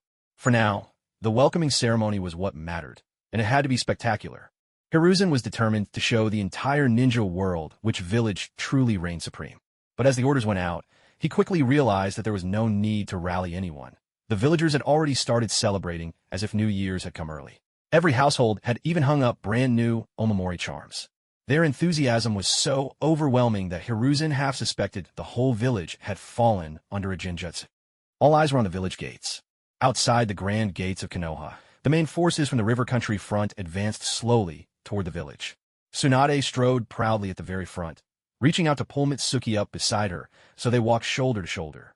Shikaku lay quietly perched on Mitsuki's shoulder, its usual talkative nature subdued whenever others were around. Especially now, amidst the sea of people, Shikaku simply shut its eyes and promptly drifted off to sleep. The speed and quality of its slumber was enough to make countless people from Mitsuki's previous, modern life green with envy. By the way, after Mitsuki and Tsunade discussed what to do about Shikaka that day, Tsunade assured her that she'd go reason with the third Hokage. For now, they decided to tell everyone that the one-tail had escaped. After all, with Shikaka's current state, no one would ever mistake it for a tailed beast. Meanwhile, another hero of the battlefield, Jiraiya, was itching for attention. From afar, he could already hear the villagers' cheers at Konoha's gates. Eager to regain some dignity lost to his escapades at the women's bathhouse, he quickly painted a handsome, dramatic mask on his face. He was determined to make a grand impression and redeem his reputation. Nearby stood Minato Namikaze, leading his 3 students, all lined up together. On Konoha's main street, the villagers' cheers were so thunderous, it felt as if they could shatter the clouds above. Long live Lady Tsunade! Lady Tsunade, I love you! Lord Minato is so handsome. Lord Jiraiya's not bad, too. Flustered, Jiraiya couldn't take it anymore. Veins bulged on his forehead in frustration. He widened his eyes, glaring all around, trying to spot which cheeky brat dared to slight the great Toad Sage. Please don't be like that, Jiraiya-sensei. Seeing his teacher about to bolt out of the ranks, Minato quickly reached out and pulled him back. As the procession moved forward, the villagers' chants became more unified. Mitsuki the Gale. Konoha's Gale Wind. Standing at the very front with Tsunade, Mitsuki couldn't help but blush at the cheers, much to Tsunade's amusement. Oh, what's got you blushing? The nickname Konoha's Gale had only recently begun circulating in the village. It actually started with the Sand Shinobi. Back then, even though Mitsuki had ambushed several key sand outposts, the Sunanin accepted their defeat with grace and even gave Mitsuki the title Konoha's Gale. However, over time, the Sand Shinobi realized that Konoha's Gale never took on any other missions, but instead teamed up with Minato to throw wind-style bombs at Tsuna's bases, again and again. And every time, they'd vanish without a trace, showing no regard for the decorum expected of a true master. Gradually, the Sand Shinobi stopped using the title Konoha's Gale and started calling Mitsuki that blasted little explosion maniac. Later, during the Great War, as the number of Sand Shinobi who fell to Mitsuki grew, the nickname evolved once more. Now, he was known simply as Damned Mitsuki of the Shimizu clan. If the Hidden Sand Village were to make a ranking of the Konoha ninjas they most wanted to kill with their own hands, White Fang would probably have already dropped to second place. But as the saying goes, one person's poison is another's sweet spring rain. These past few days, the nickname Konoha's Gale, Mizuki Tsukimi, has suddenly started making the rounds again among the Konoha ninja. Now, whenever people chat in private, they just call him Swiftwind Tsukimi, or even Konoha's Gale. How does everyone in the village know about this, anyway? Whoever leaked the news better hope I never find out. Tsukimi wondered to himself, all the while smiling and waving back to the enthusiastic villagers. From afar, on the rooftop terrace of the Hokage Tower, Hiruzen Sarutobi watched the villagers and the triumphant ninjas' reactions, nodding in satisfaction. All his effort hadn't been in vain. He had specially ordered people to write several reports on the ninjas' performance on the river country front lines, especially Tsukimi's outstanding contributions. He made sure those reports were posted on every notice board around Konoha. Thanks to this, everyone in the village now knew that the young man, standing beside Lady Tsunade, was actually the greatest hero behind this victory in the war. Oh, Tsukimi, look, the villagers are all here to welcome us. Obito was so excited he could hardly contain himself. He'd only ever seen scenes like this in his dreams. Kakashi, however, immediately rained on his parade. Idiot, can't you hear? The villagers are all cheering for Tsukimi. Obito seemed completely unfazed by Kakashi's words. You're too naive, Kakashi. Huh? Kakashi was baffled. With a knowing look, Obito gazed up to the sky at a dramatic 45-degree angle, then purposefully lowered his voice. I can see it now.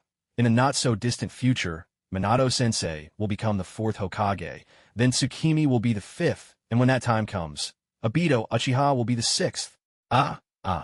Kakashi could only respond with exasperation. Even if I became the 6th Hokage, there's no way you'd ever get the job. Obito was taken aback. He really hadn't noticed before. He couldn't believe it. Did Kakashi actually want to be Hokage too? What a joke. Did he even understand the will of fire? Obito pictured Kakashi with his dead fish eyes, wearing the Hokage's hat, and couldn't help bursting into laughter. Oh, please show off, Kakashi. What did you just say? If you ever make it to 6 Hokage, I'll become the 2nd sage of 6 paths. And so, the victory celebration went off without a hitch, finally ending with a speech from Hiruzen Sarutobi himself on the Hokage Tower's rooftop. The next morning, for once, Tsukimi allowed himself to sleep in. He'd planned to tidy up the house a bit and head straight to bed after returning yesterday, but the village's celebration had gone on until midnight. Shikaku, who'd slept all day, saw all the fun and bustling stalls outside that night, and just wouldn't stop pestering Tsukimi to take him out on the streets to play. There was nothing else for it. Jinyue could only take Shoha out again, wandering among the many stalls until all the villagers had dispersed, and only then did they return home to sleep. As the end of the year approached, the wars between Awagakure and Kirigakure had eased a little in recent days. Those like Jinyue, who had just returned from the battlefields of the Land of Rivers, were likely to enjoy a modest but well-deserved break. After preparing a simple breakfast for himself, Jinyue finished eating, then set out with Shoha. Today, Captain Minato had invited Jinyue over for a meal at his house, saying he wanted to fulfill a promise and teach him a sealing technique. Jinyue felt there was no need for such formality between the two of them, but he didn't refuse. It was still early. He first stopped by Kinsuke Shimizu's gravestone, placing a bouquet of fresh white chrysanthemums he had just bought from a flower shop along the way. In this world, there was such a thing as a pure land. Although Jinyue knew the words he spoke at the grave would not reach the person himself, he still began to quietly recount what he had seen and heard during the war. The Land of Rivers is actually a beautiful place, but the war has left its people. Jinyue spoke at length, mostly about trivial matters. Shoha listened quietly by his side, and when Jinyue had finished, he lowered his voice to sound more solemn and asked, "Is this your family? Your companion?" Jinyue nodded gently. "Yes. His name was Kinsuke Shimizu. He was my father in this life." Shoha cocked his head in puzzlement and asked, "What does it feel like to have a family?" Jinyue's solemn expression faltered for a moment. In the ninja world, not many people could answer Shoha's question, but fortunately, he was not one of those people. A family? I suppose it's like the bond between you-tailed beasts and the Sage of Six Paths. Jinyue thought carefully before answering Shoha's question. Shoha reflected on what it was like to live with the old sage. Yes, family must be something precious, but also something that, sooner or later, will be lost. Meanwhile, at the Namikaze household, "Kushina, isn't this a bit much?" Minato watched as Kushina brought out dish after dish from the kitchen, unable to hold back his question. But one look from Kushina, and Minato immediately closed his mouth, not daring to say another word. "I know all about it. Jinyue's mother passed away when he was very young, and his father also sacrificed himself in the war." At this, Kushina shot Minato another fierce glare, then continued. "But even so, he managed to become a hero in the war against Sunagakure through his own efforts. How could I possibly hold back from making a few extra dishes for such a good child?" Minato suddenly felt as if Kushina's words had stabbed him right in the conscience, and he sat on the sofa, momentarily petrified. But then he suddenly realized something and asked, "Kushina, how do you know all this?" Kushina shot him a puzzled look, then suddenly understood. She clapped her hands and said, "Oh, you just got back, so you wouldn't know." Lord Third has been using Tsukizuki's heroic deeds as a classic example of the will of fire. He's been mentioning them a lot in his recent speeches. With that, Kushina no longer paid attention to Minato and disappeared back into the kitchen. After Tsukizuki finished paying his respects to Kenjin, he figured it was about time. Following the little map Minato had drawn for him on a scrap of paper, he made his way smoothly to Minato's house. He knocked on the door. Click. It was Captain Minato who opened it. "Minato, is that little Tsukizuki? Let him in." Kushina's voice floated out from inside the house. After changing into the guest's slippers, Tsukizuki said, "Sorry to intrude," and entered the Minato household. The place was cozy and inviting. All the furniture seemed carefully arranged and coordinated in warm tones, the kind of home where one could easily imagine a happy family living. By then, Kushina had almost finished her preparations. She hadn't even taken off her apron from cooking. The moment she saw Tsukizuki, she swept him up in a big hug, ruffling his white hair. There, what an adorable kid you are. Minato said you want to learn sealing techniques. Honestly, you could have just come to me directly. Aside from the dangerous ones, you can learn whichever you want." Minato could only stand aside, smiling helplessly. Tsukizuki, for his part, was quite curious about what Kushina was like in real life. Now that he saw her, she reminded him a lot of Lady Tsunade. "This scent, it's that pesky fox," Shikaku whispered a warning to Tsukizuki. Kushina noticed the little tanuki right away. "What's this? It's so cute." "Tsukizuki, is this your pet? It can even talk. Is it some kind of summoning beast?" "I'm not a summoning beast," Shikaku declared loudly, puffing up with pride.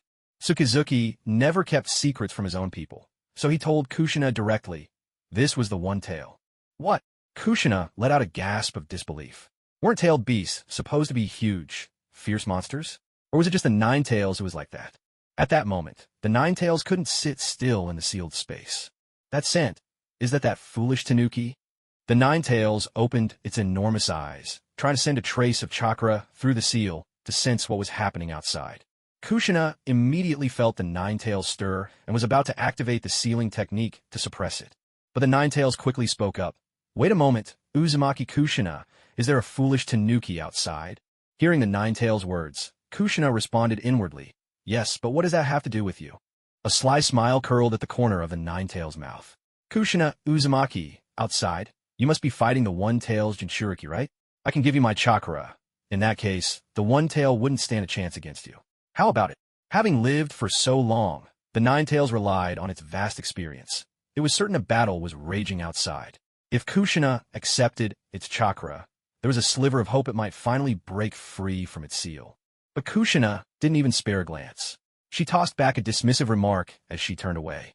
Keep dreaming, Ninetales. There's no Jinchuriki outside, and that adorable little raccoon, the One-Tail. You actually want to fight it? You really are as wicked as they say.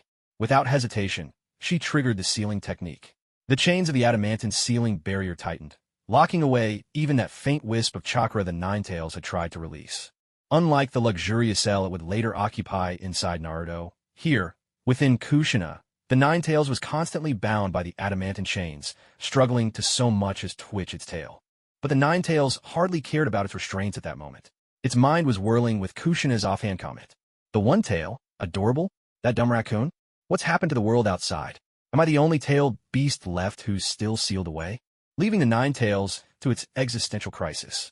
After quietly reinforcing the seal, Kushina turned and enthusiastically welcomed Miyuki. This is the scroll that records the 4-symbol seal. Miyuki accepted the scroll handed to her by Minato Namikaze. Minato continued with a gentle reminder. The 4-symbol seal is an S-rank sealing technique. It's incredibly difficult to master. But with your talent, Miyuki, I'm sure you'll pick it up in no time. Kushina chimed in from the side. If you run into anything you don't understand, just come ask me. And if there are other sealing techniques you're interested in, don't hesitate to let me know. After a polite thank you, Miyuki bid farewell to the Namikaze family. On a sun-drenched morning, she awoke on the tatami of a room filled with the charm of old Japan. After spending so long at the front lines, being back in the Hidden Leaf Village made time seem to fly by for Miyuki. Several days had already passed since she'd visited Kushina's home. After getting up and freshening herself, Miyuki walked down a long, open-air wooden corridor to the backyard. There came the gentle clucking of hens. She gathered a few eggs from the chicken coop and made her way into the kitchen. Blaze release, little hearth flame technique. With the precise control granted by her 6 eyes, Miyuki conjured a flame of chakra, allowing her to master the perfect heat for cooking. Boy, nothing beats being home. I never want to see those flimsy tents on the battlefield again, Tsunade said, stretching as she descended the staircase from the 2nd floor. She greeted Miyuki, who was spreading jam on her bread. Morning, Miyuki. Good morning, Tsunade. Tsunade's eyes lit up as she saw the sandwiches on the dining table. Oh, these look fantastic. That's right, this was Tsunade's home. A lavish, expansive estate. Ever since returning to Konoha, Mitsuki had been eager to ask Tsunade about the Flying Thunder God technique. Tsunade's exact words were, just come over to my place. My house is pretty big. Mitsuki had already accepted Tsunade in her heart, so she felt no need for awkwardness. So, after taking care of her own matters, she headed straight for Tsunade's residence. To make learning the Flying Thunder God technique easier, Mitsuki had been staying at the Senju estate these past few days. And it wasn't just the Flying Thunder God technique. Tsunade had even opened up Tobarama Senju's study to her. Lately, apart from practicing the technique, Mitsuki had been poring over Tobarama's numerous theoretical notes. To be honest, she had gained a great deal. Tobarama Senju was a true genius. Reading through some of his experimental records and hypotheses, Mitsuki realized her own research on chakra as a form of energy had been rather shallow. Take, for example, the 2 books she'd been reading recently, on the hypothetical changes in nature and form of yang attribute chakra, and on the malignant effects of high-purity yin attribute chakra on the human mind. These had given Mitsuki a deeper understanding of the 2 special chakra attributes, yin and yang. Besides studying these past few days, Mitsuki had also taken the opportunity to sit for an exam. By the time she stepped out of the exam hall yesterday afternoon, she had officially become a jonin of Konoha. In terms of the ninja ranking system, she had reached the top. Uchiha Ruri had taken the exam alongside her. In the decisive battle against Tsunagakure, Ruri had performed brilliantly. She had already awakened the 3-tomo sharingan, making her stronger than most ordinary jonin. On top of that, she had mastered specialized genjutsu that complemented her sharingan. She took down quite a few notable sand ninja on the battlefield, including several jonin. Just like Mitsuki, her strength and achievements fully qualified her for the rank of jonin. There's a tradition in Konoha. When comrades become jonin, they exchange gifts. If it were anyone else, Mitsuki might not have known what to get, but Ruri was easy to read. Mitsuki simply hand-wrote a ninjutsu scroll for lightning release, Chidori, and gave it to her. Although Ruri accepted the gift with her usual aloof expression, the slight curve at the corner of her mouth betrayed her true feelings.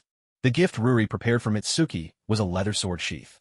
Mitsuki couldn't tell what animal the leather came from, but it had a pearly pattern and felt wonderful to the touch. It fit her miscutter sword perfectly. That made Mitsuki think of Heiji. He would never have guessed that she and Ruri had already become jonin ahead of him. At this moment, he was probably still over at the Mistvale battlefield. Mitsuki stepped outside. He sat on the wooden veranda, taking in the view of the white hydrangeas blooming in the courtyard, a color rarely seen in the Land of Fire. According to Tsunade, these white hydrangeas were a special variety brought over from the Land of Whirlpools by her grandmother, Uzumaki Mido. He glanced at Tsunade, who was still eating. Unconsciously, Mitsuki reached up and touched the necklace around his neck, a gift Tsunade had given him yesterday to congratulate him on officially becoming a jonin. Though Tsunade hadn't said much about the necklace's background, Mitsuki knew its history all too well. When she gave it to him, Tsunade had hesitated, unsure if she was making the right decision by passing it on. After all, both of the necklace's previous owners had met unfortunate ends. One look, and Mitsuki immediately understood what Tsunade was worried about. He simply accepted the necklace and put it on right then and there. It wasn't that Mitsuki particularly wanted the necklace. Rather, he felt that if he could wear this seemingly cursed heirloom and emerge unscathed from the Third Great Ninja War, perhaps Tsunade's lingering regrets could finally be put to rest. On his way to the Hokage's office, Mitsuki received a message from the Umbu. Hiruzen Sarutobi wished to see him about something. After passing through the Umbu checkpoint at the entrance, Mitsuki entered the Hokage's office. It appeared that only Hiruzen Sarutobi was present, busy with paperwork, but Mitsuki could sense 4 Umbu operatives hidden in the shadows of the room. Such a small office, yet it could conceal quite a bit. As soon as Hiruzen Sarutobi saw Mitsuki enter, he smiled warmly and spoke. "You're finally here, Mitsuki. I've really been looking forward to meeting you. You did an excellent job in the Land of Rivers." "You flatter me, sir." Mitsuki was well aware that the nickname Konoha Gale was the handiwork of the old man before him. Yet, faced with someone who had devoted his entire life to Konoha, Mitsuki found it hard to hold a grudge. Besides, Konoha Gale didn't sound so bad after all.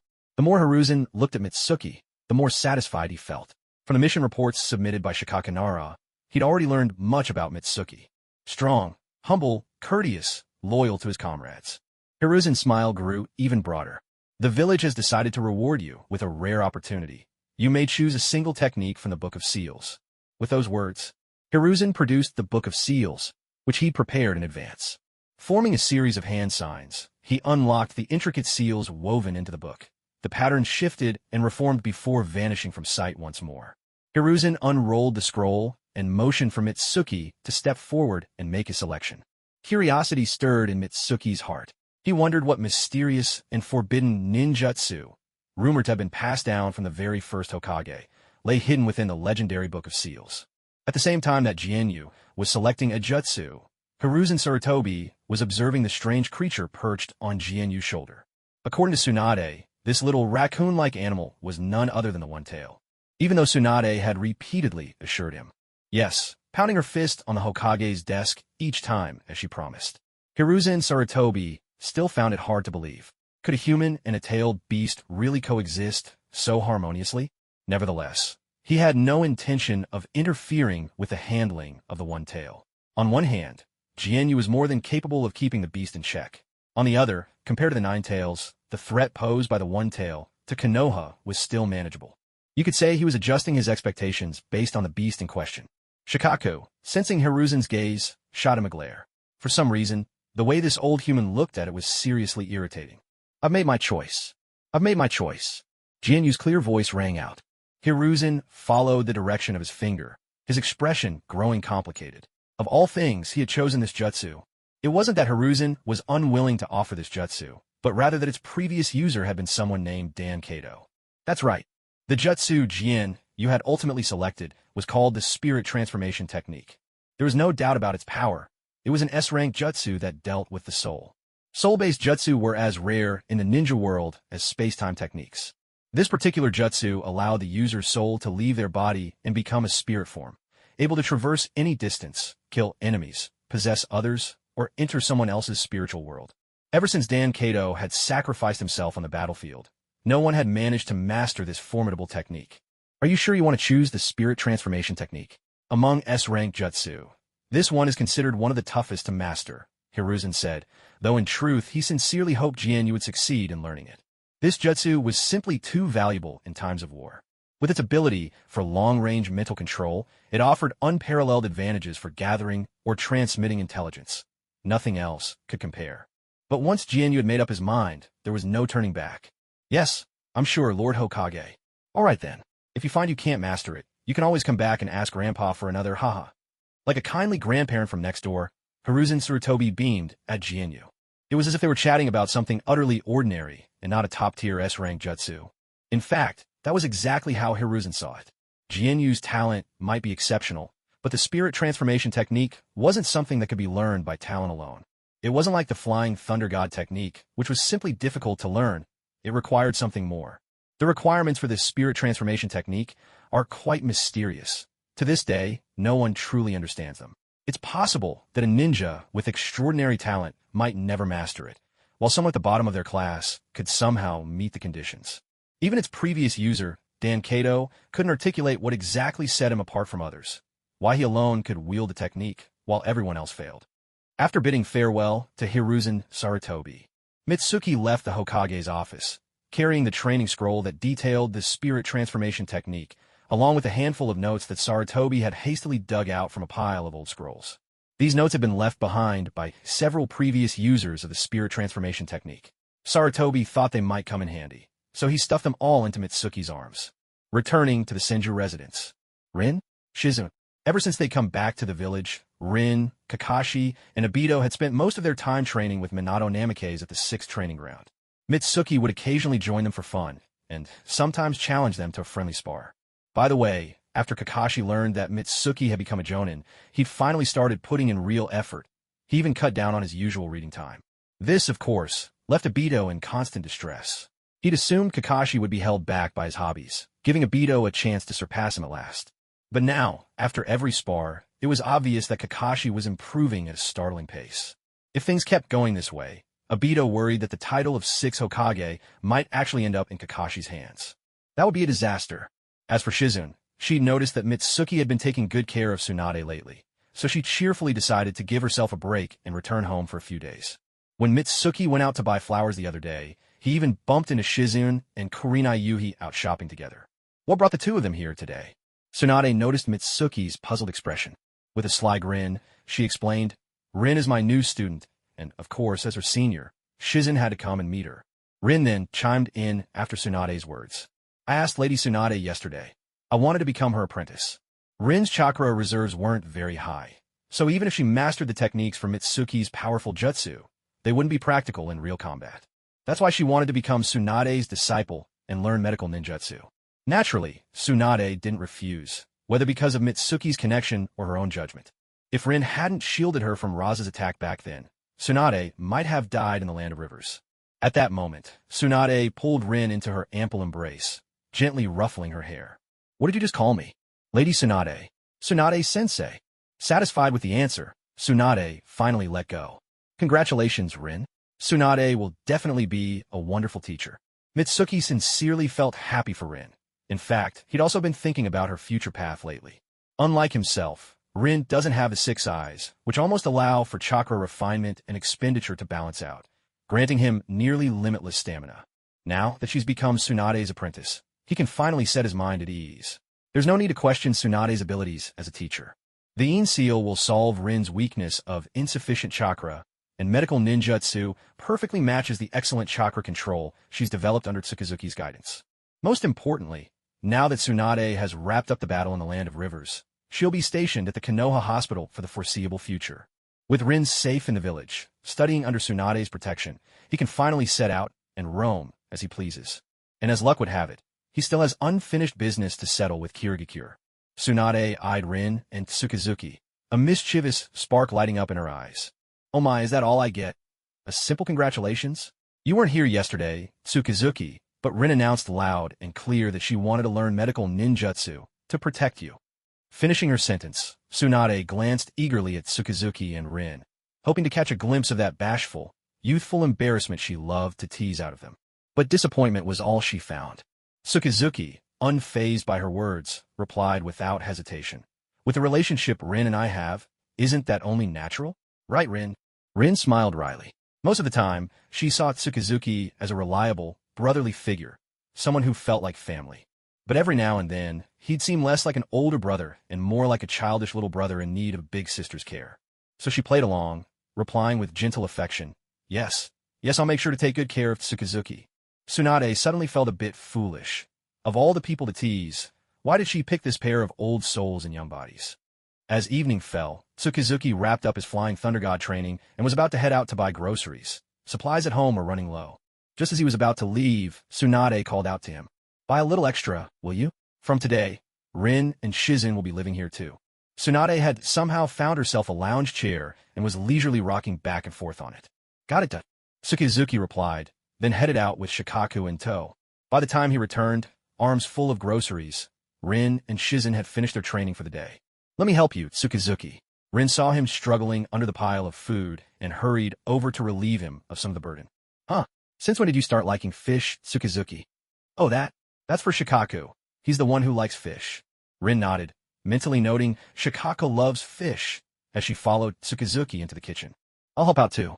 Shizen had taken the past few days off to properly relax, a gift she owed to Tsukazuki, who'd given her the chance.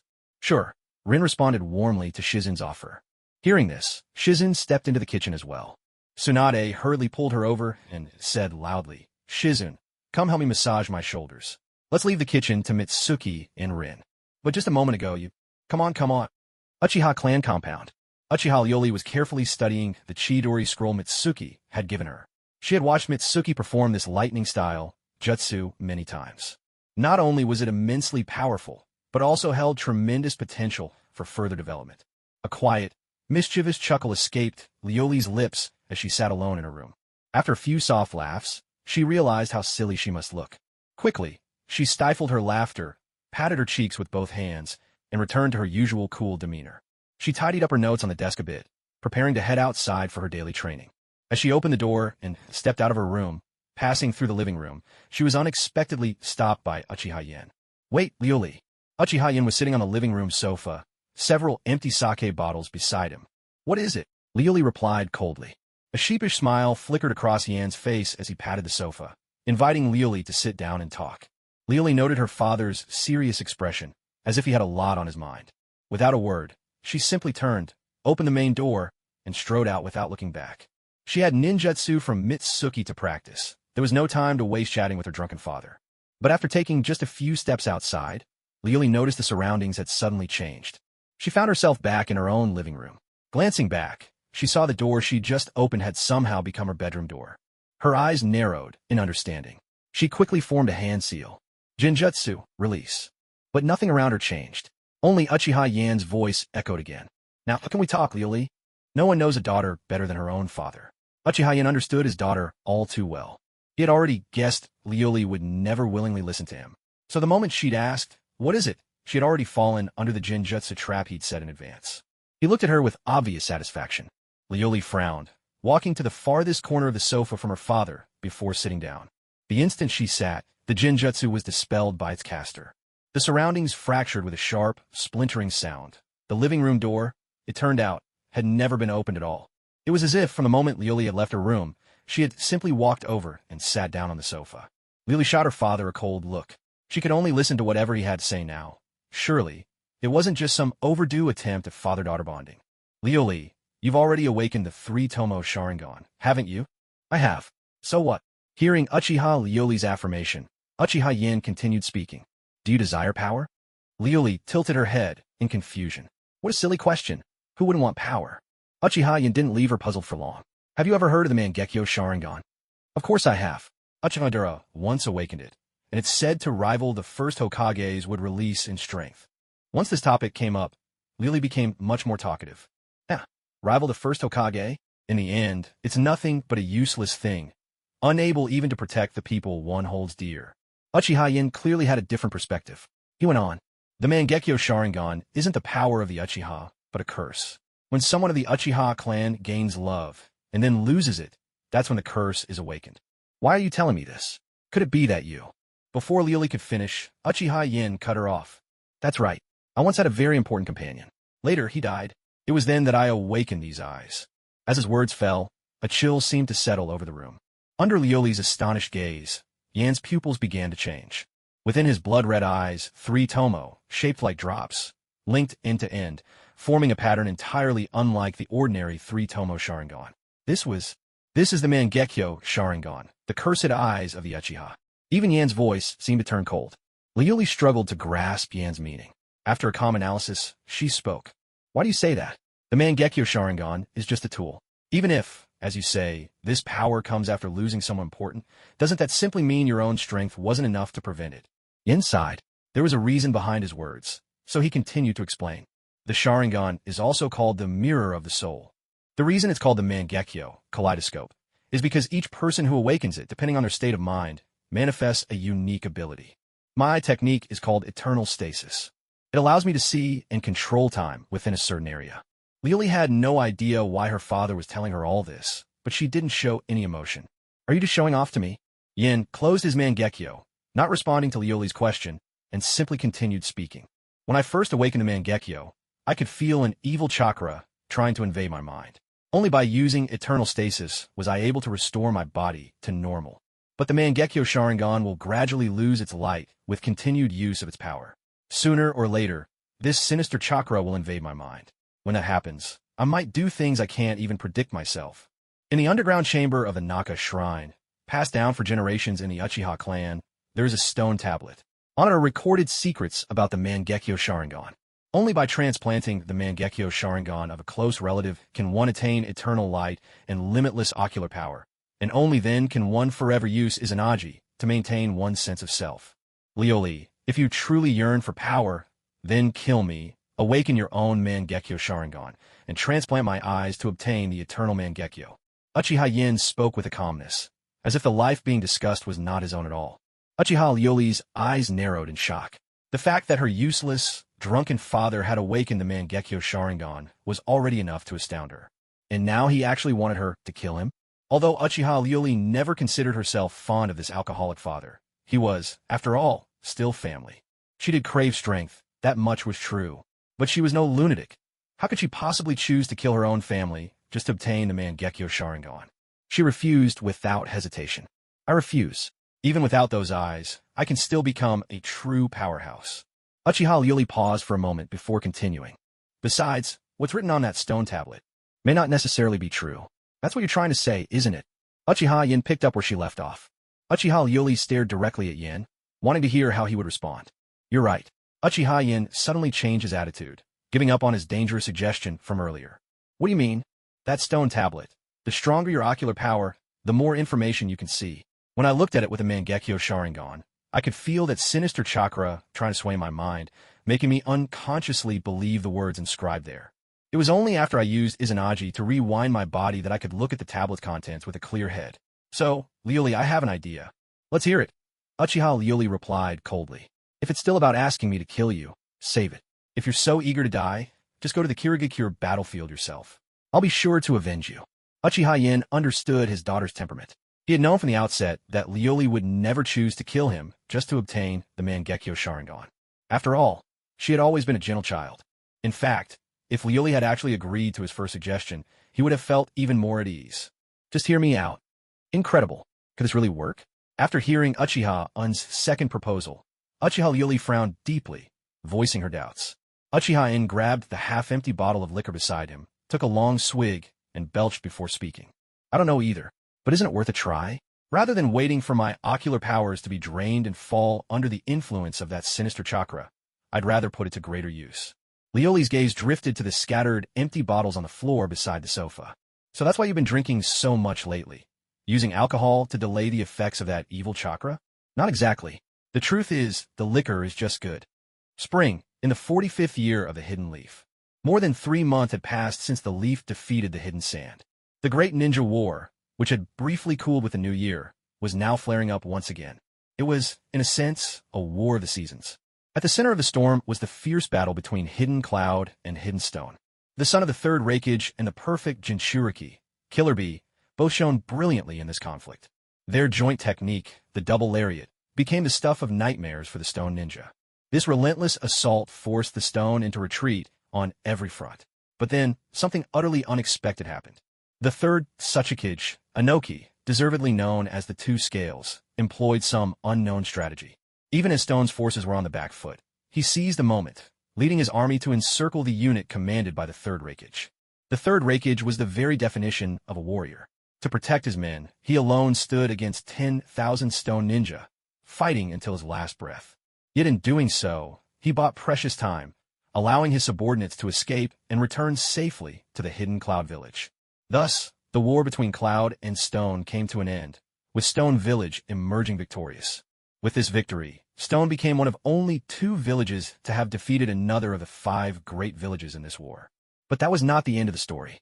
In the wake of their defeat, Hidden Cloud seethed with public outrage. To redirect this anger and internal strife, Cloud declared war on the Leaf.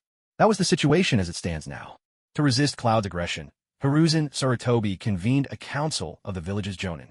Though called a jonin council, not every jonin was eligible to attend.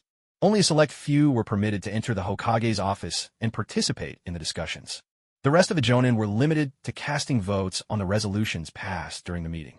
Of course, most of these votes were cast without much thought, since the jonin excluded from the meeting were, more often than not, subordinates to those who were present. A red-tailed, speckled bird perched leisurely on a branch, preening its feathers. From time to time, it let out a clear melodic call.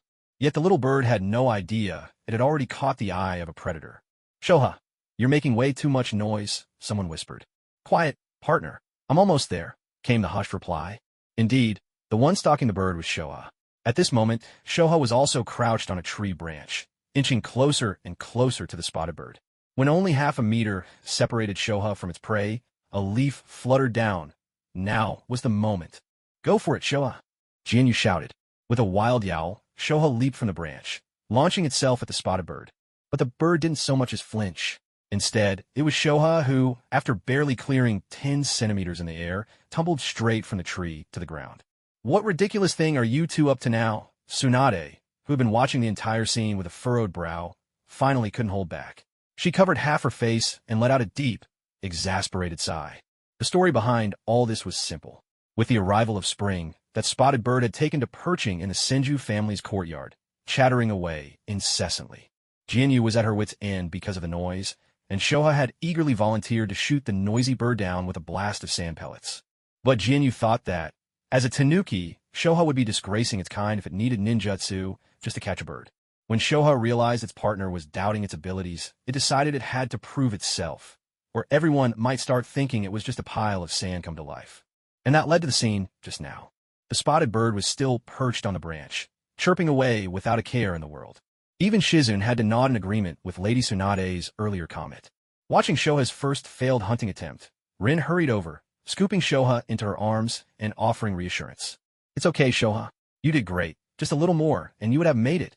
"My trial of proof," Shoha whimpered, pressing its 2 paws over its face in an exaggerated display of misery. Rin looked over at Jinyu, eyes pleading for help. There was nothing for it. Seeing the situation, Jinyu could only join Rin in comforting Shoha. In hindsight, maybe it would have been better to just let Shoha shoot that wretched bird down with sand after all. As everyone enjoyed the lively atmosphere, a member of the Umbu arrived, handing Jinyu a scroll. "Lady Jinyu, Lord Hokage asked me to deliver this to you and Lady Tsunade." "Thank you, I understand." After seeing the Umbu off, Jinyu returned to the courtyard, scroll in hand. Once she and Tsunade had finished reading its contents, they both let out a long, weary sigh. "Another war," Tsunade murmured. The message was straightforward. Jinyu and Tsunade were to report to the Hokage's office at 8 o'clock the next morning for a meeting. The next morning, just before 8. Jianyu and Tsunade arrived at the Hokage's office on time, each finding a seat in the meeting room. The place was already filled with people, most of them clan heads or representatives from the various ninja families within the village. Among those whom Tsukazuki was more familiar with were Hyuga Hayashi, the head of the Hyuga clan, Uchiha Fugaku, leader of the Uchiha clan, and of course his old acquaintance Danzo, who for once had finally deigned to step out from his lair in the Foundation. As for the others, Tsukazuki couldn't quite tell them apart by looks alone, except, of course, for the members of the Akimichi clan. While he observed the others, it was only natural that they, in turn, were curious about this young jonin. As an up-and-coming civilian prodigy who had risen to prominence with remarkable speed, he was quite the center of attention. Just moments ago, representatives from the Ino Shikacho trio had come over to exchange a few polite words with him. A dry cough echoed through the room. Realizing that most of the attendees had arrived and the time was right, Hiruzen Sarutobi called the meeting to order. Unlike his lengthy speeches, Hiruzen was succinct when it came to meetings. In short, first, they needed to select capable leaders to confront the forces of the Hidden Cloud.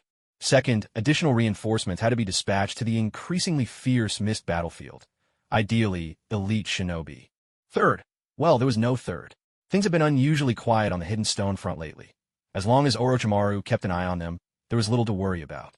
For that, the leaf owed a token of gratitude to the Third Raikage. Now, the real question emerged. Who among the shinobi in the village could truly be called an elite? The Cloud has sent out their new beat duo. Who should we send to face them? Inquired a jonin, his face decorated with colorful war paint. The beat duo was a long-standing Hidden Cloud tradition.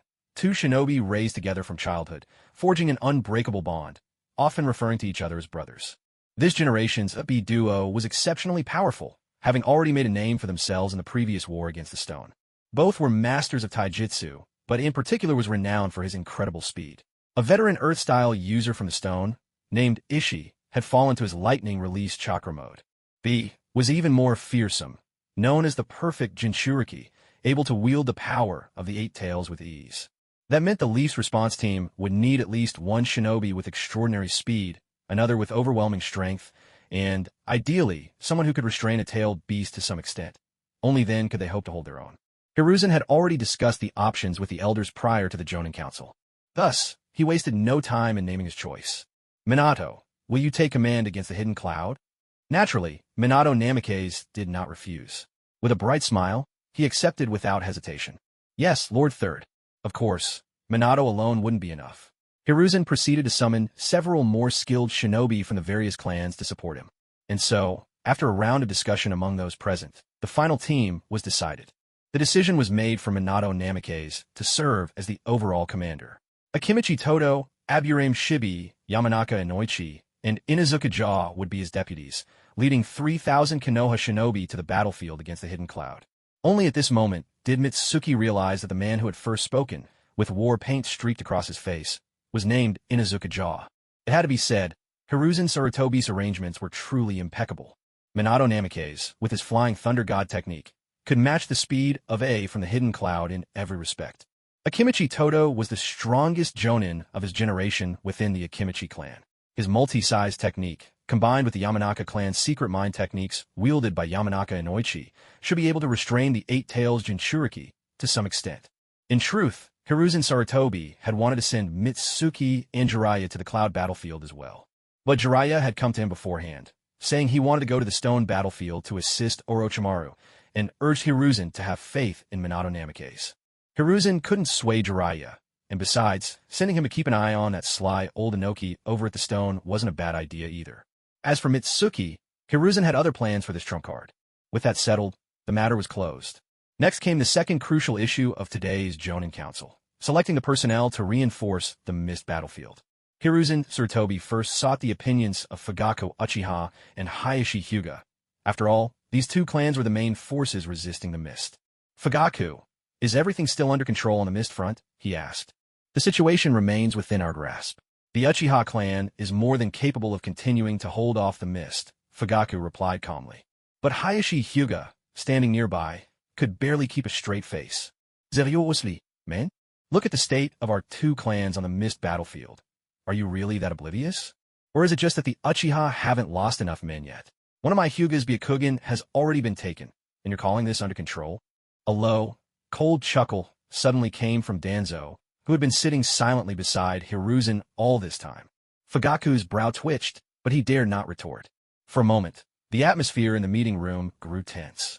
Most present secretly agreed Fugaku Uchiha was just boasting. They might not know every detail of the Mist Front, but could they really not tell where the advantage, or disadvantage, lay? These days, the Fire Country's coastline had practically become the Mist Village's backyard. It used to be just the 7 swordsmen of the Mist slipping in and out. Now, entire squad from the Mist were invading the Fire Country in groups to wreak havoc. No one was more acutely aware of this than Hiruzen Sarutobi. The daimyo of the Fire Country had been furious about it lately. Trying to ease the tension, Hayashi Hyuga took the initiative to speak. Lord Hokage, our Hyuga clan fought bravely on the Mist battlefield, but the sheer numbers of Kirigakure's forces were overwhelming. Even our byakugan couldn't turn the tide. Sigh, we've truly let our fellow Konoha comrades down, and for that, I am deeply sorry. His words were sincere and heartfelt. When he finished speaking, he bowed respectfully to everyone present. Those in attendance all expressed their understanding. The Hyuga clan had indeed sacrificed much for the village. Hiruzen Sarutobi's face, too, showed a trace of guilt. Hayashi, this isn't your fault. As Hokage, I also bear responsibility. No, Lord Hokage, the blame lies with me. I failed to lead my clan well. On the other side of the room, Uchiha Fugaku, who seemed entirely out of place in this meeting, couldn't help but feel a twitch at the corner of his mouth. Suddenly, he thought Hyuga Hayashi was simply putting on a show. They couldn't even protect their own Kekkei Jinkai, yet he had the nerve to admit it in front of everyone. To think the Hyuga clan, like the Uchiha, were supposed to be Konoha's noble families, what a disgrace. Mizuki Mayatsuki sensed it was the right moment to speak up. Lord 3rd Konoha Jonin Mizuki Mayatsuki requests to join the battle on the Mist frontline. As soon as his words fell, Hyuga Hayashi's eyes lit up at once. Wonderful, finally a real powerhouse. The Gale of Konoha, Mizuki Mayatsuki. This name had recently become famous throughout the entire ninja world.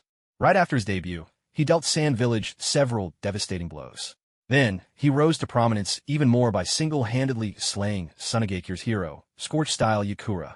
That wasn't all. He later went up against 2 opponents at once, and still managed to take down Raza, the wielder of Magnet Release, and the One-Tail Jinchuriki. And even after defeating so many formidable enemies in succession, he continued his rampage, forcing Tsunagekyure to surrender to Konoha by his strength alone. A shinobi of this caliber was exactly what the Mist battlefield was lacking. Hayashi quickly spoke up. If Jonin Mayatsuki could join the Mist frontline, that would be truly wonderful. He then looked at Hiruzen Sarutobi, his eyes full of hope. Truth be told, the Hyuga had reached their limit. Their strength was depleted, and they'd even sent out members of the main family in desperation. Hiruzen Sarutobi, after hearing Mayatsuki's request, immediately agreed. Very well, I approve. In fact, he had already planned to dispatch Mayatsuki to the Mist front lines, for not long ago, he learned Mayatsuki had mastered the Flying Thunder God technique. With Mayatsuki's vast chakra reserves, he could use the technique to rapidly support the coastline of the Land of Fire and deliver crushing blows to any Mist ninja who tried to slip through. Finally, after another round of discussion, Hiruzen Sarutobi made a decisive order. Then, as we've just discussed, Jinzuki will lead 1,000 Konoha shinobi to reinforce the Kirigakure battlefield. At the same time, as Hokage, I hereby appoint Konoha Jonin Shimizu Jinzuki as senior advisor to the Kirigakure front. Since Hiruzen Sarutobi was sending his ace, Jinzuki, he certainly wouldn't have him taking orders from others on the Kirigakure front lines. That's why he directly assigned him the position of senior advisor. As Hiruzen Sarutobi's final decision was announced, the others began to cast their votes one after another. Agreed. Agreed. Meetings were a bad habit, but it seemed Hiruzen Sarutobi simply couldn't break it. With this in mind, Jinzuki and Tsunade stepped out through the doors of the Hokage's office. Jinzuki had thought that, with the 2 main agenda items settled, the meeting would be over. But to his dismay, Hiruzen Sarutobi still had a whole pile of minor proposals, each needing to be discussed and voted on. And so, for the remainder of the meeting, Jinzuki was reduced to a tireless voting machine. Expansion of Konoha Hospital? Approved. Additional classes at the Ninja Academy? Approved. A protective barrier around the Konoha bathhouse? APPR. This one gave him pause. Under Sarutobi's persistent gaze, Jinzuki finally raised his hand. Disagree. It was late afternoon by the time Jinzuki and Tsunade finally finished the meeting and returned to the Senju compound. A few days later, at dawn, At the entrance to Konoha village, Minato Namikaze and his team were ready to depart. Jinzuki's deployment was scheduled for later, so today he brought Rin along to see Minato and the others off. As Jinzuki had anticipated, after Rin became Tsunade's apprentice, there was too much for her to learn. And now that she was officially part of the Medical Nin Corps, she wouldn't be accompanying Minato's team to the Kumobikure front. Kakashi, Obito, I have something for you. With that, Jinzuki reached into his ninja tool pouch and pulled out 2 specially crafted kunai. Looping his fingers through the rings at the hilts, he showed them to Kakashi and Obito. These kunai are marked with my Flying Thunder God seal. Take them. Jinzuki had now gained some proficiency in the Flying Thunder God technique. While he wasn't as skilled as Captain Minato, with Shikaku's chakra assisting him, he could teleport objects much larger and farther than Minato could. The two reached out and took the kunai Jinzuki offered. Kakashi held his up to the sunlight, examining it closely. It was the same style as Minato-sensei's Flying Thunder God kunai, with only the seal's markings differing. So the Flying Thunder God seal is unique to each user, Kakashi mused thoughtfully. Obito weighed the kunai in his hand, inspecting the technique carved onto it. Then, unable to help himself, he blurted out, "The kunai's great, but Jinzuki, your seal is just so." "What's wrong with my marking?" "No, nothing at all." Seeing the dangerous glint in Tsukazuki's eyes, Obito swallowed hard, stopping himself just in time from saying what was on his mind. Nearby, Minato Namikaze couldn't sit still after hearing his students' complaints. "This is a marking that Tsukazuki and I came up with together, Obito. If you take a moment to really think about it, I'm sure you'll understand the special meaning behind it." Minato produced 2 kunai, one of which was Tsukazuki's Flying Thunder God kunai. Tsukazuki had given it to him earlier, asking for advice on how to use the Flying Thunder God technique. On each kunai, there were words inscribed. "The blade of shinobi love. Justice from the heavens." Hearing Minato's explanation, Obito looked again at the kunai. Well, he tried to make sense of it, but failed miserably. Wouldn't it be easier to just draw a normal symbol? After seeing Captain Minato and his team off, the reinforcements Tsukazuki was to lead to Kirigakure were soon assembled the next day. Notably, this time the group included the Uchiha clan leader, Fugaku Uchiha. In fact, he had served on the Kirigakure front lines last year, though for some reason he'd returned to Konoha for a while.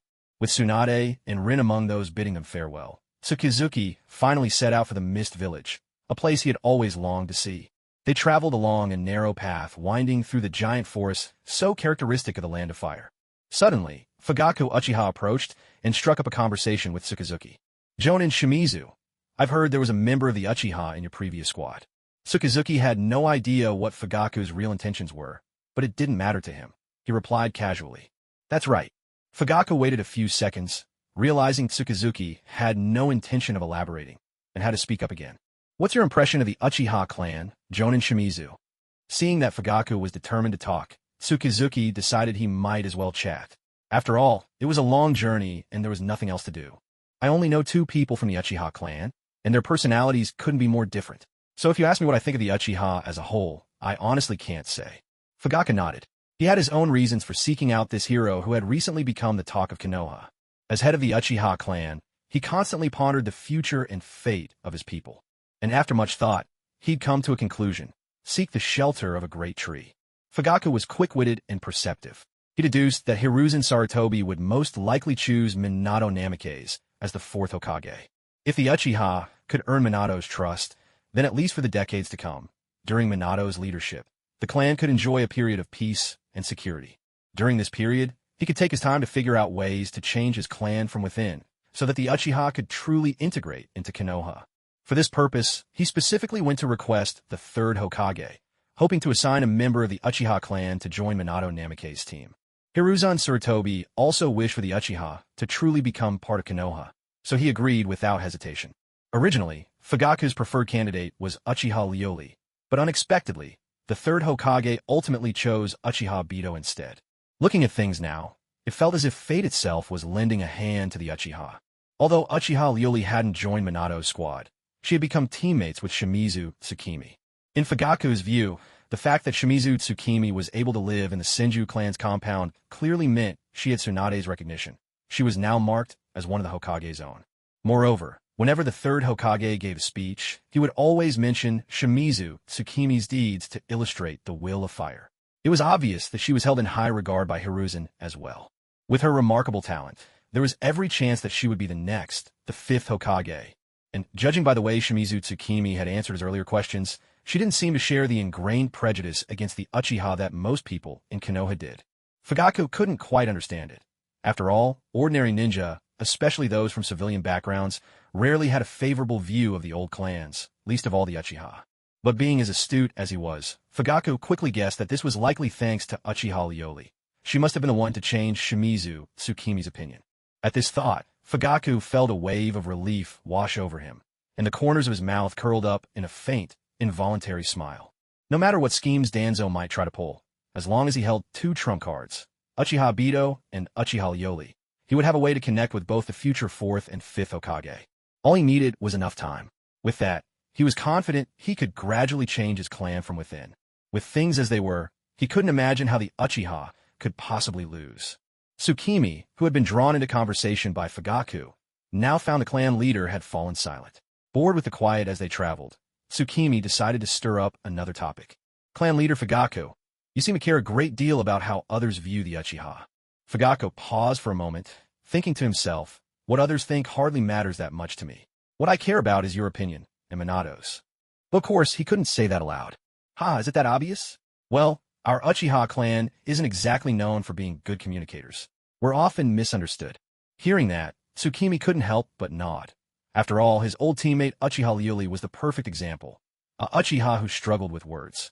Clan leader Fugaku, you mentioned earlier that one of my teammates is an Uchiha. Do you know her?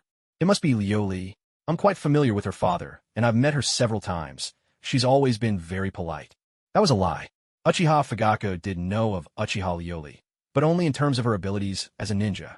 Beyond that, all he really knew was that she had a father, an elite jonin, who had awakened the 3-tomo sharingan. He vaguely recalled that his name was Uchiha Yen. After all, it had been years since he'd seen Yen take on a mission. Rumor had it he'd been recuperating at home from injuries.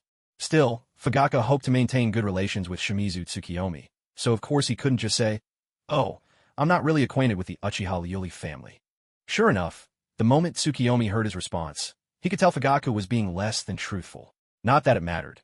What Tsukiyomi was about to ask next was far more important. Clan leader Fugaku, do you know what Ryoli has been up to recently? On this point, Fugaku, as clan leader, was indeed well informed. Ryoli? She put in a request to transfer to the Kirigakure front lines last month. Back then, the situation wasn't as tense as it is now, but she seemed eager to serve on the front lines, so I agreed to it. After hearing Fugaku's answer, Tsukiyomi understood. No wonder he hadn't seen Uchiha Ryoli around lately. Turns out she couldn't stand sitting idle and had gone off to the battlefield on her own. The more Tsukiyomi talked with Fugaku, the more he realized the man was quite likable. He didn't have the usual Uchiha arrogance. On the contrary, his words and demeanor were remarkably humble. No wonder the 3rd Hokage believed he could guide the Uchiha clan to integrate with the village. During the remainder of their journey, Tsukiyomi found himself with a pleasant conversational companion. It made the trip much more enjoyable. The battlefield between Konoha and Kirigakure was located within a land of fire. Because of that, Tsukiyomi's group arrived at Konoha's main camp on the Kirigakure front in less than a day. The conditions here were far better than those on the border with the land of rivers. This facility had actually been built not long after Konoha's founding as a defensive outpost against Kirigakure. Even in times of peace, ninja would be sent here on rotating duty. The place was almost large enough to be considered a small village. Wooden multi-story buildings were everywhere, each showing signs of age and history. After arranging the ninja unit they'd brought along, Tsukiyomi and Uchiha Fugaku made their way together toward the main command center of the camp. Along the way, Fugaku enthusiastically explained the various facilities surrounding them.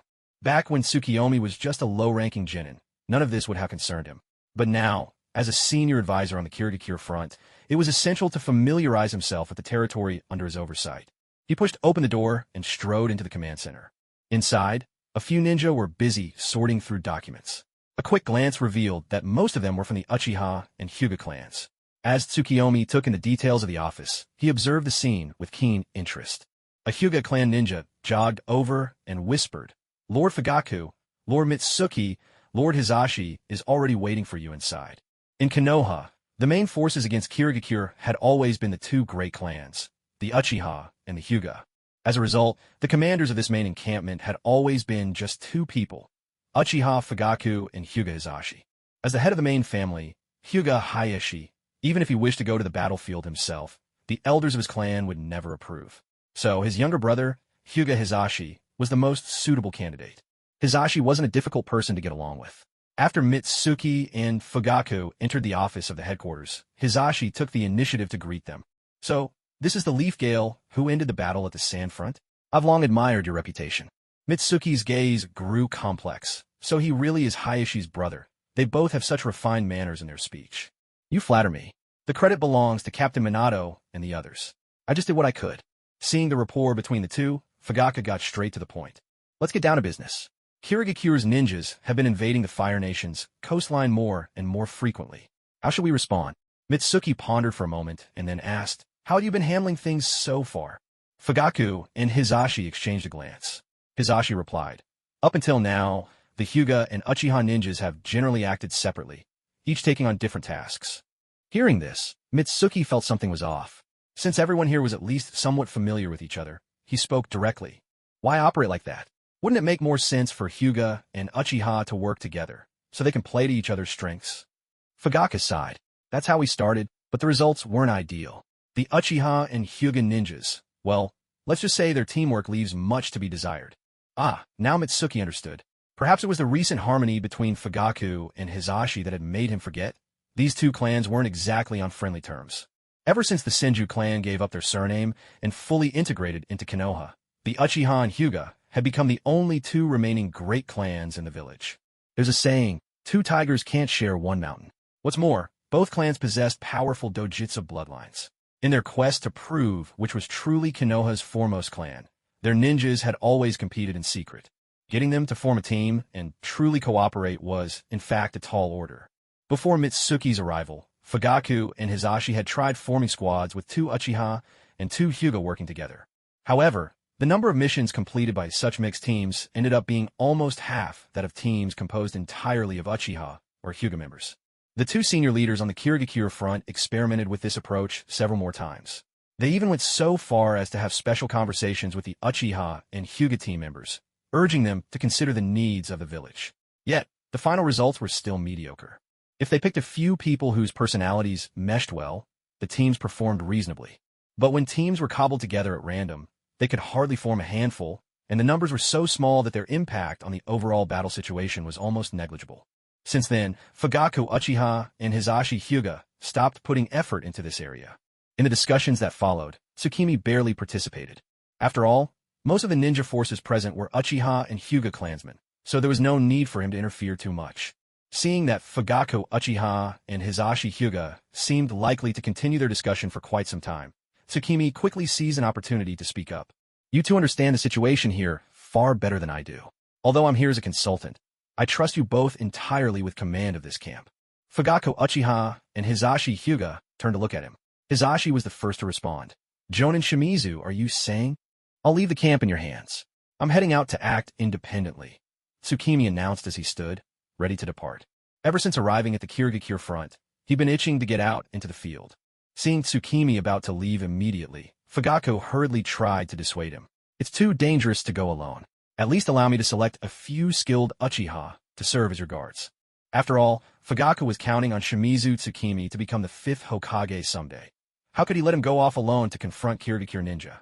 Off to the side, Hisashi Hyuga seemed a bit puzzled. Already found it odd that Fugaku Uchiha was so attentive to Shimizu Tsukimi.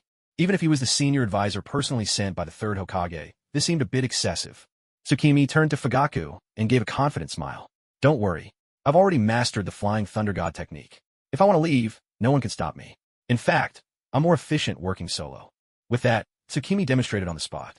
In the blink of an eye, he vanished from the office, leaving only a rush of wind in his wake. Before entering the camp, he had already left his Flying Thunder God marker outside. There was no need for him to stop by the mission hall, as he planned to use his 6 eyes technique for a thorough search. Almost immediately, he made a discovery: a 4-man ninja squad, each wearing a Kirigakure forehead protector 48 kilometers away. Without hesitation, Tsukimi threw his Flying Thunder God kunai and, using the technique, instantly teleported to its location. With several rapid blinks, he closed in on the Kirigakure squad at lightning speed. He was only able to pull off such moves thanks to the massive amount of chakra Shikaku had given him. Otherwise, burning through his own chakra at such a high rate, even with the help of the 6 eyes, he wouldn't last long before he'd have to stop and recover. "Partner, do you need me to step in?" Shikaku was rubbing its paws together, clearly eager to show off its skills. But Mitsuki didn't think it was necessary. "No need. The enemy's chakra signature isn't very strong. This fight should be over quickly." Hearing this, Shikaku didn't insist. Since his partner had spoken, he simply settled down obediently on Mitsuki's shoulder, helping him refine chakra. Deep within the dense forest, a squad of hidden mist shinobi raced forward. Their mission: infiltrate the Shibuya region within the land of fire and commit acts of wartime sabotage. Wartime sabotage, simply put, meant killing, arson, and all manner of atrocities. Raised under the oppressive policies of the Mist Village, these ninjas felt no moral burden in carrying out such tasks. All they cared about was the thrill of destruction. As they hurried towards their target, a kunai came whistling through the air, landing right in their path. In the next instant, a figure appeared by the kunai. "Sorry, gentlemen, but this road is closed." Mitsuki had no intention of wasting words on these mist shinobi. He drew the kirigiri blade from his back. With a swift motion, the Chidori current flared to life. Arcs of lightning danced across Mitsuki's body, sending a jolt through his cells as he swung his blade at the mist ninja standing at the front of the group. Chidori current, flash. A brilliant arc of his sword sliced through the air. Remarkably, the one who seemed to be their leader dodged the strike. "Oh, quick reflexes. What's your name?" Mitsuki didn't rush to attack again. Instead, he looked at the mist ninja with genuine curiosity. A dark grin crept across the man's face. "Sent out for a simple mission, and I run into the famous gale of a leaf. Seems luck's on my side. My name is Kagaya Shinnosuke. Remember it well. It's the name of the one who's about to kill you." As Kagaya Shinnosuke spoke, his gaze locked fiercely onto Mitsuki, a mad smile twisting his lips. And he had earned the right to be confident. Among the current generation of the Kagaya clan, Shinnosuke considered himself the strongest fighter. He had mastered both his clan's bloodline abilities and secret techniques to perfection. Once Mitsuki realized his opponent was from the Kagaya clan, everything made sense. The Kagaya had been famous for their formidable taijutsu since the Warring States era. Dodging that sword strike was nothing unusual. If this had been a ninja from the Sand Village, chances are they would already be dead. I've heard that Kagaya clan shinobi are always proud and battle-hungry. What's wrong? Not gonna make the first move? Jinyue continued speaking with absolute composure, his relaxed demeanor forming a stark contrast to the tense faces of the four mist ninja. One of the mist ninja, whose appearance was rather disheveled, seemed unable to withstand the invisible pressure thickening in the air. He tentatively spoke up, addressing Kagaya Shinnosuke. "Captain, what should we do?" "Maybe we should." But before the words retreat could leave his lips, a piercing cry, sharp as a flock of birds startled into flight, cut through the air. In a flash, Jinyue struck. With a single, decisive slash, he beheaded the mist ninja who hadn't even finished his sentence. Kagaya Shinnosuke's response was just as swift. The moment after Jinyue's blade moved, Shinnosuke leveled his hands, and from each fingertip, fired bone bullets with the speed and force of true projectiles. Shikatsumiyaku, 10-finger drilling bullets. The bone bullets ripped through the air, each aimed with deadly precision for Jinyue's vital points. Shoha formed a seal with both hands. In an instant, sand surged up, solidifying into a shield that blocked all 10 bone bullets. Is that magnet release? But something isn't quite right. Shinnosuke, though a fierce fighter, revealed a surprising quickness of mind. Jinyue, however, had no interest in explanations. After dispatching one mist ninja, he spun around and hurled several flying thunder god kunai with practiced ease. Shinnosuke drew a bone blade from his shoulder, deftly deflecting every kunai aimed his way, while the remaining two mist ninja each dodged the attack on their own. Blade in hand, Shinnosuke closed in on Jinyue with a strange, predatory footwork. Jinyue casually raised his own blade, the mist cutter, to block. Sparks of electric current danced along the blade. Chidori's lightning arced upward, racing along the bone blade, trying to reach Shinnosuke's body. But bone simply couldn't conduct electricity the way metal could. The energy fizzled out before it could do any harm. As long as Shinnosuke retracted his bone blade before the current reached his body, he could launch his next attack without being struck by the lightning release. Shikatsumiyaku, Dance of the Clematis. Bone spikes erupted all over Shinnosuke's body, turning him into a living weapon, every movement a deadly threat. He met Jinyue's next slash with the thickened bones of his arms. The interlocked bones caught and trapped the mist-cutter blade. With a twist and a surge of force, Shinnosuke spun, lashing out with a kick aimed at Jinyue's head. his toes now tipped with a viciously sharp bone spike. Shinnosuke's lips curled into a mad grin, as if he could already taste his victory. But just as his attack was about to land, Jianyue vanished in a heartbeat, leaving the powerful strike to slice through empty air. At that same instant, Jianyue reappeared beside one of the flying thunder god kunai he'd thrown earlier. All right, warm-up's over. Now let me ask you something. Where are the 7 ninja swordsmen of the mist? If you tell me, I might just give you a chance to escape. Shinnosuke and the remaining mist ninja whipped around in alarm, locking their gazes onto the man who had vanished before their eyes and now stood behind them. What in the world? After waiting for a few seconds, Tsukimi did not hear the answer he was expecting. Are you trying to protect your comrades? Tsukimi raised his left hand, shaping it like a gun, and aimed at the group across from him. It seems that the so-called cold-blooded ninja of Kirigakure don't quite live up to their reputation. But no matter. Now that we're all here on this battlefield, sooner or later we'd run into each other. Let me send you on your way first.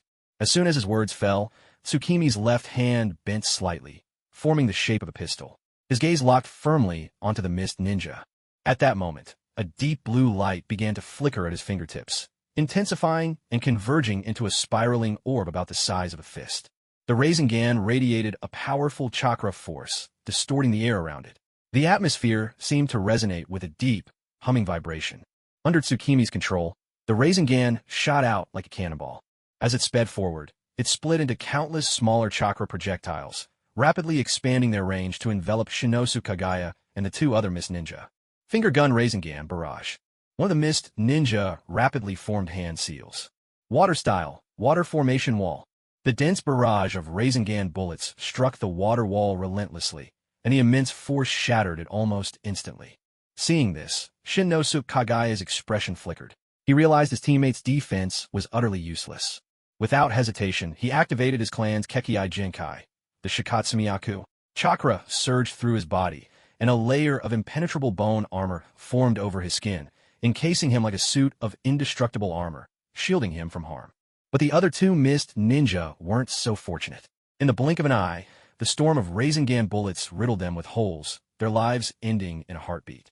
It had to be said, the gap between ninja with a Kekkai Jinkai and ordinary ninja was even greater than the difference between a person and a dog. Tsukimi's formidable finger gun rasengan barrage left the forest floor scarred and pitted, with craters of all sizes dotting the landscape. Yet, Shinosuke Kagaya, encased in his bone armor, remained completely unscathed. Tsukimi couldn't help but wonder if even a Rasen Shuriken would fail to crack this guy's turtle shell. Not that he cared to try. This Kagaya's strength was impressive, but only up to a point. Sheathing his mist cutter blade, Tsukimi made it clear he had no intention of engaging the Kagaya in close combat. There was no point hacking away at a pile of hard bones. Off to the side, Shinosuke Kagaya noticed his opponent putting his weapon away, but he didn't feel the slightest sense of relief. Clearly, his adversary didn't plan on using taijutsu anymore. All of Shinosuke's skills were honed for close-quarters combat, so his only chance was to find a way to get in close. With this thought in mind, Kagaya Shinanosuke reached his right hand behind his back and, to the horror of all who watched, pulled out his own spine. Even Mitsuki, hardened as he was, felt a ghostly ache ripple through his own limbs at the sight. He then swung the entire spine like a whip, lashing it toward Mitsuki with terrifying force. Empowered by the formidable strength of the Shikatsumiyaku, the bone whip stretched to an astonishing length, easily surpassing the distance between Mitsuki and Kagaya Shinanosuke. The bone whip carved a deadly arc through the air, accompanied by a piercing howl, as though threatening to tear the very fabric of the world. The razor-edged blades along the whip shimmered with a chill, merciless light that sent shivers down the spine of any who saw it. Shikatsumiyaku, Dance of the Iron Thread Flower, Vine Form. This was a technique devised by the Kagaya clan specifically to counter enemies beyond the reach of normal taijutsu. Whenever Kagaya Shinanosuke unleashed this move in the past, the area within 10 meters would be battered by his bone whip. Without special defenses, anyone caught in its path could consider themselves as good as dead, and even a glancing blow meant certain injury. Mitsuki's eyes narrowed in concentration. He swiftly clapped his hands together, then unleashed a torrent of dark violet flames from his mouth, an overwhelming surge that surged forth to form a towering, circular wall of fire, several meters high. Flame style, majestic blaze barrier. The fire wall radiated searing heat and pulsed with a powerful energy, its intense temperature warping the very air around it. When the bone whip of the Dance of the Iron Thread Flower, Vine form struck this barrier of unimaginable heat. It was instantly reduced to molten slag. Kagaya Shinonisuke was stunned. He knew at once that this was no ordinary flame. The power of it far exceeded that of any typical fire-style jutsu. After all, the bones of the Shikatsuku possessed remarkable hardness and toughness. Ordinary fire jutsu couldn't so much as scratch them, let alone melt them. Yet the flames before him had accomplished this with ease, forcing Kagaya Shinonisuke to a sobering realization. Could this be a Kekki-eyed Genkai as well?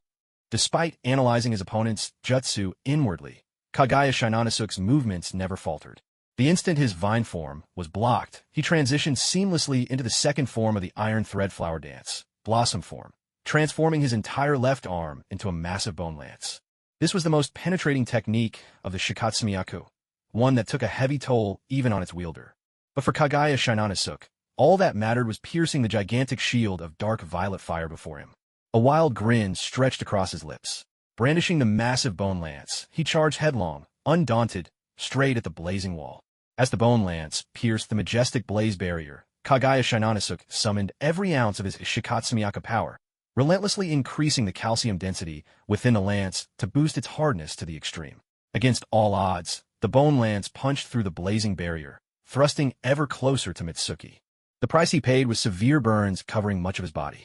Though the damage wasn't life-threatening thanks to the protection of his periosteum, he looked utterly miserable.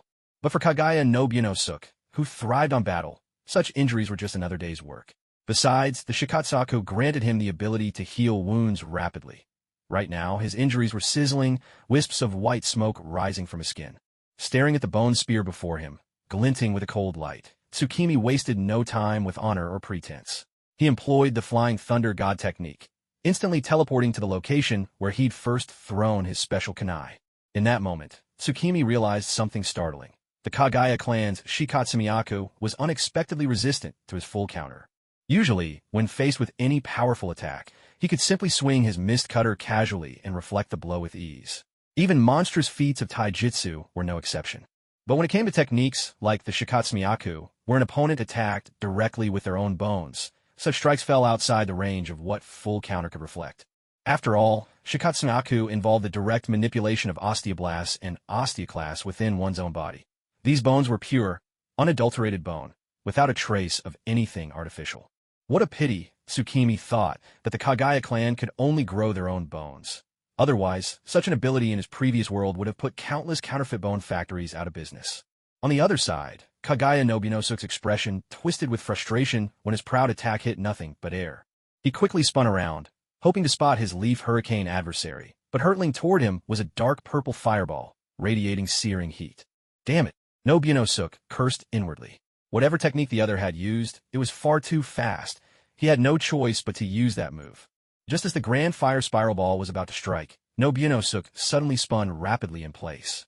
With his movement, razor-sharp bone spears erupted from the ground, forming a dense thicket around him in an instant. The spears gleamed coldly, their tips menacing and close-packed. At the same moment, his body merged seamlessly into the nearest bone spear, narrowly evading the first wave of the grand fire spiral ball's assault. But it didn't end there. The number of bone spears kept growing, and in the blink of an eye, they spread beneath Tsukimi's very feet. Dance of the Early Fern, Shikatsumiyaku. This was the final form, the ultimate dance, of the Shikatsumiyaku bloodline limit. It could transform hundreds of meters around the user into a forbidden zone of life, a forest of white bone. History had shown that every Kagaya who unleashed this technique paid the price, their lives cut short by the overwhelming drain on their vitality. Shikaku, take me up. Understood, partner. Shikaku finally seized his chance to act. He swiftly manipulated the sand to gather beneath Mitsuki's feet, and in a stunning move, lifted Mitsuki straight into the air. Now Kagaya Shinonisuke was truly at his wit's end. The Kagaya clan had no effective way to attack targets in the sky. At that height, all he could do was fire off a few rounds of his 10 fingers drilling bullets. Yet such attacks had no effect on the Leaf Village's gale. Suspended in midair, Mitsuki summoned the blazing spiraling sphere back to his side, then reached out with both hands, channeling a tremendous surge of chakra into the sphere. Before their eyes, the blazing spiraling sphere swelled rapidly in size, growing until it was nearly as large as a small house. Mitsuki moved his arms in sweeping motions, as if performing a Tai Chi routine, and sent the massive sphere hurtling forward. He guided the sphere to spin around him, and as it went, it melted every bone spike on the ground into nothingness. With all the bone spikes destroyed, Kagaya Shinonisuke was forced out of his fusion with the white bone forest born from the dance of the early fern. The instant Kagaya Shinonisuke reappeared, Mitsuki formed a one-handed sign, channeling the giant blazing spiraling sphere into a new shape. Its ends stretched and elongated until it became a colossal flaming arrow, hovering silently at Mitsuki's side. With a focused thought, Mitsuki released the arrow as if drawn from an invisible bowstring, sending it streaking unerringly toward Kagaya Shinonisuke. Blaze release, Great Flame Annihilation Arrow. This was a jutsu Mitsuki had developed after studying Tobarama Senju's notes on chakra natures. Its piercing power far surpassed that of the blazing, spiraling sphere. Faced with such a fearsome assault, Kagaya Shinonisuke could only activate his Shikatsumiyaku to the fullest, frantically thickening the bone armor covering his body. But such defenses were utterly inadequate before the Great Flame Annihilation Arrow, infused with an overwhelming amount of blaze release chakra. The enormous, dark purple arrow of flame tore through the air like a burning meteor, radiating searing heat and unstoppable destructive force. It mercilessly melted through the thick layers of bone armor, then, with unstoppable momentum, pierced straight through Kagaya Shinonisuke's chest. The blow was so powerful that Shinonisuke's body was pierced in an instant. No blood flowed from the wound. The tissues around it had been instantly charred black the moment it appeared. His eyes widened in shock and agony, unable to comprehend that he could suffer such a devastating injury. The dark purple flames continued to ravage his insides, mercilessly searing his organs and flesh. Kagaya Shinonisuke let out a blood-curdling scream, his body convulsing violently as he desperately tried to grow new bone within himself, seeking to resist the terrifying power surging through him. But it was all in vain. Within seconds, the last traces of life faded from his body. He collapsed to the ground, lifeless and utterly still. The air around his corpse was thick with the acrid scent of char and smoke, a lingering testament to the brutal end of this fierce battle. As the fight drew to a close, Shikaku guided the sand cloud gently down to the ground. Janue walked over to the fallen Kagaya clan ninja, drew out a sealing scroll, and with a swift series of hand signs, sealed Kagaya Shinosuke's body inside the parchment. He had deliberately withheld the final explosion of the great blaze arrow, hoping to preserve the body of Kagaya Shinosuke as much as possible. It wasn't out of respect for his opponent, far from it, but as a possessor of a rare bloodline limit, this corpse would be invaluable for research. Janue intended to bring it back to Konoha. That was all there was to it. Truth be told, though, this opponent was quite formidable. Janue had first assumed he was just a slightly stronger jonin from the Hidden Mist. The Shikatsumiyaku was indeed a versatile and powerful bloodline trait, even though there were certain abilities that could counter it.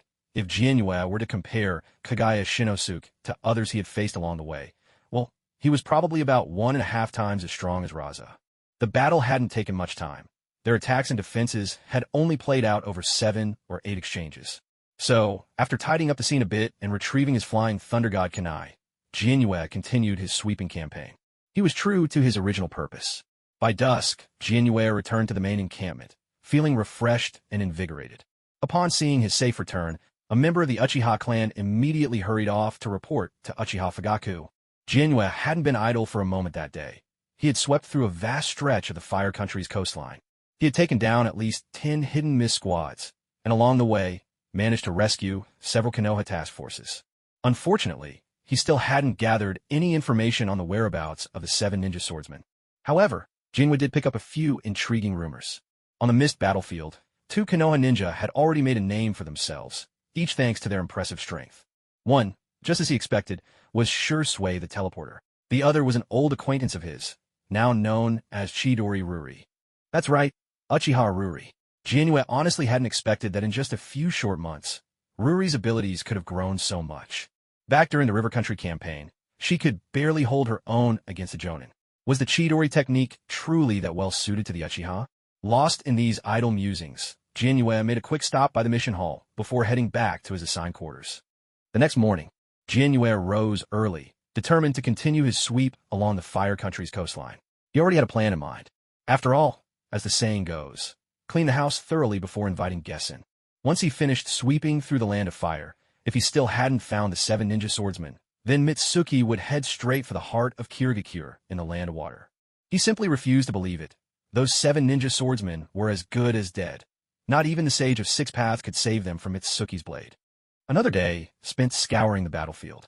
Still, Mitsuki hadn't gotten the information he wanted. On the contrary, he'd taken out quite a few other Kirigakure squads along the way. By now, word that the Leaf Scale, Mitsuki, had gone berserk on this battlefield had spread all over the underground black market. If it weren't for the fact that even these black market dens had Konoha spies, Mitsuki would have cleaned them up as well, just for good measure. Returning to the main base camp, Mitsuki headed straight for a ramen shop. Though the camp was already almost the size of a small village, the food options were still rather limited. He lifted the curtain and waved toward the kitchen in the back. Uncle Kenta, 2 bowls of tonkatsu ramen, 1 seafood ramen. How about you, Shikaku? I want codfish gyoza. Kenta Suishue poked his head out from the kitchen and responded with enthusiasm. Hey, Mitsuki Shikaku, have a seat anywhere. Your ramen will be ready in no time. Mitsuki picked a seat in the back. It was still early, and the shop was nearly empty. Today, Mitsuki had arranged to meet someone here. By his estimate, it was about time. Phew. Hinata Heiji finished his mission for the day, stretched his shoulders, and bid his teammates goodbye before making his way to the ramen shop inside the camp. He'd received a note from Mitsuki at the mission hall yesterday. Tomorrow at 5 p.m., Uncle Kenta's ramen shop. My treat. Don't be late. Ever since he'd volunteered to be transferred to the Kirigakure front, Heiji hadn't seen Mitsuki for months. Standing at the shop entrance, Heiji shook his head to clear away his gloomy thoughts, composed himself, and stepped through the curtain with his usual calm expression. Long time no see, Mitsuki. Heiji was the first to greet as he came in. Hey, Heiji, you finally made it. I already ordered your seafood ramen. Come, take a seat. Mitsuki had spotted Heiji lingering at the door and couldn't imagine what he was dawdling about. Honestly, if he'd been any slower, Mitsuki was ready to drag him in himself. Shikaku, this is my good friend, Hinata Heiji. Mitsuki introduced them. Shikaku leapt from Mitsuki's shoulder onto the table, gave Heiji a haughty once-over, and declared, since you're Mitsuki's friend, I'll permit you to call me Lord Tanuki. Mitsuki tapped Shikaku twice on the head with his fingers, chiding him, mind your manners. Ow! Shikaku clutched his head with both paws and quickly corrected himself. All right. My name is Shikaku. My name is Heiji Hyuga. Pleased to meet you. This was Heiji Hyuga's first time encountering this particular breed of ninja beast. Admittedly, it was quite adorable, though he couldn't help but feel it wasn't the brightest creature around. After helping to introduce both the person and the beast, Mitsuki seized the moment, before Uchiha Lioli arrived, to vent a little to Heiji Hyuga. I heard from Lioli that you've been transferred to the Kirigakure front. You have no idea, but after she and I started living together, What about me? A cool, clear voice drifted in from outside the door. Uchiha Lioli stepped in, taking a seat right beside Mitsuki. Mitsuki inwardly cursed, damn. He'd been so caught up in complaining to Heiji that he hadn't even noticed Lioli's arrival. Just as he was racking his brain for a way to smooth things over, Uncle Kenta came in carrying bowls of ramen and plates of fried dumplings. Here you go, your noodles. With the ramen now on the table, Lioli let the previous topic drop. Instead, she pressed her palms together and said, let's eat. Mitsuki breathed a sigh of relief, picked up his chopsticks, bowed his head, and echoed, let's eat, before digging in. By the way, I heard you've both been promoted to Jonin. I haven't prepared any gifts to celebrate yet. I'm really sorry. Heiji Hyuga's face reflected his embarrassment. Mitsuki, however, didn't care about things like that. He waved it off. It's no big deal, Heiji. Once we've dealt with Kirigakure, you could treat us to something when we're back in the village. Lioli glanced at the scabbard hanging by Mitsuki's waist and, apparently satisfied, withdrew her gaze. Just as he said, don't worry about small things like that. Looking at Heiji Hyuga across the table, Mitsuki noticed he seemed rather worn out. Remembering how Heiji had acted at the entrance of the ramen shop earlier, Mitsuki spoke up. By the way, Heiji, is something troubling you lately? You don't look so great. Mitsuki had worked hard to prove himself and earn merit during the campaign in the Land of Rivers, all to strengthen his standing in the village and better protect his friends. If Heiji was having a rough time on the Kirigakure front, Mitsuki could always ask Heiji Hyuga for a favor, maybe arrange a short leave so Heiji could return home and rest. Seeing Heiji hesitate, Mitsuki pressed him gently. If there's anything on your mind, just tell us. The three of us can figure something out together. It's bound to be better than struggling alone. Right, Lioli? By the way, how many bowls is that already? While Mitsuki was chatting with Heiji, a small stack of empty bowls had already piled up next to Uchiha Lioli. She'd been assigned mission after mission lately, which had only fueled her ever-growing appetite. At that moment, she was still fully focused on demolishing the ramen in her bowl. Suddenly being brought into the conversation, she looked up at the two men, whose words tumbled over each other, annoyance clear on her face. What shallow men! Don't you know it's terribly rude to interrupt a lady while she's eating? Go on, let's hear what you have to say. Hinata Heiji pressed his lips together, as if steeling himself for something difficult. Sorry, but I can't tell you. If you won't say it, I'll go ask Hinata Hizashi myself. Oh, by the way, I forgot to mention, I'm now the highest-ranking advisor for the Kirigakure front. Looking at the sour expression on Hinata Heiji's face, Mitsuki immediately knew this stick in the mud wouldn't give in easily. If it were anyone else, Mitsuki would never have bothered to ask a second time. But Heiji was different. He was the quintessential nice guy. As a member of the branch family within the Hinata clan, marked from birth to serve, Heiji had never once shown resentment to anyone, always wishing happiness for others. His optimistic outlook was so infectious that, for a time, it even softened Mitsuki's perception of the rest of the Hinata branch family. But after seeing more of the war in Kirigakure, Mitsuki realized most of the branch family ninja, including Hinata Hizashi, always carried a faint trace of bitterness in their eyes. Maybe it was resentment toward the main family. Maybe it was just anger at fate itself. Of course, none of that had anything to do with Mitsuki. To put it simply, he just couldn't stand to see a good person get bullied, especially when that person was his friend. Facing Mitsuki's firm resolve, the words of refusal died on Heiji's lips. After a few seconds of heavy silence, he finally spoke.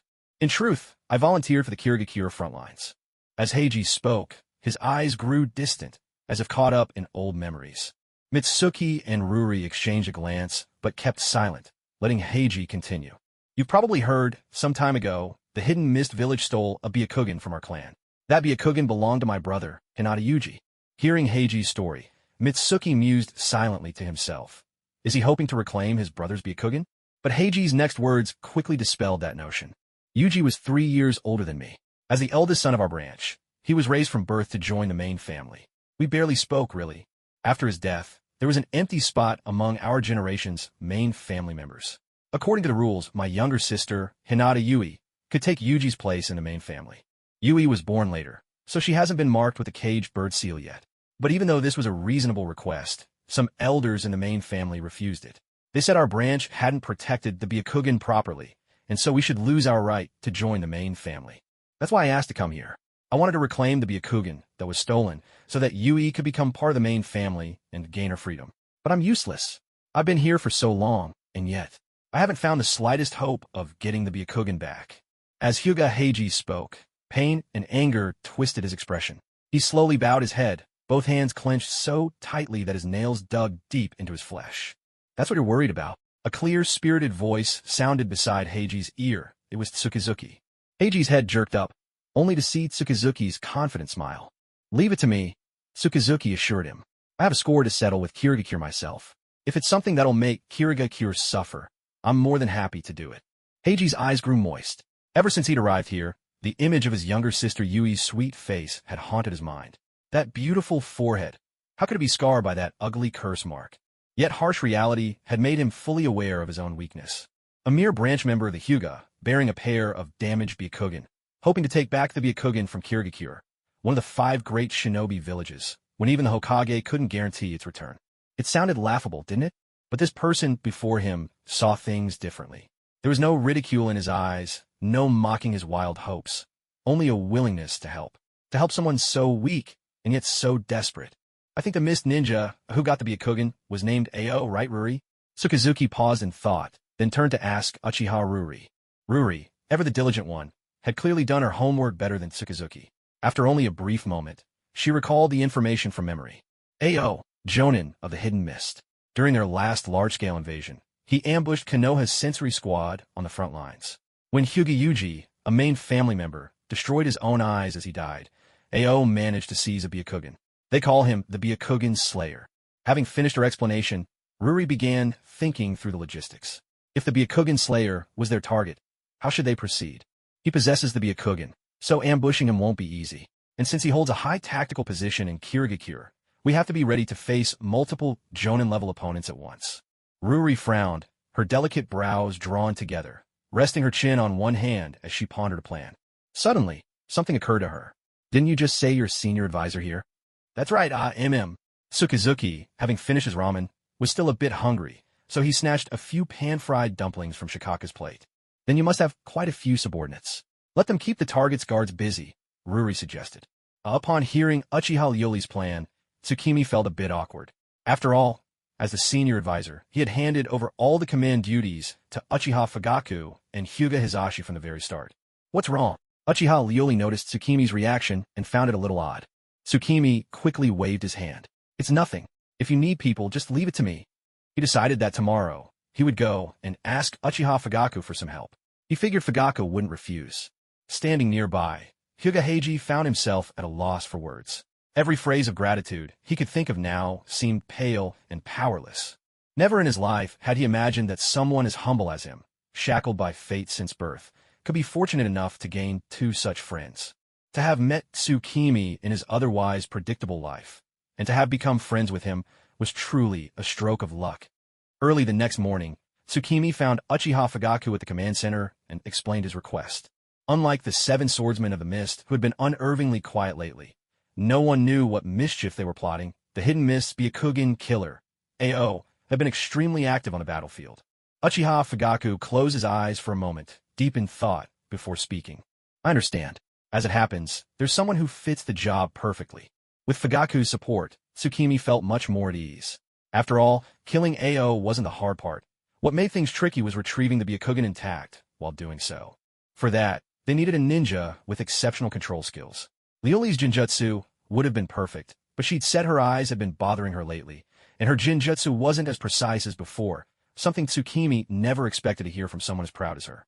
With that in mind, Tsukimi reminded Uchiha Fugaku, is the candidate you mentioned skilled in jinjutsu? If we can't control AO with jinjutsu, the byakugan might be destroyed. Fugaku replied with full confidence, don't worry.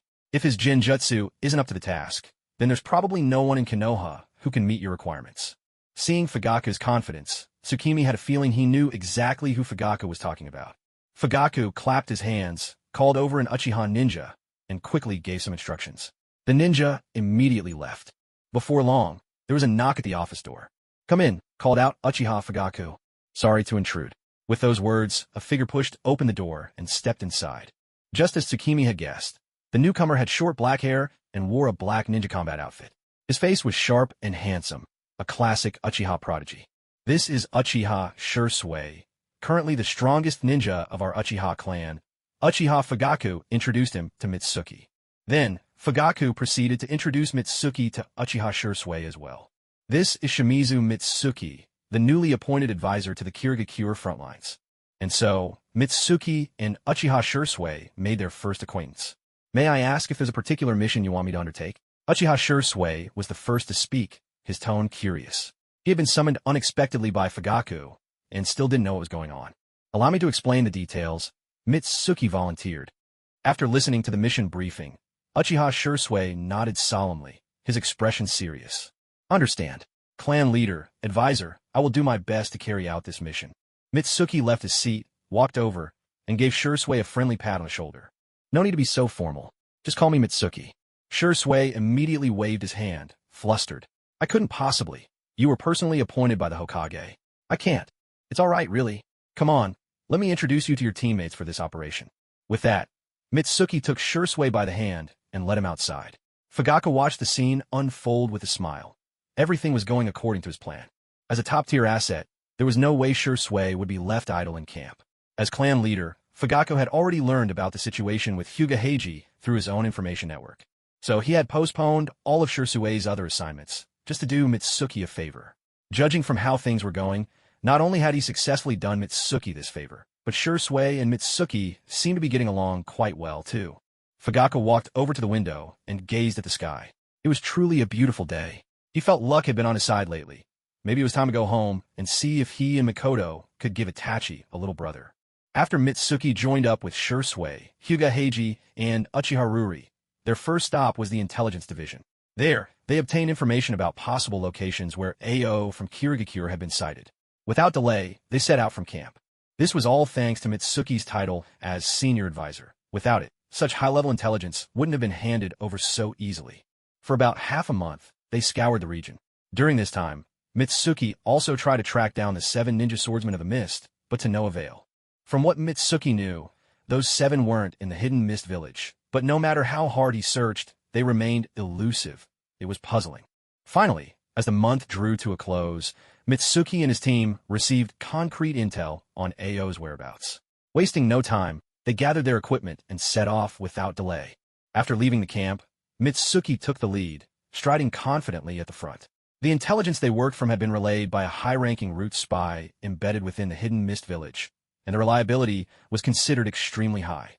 According to the report, Ao had infiltrated the Land of Fire to carry out multiple missions, though the exact details remained unclear.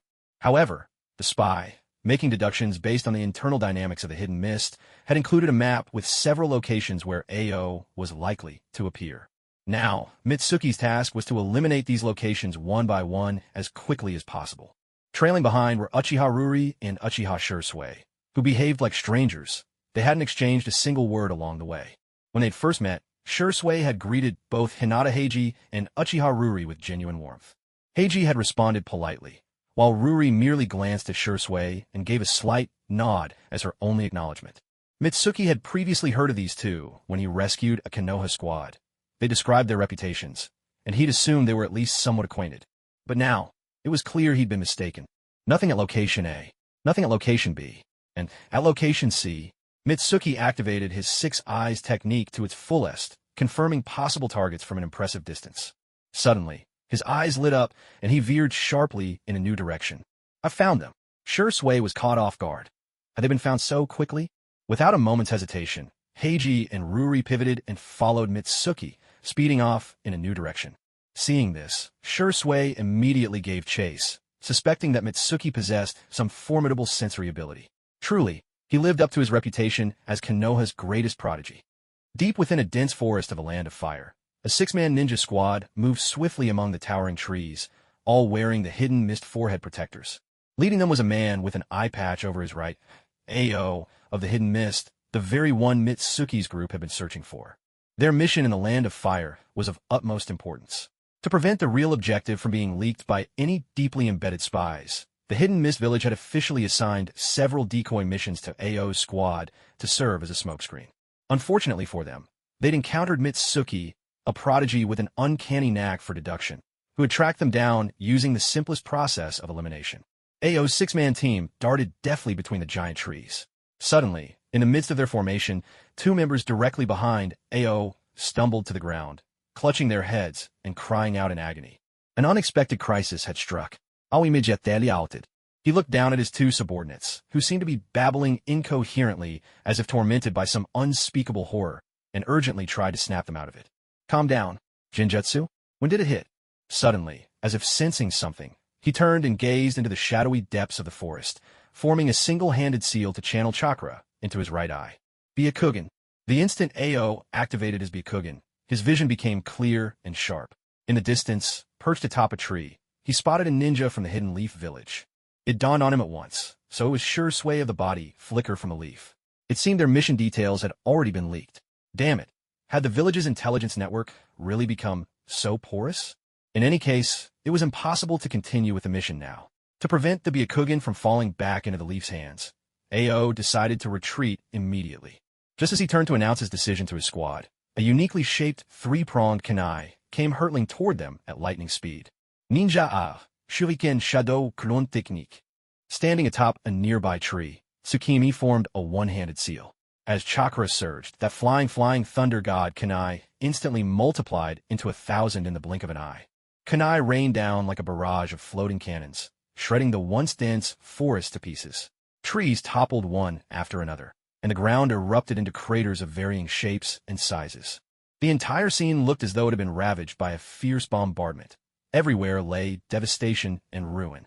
Just moments ago, six Mist Ninja were swiftly making their way through the woods, but this sudden onslaught immediately reduced their numbers. The two rookies who had already fallen under Shursui's Jinjutsu were killed on the spot. The remaining four barely managed to escape the Shuriken Shadow Clone's range by using the body flicker technique. Ao's face darkened as he stared grimly in the direction from which the kunai had come. So the earlier Jinjutsu was just a distraction. The real attack came from an enemy hidden in my Byakugan's blind spot. Just as Ao suspected, Tsukimi had indeed followed Hyuga Heiji's advice and launched the attack from the blind spot. If he possessed both Byakugan, he would have easily detected it, but with only one eye, there was much more room for maneuver. A sharp, piercing cry of birds rang out as Uchiha Ryori, wreathed in the lightning glow of Chidori, suddenly lunged behind a mist ninja whose head was wrapped in bandages. The mist ninja reacted with impressive speed. Realizing he couldn't turn in time to block, he stabbed his kunai blindly backward, hoping to trade wound for wound. Lioli's body twisted sharply in midair. Even at such blinding speed, she maintained astonishing agility. With a flick of her left hand, several sunban forged from crackling lightning chakra shot forward, embedding themselves in the bandaged mist ninja. A surge of wild electricity instantly paralyzed the mist ninja where he stood. Against an opponent who couldn't even move, Lioli didn't leave any room for error. A swift, dazzling streak of blue lightning flashed through the air. Uchiha Lioli dispatched her foe cleanly and without hesitation. On the other side, Hyuga Heiji had also engaged a mist ninja, but unlike Uchiha Lioli, he wasn't nearly as swift. He simply used gentle fist to hold his opponent at bay. A massive blue chakra shuriken spun furiously onto the battlefield, its speed astonishing. In the blink of an eye, it closed in on the mist ninja fighting Heiji. Ao and the last mist ninja, whose mouth was lined with shark-like teeth, saw their comrade in peril and hurried to help. But Uchiha Shursui appeared beside them in a flash. In the next instant, a dozen more shijuis seemed to materialize, surrounding Ao and the shark-toothed mist ninja. These weren't ordinary shadow clones, but Shursui's signature move, the Shursui-style body flicker technique. Unlike other jonin, Shursui's body flicker left behind an afterimage at his original spot, a phantom that mimicked the appearance of a clone. This afterimage had no offensive power, but if the enemy ignored it, Shursui would use his ghost-like speed to overlap with the illusion in the blink of an eye, striking from the very spot the enemy dismissed, dealing a fatal blow. Just as now, a crowd of harmless phantoms surrounded Ao and the shark-toothed mist ninja, but neither dared to let their guard down. After all, those mist ninja who had underestimated these mirages were now cold bones beneath the title Shursui of the body flicker. With no teammates to help, the Rasen Shuriken controlled by Mitsuki made quick work of the mist ninja fighting Heiji, slicing him cleanly in half. That blue shuriken, which had once wreaked havoc on the battlefield of the Land of Rivers and left countless sand ninja reeling, now swooped back to Mitsuki's side like a homing swallow, obediently hovering in place. Shikaku, however, could hardly stand it any longer and shouted at Mitsuki. "Hey partner, why not use that technique from yesterday? This one is way too noisy." Truth be told, Mitsuki didn't like this move either. The Rasen Shuriken really was deafening. Back when he fought the sand, he had no choice, but now he'd learned fire release. Blaze Arrow, things were different. He'd meant to use Blaze Arrow, but then remembered his own nickname, the Leaf Gale. Just now, both Lioli and Shursui had shown off their signature techniques, so how could he not join in the fun? All for the sake of reputation, or rather, for the sake of showing off, Mitsuki pretended not to hear Shikaku's complaints. "What? Sorry, the wind's too loud. I can't hear you." Shikaku ignored Mitsuki, covering his ears with both paws as he burrowed into Mitsuki's shirt. He decided to stay hidden there until the battle was over. Mitsuki shrugged, then in a flicker, appeared beside one of the Shursui phantoms, encircling Ao and the shark-toothed mist ninja. Uchiha Shursui's body tensed up all of a sudden, because the clone illusion that appeared beside where Tsukizuki had instantly materialized was exactly where his real self was hidden. Well, little rats, you sure are a handful to catch." Tsukizuki launched straight into mockery, his tone dripping with contempt, as if he were ridiculing the Kirigakure ninja for being too timid and cowardly to enter the land of fire openly. Such words made Ao seethe with anger, but he didn't erupt right away. He just stared coldly at his opponent, a flicker of fury in his eyes. He knew that, to Konoha, they were nothing but invaders, plain and simple. If the same thing happened in the Land of Water, he certainly wouldn't show any kindness to intruders, either. What's more, he had a sinking feeling that this was the end of the road for him today. The lineup facing them was simply overwhelming. Shursui of the Body Flicker, Chidori Ruri, and the Konoha Gale, who single-handedly ended the war between Konoha and Sunagakure. Any one of these would have made him retreat from afar on a normal day. But today, fate had gathered all three in one place. Though Ao kept his composure, others did not. The shark-toothed Kirigakure ninja immediately snapped back. Survival of the fittest. That's the rule of the ninja world, brat. Only you Konoha types cling to those fake bonds. His voice was thick with scorn and derision, as if he found the very idea of bonds laughable. His eyes glinted with cruelty and coldness. At that moment, Uchiha Ruri and Hyuga Heiji walked over. Hearing the Kirigakure ninja's words, both frowned in displeasure. Uchiha Ruri gazed at the Kirigakure ninja before her, a trace of disdain flickering in her eyes. She narrowed her eyes slightly, a cold smirk curling at the corner of her lips. That ugly look you're wearing now, isn't it exactly what you'd call the pathetic weakness you despise? Her voice was icy, sharp as a blade that pierced straight to the heart. Her crimson sharingan eyes glared at the Kirigakure ninja like knives, locking onto him without mercy. What? The shark-toothed Kirigakure ninja was instantly provoked by Ruri's words, his face flushed red, veins bulging on his forehead. He felt more humiliated than he ever had before. He glared at Uchiha Ruri with murderous intent, ignoring Shursue's clones around him, and began forming hand signs at lightning speed. Sensing this, Shursue didn't hesitate for even a split second. In the blink of an eye, he appeared behind the shark-toothed ninja at one of his clone's positions, slashing down with his blade. But to his surprise, the blade didn't meet flesh. It felt as if he were slicing through flowing water. In fact, that's precisely what happened. This Kirigakure ninja was from the Hozuki clan, masters of the secret hydrification technique. At that moment, the Kirigakure ninja's hand signs were complete.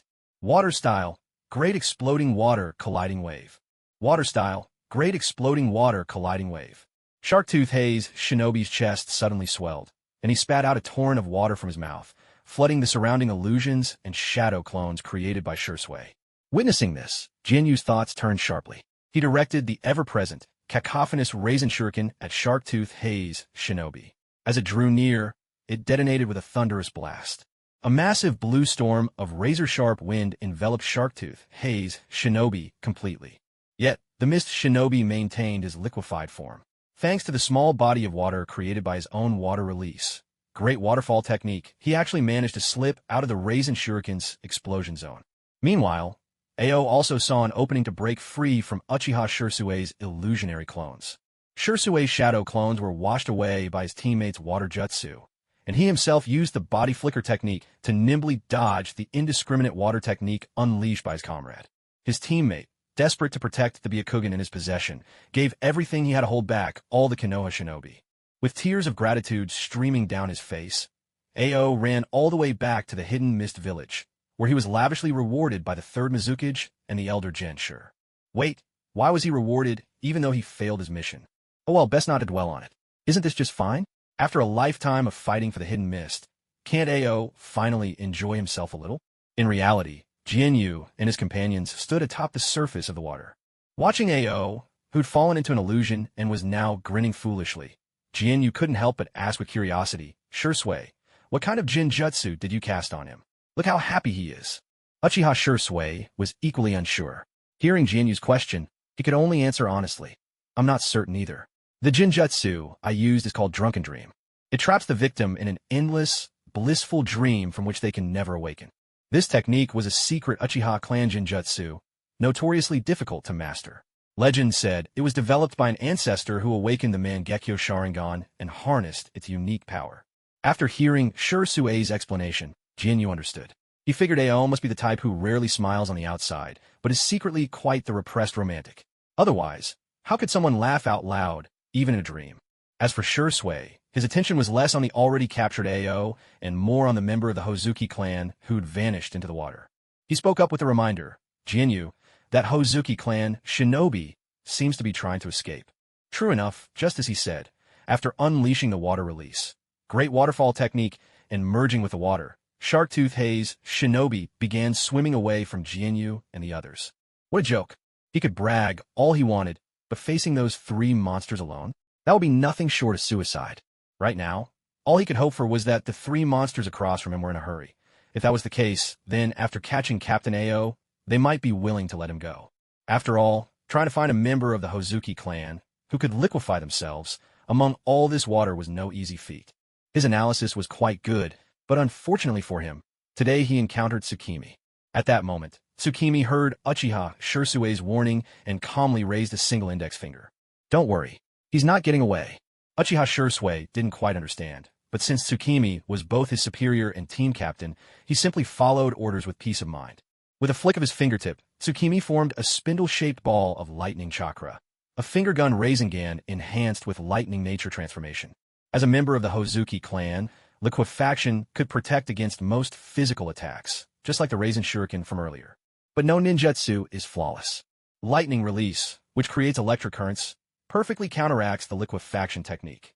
Even the weakest lightning technique, if it struck a Hozuki in their liquefied state, would leave them paralyzed and helpless. Squinting one eye, Tsukimi took aim and fired in one fluid motion. The Hoshigaki mist ninja, lurking beneath the water, moving with the current, suddenly felt a sharp pain in his back. In an instant, his entire body seized up, and he involuntarily reverted from his liquefied state. How'd he find me? The entire body of water was created from his own chakra. After liquefying and merging with it, even a byakugan shouldn't have been able to pinpoint him so quickly. Should it? His reasoning wasn't wrong, but unfortunately, some people are simply unreasonable by nature. He thought he was perfectly hidden within the vast waters of the great waterfall wave, but little did he know that under Tsukimi's 6 eyes, he might as well have been standing out in the open. With another precise finger gun rasengan, Tsukimi finished off the Hoshigaki Mist Ninja, and the team quickly tidied up the battlefield. Not wanting any unforeseen complications, Tsukimi gestured for Uchiha Shursui to hand Ao over to him. Without a moment's hesitation, Tsukimi deftly removed Ao's byakugan and placed it in a container filled with nutrient solution, prepared in advance. It was hard to say whether Ao was just that tough, or if Shursui's genjutsu was simply that powerful. Even after losing his eye, Ao still hadn't woken from his dream. All that happened was that his muscles shuddered uncontrollably from the pain. Are we not going to kill this one? Uchiha Ruri tilted her head in confusion. Tsukimi gave her a puzzled look. You're a bit too extreme, Ruri. Uchiha Ruri rolled her eyes at Tsukimi, speechless. Of all the new graduates from the Ninja Academy, who could possibly have killed more people than you? And now you're calling me extreme? Uchiha Shursui spoke up to explain. This Ao holds a significant position in the Hidden Mist Village. If we take him back and use genjutsu to interrogate him, we'll be able to extract quite a bit of useful intelligence. Mizuki carefully sealed the container, then casually tossed it to Hyuga Heiji. Heiji hurriedly caught it with both hands. Staring at the precious byakugan in his grasp, he couldn't help but ask, "Is this really for me, just like that?" Mizuki replied matter-of-factly, "Of course. Isn't this byakugan your brother's? Besides, with this eye, you'll be able to negotiate with the main family and help your sister inherit your branch's position in the clan, won't you?" "But the mission, no buts." Mizuki waved his hand dismissively. "This mission was issued by me. I only required Ao to be captured alive. Everything else wasn't within the mission's scope. And come to think of it, as the one who issued the mission, shouldn't I be giving you all some kind of reward?" Heiji quickly shook his head, declining the offer. He'd already received so much help from Mizuki and everyone else. To accept a reward on top of that would be shameless. But Uchiha Ruri's interest was piqued. She arched an eyebrow and asked, "Oh, then what kind of reward do you have in mind for us, advisor?" "Let me think for a moment." Mizuki crouched down, and while the water hadn't yet receded, he washed his fingers, still stained from extracting the eye.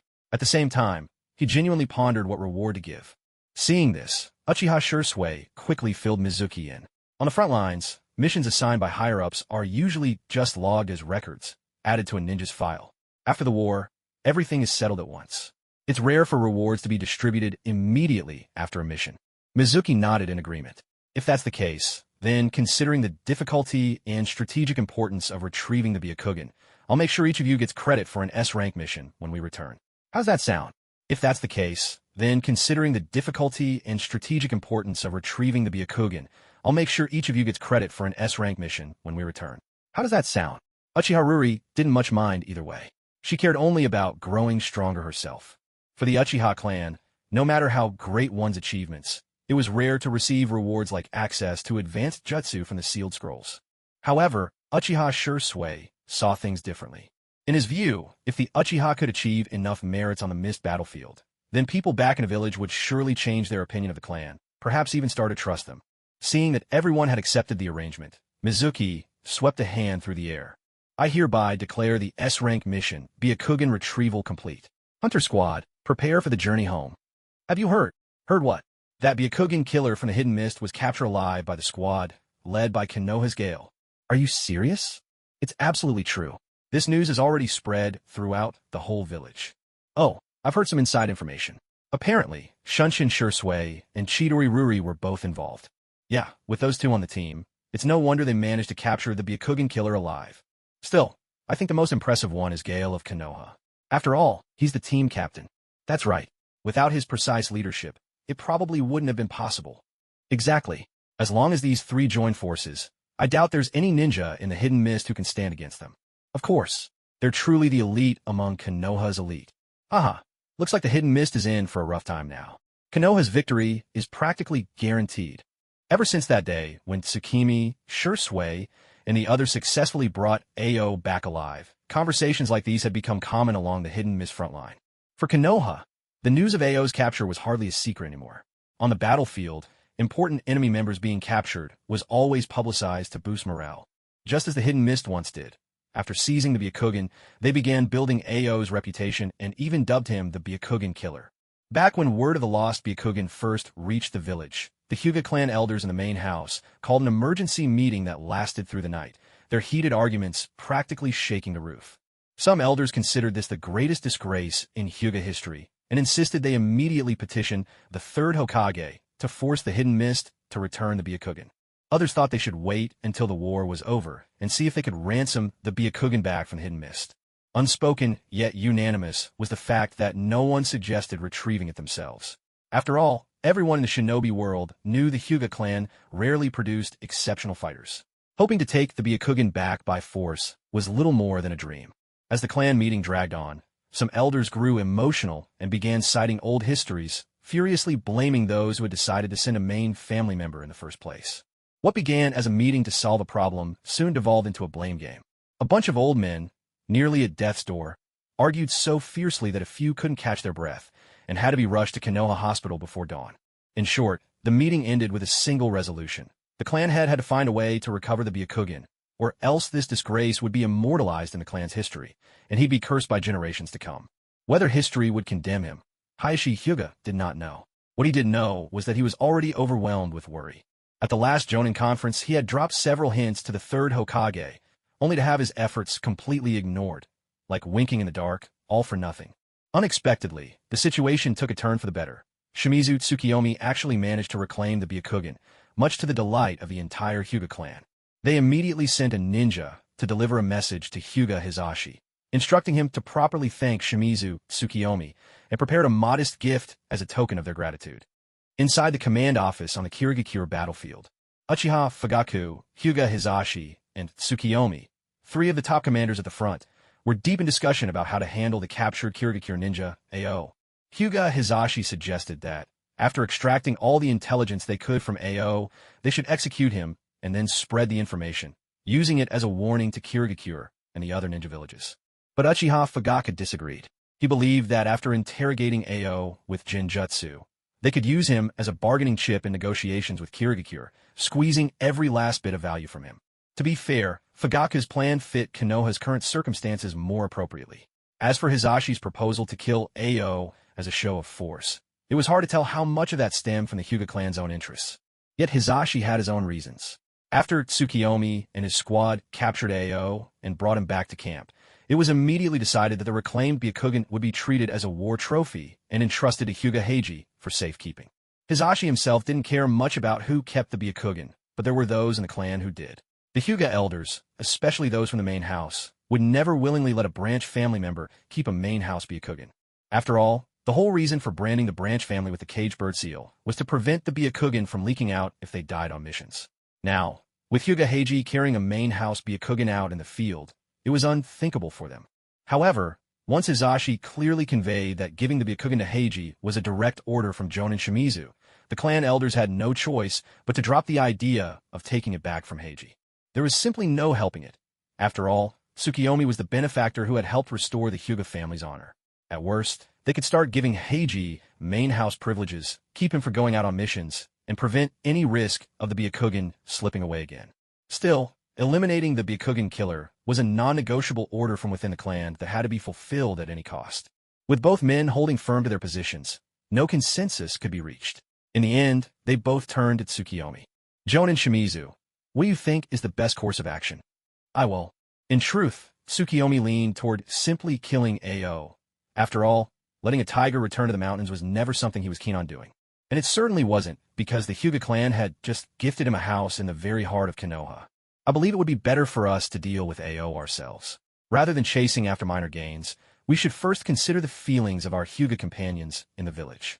Tsukiyomi's words were both rational and persuasive, and Hizashi immediately shot him a grateful look from the side. There truly are good people in this world, after all. Uchiha Fugaku still wanted to argue his case, but before he could speak, Jianyu quickly added, Kirigakure has always been known for its cold and ruthless ways. I doubt they'd offer anything truly valuable in exchange for Ao now that he's lost the byakugan. Besides, we could even use his body as leverage in negotiations if we really wanted to. Seeing this, Uchiha Fugaku dropped the matter. After all, it was hardly a major issue. Yet, as the clan head of the Uchiha, he couldn't possibly let Hyuga Hayashi have the final say in every decision. At this moment, Jianyu's intervention provided just the right balance, allowing Fugaku to go along with the proposal without appearing weak. After all, the relationship between the Uchiha and Hyuga clans had become complicated and delicate, largely because of those involved in the byakugan retrieval mission. Every decision now had to be weighed with extra care. Jianyu's involvement offered both sides a new opportunity, one that allowed them to resolve the matter in a relatively balanced way. Some families rejoiced, while others were left bitter. The moment news reached Kirigakure that Ao had been captured alive by a squad led by Konoha's Gale, chaos erupted within the village.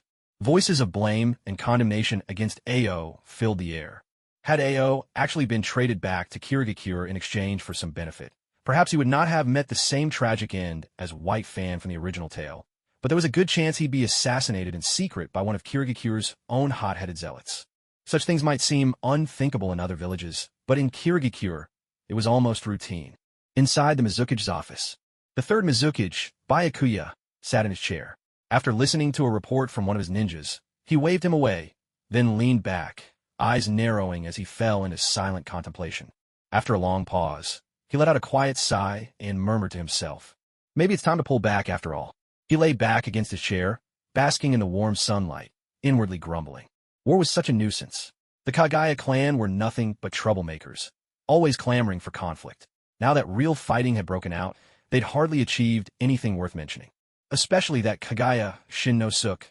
He'd been the loudest, boasting that he was the strongest in the clan's history, and yet, the moment he set foot on the battlefield, he was promptly taken out by that Konoha Gale. Byakuya had known all along. These so-called Kekkei Jinkai clans were all talk and no substance. If he hadn't steered Kirigakure toward quietly building up their strength while the other hidden villages were embroiled in the Second Great Ninja War, they would have run out of supplies long ago, thanks to the reckless antics of these lunatics. Byakuya rubbed his temples. Now, the byakugan was gone. He'd even gone so far as to hire black market agents to hype up Ao's reputation as the byakugan slayer, hoping to suppress the arrogance of those bloodline clans. Who would have thought Ao would prove so disappointing, losing the byakugan back to Konoha in the blink of an eye? Konoha's Gale, Shimizu Tsukiyomi. His very existence was simply too dangerous for Kirigakure. Ever since he had been dispatched by Konoha, the situation had inexplicably started to spiral out of control. Kirigakure had once managed to secure some impressive victories, but now everything had changed. It felt as if the whole conflict had turned into a game of cat and mouse. And Shimizu Tsukiyomi was that relentless cat. Because of Tsukiyomi's unpredictable raids along the Fire Country's coastline, Kirigakure's shinobi had been forced into a passive and precarious position. Their once efficient squad infiltration tactics were now almost impossible to carry out. Each mission felt like groping blindly through the darkness, fraught with uncertainty and peril. Byakuya knew things couldn't go on like this. If they did, Kirigakure would eventually end up just like Sunagakure. Something had to be done about Shimizu Tsukiyomi. But who could they send? Kirigakure still had plenty of top-tier fighters. Yet in Byakuya's eyes, not a single one could guarantee a sure victory over Tsukiyomi. Should they recall the 7 ninja swordsmen and have them carry out an assassination? Konoha Kirigakure frontline camp. The very Tsukiyomi who had been occupying the third Mizuki's thoughts was now at the camp gate, bidding farewell to Hyuga Heiji. Heiji was returning home to attend his sister's succession ceremony, accompanied by several members of the Hyuga clan. They had been sent by Hayashi to escort Heiji, or more accurately, to ensure the safe return of the byakugan in his possession. Given that this precious clan byakugan would now be entrusted to Heiji, it was unlikely he would ever leave the village on missions again, unless under exceptional circumstances. In effect, he would enjoy the privileges of the main branch while still being part of the branch family. Heiji's gaze burned with intensity as he looked at Tsukiyomi, a brightness that was impossible to ignore. Expressing emotions had never come easily to him. Taking a deep breath in an attempt to steady his excitement, Heiji finally spoke. "Thank you, Tsukiyomi." Just a simple phrase, but it carried the weight of heartfelt sincerity. "Chin up. Don't lose your composure." Tsukiyomi clapped Heiji on the shoulder, offering him a bit of encouragement. Heiji couldn't help but chuckle. In his memory, Tsukiyomi always had a knack for saying things that caught people off guard. After seeing Heiji off, Tsukiyomi turned and began making his way back into the camp. A few steps in, he suddenly spoke to the empty air. "Since you're here, why didn't you come out and say goodbye?" Uchiha Ruri emerged from the shadow of a wooden building. Her tone was cool and measured. "It's not like we'll never see each other again. I'm not used to saying goodbye." Tsukiyomi understood what she meant. What she really wanted to say was, "It's enough for me to know I came to see you off. It doesn't matter whether you realize it or not." He knew all too well how stubborn Uchiha Ryuri could be. It would be a miracle if she ever expressed her true feelings openly. Suddenly, Jinyu seemed to notice something. He walked over to Uchiha Ryuri, circled around her, his eyes scrutinizing her carefully. Uchiha Ryuri was baffled by his inexplicable actions. Then Jinyu spoke with a hint of deeper meaning. "I noticed it before, Ryuri. You seem a little different from how you were around the New Year." Ryuri was taken aback by his words. Has his perception really grown that sharp? That's outrageous. How could he have noticed that? Still, Uchiha Ryuri wasn't bothered that Jinyu had discovered her hidden trump card. It was just that the card was still unfinished. She'd planned to keep it secret, then, once it was complete, surprise Jinyu with a challenge and finally get the upper hand over him. But since she'd already been found out, she saw no point in pretending. After all, she wasn't the type to keep up appearances once her secret was out. "Since you already know, then, You've definitely put on weight, Ryuri." Before Ryuri could finish, Jinyu abruptly cut her off. At that moment, he wore a look of unabashed triumph. His eyes sparkled with a mix of confidence and playful challenge, as if to say, "That day, when I offered to treat you, you shamelessly ate 12 bowls of noodles at my expense." He remembered all too clearly.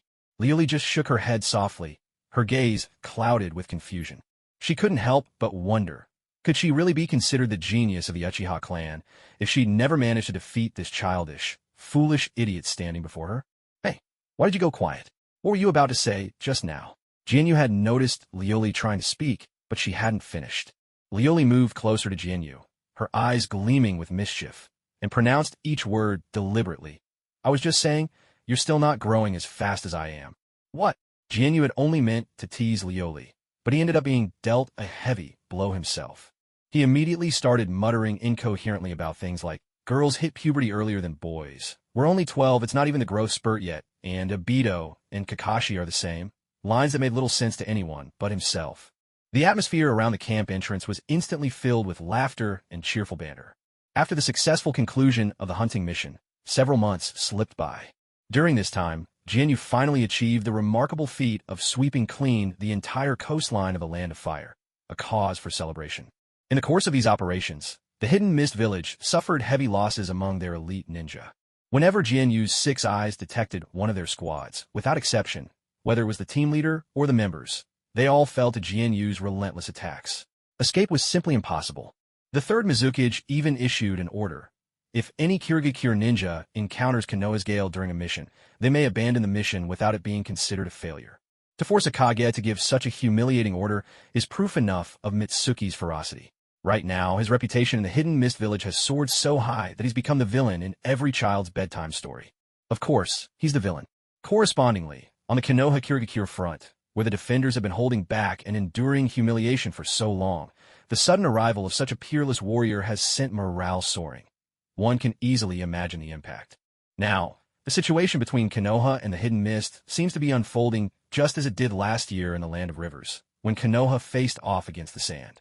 If the Land of Water doesn't take action soon, it's only a matter of time before they become the third nation to fall in the Third Great Ninja War. A small port along the coastline of the Land of Fire. 7 ninja, each with a different weapon strapped to their back and wearing the Kirigakure forehead protector, set foot on foreign soil. These were none other than the Hidden Mist's legendary team, the 7 ninja swordsmen of the Mist. Juzo Biwa scanned the surroundings with a blank expression and spoke in a flat tone. "Our target this time is a brat named Saimitsu Mitsuki." Raiga Kurisuki replied coldly, "That's no ordinary brat. Underestimating him could get us killed in the worst possible way." Jinpachi Minashi, whose temperament matched his blade, the blasting sword. Shibuki clicked his tongue and sneered, mouth twisted to the side. "Cut the chatter. Let's get moving, kill him, and finish the job." Kushimaru, Kurare, the wielder of the longsword, Nuabari, had partnered with Jinpachi for a long time and knew his partner's temper well. Even though Jinpachi barely tolerated him, Kushimaru still offered a word of caution. "Don't get careless. There's no smoke without fire. This Gale of Konoha is the genius who developed his own Kekkei Genkai, according to intelligence. If Jinpachi could grudgingly listen to Kushimaru, the next comment from Jinin Akabino, holder of the blunt sword, Kebutawari, only fanned the flames of his anger. The Konoha Gale is such a formidable enemy that even the Mizukage himself dares not underestimate him. We've been given leave to abandon the mission if we run into him. So, Jinpachi, could you force the third Hokage to issue such an order? Can you? What did you say? You bastard. Jinpachi exploded, shouting furiously. If not for Juzo Biwa's intervention, he would have drawn the blasting sword then and there to blow Jinin to pieces. That's enough. The hulking Kisame Hashigaki, whose physique was like that of a demonic mountain, cut through the tension with a roar.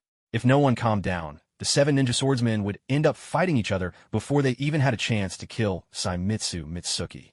That Kayamiza Mitsuki has always acted alone, according to our intelligence. As long as we find his location, it won't be a problem for the 7 of us to join forces and take him down. The Mizukage places great importance on this mission. If one person's reckless actions cause us to fail and disappoint the Mizukage, you all know what the consequences will be. Having said that, Hashigaki Kisame, towering over 2 meters tall, swept his sharp gaze across the rest of the group, his eyes brimming with intensity and pressure. Though Kisame's words seemed to be directed at everyone, Minashi Jinpachi couldn't shake the feeling that he was being singled out. Still, he dared not make any more trouble. Among the 7 ninja swordsmen, there was no official leader. Yet, as with all groups, a natural hierarchy had formed, shaped by personality and seniority. Kisame was the most seasoned among them, and, as the head of the intelligence department in Kirigakure, he was the de facto leader of the 7 swordsmen, a silent authority in their midst. Juzo Biwa's experience was on par with Kisame's, and his keen mind meant his suggestions were always taken seriously by the others. The remaining 4, Minashi Jinpachi, Kushimaru Kurir, Jinjin, and Raiga Kurisuki, had all been scouted around the same time by the 3rd Mizukage to join the ranks of the 7 swordsmen. Perhaps because of this, tensions often flared between Jinpachi and Jinjin. At its core, it was just a matter of each wanting to prove himself superior. The last member, Chino Ichiran, wielder of the twin swords, Hiramakiri, was the newest addition to the 7 swordsmen. Despite being the latest recruit, his strength placed him solidly in the upper half of the group. His prowess wasn't due to any special compatibility with the twin swords, but rather the formidable power he possessed as a member of the Chinoi clan, mastering several high-level secret techniques. At this moment, Chirin hadn't taken part in the earlier discussion. Yet of everyone present, his urge to kill Kayamiza Mitsuki was the most intense. Not long ago, his younger brother, Chino Ikyarin, had been killed in action by Kayamiza Mitsuki's team.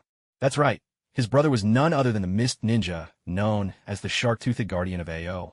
In the ninja world, it's well known that the bond between brothers can sometimes run even deeper than that between parents and children. A brother's death is a blood feud, one that cannot be forgiven. This was especially true in Kirigakure, where Yaren, having failed to protect the byakugan while serving as AO's bodyguard, had become a figure of public shame, the subject of villagers' scorn for days on end. Chirin cared deeply for his younger brother.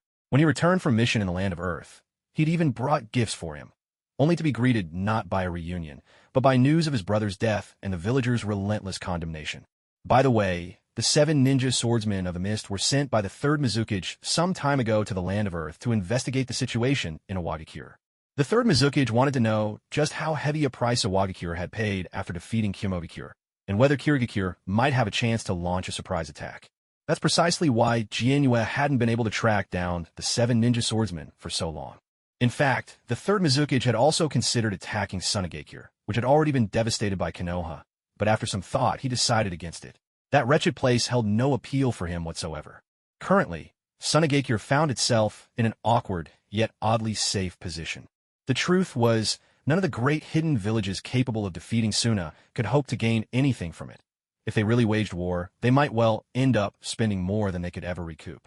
As for the smaller hidden villages, they might want to pick a fight, but simply weren't strong enough. The only one who might have had a real shot, Amagakure, had gone completely silent for reasons unknown. This was nothing like during the Second Shinobi World War, when Hanzo the Salamander had boldly declared his ambition to make Amagakure the 6th great hidden village. Still, this turn of events was actually good news for Sunagakure. Meanwhile, at the main camp of Konoha's front line against Kirigakure, at this very moment, Jianyue had no idea that the 7 ninja swordsmen he'd been longing to meet were already on their way, blades in hand, heading to see him face to face. He was currently enjoying breakfast at Uncle Kentai's ramen shop. Though eating ramen in the morning wasn't exactly the healthiest choice, there was simply no resisting Uncle Kentai's masterful cooking. He was more than willing to sacrifice a little bit of health for the sake of such delicious flavor. Besides, with his wish system, he was destined to become the ultimate perfect being sooner or later. As for Shikaku, who was devouring food next to him with wild abandon, such worries didn't exist. After filling up, Jianyue got ready to leave the camp to see if any sneaky Kirigakure shinobi had slipped into the land of fire to cause trouble again. This task had nearly become part of his daily routine. Given the complete lack of news about the 7 ninja swordsmen, he had even visited a major port a few days earlier and marked a merchant ship bound for the land of water with a flying thunder god seal. That's right, he planned to be a stowaway. If he couldn't find his targets in the land of fire, he'd simply take the fight directly to Kirigakure. As he walked through the camp, Jianyue heard the call of a crow in the distance. Ah! He lifted his arm, and the crow swiftly swooped down to land on it, then spat out a small scroll from its beak. Jianyue took the scroll and gently released the crow. It was one of Shirsui's crows, usually used for jinjutsu, but just as handy for delivering messages. Without hesitation, Jianyue unrolled the scroll. The moment he read its contents, his eyes lit up with excitement.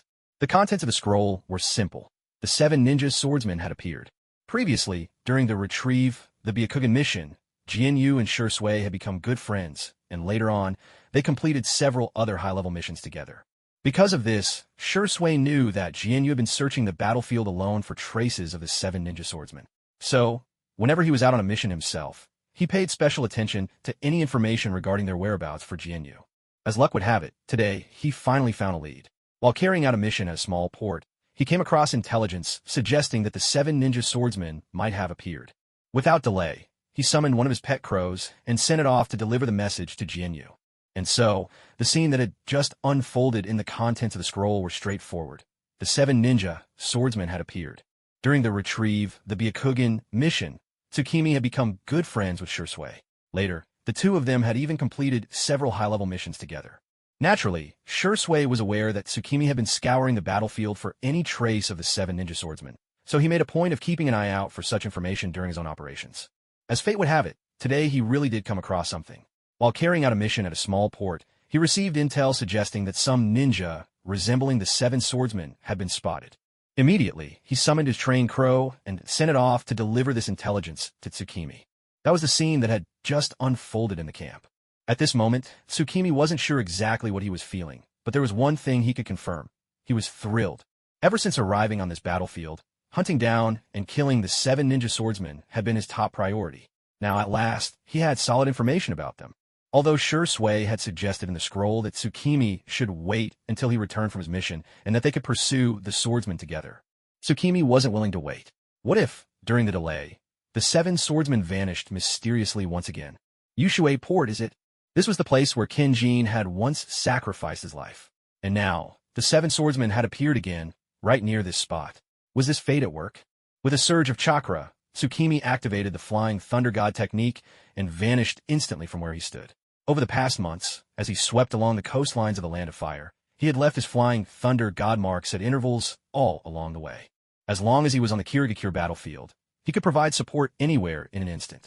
Heavy breaths filled the air. Why are the 7 ninja swordsmen here? Right now, Guy felt as if the world was playing a cruel joke on him. He had just accepted a high-level mission from the village and arrived at the Kirigakure front. But no one had warned him that this mission would involve running into the legendary 7 ninja swordsmen. It wasn't just Guy. His 2 teammates were filled with regret as well. Of all the missions they could have chosen, why did they have to pick this one? Deep in a forest, as common as any in the Land of Fire, 3 young Konoha ninja stood frozen in place, fear etched into their gazes as they stared ahead. Not far from them, 7 Kirigakure ninja, each wielding a bizarre and menacing weapon, lounged casually atop massive boulders. Haha, Kushimaru, look at that little brat in the middle who looks like a kappa. What kind of get-up is that? Jinpachi Minashi pointed at Guy, as if he'd just witnessed something utterly hilarious. Kirisimuru let out a cold laugh as well, his voice cruel as he said, "Just look at the fear on their faces. I'd love to cut off their faces and stitch them together. It would be marvelous." One had to admit, the 2 of them truly lived up to their reputation as the heartless duo. Don't waste time with unnecessary things. Just finish them off, the pufferfish-faced Hashigama reprimanded Kirisimuru sharply. This time, they were on a critical mission. To prevent any leaks that might tip off Kayamizu, Tsukiyomi, and allow her to evade them, the 7 ninja swordsmen had systematically slaughtered every leaf ninja they encountered along the way. What should we do? One of Guy's teammates was so terrified that he could barely speak, his words stumbling out in a stutter. Another fared no better, muttering under his breath, we're going to die. Sigh. Guy could only sigh inwardly at his teammates' lack of resolve. He knew there was no escape, so he resolved to at least die with some dignity. For some reason, his thoughts suddenly turned to his father. If only father were here. That quiet wish surfaced in his heart, but he quickly shook his head to banish it. His father, Might Due, was a lifelong genin, looked down upon and often rejected by every team. Even if he were here, Guy thought, he'd only be one more casualty. No, it's better if he doesn't come. I'm sorry, father. Maybe I really wasn't meant to be a ninja. Sorry, Tsukiyomi, and thank you for cheering me on back then. It's a shame I never got to meet you on the battlefield of the Hidden Mist. Guy quietly prepared himself for the end, steeling his heart, and readied his stance for one final fight against the enemies before him. But just then, a figure clad in green dropped from the sky, landing in front of Guy and his team. Father! Guy cried out in shock, rubbing his eyes with both hands in disbelief. When he looked again, it truly was his father, Might Due. At that moment, Might Due was wreathed in a blazing green aura of chakra. He had clearly opened the 6th gate, the gate of view, of the 8 inner gates.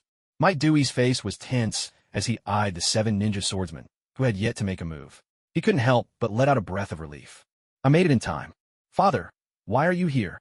Guy's voice was anxious and confused. Guy couldn't understand why his father would show up here. In his memory, Might Due was no more than a perennial genin, forever relegated to D-rank missions and often shunned by every team. To him, his father's arrival could only mean one thing, a death sentence. Even with the 8 gates, this was the 7 ninja swordsmen of the mist, the terror that united could wipe out a small nation in a single day. To his surprise, Might Due simply turned back and flashed him a carefree smile. Guy, I'll hold him off. You all need to escape now. But, father, how will you? Don't worry. I'll open the 8 gates formation. With his back to Guy, Might Due gave him a reassuring thumbs up. Self-restraint. Now's the time to break those limits. Of course, Guy knew exactly what opening the 8 gates formation meant. It would be the end of a life, the collapse of a body. But in this moment, faced with such overwhelming foes, it seemed there was no other choice. He clenched his teeth, struggling to steady his voice, trying to sound resolute and calm. Father, please don't. Yet his words caught in his throat, choked by an invisible force that made it hard to speak. Guy looked at his father, his eyes shimmering with tears, his heart torn between conflicting emotions and pain. He wanted to beg his father not to worry about them, but he simply couldn't bring himself to say it. Because that was his father's way, the way of a ninja. True self-restraint wasn't just about refusing to abuse the power of the 8 gates. More importantly, it meant facing any challenge or adversity with unwavering determination and a positive heart. How boring. It doesn't matter. You're all going to die here today. If you have any last words, save them for the road to the afterlife. Kisame Hoshigaki, his head wrapped in bandages, wearing an eye patch and a mask that covered his face tightly, hefted the massive blade Samahata as he strode forward. The other members of the 7 ninja swordsmen of the mist made no move. To them, the Konoha shinobi before them stood no chance against Kisame. Suddenly, a sharp whistling split the air. A specially shaped 3-pronged kunai shot toward Kisame at lightning speed. Kisame sensed the attack instantly. With a twist of his body, he let the kunai graze past his side. A pointless trick, he thought, dismissing the feeble attempt at a sneak attack. Yet, in the very instant he believed the childish kunai had simply flown past, a figure materialized right where the kunai hung in the air. Sukazuki's left hand caught the kunai's handle. In his right hand, a rasengan he had prepared in advance. Harnessing the full speed of space-time ninjutsu, Kisame didn't even have time to react before Sukazuki's rasengan struck him squarely, slamming his whole body violently into the ground. The sheer force of the rasengan sent tremors rippling through the earth. Shards of rock exploded in all directions, instantly carving a small crater about a meter wide into the ground. At that moment, Kisame lay flat on his back in the center of the pit, a massive, terrifying spiral wound gaping in his chest. It was as if an invisible force had torn him apart. Blood gushed from his wounds, soaking the earth around him, as he opened his mouth in agony and spat out mouthful after mouthful of bright red blood. This sudden turn of events left everyone stunned. For a moment, a deathly silence descended upon the entire arena. Every eye in the crowd was fixed on Munashi Jinpachi, their hearts filled with shock and confusion. Even Might Guy and his companions hadn't anticipated that the situation would shift so dramatically in the blink of an eye. What? Kushimaru Kurirer couldn't help but cry out in disbelief. Just a moment ago, his old partner had been standing proud and fierce, and now, in the next instant, he was lying motionless on the ground, his fate unknown. Though he cared little for Munashi Jinpachi's life, the speed their enemy had just displayed was more than enough to surprise him. With a grave tone, Fuguki Suikazan spoke. First, let's make sure there aren't any other leaf shinobi hiding nearby. After his forceful entrance, Tsukimi did not press the attack. He stood firm where he was, his gaze cold and merciless. One foot ruthlessly pinned Munashi Jinpachi's bloodied head to the ground as Tsukimi turned his back to Might Guy and the others. Tsukimi's voice echoed out slowly. It's fine now, Uncle Dai. Things aren't nearly so desperate that you need to release your self-restraints. On hearing Tsukimi's words, Might Guy was the first to react, calling out excitedly, Tsukimi. Yet his excitement quickly faded, for in his eyes, even a genius like Tsukimi could not possibly stand alone against the 7 ninja swordsmen of the mist. Sure, Tsukimi had taken down an enemy the moment he appeared, but that had only been possible because of a sneak attack. If it came to a direct confrontation, Tsukimi's 2 fists would be no match for 12 hands. The advantage was still with the enemy. Might Guy thought the same. He knew Tsukimi was strong. The whole village hailed him as Konoha's brightest prodigy, the hero who ended the war in the Land of Rivers. But no matter how gifted Tsukimi was, it didn't change the fact that he was still just a boy, no older than Guy. With a grave expression, Might Guy said, Tsukimi, I'm not joking. This isn't an enemy you can handle right now. Take Guy and the others and get out of here. I'll hold them off with everything I've got. Hearing the father and son's earnest words, Tsukimi let out a faint sigh. I'm not joking with you either. With a solid thud, Tsukimi pressed down with renewed force, driving Munashi Jinpachi's head completely into the ground, snuffing out the last spark of life. Then he continued, his voice unwavering. Besides, Uncle Dai, you got one thing wrong. When you're facing a few little mice, there's no need for anyone to run. Arrogant. Upon hearing Mitsuki's shameless words, the hulking demon-like figure, Suikazan Fuguki, let out a cold snort. He then turned to Mitsuki, wearing a cruel smile. None of you are getting away, especially you, the kid with the fat tanuki beast on your shoulder. You must be Konoha's Gale, Shimizu Mitsuki. You're number 1 on the 7 ninja swordsmen's kill list. Suikazan Fuguki hadn't expected that, barely after arriving at the Land of Fire's battlefield, he would run into the exact target of their mission. What luck, he thought. Shikaku, upon hearing himself described as a fat tanuki, flushed with indignation. Those damned hidden mist shinobi. How dare they insult Lord Shikaku like that? Mitsuki, on the other hand, retorted with a mocking smile. Oh, I've noticed something. Shinobi from the Hidden Mist may not be the prettiest lot, but you sure do have some pretty big dreams. Truthfully, Mitsuki never considered himself someone who enjoyed taunting others, but ever since coming to the Mist battlefield, he realized he'd picked up the habit. It wasn't a good habit, he knew. It made him seem lacking in self-restraint. But right now, he didn't mind exchanging a few words with the 7 ninja swordsmen. Before revealing himself, he'd already set traps all around. Today, not a single one of them would make it back to the Hidden Mist alive. Shimizu Mitsuki. A furious roar snapped Mitsuki's attention. It came from none other than Hozuki Chirin, the newest and youngest of the 7 ninja swordsmen, whose eyes now burned blood red with hatred, as if he'd come face to face with his nemesis. In truth, Mitsuki was indeed his nemesis, and he was Mitsuki's as well. Yet, in stark contrast to Chirin's face twisted by rage, Mitsuki remained unshakably calm. Perhaps, in Mitsuki's eyes, the 7 ninja swordsmen were already as good as dead. So Mitsuki spoke in a quiet, almost indifferent voice. Judging by your expression, did I kill someone important to you? If so, that's truly unfortunate. I don't usually torment the weak. It's possible he died too easily. With those words, Chirin felt the last thread of his sanity about to snap. You bastard. You killed my younger brother. He was in AO's squad at the time. Because of you, he became a disgrace to the Hidden Mist. He'll never even have the chance to be a hero. Hearing this, Mitsuki recalled that Chirin did indeed resemble the Mist shinobi with shark-like teeth whom he'd killed incidentally while capturing AO. With a faint chuckle, Mitsuki replied, Don't worry, your brother died a pathetic death. Pipa Juzo sensed trouble brewing. He quickly tried to stop Chirin from losing control. Wait, Chirin. But it was already too late. Chirin could no longer suppress the raging inferno inside him. He gripped both blades, Hiramakerii, tightly in his hands. With his movement, the twin swords swelled in size, expanding at a breathtaking speed until they became enormous. Without a moment's hesitation, Mangetsu Hozuki unleashed the battle form of his ninja sword. In the next instant, he swung fiercely at Mitsuki, sending a massive, concentrated ball of vaporous chakra energy hurtling forward like a cannonball. Brimming with unstoppable force and momentum, it shot straight toward Mitsuki. This strike embodied all of Mangetsu's rage and resolve, a blow meant to finish Mitsuki in a single, deadly stroke. Damn you, Seijui Mitsuki. Confronted with this attack, seething with hatred, Mitsuki simply drew his blade. Kubikurabocho, slowly, and swept it through the air in a casual motion. Counterattack, full reversal, he declared. An invisible domain rippled out from Mitsuki, expanding outward as the center of a silent storm. As the chakra energy orb from Hiramakari reached the edge of this domain, it triggered a hidden mechanism. The chakra within was instantly reversed, whipping back along its original path at blinding speed. Mangetsu was caught completely off guard. He never imagined his own attack would be flung back at him. He sprang to the right, barely dodging in time. He knew better than anyone the destructive power of Hiramakari. With its unique design, Hiramakari could channel the wielder's chakra with nearly zero loss, converting it into devastating chakra projectiles. Now, the chakra blast crashed down on the very spot where the 7 ninja swordsmen had just stood, shattering the massive boulders there into dust and debris. Yet, this didn't faze the remaining members of the 7 ninja swordsmen.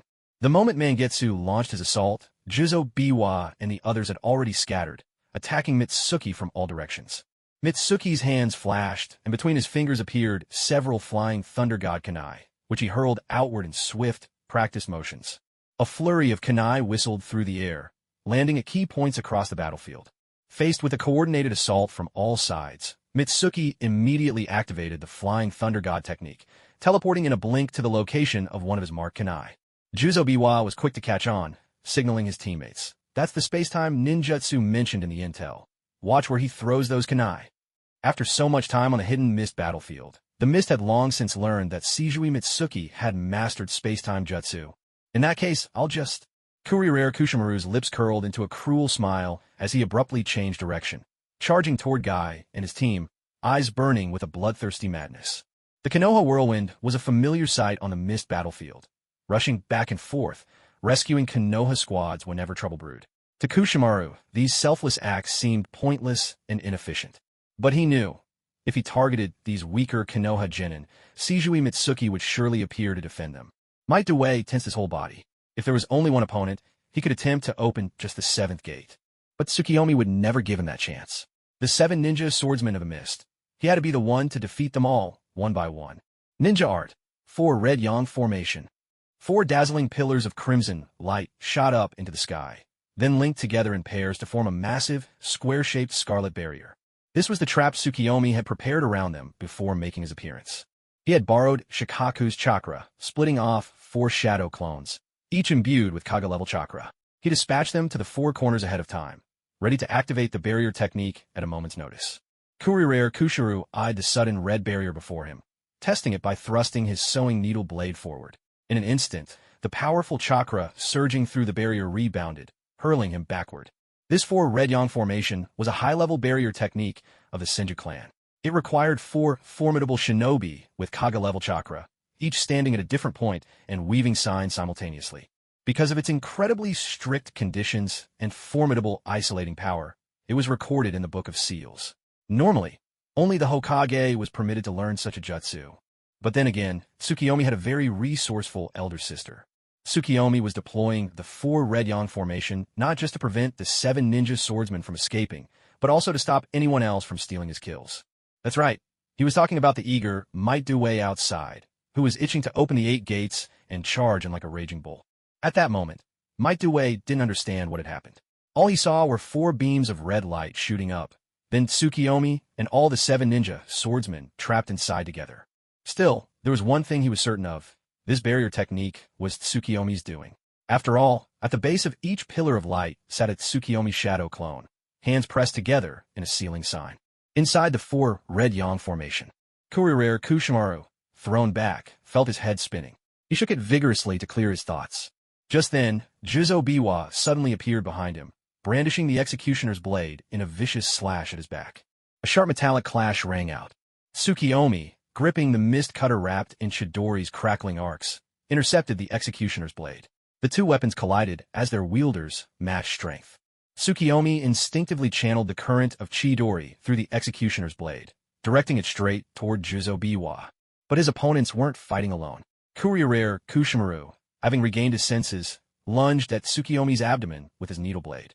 Yet Tsukiyomi paid no mind to Kushimaru's attack, continuing to channel lightning chakra into Juzo Biwa's body, paralyzing him on the spot. Meanwhile, Shikaku formed a hand seal atop Tsukiyomi's shoulder. Sand rose from the ground, swirling up to form a sturdy shield before Tsukiyomi and blocking Kushimaru's strike. In an instant, Tsukimi's left hand conjured a spiraling shuriken. He didn't hurl it, but instead grasped it tightly, wielding it like a ninja tool as he slashed toward the immobilized Juzo Biwa. At that critical moment, Chinoike Chien and Kurisuke Raiga each launched a long-range attack at Tsukimi with their own ninja blades. Lightning Style, Thunder Strike, Flatfish Release. The Thunder Sword, Kiba, and the Twin Swords, Hiramakiri both granted their users the ability to unleash jutsu without hand signs. For an ordinary ninja, facing such a sudden assault would surely leave them flustered and unable to counterattack. But Tsukimi was no ordinary ninja. Jutsu without hand signs? He had long since mastered such tricks. Instead of opting for a full counterattack or defense, he activated the Flying Thunder God technique, vanishing in an instant and reappearing at another kunai positioned a short distance away. The moment his teleportation was complete, Tsukimi raised his hand, forming a sword seal with his fingers. Explode. Indeed, Tsukimi had only teleported himself. The spiraling shuriken was left behind at its original spot. The giant blue chakra shuriken quickly expanded with a deep, vibrating hum, its countless razor-sharp blades within glinting coldly, a sight that sent chills down the spine.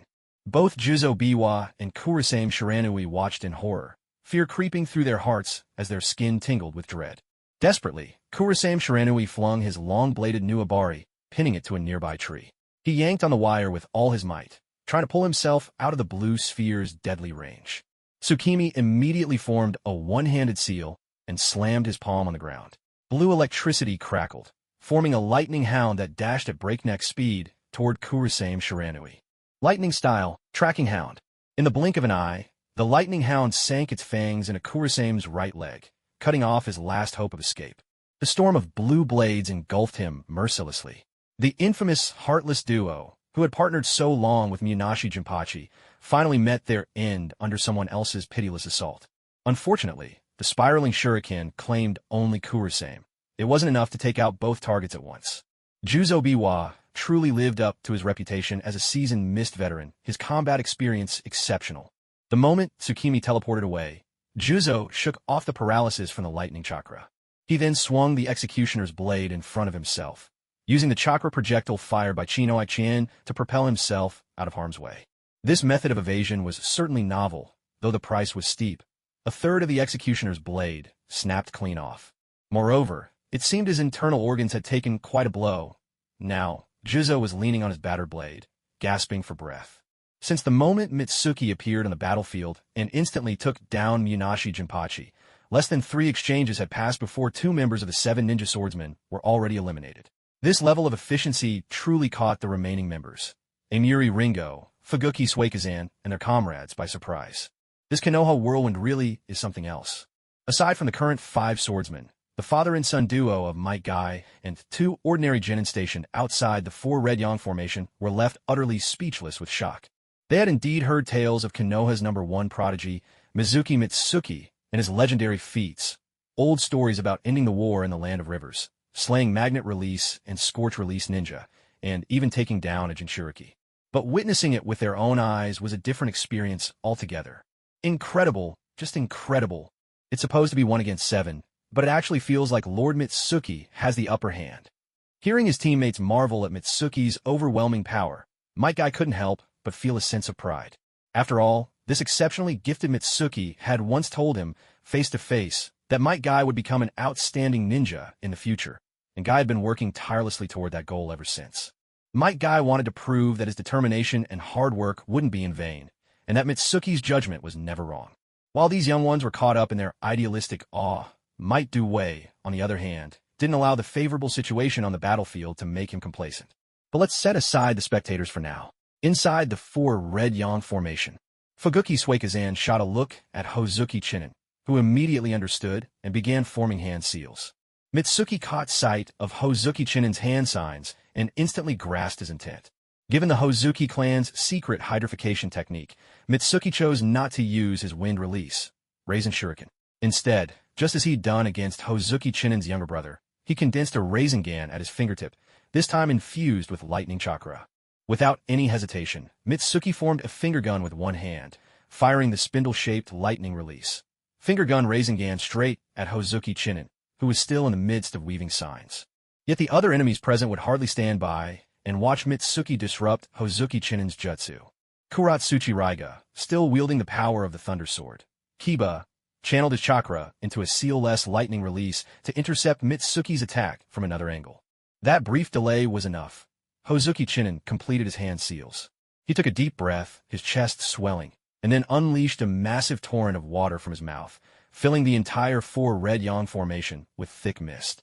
Water release. Great exploding water colliding wave. This was the tactic the 7 ninja swordsmen had planned from the start. Hozuki Chinin would flood the area with his mighty water technique, submerging all of Mitsuki's specially made kunai underwater. Unfortunately for them, they hadn't expected to lose 2 members before the real fight had even begun. Fortunately, Guidang Qianren wasn't the first to be taken out, so their tactics could still work. Thanks to the presence of the 4 Scarlet Sun barrier around them, Guidang Qianren didn't need to waste too much chakra to create more water. All he had to do was cover the battlefield. Once the water reached a depth of about a meter above the trees, he stopped. Hoshigaki Kisame shot a fierce look at Tsukimi, who stood not far away atop the water surface. The corners of his mouth lifted in a self-assured smile as he said, "Now, you won't be able to use that space-time ninjutsu of yours." By this time, Jizobiwa had also caught his breath, and the 5 of them formed a circle, surrounding Tsukimi in the center. Sensing that the advantage was now in their hands, Jinpachi Minashi, sporting his trademark top knot, couldn't hide his excitement and called out, "It's true. I'm glad you took out that annoying guy. But I really didn't like your tone just now. So, I'm afraid I'll have to take your life after all." Kisame didn't waste any more words. He barked a command, decisive and cold. "All together. Don't give him a chance to use any ninjutsu." With that, he bent his knees and launched himself forward with startling speed, utterly belying his massive frame. In a flash, he was bearing down on Tsukimi, the jagged blade of Samahata gleaming coldly under the sunlight with every step. The rest of the 7 ninja swordsmen moved in as well, each brandishing their own unique blade and closing in on Tsukimi, except for Kurasuki Raiga. Unlike the flatfish blade, which was just as effective at close quarters as from afar, Raiga's lightning blade, Kiba reached its full destructive power only at mid-range. During past missions, his preferred position had always been further back. Faced with such an onslaught, Tsukimi remained calm. He pressed his hands together in a deliberate motion. Streams of blue chakra shimmered into existence, gathering around him and condensing into 9 orbs, each the size of a fist and pulsing with blue light. These blue spheres circled Tsukimi once before hovering behind his back in perfect formation. It was Tsukimi's super S-class ninjutsu, spiral orbs. No sooner had the 9 spiral orbs appeared than Tsukimi immediately set 4 of them into motion. One of the orbs swelled rapidly, transforming in an instant into a raging mass of violet lightning. With Tsukimi's unparalleled chakra control, that wild surge of energy compressed and focused until it became a radiant, crackling spear of pure lightning. The spear gleamed with electric light from tip to shaft. Its point shone with a menacing brilliance, as if it could pierce through anything in its path. With a subtle shift of his hand, Tsukimi sent the lightning spear hurtling at Guidang Qianren behind him at breakneck speed. Meanwhile, 2 more orbs morphed. One became a spiraling shuriken, the other a blazing spiral sphere, both flying out to strike at Jinpachi Minashi and Jizobiwa on either side. The final orb was given extra power. Tsukimi poured even more flame-style chakra into it, transforming it into a colossal, deep purple arrow of roaring fire.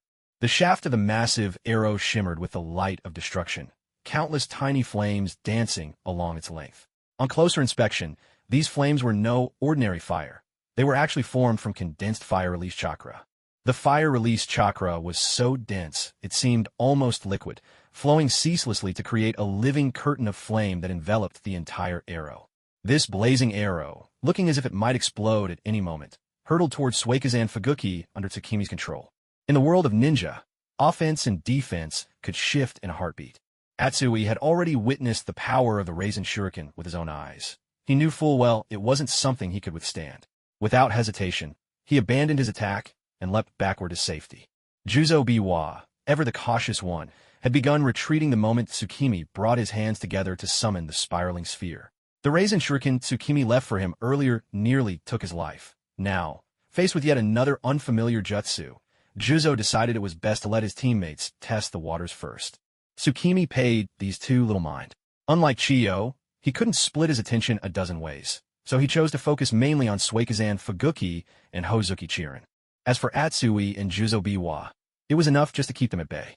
Hozuki Chirin, confronted by the surging spear of lightning, couldn't defend himself with a hydrification technique, but he had no intention of letting this opportunity slip by. Instead, he unleashed another secret jutsu of the Hozuki clan. Water style, shield black cap. This was the Hozuki clan's strongest defensive technique. With it, the user could manipulate vast quantities of water to surround themselves, forming a solid barrier. At the same time, the water could morph into the shape of a monstrous beast, launching attacks on the enemy. The lake created by the great exploding water colliding wave surged violently, as if drawn by some invisible force. A massive volume of water converged in an instant, forming a gigantic sphere, which twisted and warped until it became a colossal water monster, its size rivaling that of a tailed beast. Though the shield black cap technique was also vulnerable to lightning release, it was far less so than hydrification technique. In the arena, the rasengan forged, lightning-style, Chidori Thunderlance struck the water monster head-on. Wild currents of electricity, accompanied by a piercing cry, coursed through the creature's entire body. Bathed in the security that the shield black cap gave him, Hozuki Chirin brimmed with confidence. Did you think a little lightning would stop me? Damn you, Leaf Whirlwind. Let me show you the true power of the Hozuki clan. The giant water monster, unfazed by the surge of lightning, lowered its massive head and charged straight at Tsukimi. Mitsuki had been guiding the blazing arrow of destruction in pursuit of Suka, the pufferfish demon, but now, faced with the water monster's attack, she had no choice but to bring Mist Cutter up before her chest and sweep it outward. Full counter. The invisible domain unfurled once more. The instant its edge collided with the water beast conjured by the water style, shielded Eboshi, Chirin Hozuki felt her ninjutsu slip out of her control. The once fierce water creature began to shatter from its head, fragmenting bit by bit, until it dissolved back into liquid and splashed harmlessly into the water below. Because Chirin Hozuki's body was in a liquefied state when she cast the water style, shielded Eboshi, she suffered no backlash from the counter. Meanwhile, the pressure on Suka, the pufferfish demon, was immense. He had watched as Juzo Biwa and Amiri Ringo easily dodged Mitsuki's ninjutsu attack, so he tried to mimic their evasive maneuvers, hoping to steer clear of this clearly formidable technique. But to his dismay, the wretched Mitsuki was able to guide the trajectory of that flaming arrow. With Chirin Hozuki's attack failing, he was left to face this onslaught alone. The massive arrow, wreathed in dark purple flames and brimming with intense blaze-style chakra, shot straight towards Suka, the pufferfish demon, carving a deep scar across the water's surface in its wake. A billowing plume of steam erupted from the arrow's tail, lingering in the air like a booster, drawing a long white line between Mitsuki and Suka, the pufferfish demon. Suka, the pufferfish demon, gripped the hilt of Samahata with both hands, veins bulging along his arms. He raised Samahata high above his head, then, summoning every ounce of strength in his body, brought it crashing down toward the flaming arrow. The ferocious strike was like a wild beast unleashed, brimming with unstoppable force as it cleaved the blazing arrow in two. Ripples surged through the water below, the impact sending up a spectacular spray. The spray burst forth like fountains, forming a magnificent curtain of water. Sunlight streamed through, refracting into a cascade of rainbow colors. Suka, the pufferfish demon, had managed, with great effort, to withstand this terrifying Kekkei Genkai technique by using Samahata's chakra-absorbing power. But just as he thought he could finally catch his breath, a tremendous droning sound swelled, rushing closer and closer until it thundered in his ears. He glanced around in alarm, but his vision was clouded by the steam left behind by the arrow before it was absorbed by Samahata. This is bad. He cursed inwardly. Years of battle had honed his hearing. He could sense the attack was coming straight at him. Desperately, he twisted his massive body and swung Samahata with all his might once more. A relentless buzzing filled the air, closing in fast. A blue Rasen Shuriken spun through the air, its blades slicing through the mist, heading straight toward Kisame Hashigaki. Yet, just like the great fire annihilation moments before, it was swallowed whole by Samahata in a single gulp. Incredibly, Kisame had anticipated this move perfectly. The attack did indeed come from directly in front of him. This Rasen Shuriken was the very one that Tsukimi had crafted at the beginning, modeling it after a rasengan to block Kazuo Kasano's path. After forcing Kazuo to retreat, Tsukimi had hidden the Rasen Shuriken within the steam left in the wake of the Great Fire Annihilation as it swept across the water. The mist might have obscured the view for an ordinary ninja, but to Tsukimi, such concealment was meaningless. He could see everything with perfect clarity. No wonder you're the intelligence chief of the Hidden Mist Village. With all those years of battle experience, you really know how to survive. But what will you do about the third strike? Above you. Look out! Juzo Biwa shouted a warning to Kisame, who was shrouded in steam and unable to see his opponent. At that very moment, a sinister purple fireball appeared high in the air, radiating an intense, searing heat. The fireball hurtled down like a burning meteor, its speed and force overwhelming, aiming straight for Kisame's head. The flames were so hot that the very air around it shimmered and warped. In truth, Kisame didn't need Juzo's warning. The instant he used Samahata to absorb the Rasen Shuriken with a powerful swing, he had already sensed a surge of heat descending from above. Of course, he wanted to swing Samahata again to defend himself, but he simply didn't have the time. Desperate, he unleashed a secret technique, forcing his hair to grow rapidly upward into sharp spikes in a bid to intercept the blazing rasengan. But this was no ordinary jutsu. It was a bloodline limit, a Kekei Genkai. Kisame's hair technique stood no chance. Those chakra-hardened hair spikes could pierce solid rock, yet the moment they touched the fiery rasengan, they burned away like dry grass. Kisame twisted his massive body with all his might, every muscle straining, every vein pulsing, trying to shift his vital points out of harm's way. In this life-or-death moment, even his enormous size became a tool for survival. His will to live was overwhelming. But Tsukimi had no intention of giving him the chance. Under Tsukimi's remote control, the blazing rasengan exploded in midair right before Kisame's despairing eyes, engulfing him in a storm of dark purple flames. Inside the inferno, the fire-style chakra mercilessly drove the temperature up in a radius of several meters, reaching heights almost beyond imagination. The skin and muscles of the watermelon pufferfish demon began to melt under a searing heat far beyond what any human body could ever withstand. The excruciating pain forced a wail from his lips. Yet even in such agony, he clung desperately to his will to survive. Summoning his remaining strength, he pressed the sharkskin blade to his chest and shouted urgently, "Samahata, hurry!" But the Samahata in his grasp refused to heed his command. Not only did it reject his plea, but it suddenly turned, sank its teeth into half of his right arm, and, breaking free, dove into the water to escape on its own. "Samahata, you—" Clearly, the watermelon pufferfish demon was utterly unprepared for this betrayal. After all the years they had spent together, after fighting side by side through countless battles, he never imagined that his cherished great blade, Samahata, would abandon him at the very brink of death. Without Samahata's aid, the watermelon pufferfish demon inevitably succumbed to the scorching flames of the blaze release, perishing in torment. Truth be told, the entire scene had a rather dramatic flair. Mitsuki had already readied another rasengan to finish him off, but to his surprise, the watermelon pufferfish demon was done in by his own Samahata, turning on him. Bursting into laughter, Mitsuki couldn't help himself. Even your legendary blades in the Hidden Mist betray their masters. Is there anything real left in that village? The fact that such a sham of a place has survived this long is nothing short of a joke.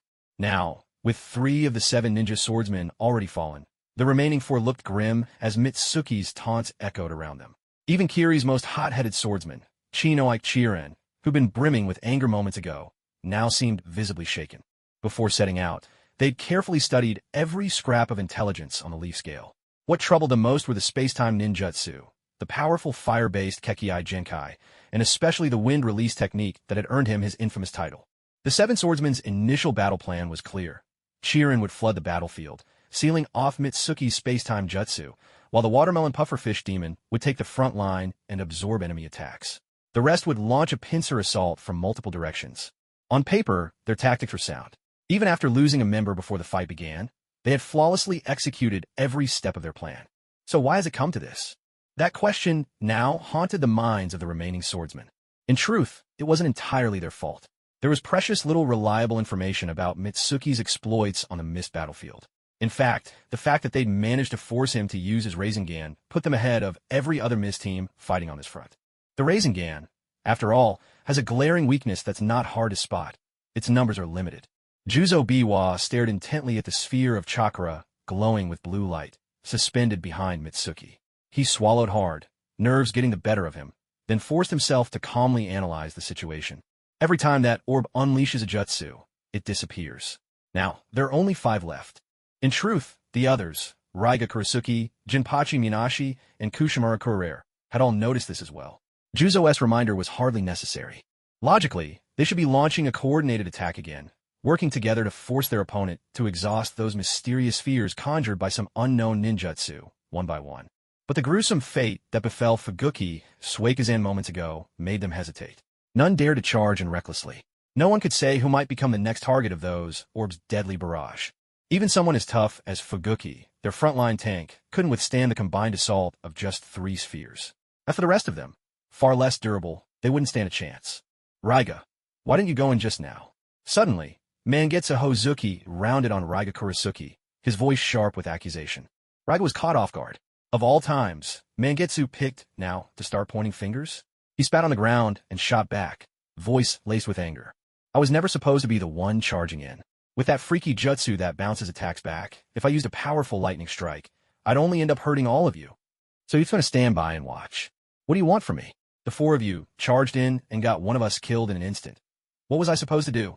Juzo's eyes widened, disbelief written all over his face. His expression darkened instantly. Did these idiots have any sense at all? At a time like this. And they were bickering amongst themselves. Meanwhile, Jinpachi Minashi furrowed his brow and quietly edged behind the others. He had already lost the will to fight. All he wanted now was for Mangetsu and the rest to rush in and draw Mitsuki's attention. If they did, he might have a chance to break through the barrier and make his escape. The blunt blade, Kabutawari, a set comprised of an axe and a hammer, might not have the power or agility of the other legendary swords, but when it came to breaking defenses, it was the strongest of them all. Jinpachi had never seen this red barrier before and couldn't judge its exact strength, but he was confident his Kabutawari could smash through it. The only real problem was figuring out how to escape right under that monster's nose. If only Mitsuki could read minds, if he knew what Jinpachi was plotting, who knows what expression he'd make. Just as Jinpachi had no idea how strong the 4 Crimson Ray Formation's barrier truly was, Mitsuki himself had no clue about the supposed defensive breaking power of the blunt blade, Kabutawari. But one thing was certain, no matter how strong Kabutawari was, it would never be enough to shatter the 4 Crimson Ray Formation. Not a moment was spent mourning the death of Westmelon Pufferfish Demon. The remaining 4 members of the 7 ninja swordsmen of the Mist now faced the second wave of attack from Konoha's Swift Gale and Mizuki Tsukimi. With a single thought, the spiral orb behind Tsukimi seemed to spring to life, shooting out at lightning speed and tracing a streak of blue across the sky. The next instant, the spiral orb crashed violently into the water, sending up a spray and transforming into a surge of intense blue electricity. This blue current did not dissipate. Instead, it split apart with astonishing speed, forming 4 massive thunderhounds, their fur crackling with arcs of electricity, racing over the water's surface toward their enemies. At the same time, Tsukimi's own body was once again wreathed and empowered by the electric arcs of Chidori Stream, propelling him forward in a burst of speed straight at Mangetsu Hozuki. Raya Kuratsuchi clashed the twin blades of the Thunder Sword, releasing a tremendous surge of electricity that intercepted the 4 lightning hounds several meters away. Seeing Tsukimi charging straight at him, Mangetsu Hozuki knew that unleashing his sword technique would have no effect, and might even backfire. So he resorted to the Hozuki clan's secret art, the Grand Water Arm technique, shaping the water around his arm into powerful muscles. Harnessing this newfound strength, he gripped his broad-bladed sword and swung it in a mighty, forceful slash at Tsukimi. At that very moment, Juzo Biwa also hefted his executioner's blade, swinging it down at Tsukimi's back. From the instant Raya Kuratsuchi blocked the lightning hounds, the 3, who had just been accusing each other, now fought in seamless coordination. Without hesitation, Tsukimi instantly launched 2 spiral orbs in response. One of the spirals was instantly ignited by dark purple flames, swirling rapidly into a massive, round shield of fire that solidly blocked Tsukimi's back. Juzo Biwa's executioner's blade crashed down hard on the flaming shield, but to everyone's astonishment, the blade, so famed for its strength, melted away the moment it touched the shield. Under Tsukimi's control, the second spiral orb shot toward the water at breathtaking speed and, upon contact, merged into its depths. At the same time, a giant whirlpool suddenly formed at Mangetsu Hozuki's feet, as if to swallow him whole. He looked on in shock at the sudden vortex, but had no time to react. Jets of high-pressure water erupted from the whirlpool, blasting him upward like cannon fire. The force was overwhelming, launching Mangetsu Hozuki high into the air. But the onslaught wasn't over yet. A colossal water dragon's head burst forth from the surface, jaws wide open, and clamped down mercilessly on Mangetsu Hozuki. The dragon's titanic strength rendered all struggle futile. Spiral orb, water-style, water dragon devouring burst. A chilling wave swept through his entire body, and Hozuki Chirin hastily activated the secret water transformation technique, channeling chakra to turn his form completely into liquid. Little did he know, this was exactly what Tsukimi had been waiting for. As the water dragon burst from the surface, clamping its jaws around Hozuki Chirin, Tsukimi had already driven the mist cutter blade deep into the part of the dragon's body that connected it to the waters below. Chidoryu, full power discharge. A surge of chakra was instantly transmuted into wild, crackling blue lightning. The water, a natural conductor, carried the electrical current through the dragon in less than a fraction of a second, arcing over its entire body. Hozuki Chirin, who had only just shifted into his liquid state and hadn't even caught his breath, was suddenly seized by a paralyzing numbness. In that instant, he realized he had fallen right into Kayamizu Tsukimi's trap, caught at his most vulnerable state, struck by the deadliest lightning technique. Damn you, Kayamizu Tsukimi, you'll never... Before he could finish his threat, Tsukimi had already formed a hand seal, commanding the massive water dragon to bite down with crushing force. This was an S-rank water-style attack inherited from the second Hokage, Tobarama Senju, rumored to possess the bite strength of 10,000 tons, capable of tearing through any defense. Whether that claim was exaggerated or not, it was more than enough to finish off a paralyzed Hozuki Chirin. Blood began to pour from the corners of the colossal water dragon's mouth. Within seconds, the jutsu faded, and the enormous dragon collapsed into a miniature waterfall, tumbling down from midair. Two severed halves of Hozuki Chirin's body fell alongside it. On the other side of the battlefield, Juzu Biwa stared grimly at his decapitation blade, now reduced to just a third of its original length. A sense of dejection washed over him. The sword's full name was Broken Blade, Decapitation, and it certainly lived up to its reputation. Though the blade could absorb iron from the blood of its victims to regenerate itself, that required actually landing a blow. By now, over half of the 7 ninja swordsmen had already fallen, and yet they hadn't even managed to touch Kayamizu Tsukimi. To be honest, Juzu Biwa was beginning to lose hope. From the very beginning, their opponent had come with the intent to wipe out the 7 ninja swordsmen in one fell swoop, even setting up a barrier to prevent any chance of escape. So it's true, he's the hunter, and we're the prey. Juzu Biwa couldn't help but think this to himself. Suddenly, a scream of agony echoed from the edge of the barrier. A figure was hurled dozens of meters away, struck by the intense chakra currents flowing along the barrier surface. It was none other than Kushimaru Kuriarare. Moments before, while his companions were locked in battle with Kayamizu Tsukimi, he had tried to sneak over to the edge of the barrier, bringing down his axe with all his might upon it. To increase the force, he'd even hammered the back of the axe with a mallet. The result was plain to see. The barrier remained completely unscathed, while he was sent flying by the powerful recoil of chakra. Jinwa had already noticed that the most talkative member among the 7 ninja swordsmen was trying to sneak away, but he wasn't the least bit worried. Surrounded by the 4 red yang formation, there was simply no chance for an escape. So, he hadn't bothered to stop him. At this moment, Jinwa had just finished dealing with Guidang Qianren, freeing up his hands, and right on cue, Tong Chao Yejin delivered himself straight into his grasp. Not missing a beat, Jinwa swiftly directed a rasengan toward Tong Chao Yejin, who was suspended helplessly in midair with nowhere to gain footing. The spinning sphere grew rapidly as it soared, dark violet flames swirling within. This was the mighty Blaze Arrow. The blazing arrow streaked across the water surface, leaving a trail of searing steam behind, before slamming straight through Tong Chao Yejin's chest. The searing heat instantly liquefied his internal organs. He didn't even have time to cry out more than once before his body plunged lifeless into the water below. With the caster Guidang Qianren now dead, the vast waters created by the explosive water shockwave began to slowly recede. Judging by the pace, it would still be several minutes before they vanished altogether. In other words, the flying thunder god Kanai that Jinwa had left behind would soon be usable once more. Not that this mattered much to Jianyue. In truth, the entire fight had lasted only minutes, and already, of the 7 ninja swordsmen, only 2 remained. Pipa Shirzong and Haishalia exchanged glances, each seeing a flash of grim resolve reflected in the other's eyes. Without a word, Pipa Shirzong hefted his decapitation blade, now worn down to just a third of its original length, and charged at Jianyue in a lone, desperate assault. He could have used the bodies of his fallen comrades to help the blade restore its edge, but he refused to do so. Though he was raised in the blood-soaked Hidden Mist, a place where ninja were taught to do whatever it took to achieve their goals, even sacrificing their own teammates, deep down, Pipa Shirzong was still someone who cared for his companions. At this moment, Haishalia also gave up on using lightning release.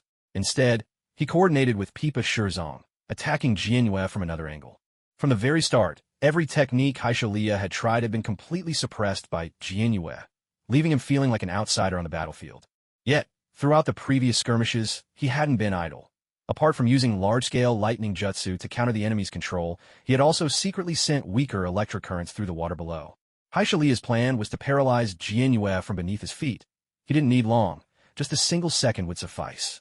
But none of those faint currents ever got close. Under the omniscient gaze of Jianyue's 6 eyes, his covert attacks were as plain as daylight. Now, as the 2 of them charged Jianyue, they looked like heroes making a last stand, an act steeped in tragic valor.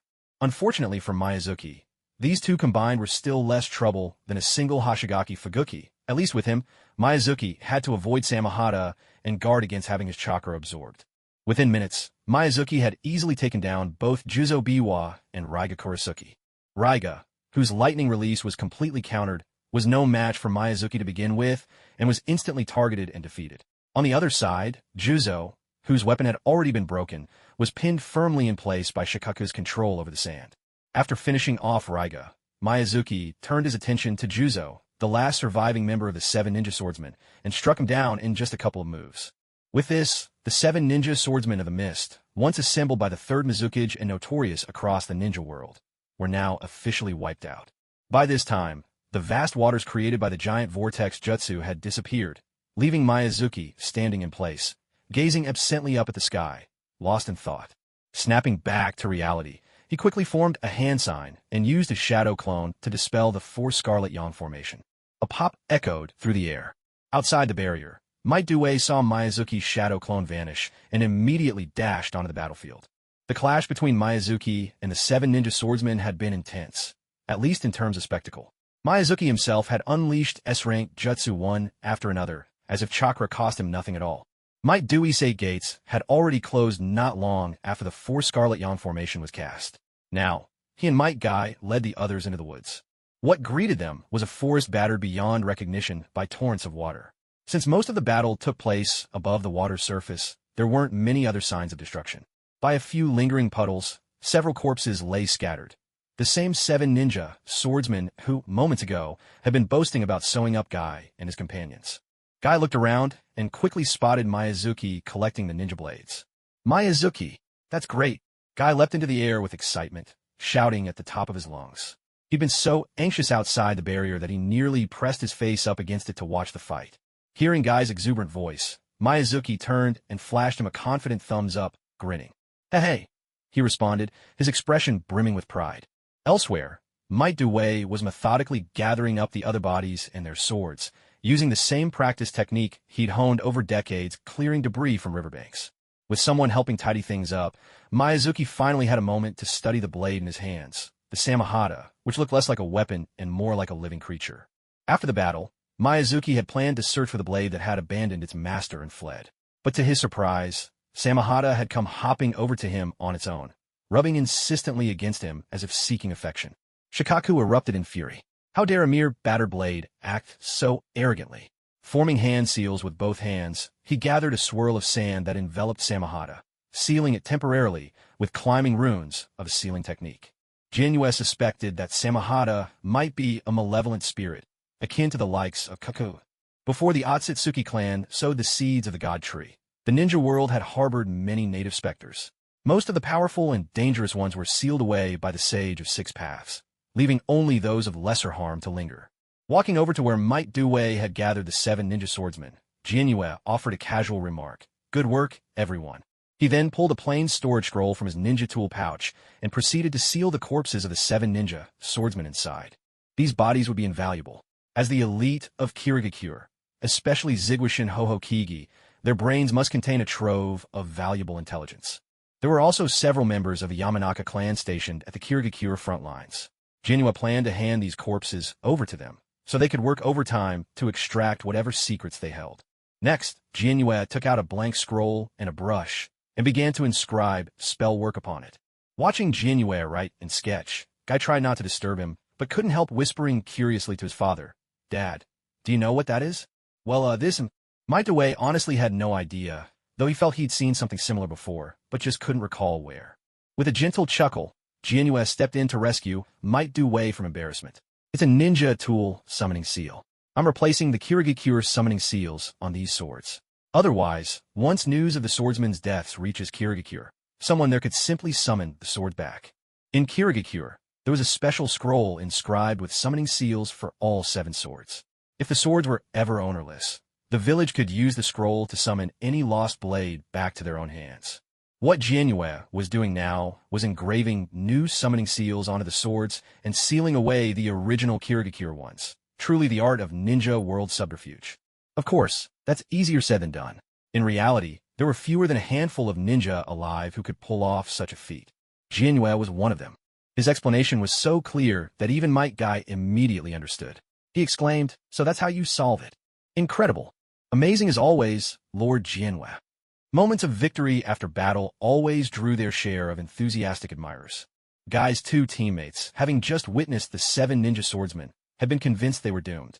Although they had heard that on the misty battlefield, Konoha's Gale, Lord Kayamizu Tsukimi, often traveled alone across the war zone. Saving the wounded and dying, they never expected their own squad to be so fortunate as to encounter him in person. At this moment, Tsukimi had already finished inscribing the summoning technique. He carefully placed several ninja blades, including Samahata, one by one onto the unfurled scroll, and his hands began to weave through the hand seals at lightning speed. Shin, Wei, Ko, Zi, Ing. As Tsukimi completed the sequence, the tadpole-like script on the scroll began to glow softly. Seal. One after another, the 7 ninja swords were sealed onto the scroll, each leaving behind its likeness within a specially drawn diamond-shaped block. Once the technique was finished, Tsukimi gathered up all his tools. He turned to study Might Guy and his companions. Although he and Guy had not been in the same class at the academy, Tsukimi's memory was quite sharp. Closing his eyes for a moment to recall, he then spoke. "If I remember correctly, your squad was under Sensei Dingza, wasn't it?" Might Guy replied, "That's right. But Sensei Dingza said the front lines against the cloud were in urgent need of help, so he went off to the battlefield near the land of hot water." Such situations weren't all that rare. Not only Akimichi Dingza, but also senior jonin like Yamanaka Haichi, who led Tsukimi's own team, would not always be able to stay back and protect their squads as instructors during wartime. "So why did you 3 end up here, on the misty battlefield?" Well, for a moment, Might Guy seemed awkward and hesitant. No need to ask further. Just one look at the embarrassed faces of Guy and his teammates was enough for Tsukimi to guess that, for some reason, they had rashly accepted a mission beyond their abilities. But he couldn't really blame them. After all, being a shinobi meant living with a blade at your throat. Especially at war, running into the 7 ninja swordsmen of the mist, such a deadly surprise, was something no one could ever foresee. There was no need to be too harsh. As for Might Dewey, seeing with his own eyes Tsukimi's spectacular feat of defeating all 7, he could hardly contain his excitement. Tears streamed down his face as he chanted over and over, "This is the essence of youth," and similar proclamations. Since Guy and his team still needed to return to the village to report on their mission, Might Dewey naturally would go along with his son. After bidding them a swift farewell, Tsukimi turned and set off alone. Watching Tsukimi's figure fade into the distance, Might Guy made a firm resolution. He turned to Might Dewey and declared with determination, "Father, one day, I too will protect my comrades and our village with my own strength, just like Tsukimi." Hearing his son's resolute words, Might Dewey grinned widely, revealing teeth that gleamed brilliantly in the sunlight. "That's the spirit of youth, Guy. Come on, let's run back to the village on our hands." "Yes, father." Under the watchful eyes of Kai's 2 teammates, the 2 green rare beasts used their hands as feet, racing, or perhaps crawling, swiftly toward the village.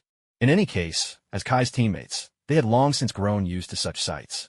Meanwhile, after parting ways with the others, Tsukiyomi searched for a while in the direction from which the 7 ninja swordsmen had come. But finding no stragglers, he used the Flying Thunder God technique and returned directly to the Kirigakure frontline camp. The very first thing Tsukiyomi did upon returning was to hand over the scroll containing the bodies of the 7 ninja swordsmen to the Yamanaka clan's shinobi stationed at the camp. As the scroll was unfurled, with a sudden whoosh, a cloud of smoke dispersed, revealing 7 rather incomplete corpses in the morgue of the interrogation division. Tsukiyomi was confident that he'd at least taken care not to damage their heads, so in theory, the Yamanaka clan's secret techniques shouldn't be affected. However, glancing at the 3 Yamanaka shinobi, Tsukiyomi noticed their reactions were a little odd. One of them, a young man of about 20 named Yamanaka Shinji, stammered, "You mean these bodies are the 7 ninja swordsmen?" Another, the eldest of the group with a tuft of beard on his chin, Yamanaka Masaki, suddenly clapped his hand to his cheek, eyes wide, and shouted. To be honest, with the stern expression he'd worn a moment ago, this sudden outburst startled Tsukiyomi more than the 7 ninja swordsmen had ever managed to do in life. The only woman among them, Yamanaka Miki, pressed her palms together, eyes shining as she stared excitedly at the 7 blood-soaked corpses. "Lord Tsukiyomi, did you kill them all by yourself? This incision, fantastic. I mean, it's incredible." Tsukiyomi's mouth twitched. The personalities of these Yamanaka interrogators were certainly unique, or perhaps everyone in the interrogation division was a little unhinged. Still, judging from their reactions, the bodies seemed to be in order, so Tsukiyomi offered a perfunctory reply and quickly found an excuse to slip away. Leaving the interrogation division, Tsukiyomi hummed a little tune as he strolled through the camp. Deciding to grant himself a day off, he wasn't in the mood to play cat and mouse with the Kirigakure shinobi today. With the 7 ninja swordsmen eliminated by his hand, and after months of relentless sweeps, the outcome of the Kirigakure front was now all but certain. Yet, unlike the earlier battles in the Land of Rivers, where Sunagakure could still muster a large force for a decisive clash with Konoha even under dire circumstances, Kirigakure had no such option. With no sufficiently large neutral countries between them as a buffer, the mist invasions had always relied on small squads infiltrating enemy territory. Although the Land of Fire had suffered significant losses on its own soil, when a hidden mist village dispatched a large ninja force, Konoha was able to respond swiftly, sending massive reinforcements. If the mist tried a straightforward amphibious assault, Konoha would never fear them from the outset. Even if the mist somehow succeeded in landing on a Land of Fire, their logistics and supply lines would never be as convenient as Konoha's, which was backed by its own homeland. In short, Tsukizuki was ready to withdraw. After all, he had volunteered to come to the mist's front lines with a single purpose, to take down the 7 ninja swordsmen. Now that goal was accomplished, and Konoha had gained the upper hand on this battlefield. Especially today, when Tsukizuki heard from Guy that his mentor, Choza Akimichi, had gone to reinforce the front lines in the Land of Hot Water because things were getting tight there, he found himself wanting to head over and support Captain Minato and Kakashi's team. This damned sense of responsibility of mine. However, considering that the advantage on the mist front largely hinged on him alone, and that neither side seemed likely to escalate the conflict into a full-scale war, Tsukizuki couldn't just up and leave right away. So, Tsukizuki decided to take advantage of the Flying Thunder God mark he'd left on a merchant ship earlier. As soon as that ship reached the Land of Water, he'd teleport over, capture the 3 tails, and then release it in the Mist Village, a move that would really shake things up. That way, Tsukizuki could bring the Mist Front to an abrupt end and wouldn't need to remain stationed here indefinitely. Afterward, he could choose to reinforce the Land of Hot Water. If he coordinated well with Captain Minato, using the Flying Thunder God technique and sealing jutsu together, there was a good chance they could capture Killer Bee, the 8 tails, alive. With that, the war with the Hidden Cloud could be brought to a close in one fell swoop. And honestly, he'd never liked the Mist Village much anyway. Walking through the camp, Tsukizuki mulled over his plans. He still felt he should finish off the Mist Village in the Land of Water before heading to deal with the Hidden Cloud in the Land of Hot Water. At that moment, a figure appeared before him. It was Ruri Uchiha, leaning against a wall, her fingers massaging her temples. With nothing urgent to do, Tsukizuki strolled over and greeted her. "Hey, isn't this Ruri? Haven't seen you in a few days. What's with the headache?" Ruri Uchiha didn't look at him. She kept rubbing her temples and said, "I felt a bit dizzy since this morning, but it's nothing serious. The real question is about you." "What about me?" Tsukizuki asked, pointing to himself. "You seem awfully pleased with yourself. Did you take out another one of those famous mist ninja squads today?" She really knew him well, an old teammate indeed. Ruri had immediately guessed why Tsukizuki was in such a good mood. The 7 ninja swordsmen. Tsukizuki's lips curled into a mischievous grin, one that looked rather out of place on his face. Sure enough, When Ruri saw his rather awkward attempt at a sinister smile, she couldn't help but laugh. But she quickly realized what was going on, her eyes widening just a bit. Wait, you went after the 7 ninja swordsmen without telling me. Huh? Jinzuki recalled that there had been a time during a particularly difficult mission with Uchiha Shursui and Ruri when they talked about this. At the time, they were all gathered around a campfire on the coastline. The fire crackled and danced, leaping across the slightly damp branches. Uchiha Shursui, having just returned from his second trip to gather firewood, set the bundle gently down and voiced his concern. Jinzuki, won't lighting a fire here risk attracting enemies? Jinzuki waved a hand dismissively. Relax, I've already checked. There's no one else in this area. Hearing Jinzuki's reassurance, Shursui eased up. In the time they'd spent together, he'd grown to trust Jinzuki's sensory abilities deeply. Still, don't you think we're being a bit too laid back? Shursui gazed at the burning fire, while Jinzuki was swiftly preparing some fish, each nearly the size of his arm. Why swiftly? Because Jinzuki's method was far from traditional. Instead of using a knife, he released a dark violet blaze of flame release at his fingertips, sliding his fingers into the fish's belly. With the precision of his 6 eyes, the intense heat instantly melted the fish's internal organs without damaging the flesh in the slightest. In fact, Jinzuki could have simply cooked the fish with his fire outright. But where was the fun in that? He handed one of the processed fish to Uchiha Ruri, who had just finished sharpening a stick with her kunai.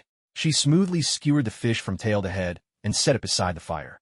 Hearing Shursui's comment, Jinzuki sighed, shaking his head with a hint of disappointment. Shursui, none of us were born into this world just to suffer. Shursui protested, but couldn't we wait until after the war to enjoy these things? He's right, Shursui, Ruri interrupted. Suffering now doesn't guarantee we'll get to enjoy life after the war. But if we take the time to enjoy it now, at least that's real. To Ruri, the whole idea of war and peace was meaningless. The only thing that mattered was getting stronger. If she could make her journey to strength a little more pleasant, why would she say no? Well said, Ruri. This one's yours too. As he spoke, Jinzuki finished preparing another fish. Jinzuki truly agreed with Ruri's outlook on life, at least on this point. Shikaku lounged on a stone, legs crossed, and gazing up at the dazzling stars scattered across the land of fire's night sky. With a slight shift, it turned toward the group and spoke. Shursui, kid, you should count yourself lucky for the life you have now. Back in my day, not even in my wildest dreams could I imagine days like these. Better enjoy it while you can. Who knows if you'll ever get the chance again. Shikaku's words finally pierced through Shursui's last line of defense. A what? Wait, am I the odd one out here? Uchiha Shursui was at a loss, and admittedly a little shaken. This was nothing like the ninja must endure all hardships mindset he'd been raised with, a philosophy that now felt like a kind of psychological manipulation. Nice one, Shikaku. Mitsuki and Shikaku exchanged a glance, and with a wordless understanding, they raised their thumbs in mutual approval. It wasn't long before the delicious aroma of grilled fish wafted across the shoreline. The moment Shikaku caught the scent, it leapt from its perch like a ravenous beast, pouncing toward the food. It grabbed a skewer, ready to dig in, but just as quickly, Mitsuki snatched the grilled fish right out of its paws. Hey! With a swift, chopping motion, Mitsuki's left hand tapped Shikaku on the head. You dummy, don't eat it yet. Haven't even sprinkled the seasoning. As Mitsuki spoke, he grabbed a bottle from nearby and sprinkled the special spices evenly over the fish, then handed it over to Shikaku, whose eyes shone with anticipation. The first bite sent a rush of flavors through Shikaku, who immediately spun in place, thoroughly satisfied. Mitsuki did the same for the remaining skewers, dusting them with spices before handing them to Uchiha Ruri and Uchiha Shursui. Ruri took hers, brought it close for a sniff, and exclaimed in surprise, "You really carry spices with you on missions?" She honestly hadn't expected Mitsuki to best her even in these little details. "Oh, this," Mitsuki replied. "I picked it up at the market in that town we passed through earlier today." These were local spices from the coastal region, and Mitsuki hadn't hesitated to buy a bunch as soon as he caught their scent. Shursui's eyes lit up in realization. "Ah, that time. I remember. You suggested we visit the town to gather intel on the 7 ninja swordsmen, but really, you just wanted to shop at the market, didn't you?" Mitsuki's face flushed with embarrassment. "Shop at the market? No way. Ninja gather intelligence. That's not the same as shopping. I really did want to know more about the 7 ninja swordsmen." Shursui laughed. All right. Still, you sure are determined when it comes to the swordsmen. If I get any new info, you'll be the first to know." Mitsuki grinned. "Deal. After all, there's strength in numbers." With the entire Uchiha clan behind him, and so much time spent on the mist battlefield, Shursui was far better at gathering intel here than Mitsuki could ever hope to be. Uchiha Leoli listened to the two of them, making plans, and suddenly felt like an outsider who was just there for the free food. She swallowed a piece of grilled fish, its crispy skin giving way to tender flesh inside. Even her normally cool expression seemed to soften in the presence of such delicious food. She looked over at Jianyu and said quietly, "When you get intel on the 7 ninja swordsmen, remember to take me with you." Shoha, not one to be left out, shouted, "Count me in too. I want to go." Jianyu had never been the type to dampen anyone's enthusiasm. He agreed readily, of course. As Uchiha Shursui watched this lively, harmonious scene, he felt as if he finally understood what Jianyu and the others were after. With a life this interesting, you really ought to seize the chance to enjoy it while you can. Back to the present. The moment Leoli saw Jianyu's thoughtful gaze, she knew right away. He must have remembered something.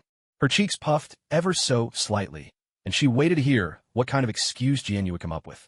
Jianyu had indeed remembered. He planned to explain that he'd left in a hurry, but when he saw how different Leoli looked when she was angry, so unlike her usual self, he couldn't hold back a laugh. His laughter was contagious. Leoli found herself smiling too. At the same time, she gave Jianyu a sharp punch to the chest. "Ow!" Jianyu cried out dramatically, his over-the-top performance so bad that even Shoha couldn't bear to watch. Leoli tossed her long hair and said, "Forget it. You're stronger than I am anyway. You can do whatever you want."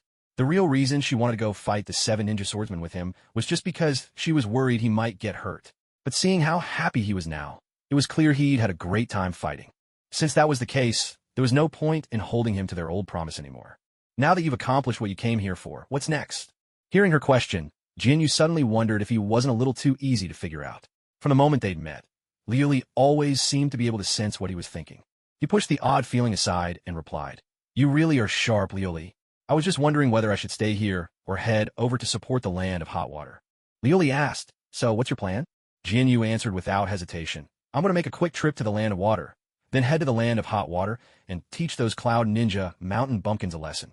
Since I didn't invite you to fight the 7 ninja swordsmen, this time I'll bring you along."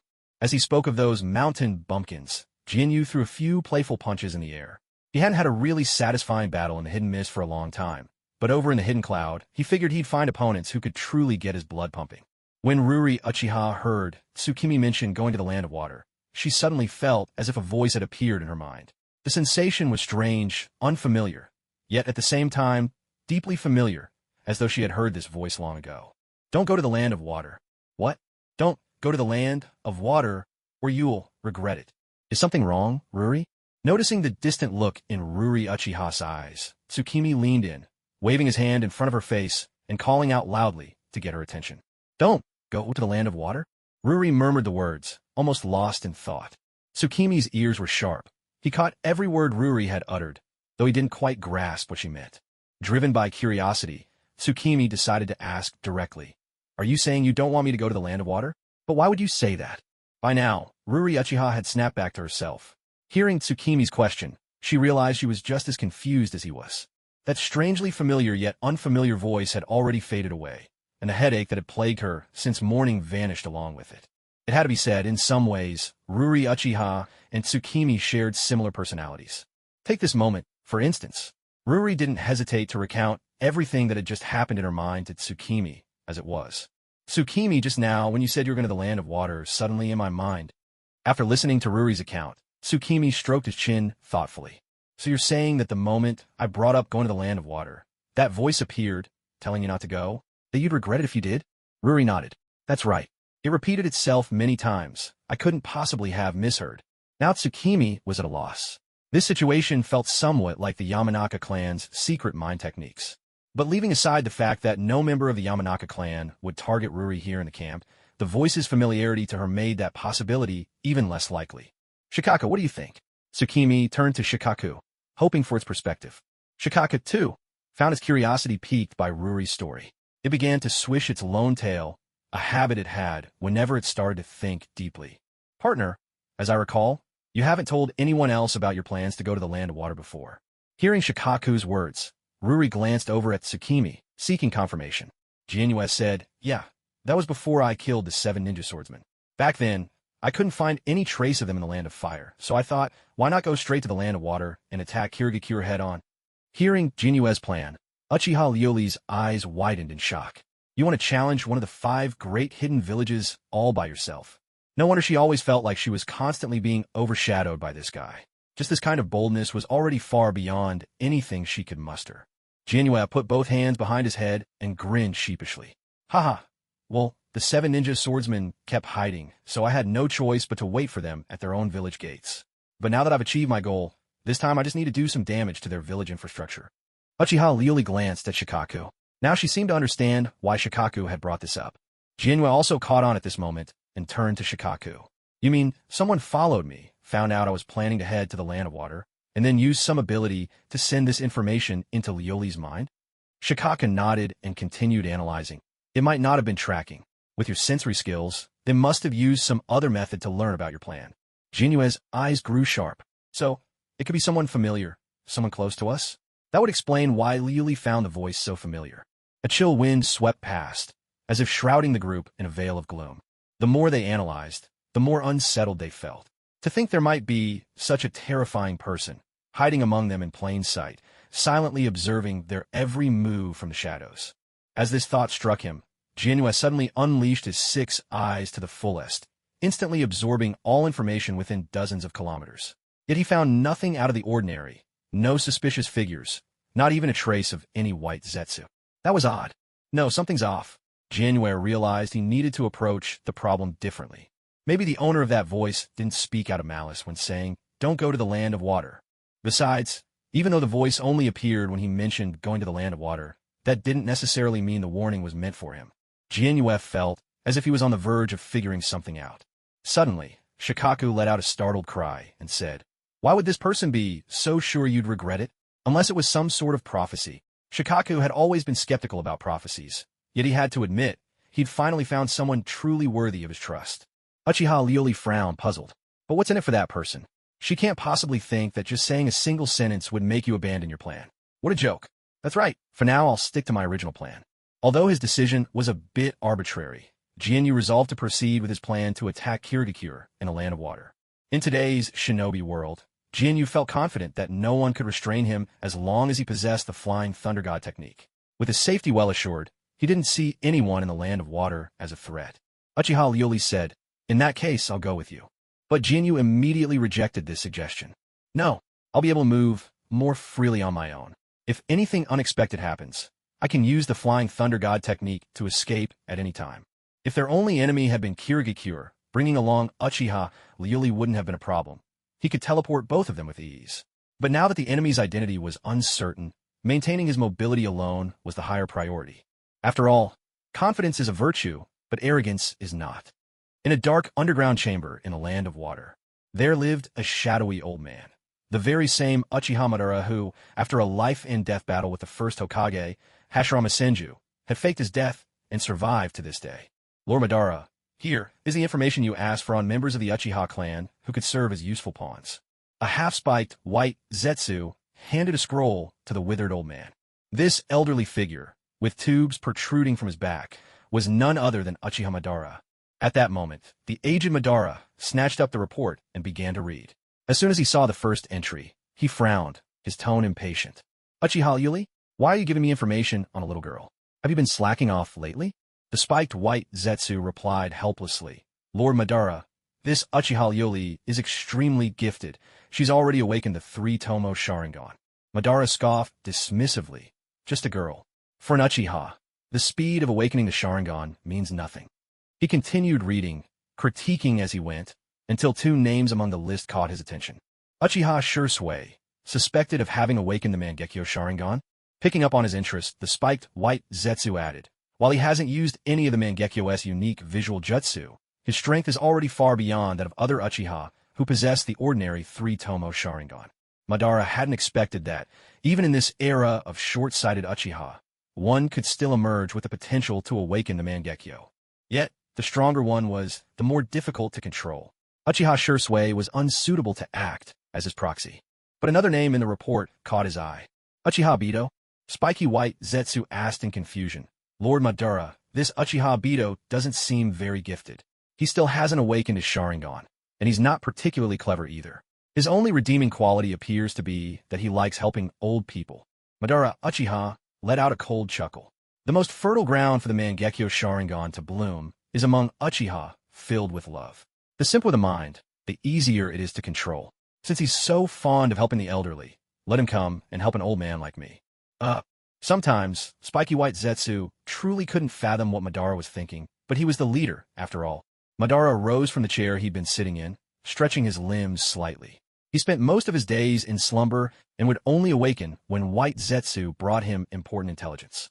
After finishing all the files on Uchiha Obito, Madara turned and asked, "Who is this Shimizu Tsukiyo?" At the mention of this name, Spiky White Zetsu's interest was immediately piqued. He began eagerly recounting all the war news he'd gathered about Shimizu Tsukiyo, rattling off the details like a torrent. If you asked who was the most talked-about figure in the ninja world lately, Shimizu Tsukiyo would certainly be at the top of the list. After all, he was the one who single-handedly ended the wars of two major hidden villages. Yet Madara clearly valued Shimizu Tsukiyo for another reason. He was one of the people Obito cared about the most.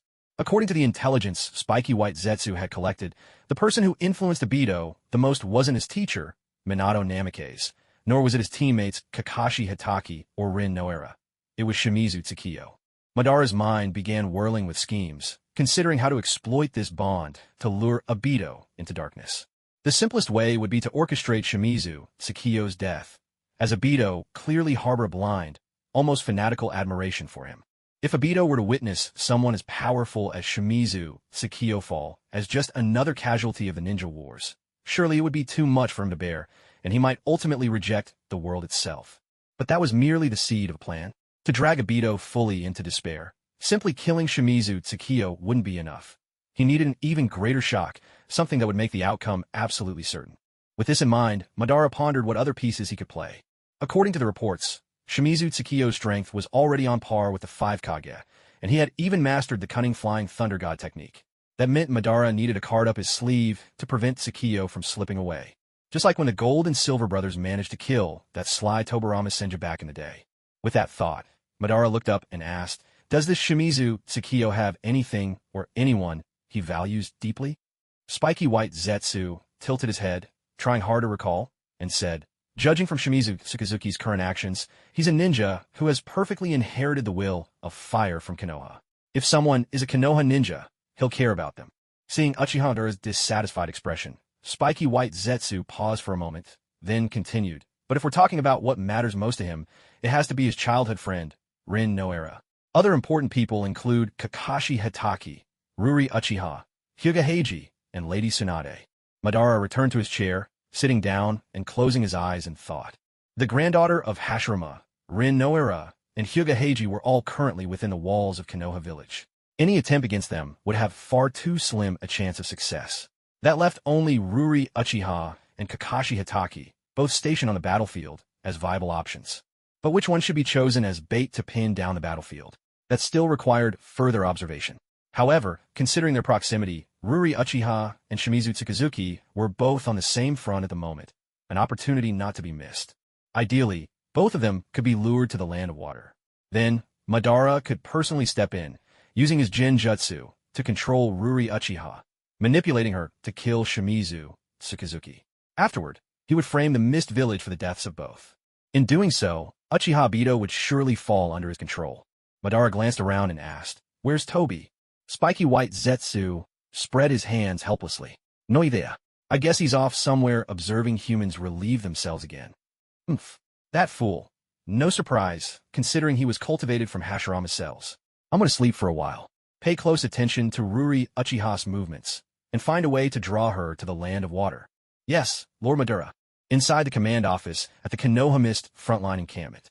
After hearing Tsukazuki's plan, Uchiha Fugaku immediately voiced his opposition, without a hint of hesitation. "I don't agree. This is far too risky.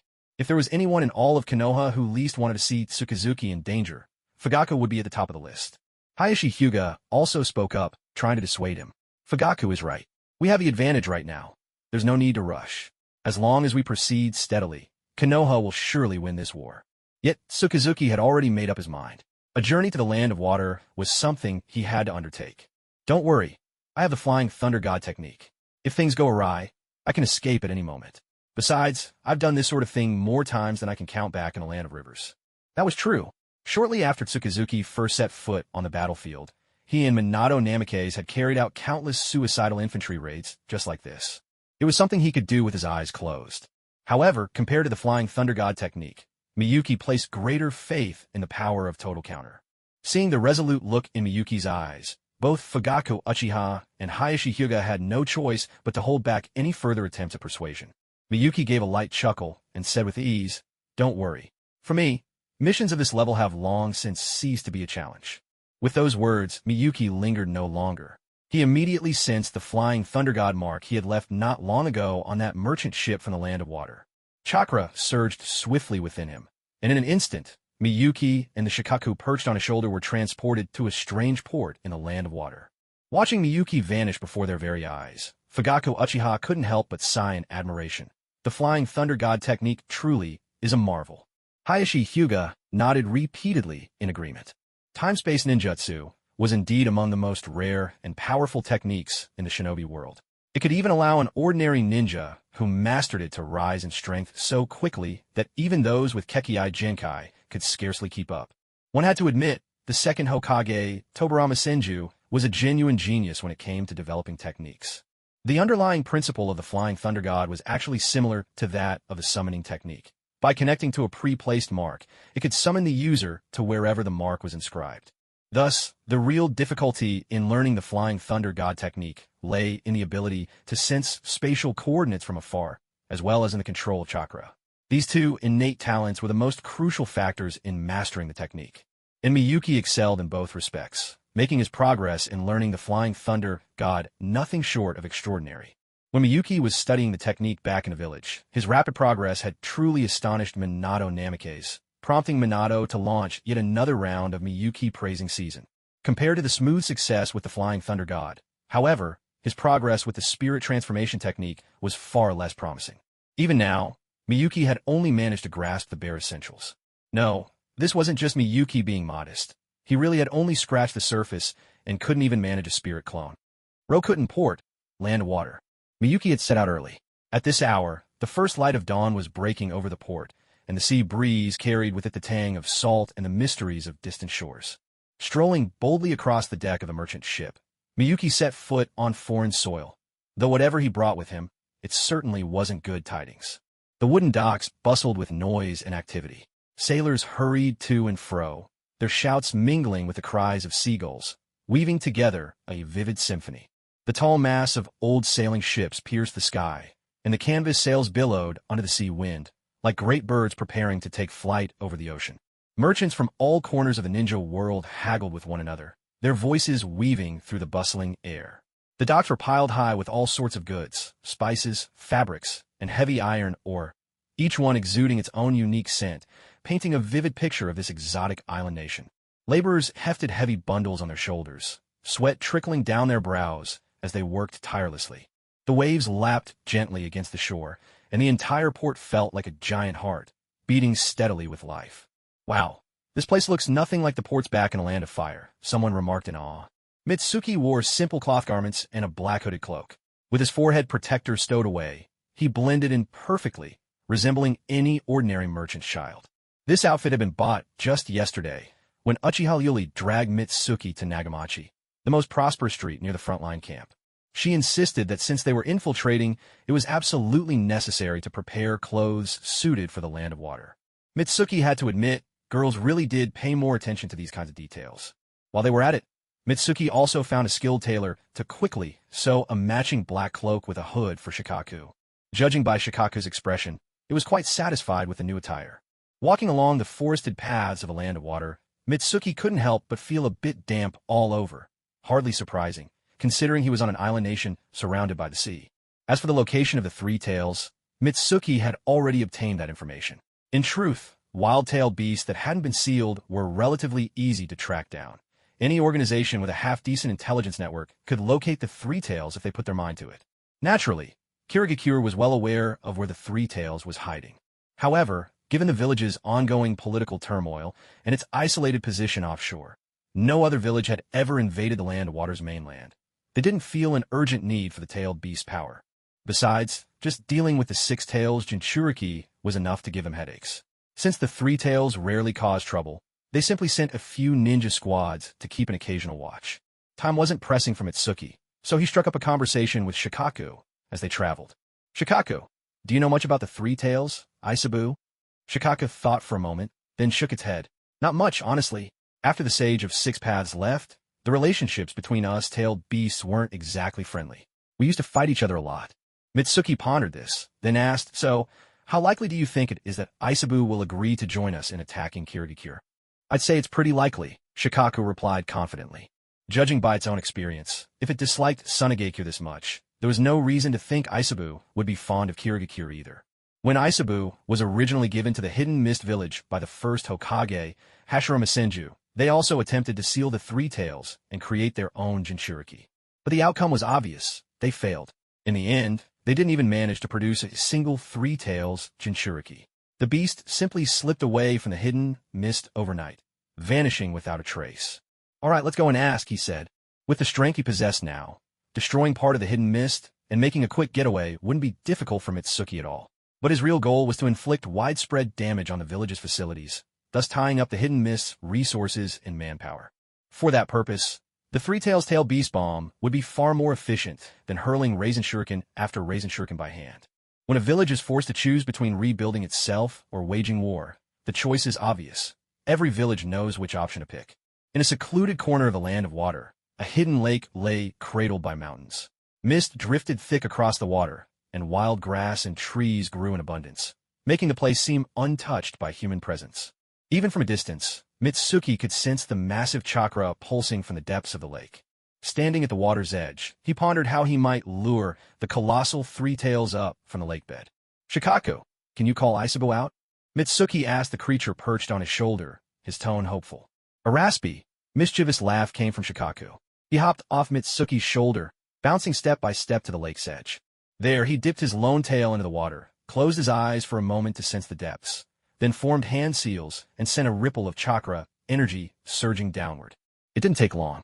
The surface of the lake began to tremble violently as a massive, spike-covered turtle emerged from the depths, water streaming off its shell like armor. It was Aisabu the Three Tails. No sooner had it broken the surface than one of its large eyes fixed instantly on Shikaku, still standing at the shore in his cloak. Seeing the beast appear, Shikaku quickly withdrew his now-soaked tail from the water. He wasn't fond of that damp sensation. He lifted his claws to remove his hood, his voice deep and steady. You've come. Aisabu blinked hard in disbelief. Shikaku? How are you so small? Shikaku planted his arms at his sides and bellowed. Of course, I'm Lord Shikaku, but this time, I'm not here for myself. I'm here on behalf of my companion. Following Shikaku's gesture, Aisabu turned his gaze to the small figure he'd overlooked, a human standing quietly beside him. Mitsuki stepped forward and addressed the great beast politely. Hello, Aisabu. It's an honor to meet you. I'm Shikaku's companion. My name is Mitsuki Shimizu. It was the first time Aisabu had ever met such a courteous human. Usually, people who stumbled upon him would scream monster and flee, or else attack him outright. Shikaku, how come you're traveling with a human? Aisabu asked in bewilderment. In its perception, Shikaku and the person before were two entirely independent beings, not bound by the usual relationship between a tailed beast and a Jinchuriki. Hearing Aisabu's question, Tsukimi took the initiative to explain, giving it a brief account of what had transpired between him and Shikaku. So that's how it is. Aisabu fixed its single eye intently on Tsukimi. Why have you come to see me? Aisabu had already made up its mind. If the request was for it to hand over its chakra to this human, just as Shikaku had done, it would absolutely refuse. Though this human, Shimizu Tsukimi, had earned Shikaku's approval, Aisabu had no intention of accepting him so easily. In fact, I came here to ask for your help in destroying the Hidden Mist Village. Tsukimi spoke with unsettling candor, declaring his intention to obliterate someone else's home. Aisabu's eyes suddenly flashed with excitement at these words, but quickly regained its composure and asked, What's your plan? Though Aisabu loathed the Hidden Mist Village, it valued its own life even more. It had gone through great trouble to escape that place back in the day, and unless the plan was absolutely foolproof, it had no intention of walking back to its doom. Tsukimi understood Aisabu's meaning perfectly. However, he didn't actually need Aisabu's physical body to enter the Hidden Mist Village. He just needed an actual tailed beast ball. Because Shikaku had given most of its chakra to Tsukimi, its true body could now only release minor jutsu. And since Tsukimi was not a genuine Jinchuriki, he couldn't use the tailed beast ball or the tailed beast cloak, which was why they sought Isabu's cooperation. Tsukimi reached into his ninja tool pouch and drew out a specially crafted flying thunder god kunai. He turned to Isabu and calmly laid out his plan. Don't worry, Isabu. You won't have to move a muscle. I'll leave a space-time marker here, and all you need to do is, when you see my signal, fire a tailed beast ball toward this coordinate. I'll use space-time ninjutsu to directly transfer your tailed beast ball into the heart of the hidden mist village. Isabu blinked in surprise. That's all there is to it. Tsukimi gave a thumbs up. That's all there is to it. Isabu shot Tsukimi a skeptical look. Can your space-time ninjutsu really relocate my tailed beast ball? Before Tsukimi could respond, Shikaku bristled with indignation. Hey, are you underestimating someone I, Lord Shikaku, have acknowledged? Then, turning to Tsukimi, Shikaku grumbled, Partner, maybe we should just grab Isabu and toss it straight into the hidden mist village. Tsukimi walked over to Shikaku, scooped it up in his arms, and shook his head gently. Don't be impatient, Shikaku. In a flash, Tsukimi vanished from Shikaku's side and reappeared atop Isabu's head. Ishifu had no idea what the other party was planning. Just as he was about to ask, a playful voice sounded above his head. Since you don't believe me, Ishifu, let me prove it to you. By the way, have you ever been to the desert? In a flash, a ripple of space and time, Tsukimi took Ishifu and vanished instantly from the spot. The vast lake fell into a sudden, profound silence. The heavenly chasm, land of wind. This was a defensive line set up by Sunagakure specifically to guard against infiltration by enemy shinobi. Now, with the village at its weakest, the patrols here were more vigilant than ever. Shabin and Shajiya, survivors of the Great War between Sunagakure and Konohagakure, had been hardened by battle. They now stood among the elite jonin of the village. Although their skills hadn't improved much, fate had favored them. Having outlasted their predecessors, they were now considered veterans themselves. At this moment, Shabin and Shajiya were chatting idly, exchanging words without much thought. Shabin grumbled, That damned Shimizu Tsukimi. How dare he kill Captain Yitsong, who was so adorable. He's nothing short of a demon. Shajiya nodded in agreement. Exactly. He'd better hope he never crosses my path. Or else. Or else what? A youthful voice whispered right next to Shajiya's ear. Or else I'll use this blade. But before he could finish, Shajiya's words froze in his throat. It was as if a bucket of ice water had been poured over him. He was chilled to the bone. Without warning, a massive creature appeared before his eyes. Behind the beast, 3 colossal tails blotted out the sun. Its armored body shimmered with a metallic sheen, rippling like water under the sunlight. But that wasn't even the most terrifying part for Shajiya. Slowly, he turned his head to the right. In that instant, his mind went blank. He stood there, paralyzed, and Shabin beside him fared no better. Once he snapped out of it, Shabin immediately grabbed Shajiya, pulling him away from Tsukimi while shouting at the top of his lungs. Shimizu Tsukimi of Konoha, why are you here? Our Sunagakure has already signed a ceasefire with Konoha. Are you here to break the treaty? Tsukimi smiled helplessly at their defensive stance. Relax. I'm not some kind of demon. I wouldn't attack a village that's already surrendered. Honestly, I'm just passing through. Shabin wasn't buying a word of it. He raised his weapon, ready to sacrifice himself if need be, while signaling to Shajiya to run and deliver a warning. Tsukimi shrugged. He hadn't expected to bump into Sunagakure shinobi here.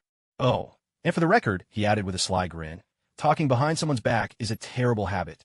Then, without paying any further attention to the 2 sand shinobi who were now so terrified their lives were flashing before their eyes, Jianyu gathered strength in his legs and, in a flash, returned to the top of Isabu's head, once again activating the Flying Thunder God technique. At the lake in a land of water, where the 3 tails had originally been hiding. As space rippled and shimmered, Isabu, the 3 tails, reappeared at the lake, its massive form sending waves of emerald water rolling across the surface. Several startled birds, disturbed by the sudden commotion, cried out as they took off, vanishing into the distant sky. Isabu was still trying to make sense of what had just happened.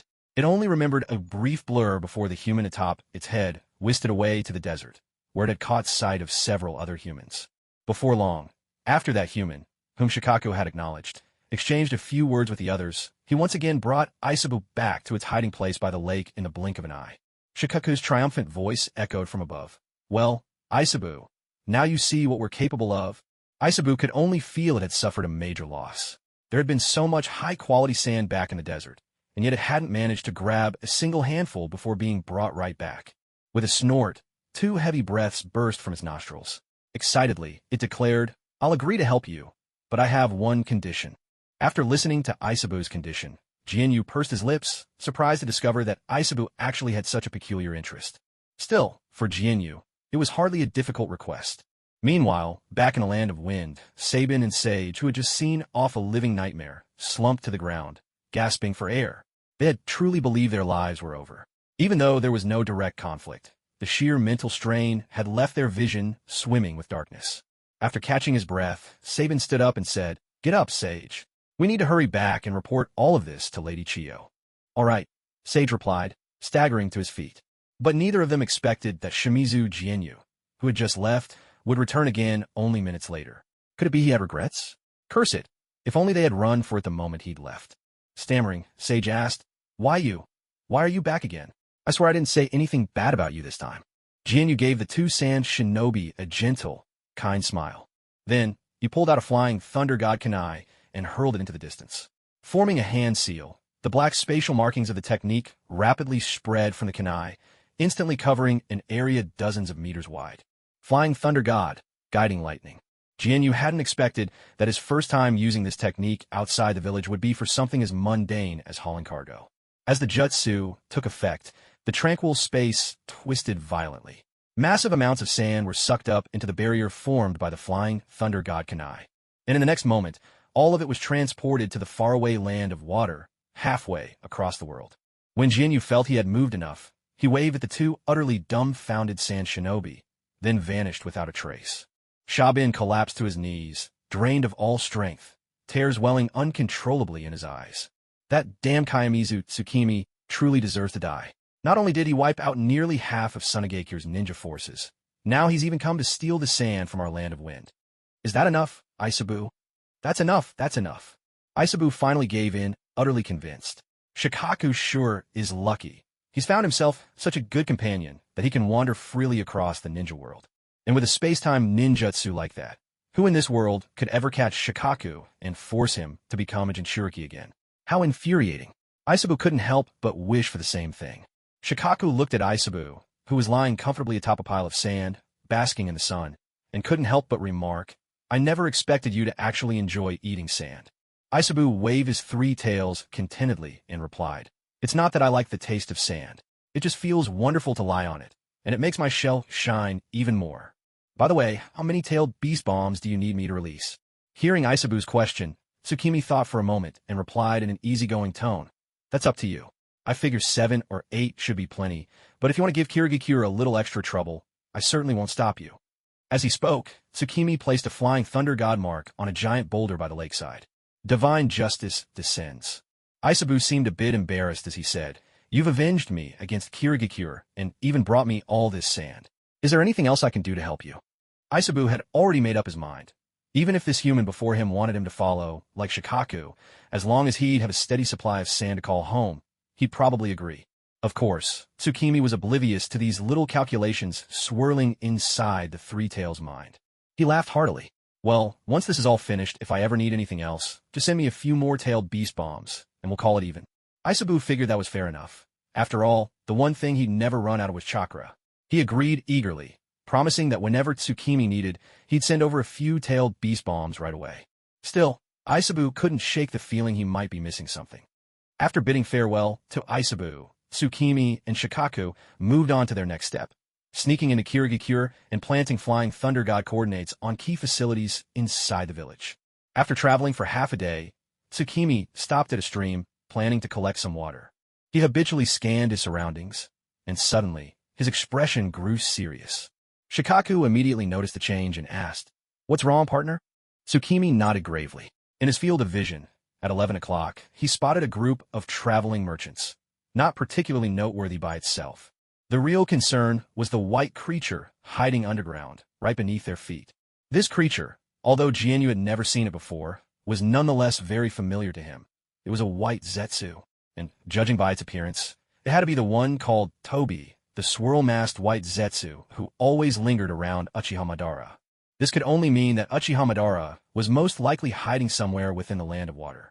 While Jianyu's mind raced with wild speculation, that swirl-faced white zetsu, Tobi, seemed to lose interest in spying on the group of traveling merchants and darted off swiftly in another direction. Without betraying a hint of emotion, Jianyu kept a careful distance, neither too close nor too far, as he followed after Toby. Before heading to the land of water, Jianyu had already considered who in the shinobi world might still pose a threat to him. First was Otsutsuki Ishiki, who had arrived in this world together with Otsutsuki Kagaya. However, Ishiki himself was now in dire straits. Without a suitable new vessel to plant his karma, he wouldn't dare unleash his full power. Next on the list was the man Jianyu was now pursuing, Uchiha Madara. Had this been the legendary Madara revived at his peak, wielding both the Rinnegan and the full might of the Edo Tensei, Jianyu might have pretended not to notice him this time, choosing instead to bide his time and come back after growing stronger. But right now, Madara was old, with only a single sharingan bearing 3 tomo. With things as they were, Jianyu felt no need to show special respect to either the old or the young. After all, it was Madara's own fault. He'd been fooled by the altered stone tablet Black Zetsu had tampered with, and now he was obsessed with plotting from the shadows. Thinking it best to strike first, Jianyu decided to set aside his mission to destroy Kirigakure for now and deal with this troublesome old man as a priority. At this moment, Jianyu trailed White Zetsu like a silent, persistent stalker. Yet inside, he was analyzing what cards Madara might still have to play. Susanoo, that was a certainty for Madara. While it was unlikely to be the perfect form, the half-bodied, humanoid stage would be well within his reach. As for other techniques that might threaten him, the black receivers created by Inyang release came to mind, as did the wood release stolen from the first Hokage. Oh, and most importantly, there was Uchiha's secret technique, Izanagi. Although Jianyu's memories from his previous life told him that Madara only had 1 sharingan with 3 tomo, it was entirely possible that the other socket wasn't empty.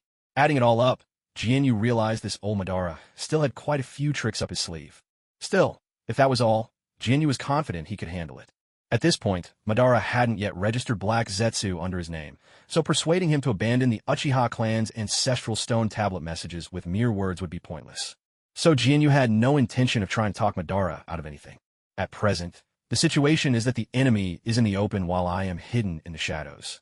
Uchiha Madara believes that Mitsuki is unaware of his existence, so there is only one chance. If he fails, Madara will surely conceal all traces of himself and never give Mitsuki another opportunity to encounter him in person. Therefore, this time, Mitsuki must strike with the force of thunder, a swift, overwhelming assault. He cannot give Madara even the slightest chance to catch his breath. Once this greatest menace of the current age is dealt with, Mitsuki will have a long period of uninterrupted growth ahead of him. Land of water, within a dim, underground chamber. Uchiha Madara suddenly opened his eyes as he sat upon a stone chair. A powerful pulse of chakra rippled out from him, startling the spiky, white Zetsu nearby. Spiky white Zetsu hurriedly asked, "What happened, Lord Madara?" Madara's brow furrowed, his expression displeased. That fool, Toby, led the enemy straight here. For a moment, Madara wondered if he had been too indulgent with Toby, that peculiar white Zetsu. Should I get rid of him? On second thought, he let it go. After all, the creature was made from Hashirama cells. It would be strange if it wasn't a bit dim-witted. Suppressing the urge to cleanse his own ranks, Madara shifted his focus to devising a countermeasure. The opponent's chakra was powerful. While not on par with Hashirama's, it was still not to be underestimated. By all rights, there shouldn't be any ninja in the land of water capable of wielding such potent chakra. Madara shared the chakra signature with spiky white Zetsu. As expected from the greatest intelligence operative in the ninja world, spiky white Zetsu immediately recognized the owner of the chakra. His face registered profound surprise. It's Kayamiza Mitsuki from Konoha.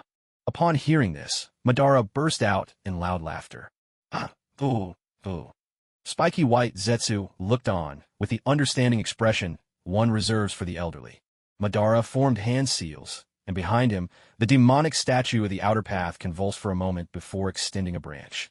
Suspended from it was a white Zetsu wrapped tightly in bandages. Spiky white Zetsu instantly understood Madara's intention.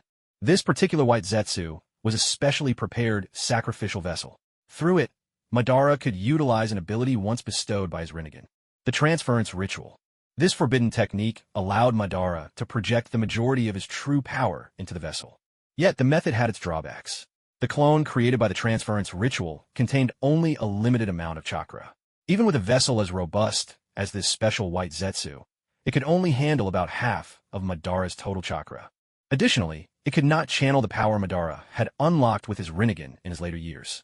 Controlling the demonic statue, Madara placed the special white zetsu upon the ground and began forming seals at lightning speed. Ninja art, transference ritual. A swirl of dust rose from the ground, clinging to the body of white zetsu, and gradually formed the image of a long-haired man clad in ancient armor from the Warring States period. This was exactly how Uchiha Madara appeared in his youth.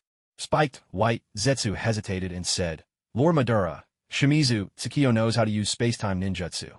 If he keeps avoiding a direct fight with you, this body chakra will run out very quickly." Uchiha Madara gave spiked white zetsu a brief glance but didn't answer. Instead, he walked up to the samsara clone, conjuring several black rods with yin-yang release, and drove a few of them deep into the clone's body. Then, turning away, he hurled the remaining black rods with force, embedding them ruthlessly into the demonic statue of the outer path. A lion hunts a rabbit with all its might.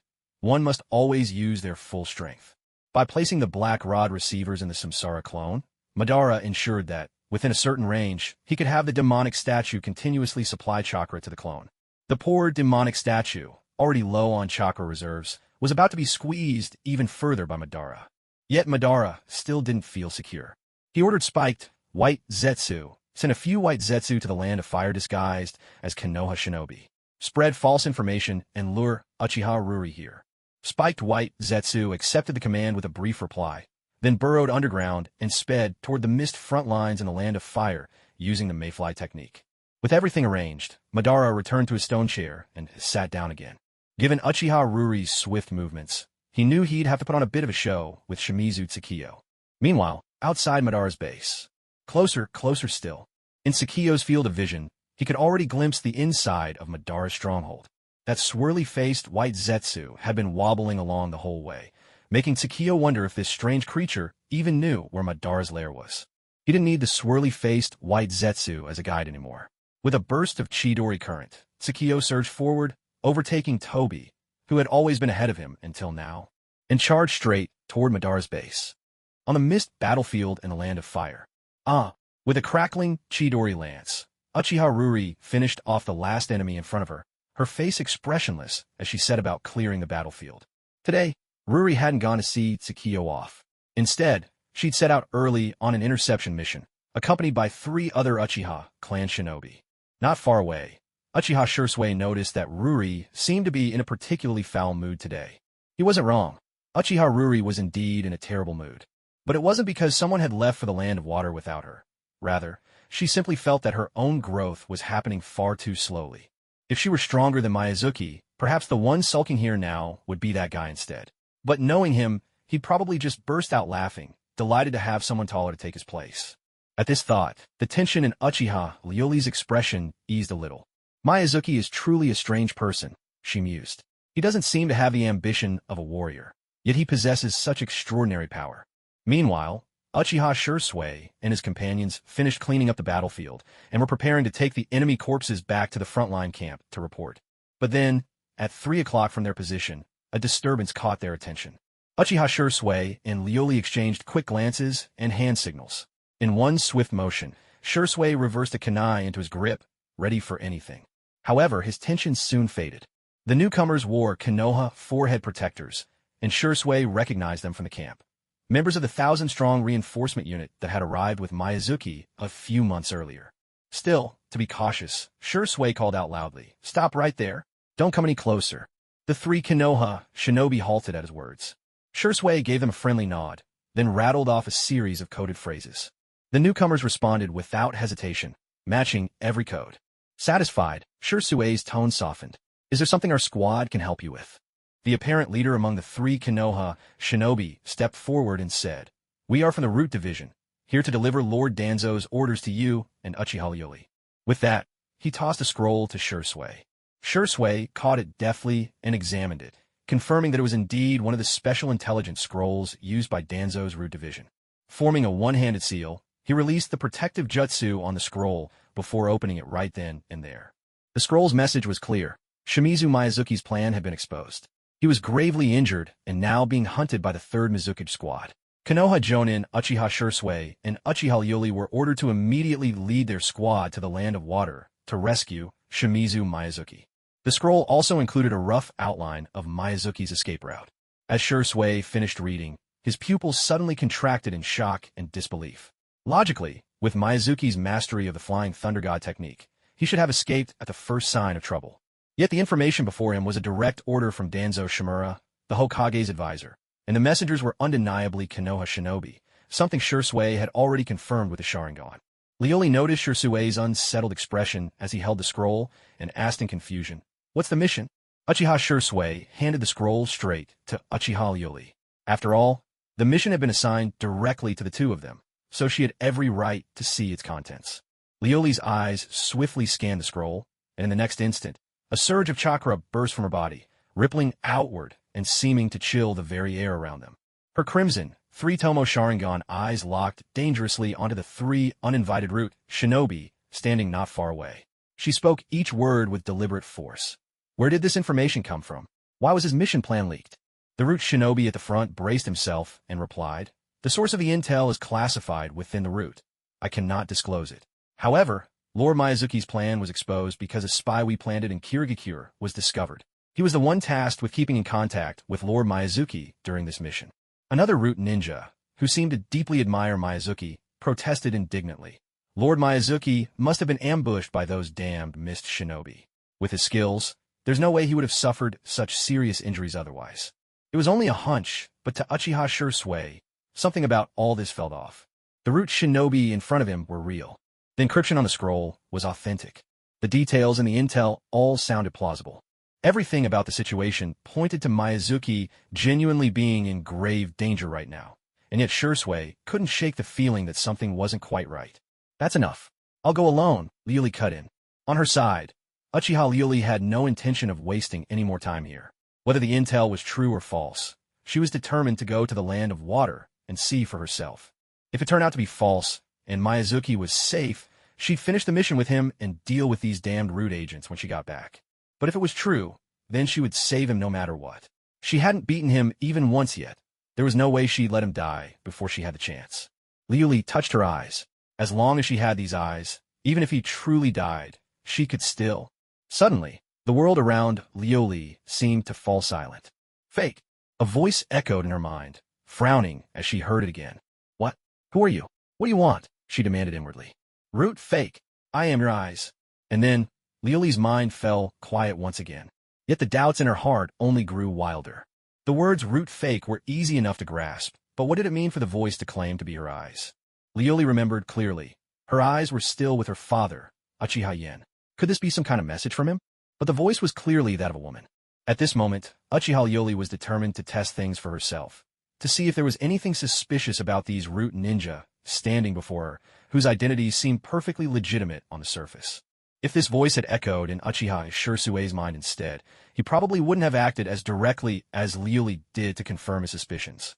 Shursui would have taken a more subtle approach, probing for clues before trying to strike once he had hard evidence. When Shursui heard Liuli's words, he felt she was being a bit too rash. To be honest, Shursui didn't believe that Tsukiyomi would be seriously injured so easily.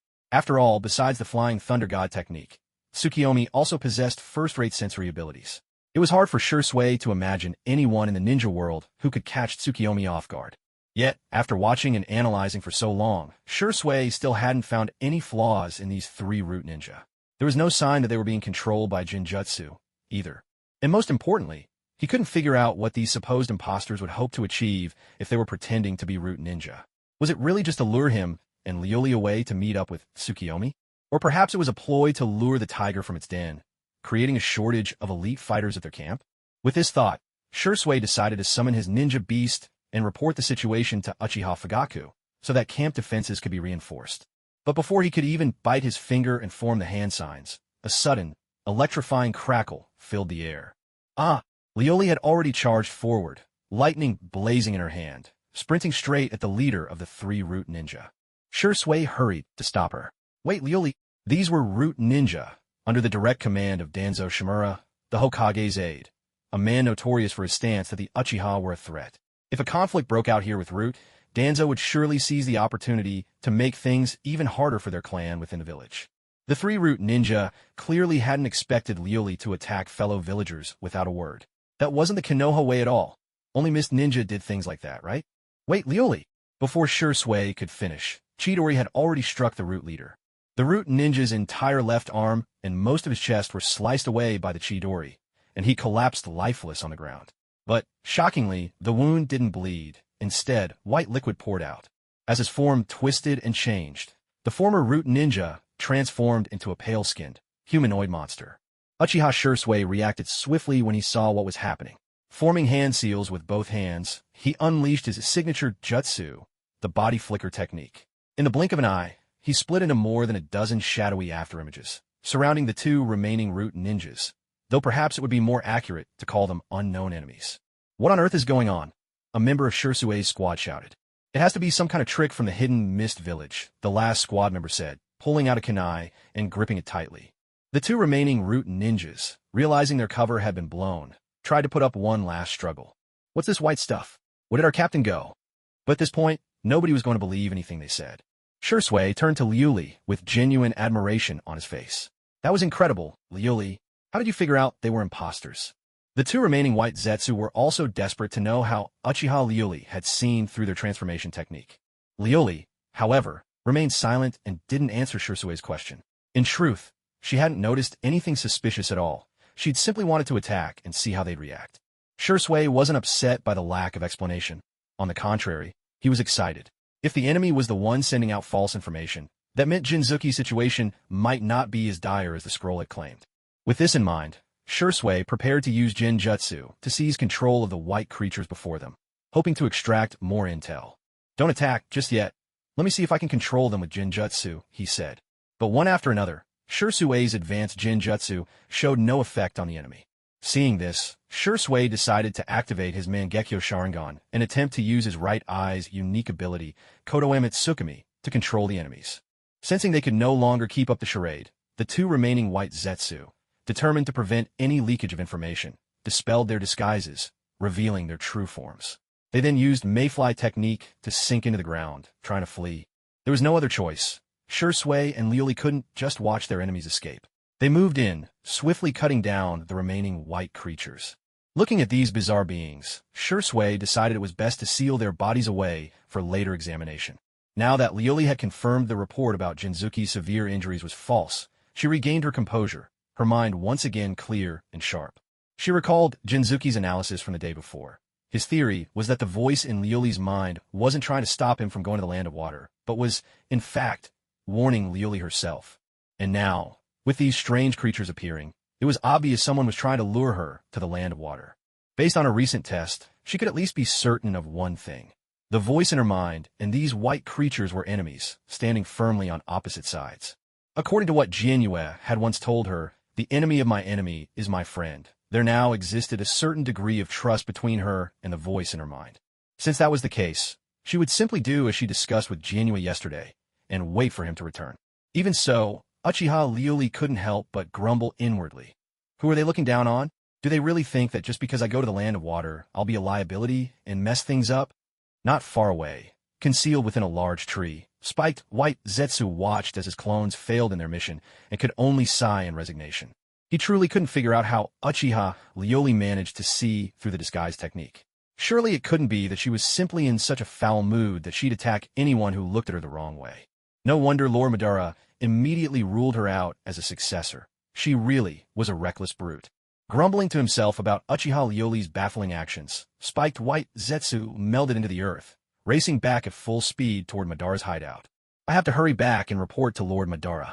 In a land of water at the foot of an ordinary little mountain, Jianyue knew that Uchiha Madara was hiding beneath it, but he had no intention of getting any closer. Shikaku, there might be a fierce battle coming up. I'll leave the chakra refining to you. Not a problem at all. With everything in place, Jianyue raised his right hand and formed a raisin shuriken larger than any he'd ever created. A deep, resonant hum filled the air. The powerful winds sent the surrounding trees bending and swaying, while the enormous cutting noise threatened to shatter eardrums.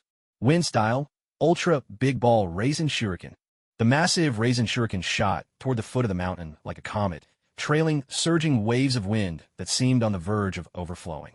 If nothing unexpected happened, this ultra big ball raisin shuriken would slice through everything at the mountain's base, down to the very earth below. But then, a colossal blue humanoid figure appeared, blocking the raisin shuriken's path. 2 faces for arms, 2 swords. It was Uchiha Madara's Susanoo, wielding 2 chakra blades. Susanoo slashed fiercely at the incoming Rasen shuriken. Intercepted halfway, the Rasen shuriken exploded on the spot. A blue tempest howled, engulfing the enormous double-faced Susanoo as countless razor-sharp wind blades relentlessly shredded its armored exterior. Watching as Susanoo's form became riddled with innumerable fine cracks, on the verge of breaking apart, Uchiha Madara intensified the force of his ocular power, layering another coat of chakra armor onto the half-bodied Susanoo.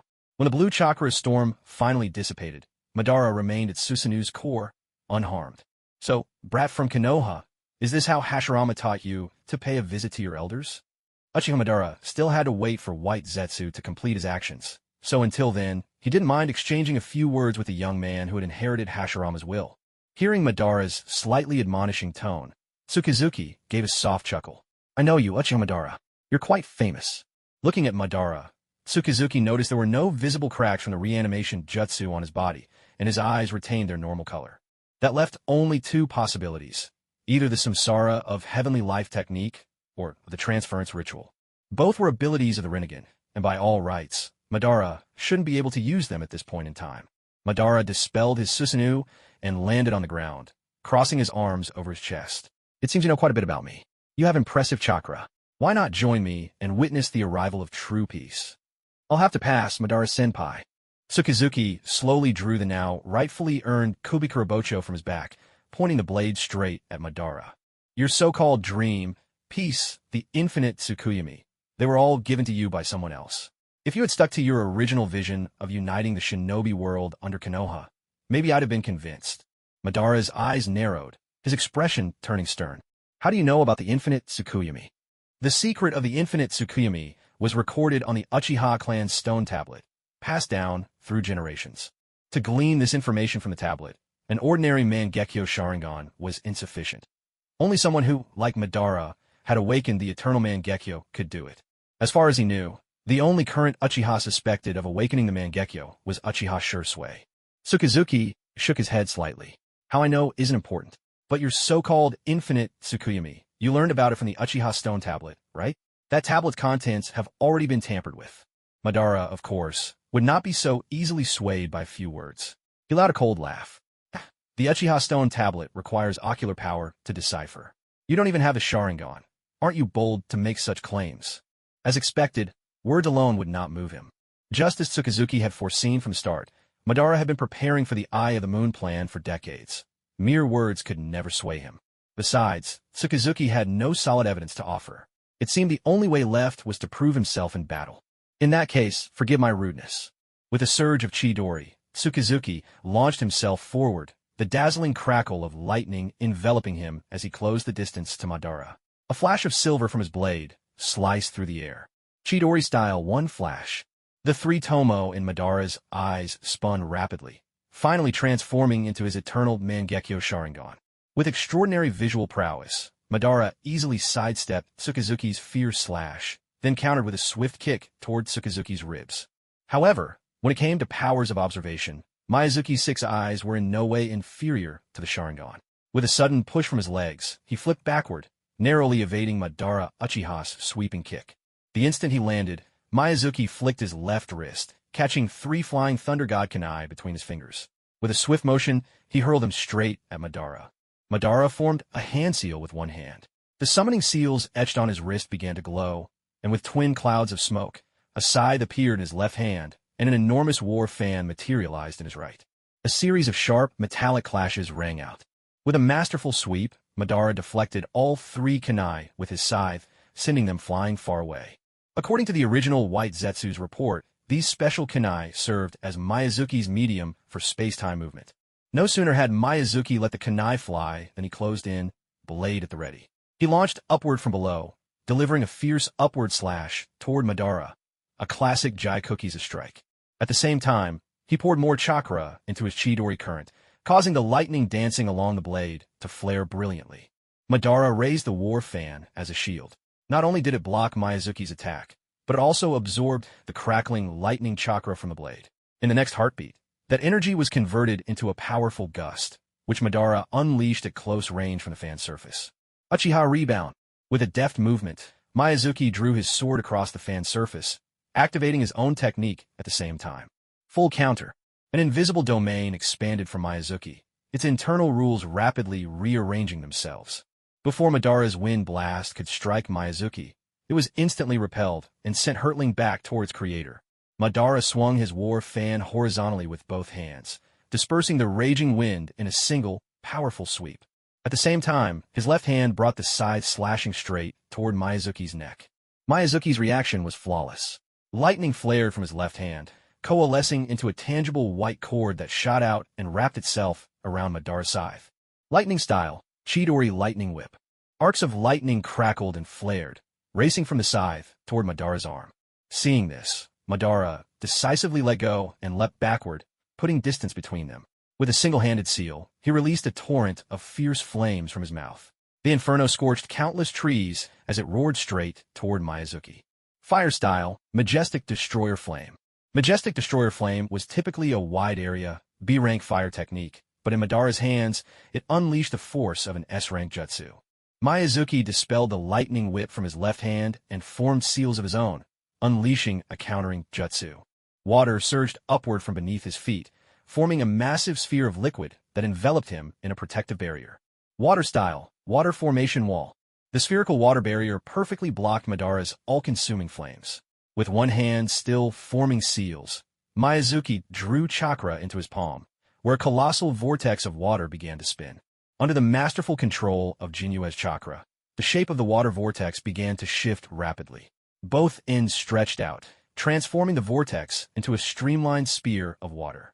Even while surrounded by a sea of unending flames, Jinyue's 6 eyes saw with perfect clarity, unimpeded by the inferno. He stepped forward with his left foot, his body naturally rotating backward to gather strength. Fixing his gaze on Uchimadara, who was still sustaining the great fire annihilation outside, Jinyue hurled the spear with all his might. Water release, hard spiral water blade. The blazing canopy of fire was torn asunder by the massive water spear. Though made of water, it carried a sharpness that seemed to slice through steel itself. That's Tobirama Senju's technique. Madara furrowed his brow, halting the flow of the great fire annihilation. As his ocular power surged, the half-bodied, double-faced Susanoo appeared once more upon the battlefield. With both hands gripping its chakra greatsword, Susanoo crossed its blades, sending forth a brilliant X-shaped arc of chakra to clash head-on with a hard spiral water blade. The two chakra constructs collided like tangible weapons, ringing out again and again with the sound of clashing metal. A few seconds of deadlock passed. Then a violent explosion erupted from their point of contact, a shockwave blasting outward and gouging a massive crater 100 meters wide into the earth. Billowing steam, laced with droplets of water, soared toward the sky. The water rained back down, its rhythmic patter washing over the battlefield like a sudden shower, dousing the lingering embers of Madara's fire. Madara and Jinyue now stood at opposite ends of the ruined field, facing each other. That brief clash had left neither side with the upper hand. Or perhaps, Jinyue had gained a slight advantage with his newly forged scythe. Susanoo, it's my first time seeing the real thing. Staring at the towering giant before him, Jinyue couldn't help but murmur in awe. Oh, so you've heard of this power? Madara was not surprised by Jinyue's words. After all, his opponent had mastered even the secret water release techniques of Tobirama Senju. Knowing about the Mangekyo Sharingan's hidden might seemed only natural. Jinyue formed a hand seal, and as chakra surged within him, 9 glowing, luminous orbs of spiraling energy coalesced, floating in a radiant arc behind his back. Of course I've heard of it, but Madara-senpai, aren't you going to use Susanoo's full form? To that, Madara found this youngster's arrogance almost amusing. In this world of shinobi, only Hashirama is worthy of facing my completed Susanoo. If you wish to witness that power, then dance for me, struggle with all you have. If you wish to see that power, then dance for me, struggle with all you have. With those words, Madara drove Susanoo forward, charging through the battlefield with astonishing agility for something so massive. Wielding twin blades of chakra, he swept them through the air, leaving behind 2 dazzling blue arcs, rushing straight for Jinyue. But unfortunately, the thing Tsukimi worried about the least was this kind of attack composed of chakra. He raised the mist cutter horizontally before him and unleashed a simple slash. Full counter activated. An invisible field unfurled once again. To any bystander, it would have looked like Tsukimi was as futile as an insect trying to stop a chariot. After all, the difference in size was simply overwhelming. Yet, in the very instant the expanding field collided with the ferocious strike of Susanoo, the tables turned immediately. The first to bear the brunt were Susanoo's two sword-wielding arms. Countless cracks spread across them, and in the blink of an eye, they raced up to its torso. Madara Uchiha's brows knitted together. He hadn't expected Shimizu, Tsukimi's counter-ninjutsu, to be so powerful that it could even repel Susanoo itself. Seeing that Susanoo was about to collapse, Madara decisively separated from it and leapt backward. A split second later, Susanoo's massive form shattered apart, and the intense chakra inside, unable to find an outlet due to the full counter-judgment, erupted violently on the spot. A fan-shaped shockwave surged layer by layer in the direction of Madara's retreat, whipping up another storm of dust in the already devastated forest. Within that oppressive wave of smoke and dust, countless shattered rocks and broken branches hurtled through the air. A single hit from those would be no laughing matter. Madara had no choice but to summon Susanoo again, using it to shield himself from the lingering blast. Now Madara understood why Shimizu Tsukimi had wanted him to use his perfect Susanoo from the very start. If his fully completed Susanoo had been destroyed by this move, the consequences would have been far worse than now. I almost walked right into his trap. Madara had seen information about this counter-technique, which resembled an Uchiha-style rebound, in White Zetsu's reports. But he hadn't imagined it could destroy Susanoo itself. At this level of power, it was far beyond ordinary ninjutsu. Could it be a Kekkei Genkai? While these thoughts flashed through Madara's mind, Tsukimi struck again. 3 rasengan orbs shot out like bullets. One, crackling with lightning, transformed into a hound of pure electricity that lunged at Madara. Rasengan, lightning-style pursuit hound. The other 2 mimicked the shape of a great fire rasengan and a rasen shuriken, arcing toward each other and colliding midair. The dark purple chakra bled into the blue rasen shuriken, saturating it completely. Even the flames licking along the blade turned the same ominous, destructive purple. At the heart of the rasen shuriken, 2 conical spikes of flame thrust out both above and below, as if 2 volcanoes had fused their bases together. Rasengan, blaze-style, scorching wind blast.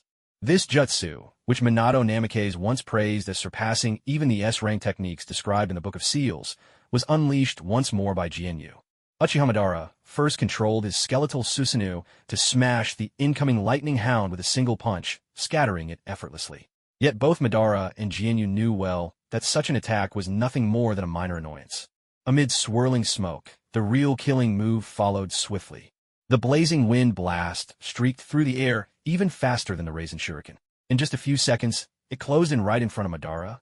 With a single-handed seal, Jianyu released his control over the raging chakra inside the blazing wind blast. A sharp crack resounded, like the snapping of a heavy bolt. The core sphere of the blazing wind blast began to expand at a breakneck pace.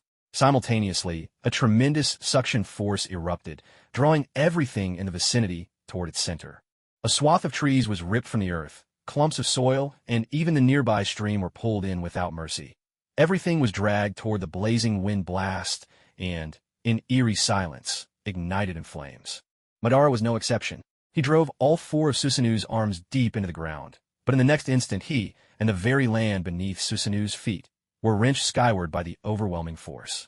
Madara let out a cold laugh. It seems Hashirama has raised a rather impressive successor.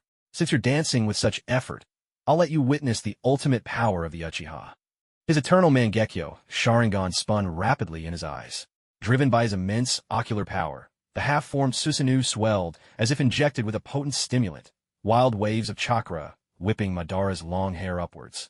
In the next heartbeat, a gargantuan Susanoo materialized on the battlefield, its blue chakra flames billowing around it, cloaking the warrior in a shimmering armor of energy. The suction of the blazing wind blast, after all, was fundamentally different from the gravitational pull of Chibaku Tensei. Before the completed Susanoo, towering hundreds of meters high, it seemed feeble and ineffective. It's not over yet. Madara stretched out his right hand and clenched it tightly. Seal. The chakra that flowed like waves over Susanoo's form rapidly solidified under Madara's command, forming slabs of armored plating that sheathed the colossal warrior. At last, as the tingle-like face armor snapped shut, a warrior the size of a mountain, blocking out the sun, stood tall and unyielding. Madara floated within the crystalline core on Susanoo's forehead, the Uchiha war fan strapped to his back, arms folded across his chest. To tell the truth, Madara hadn't expected that a mere child would force him to reveal his true power. Speaking of which, Why hasn't White Zetsu returned yet? He wondered how the plan was progressing. Under Madara Uchiha's control, the colossal Susanoo held its chakra blade horizontally before it. Gripping the hilt with his right hand, he drew the sword in a flash and unleashed a swift, devastating slash at the silent, burning purple sun that hovered in the sky. In an instant, the forceful arc of the blade sliced cleanly through the core of the blazing wind explosion, cutting it in half. From the severed wound, a surge of dark purple radiance burst forth. The furious chakra flames scattered like a meteor shower, crashing down to the earth and gouging countless craters into the ground. The scattering embers leapt outward, igniting the entire forest for miles around. But the spectacle didn't end there. The sword aura from that draw cut, having cleaved through the heart of the blazing wind explosion, kept its momentum. It soared toward the horizon, and with a single stroke, split 2 distant mountain peaks a kilometer away. The ground below looked as if it had been ravaged by a colossal tornado, left in utter ruin, as though the end of days had arrived. Madara had deliberately adjusted the angle of his sword release. Rather than striking Shimizu Tsukimi directly, he manipulated the surrounding air, creating a shockwave that swept up countless shards of stone and broken branches, hurling them toward Tsukimi in a relentless assault.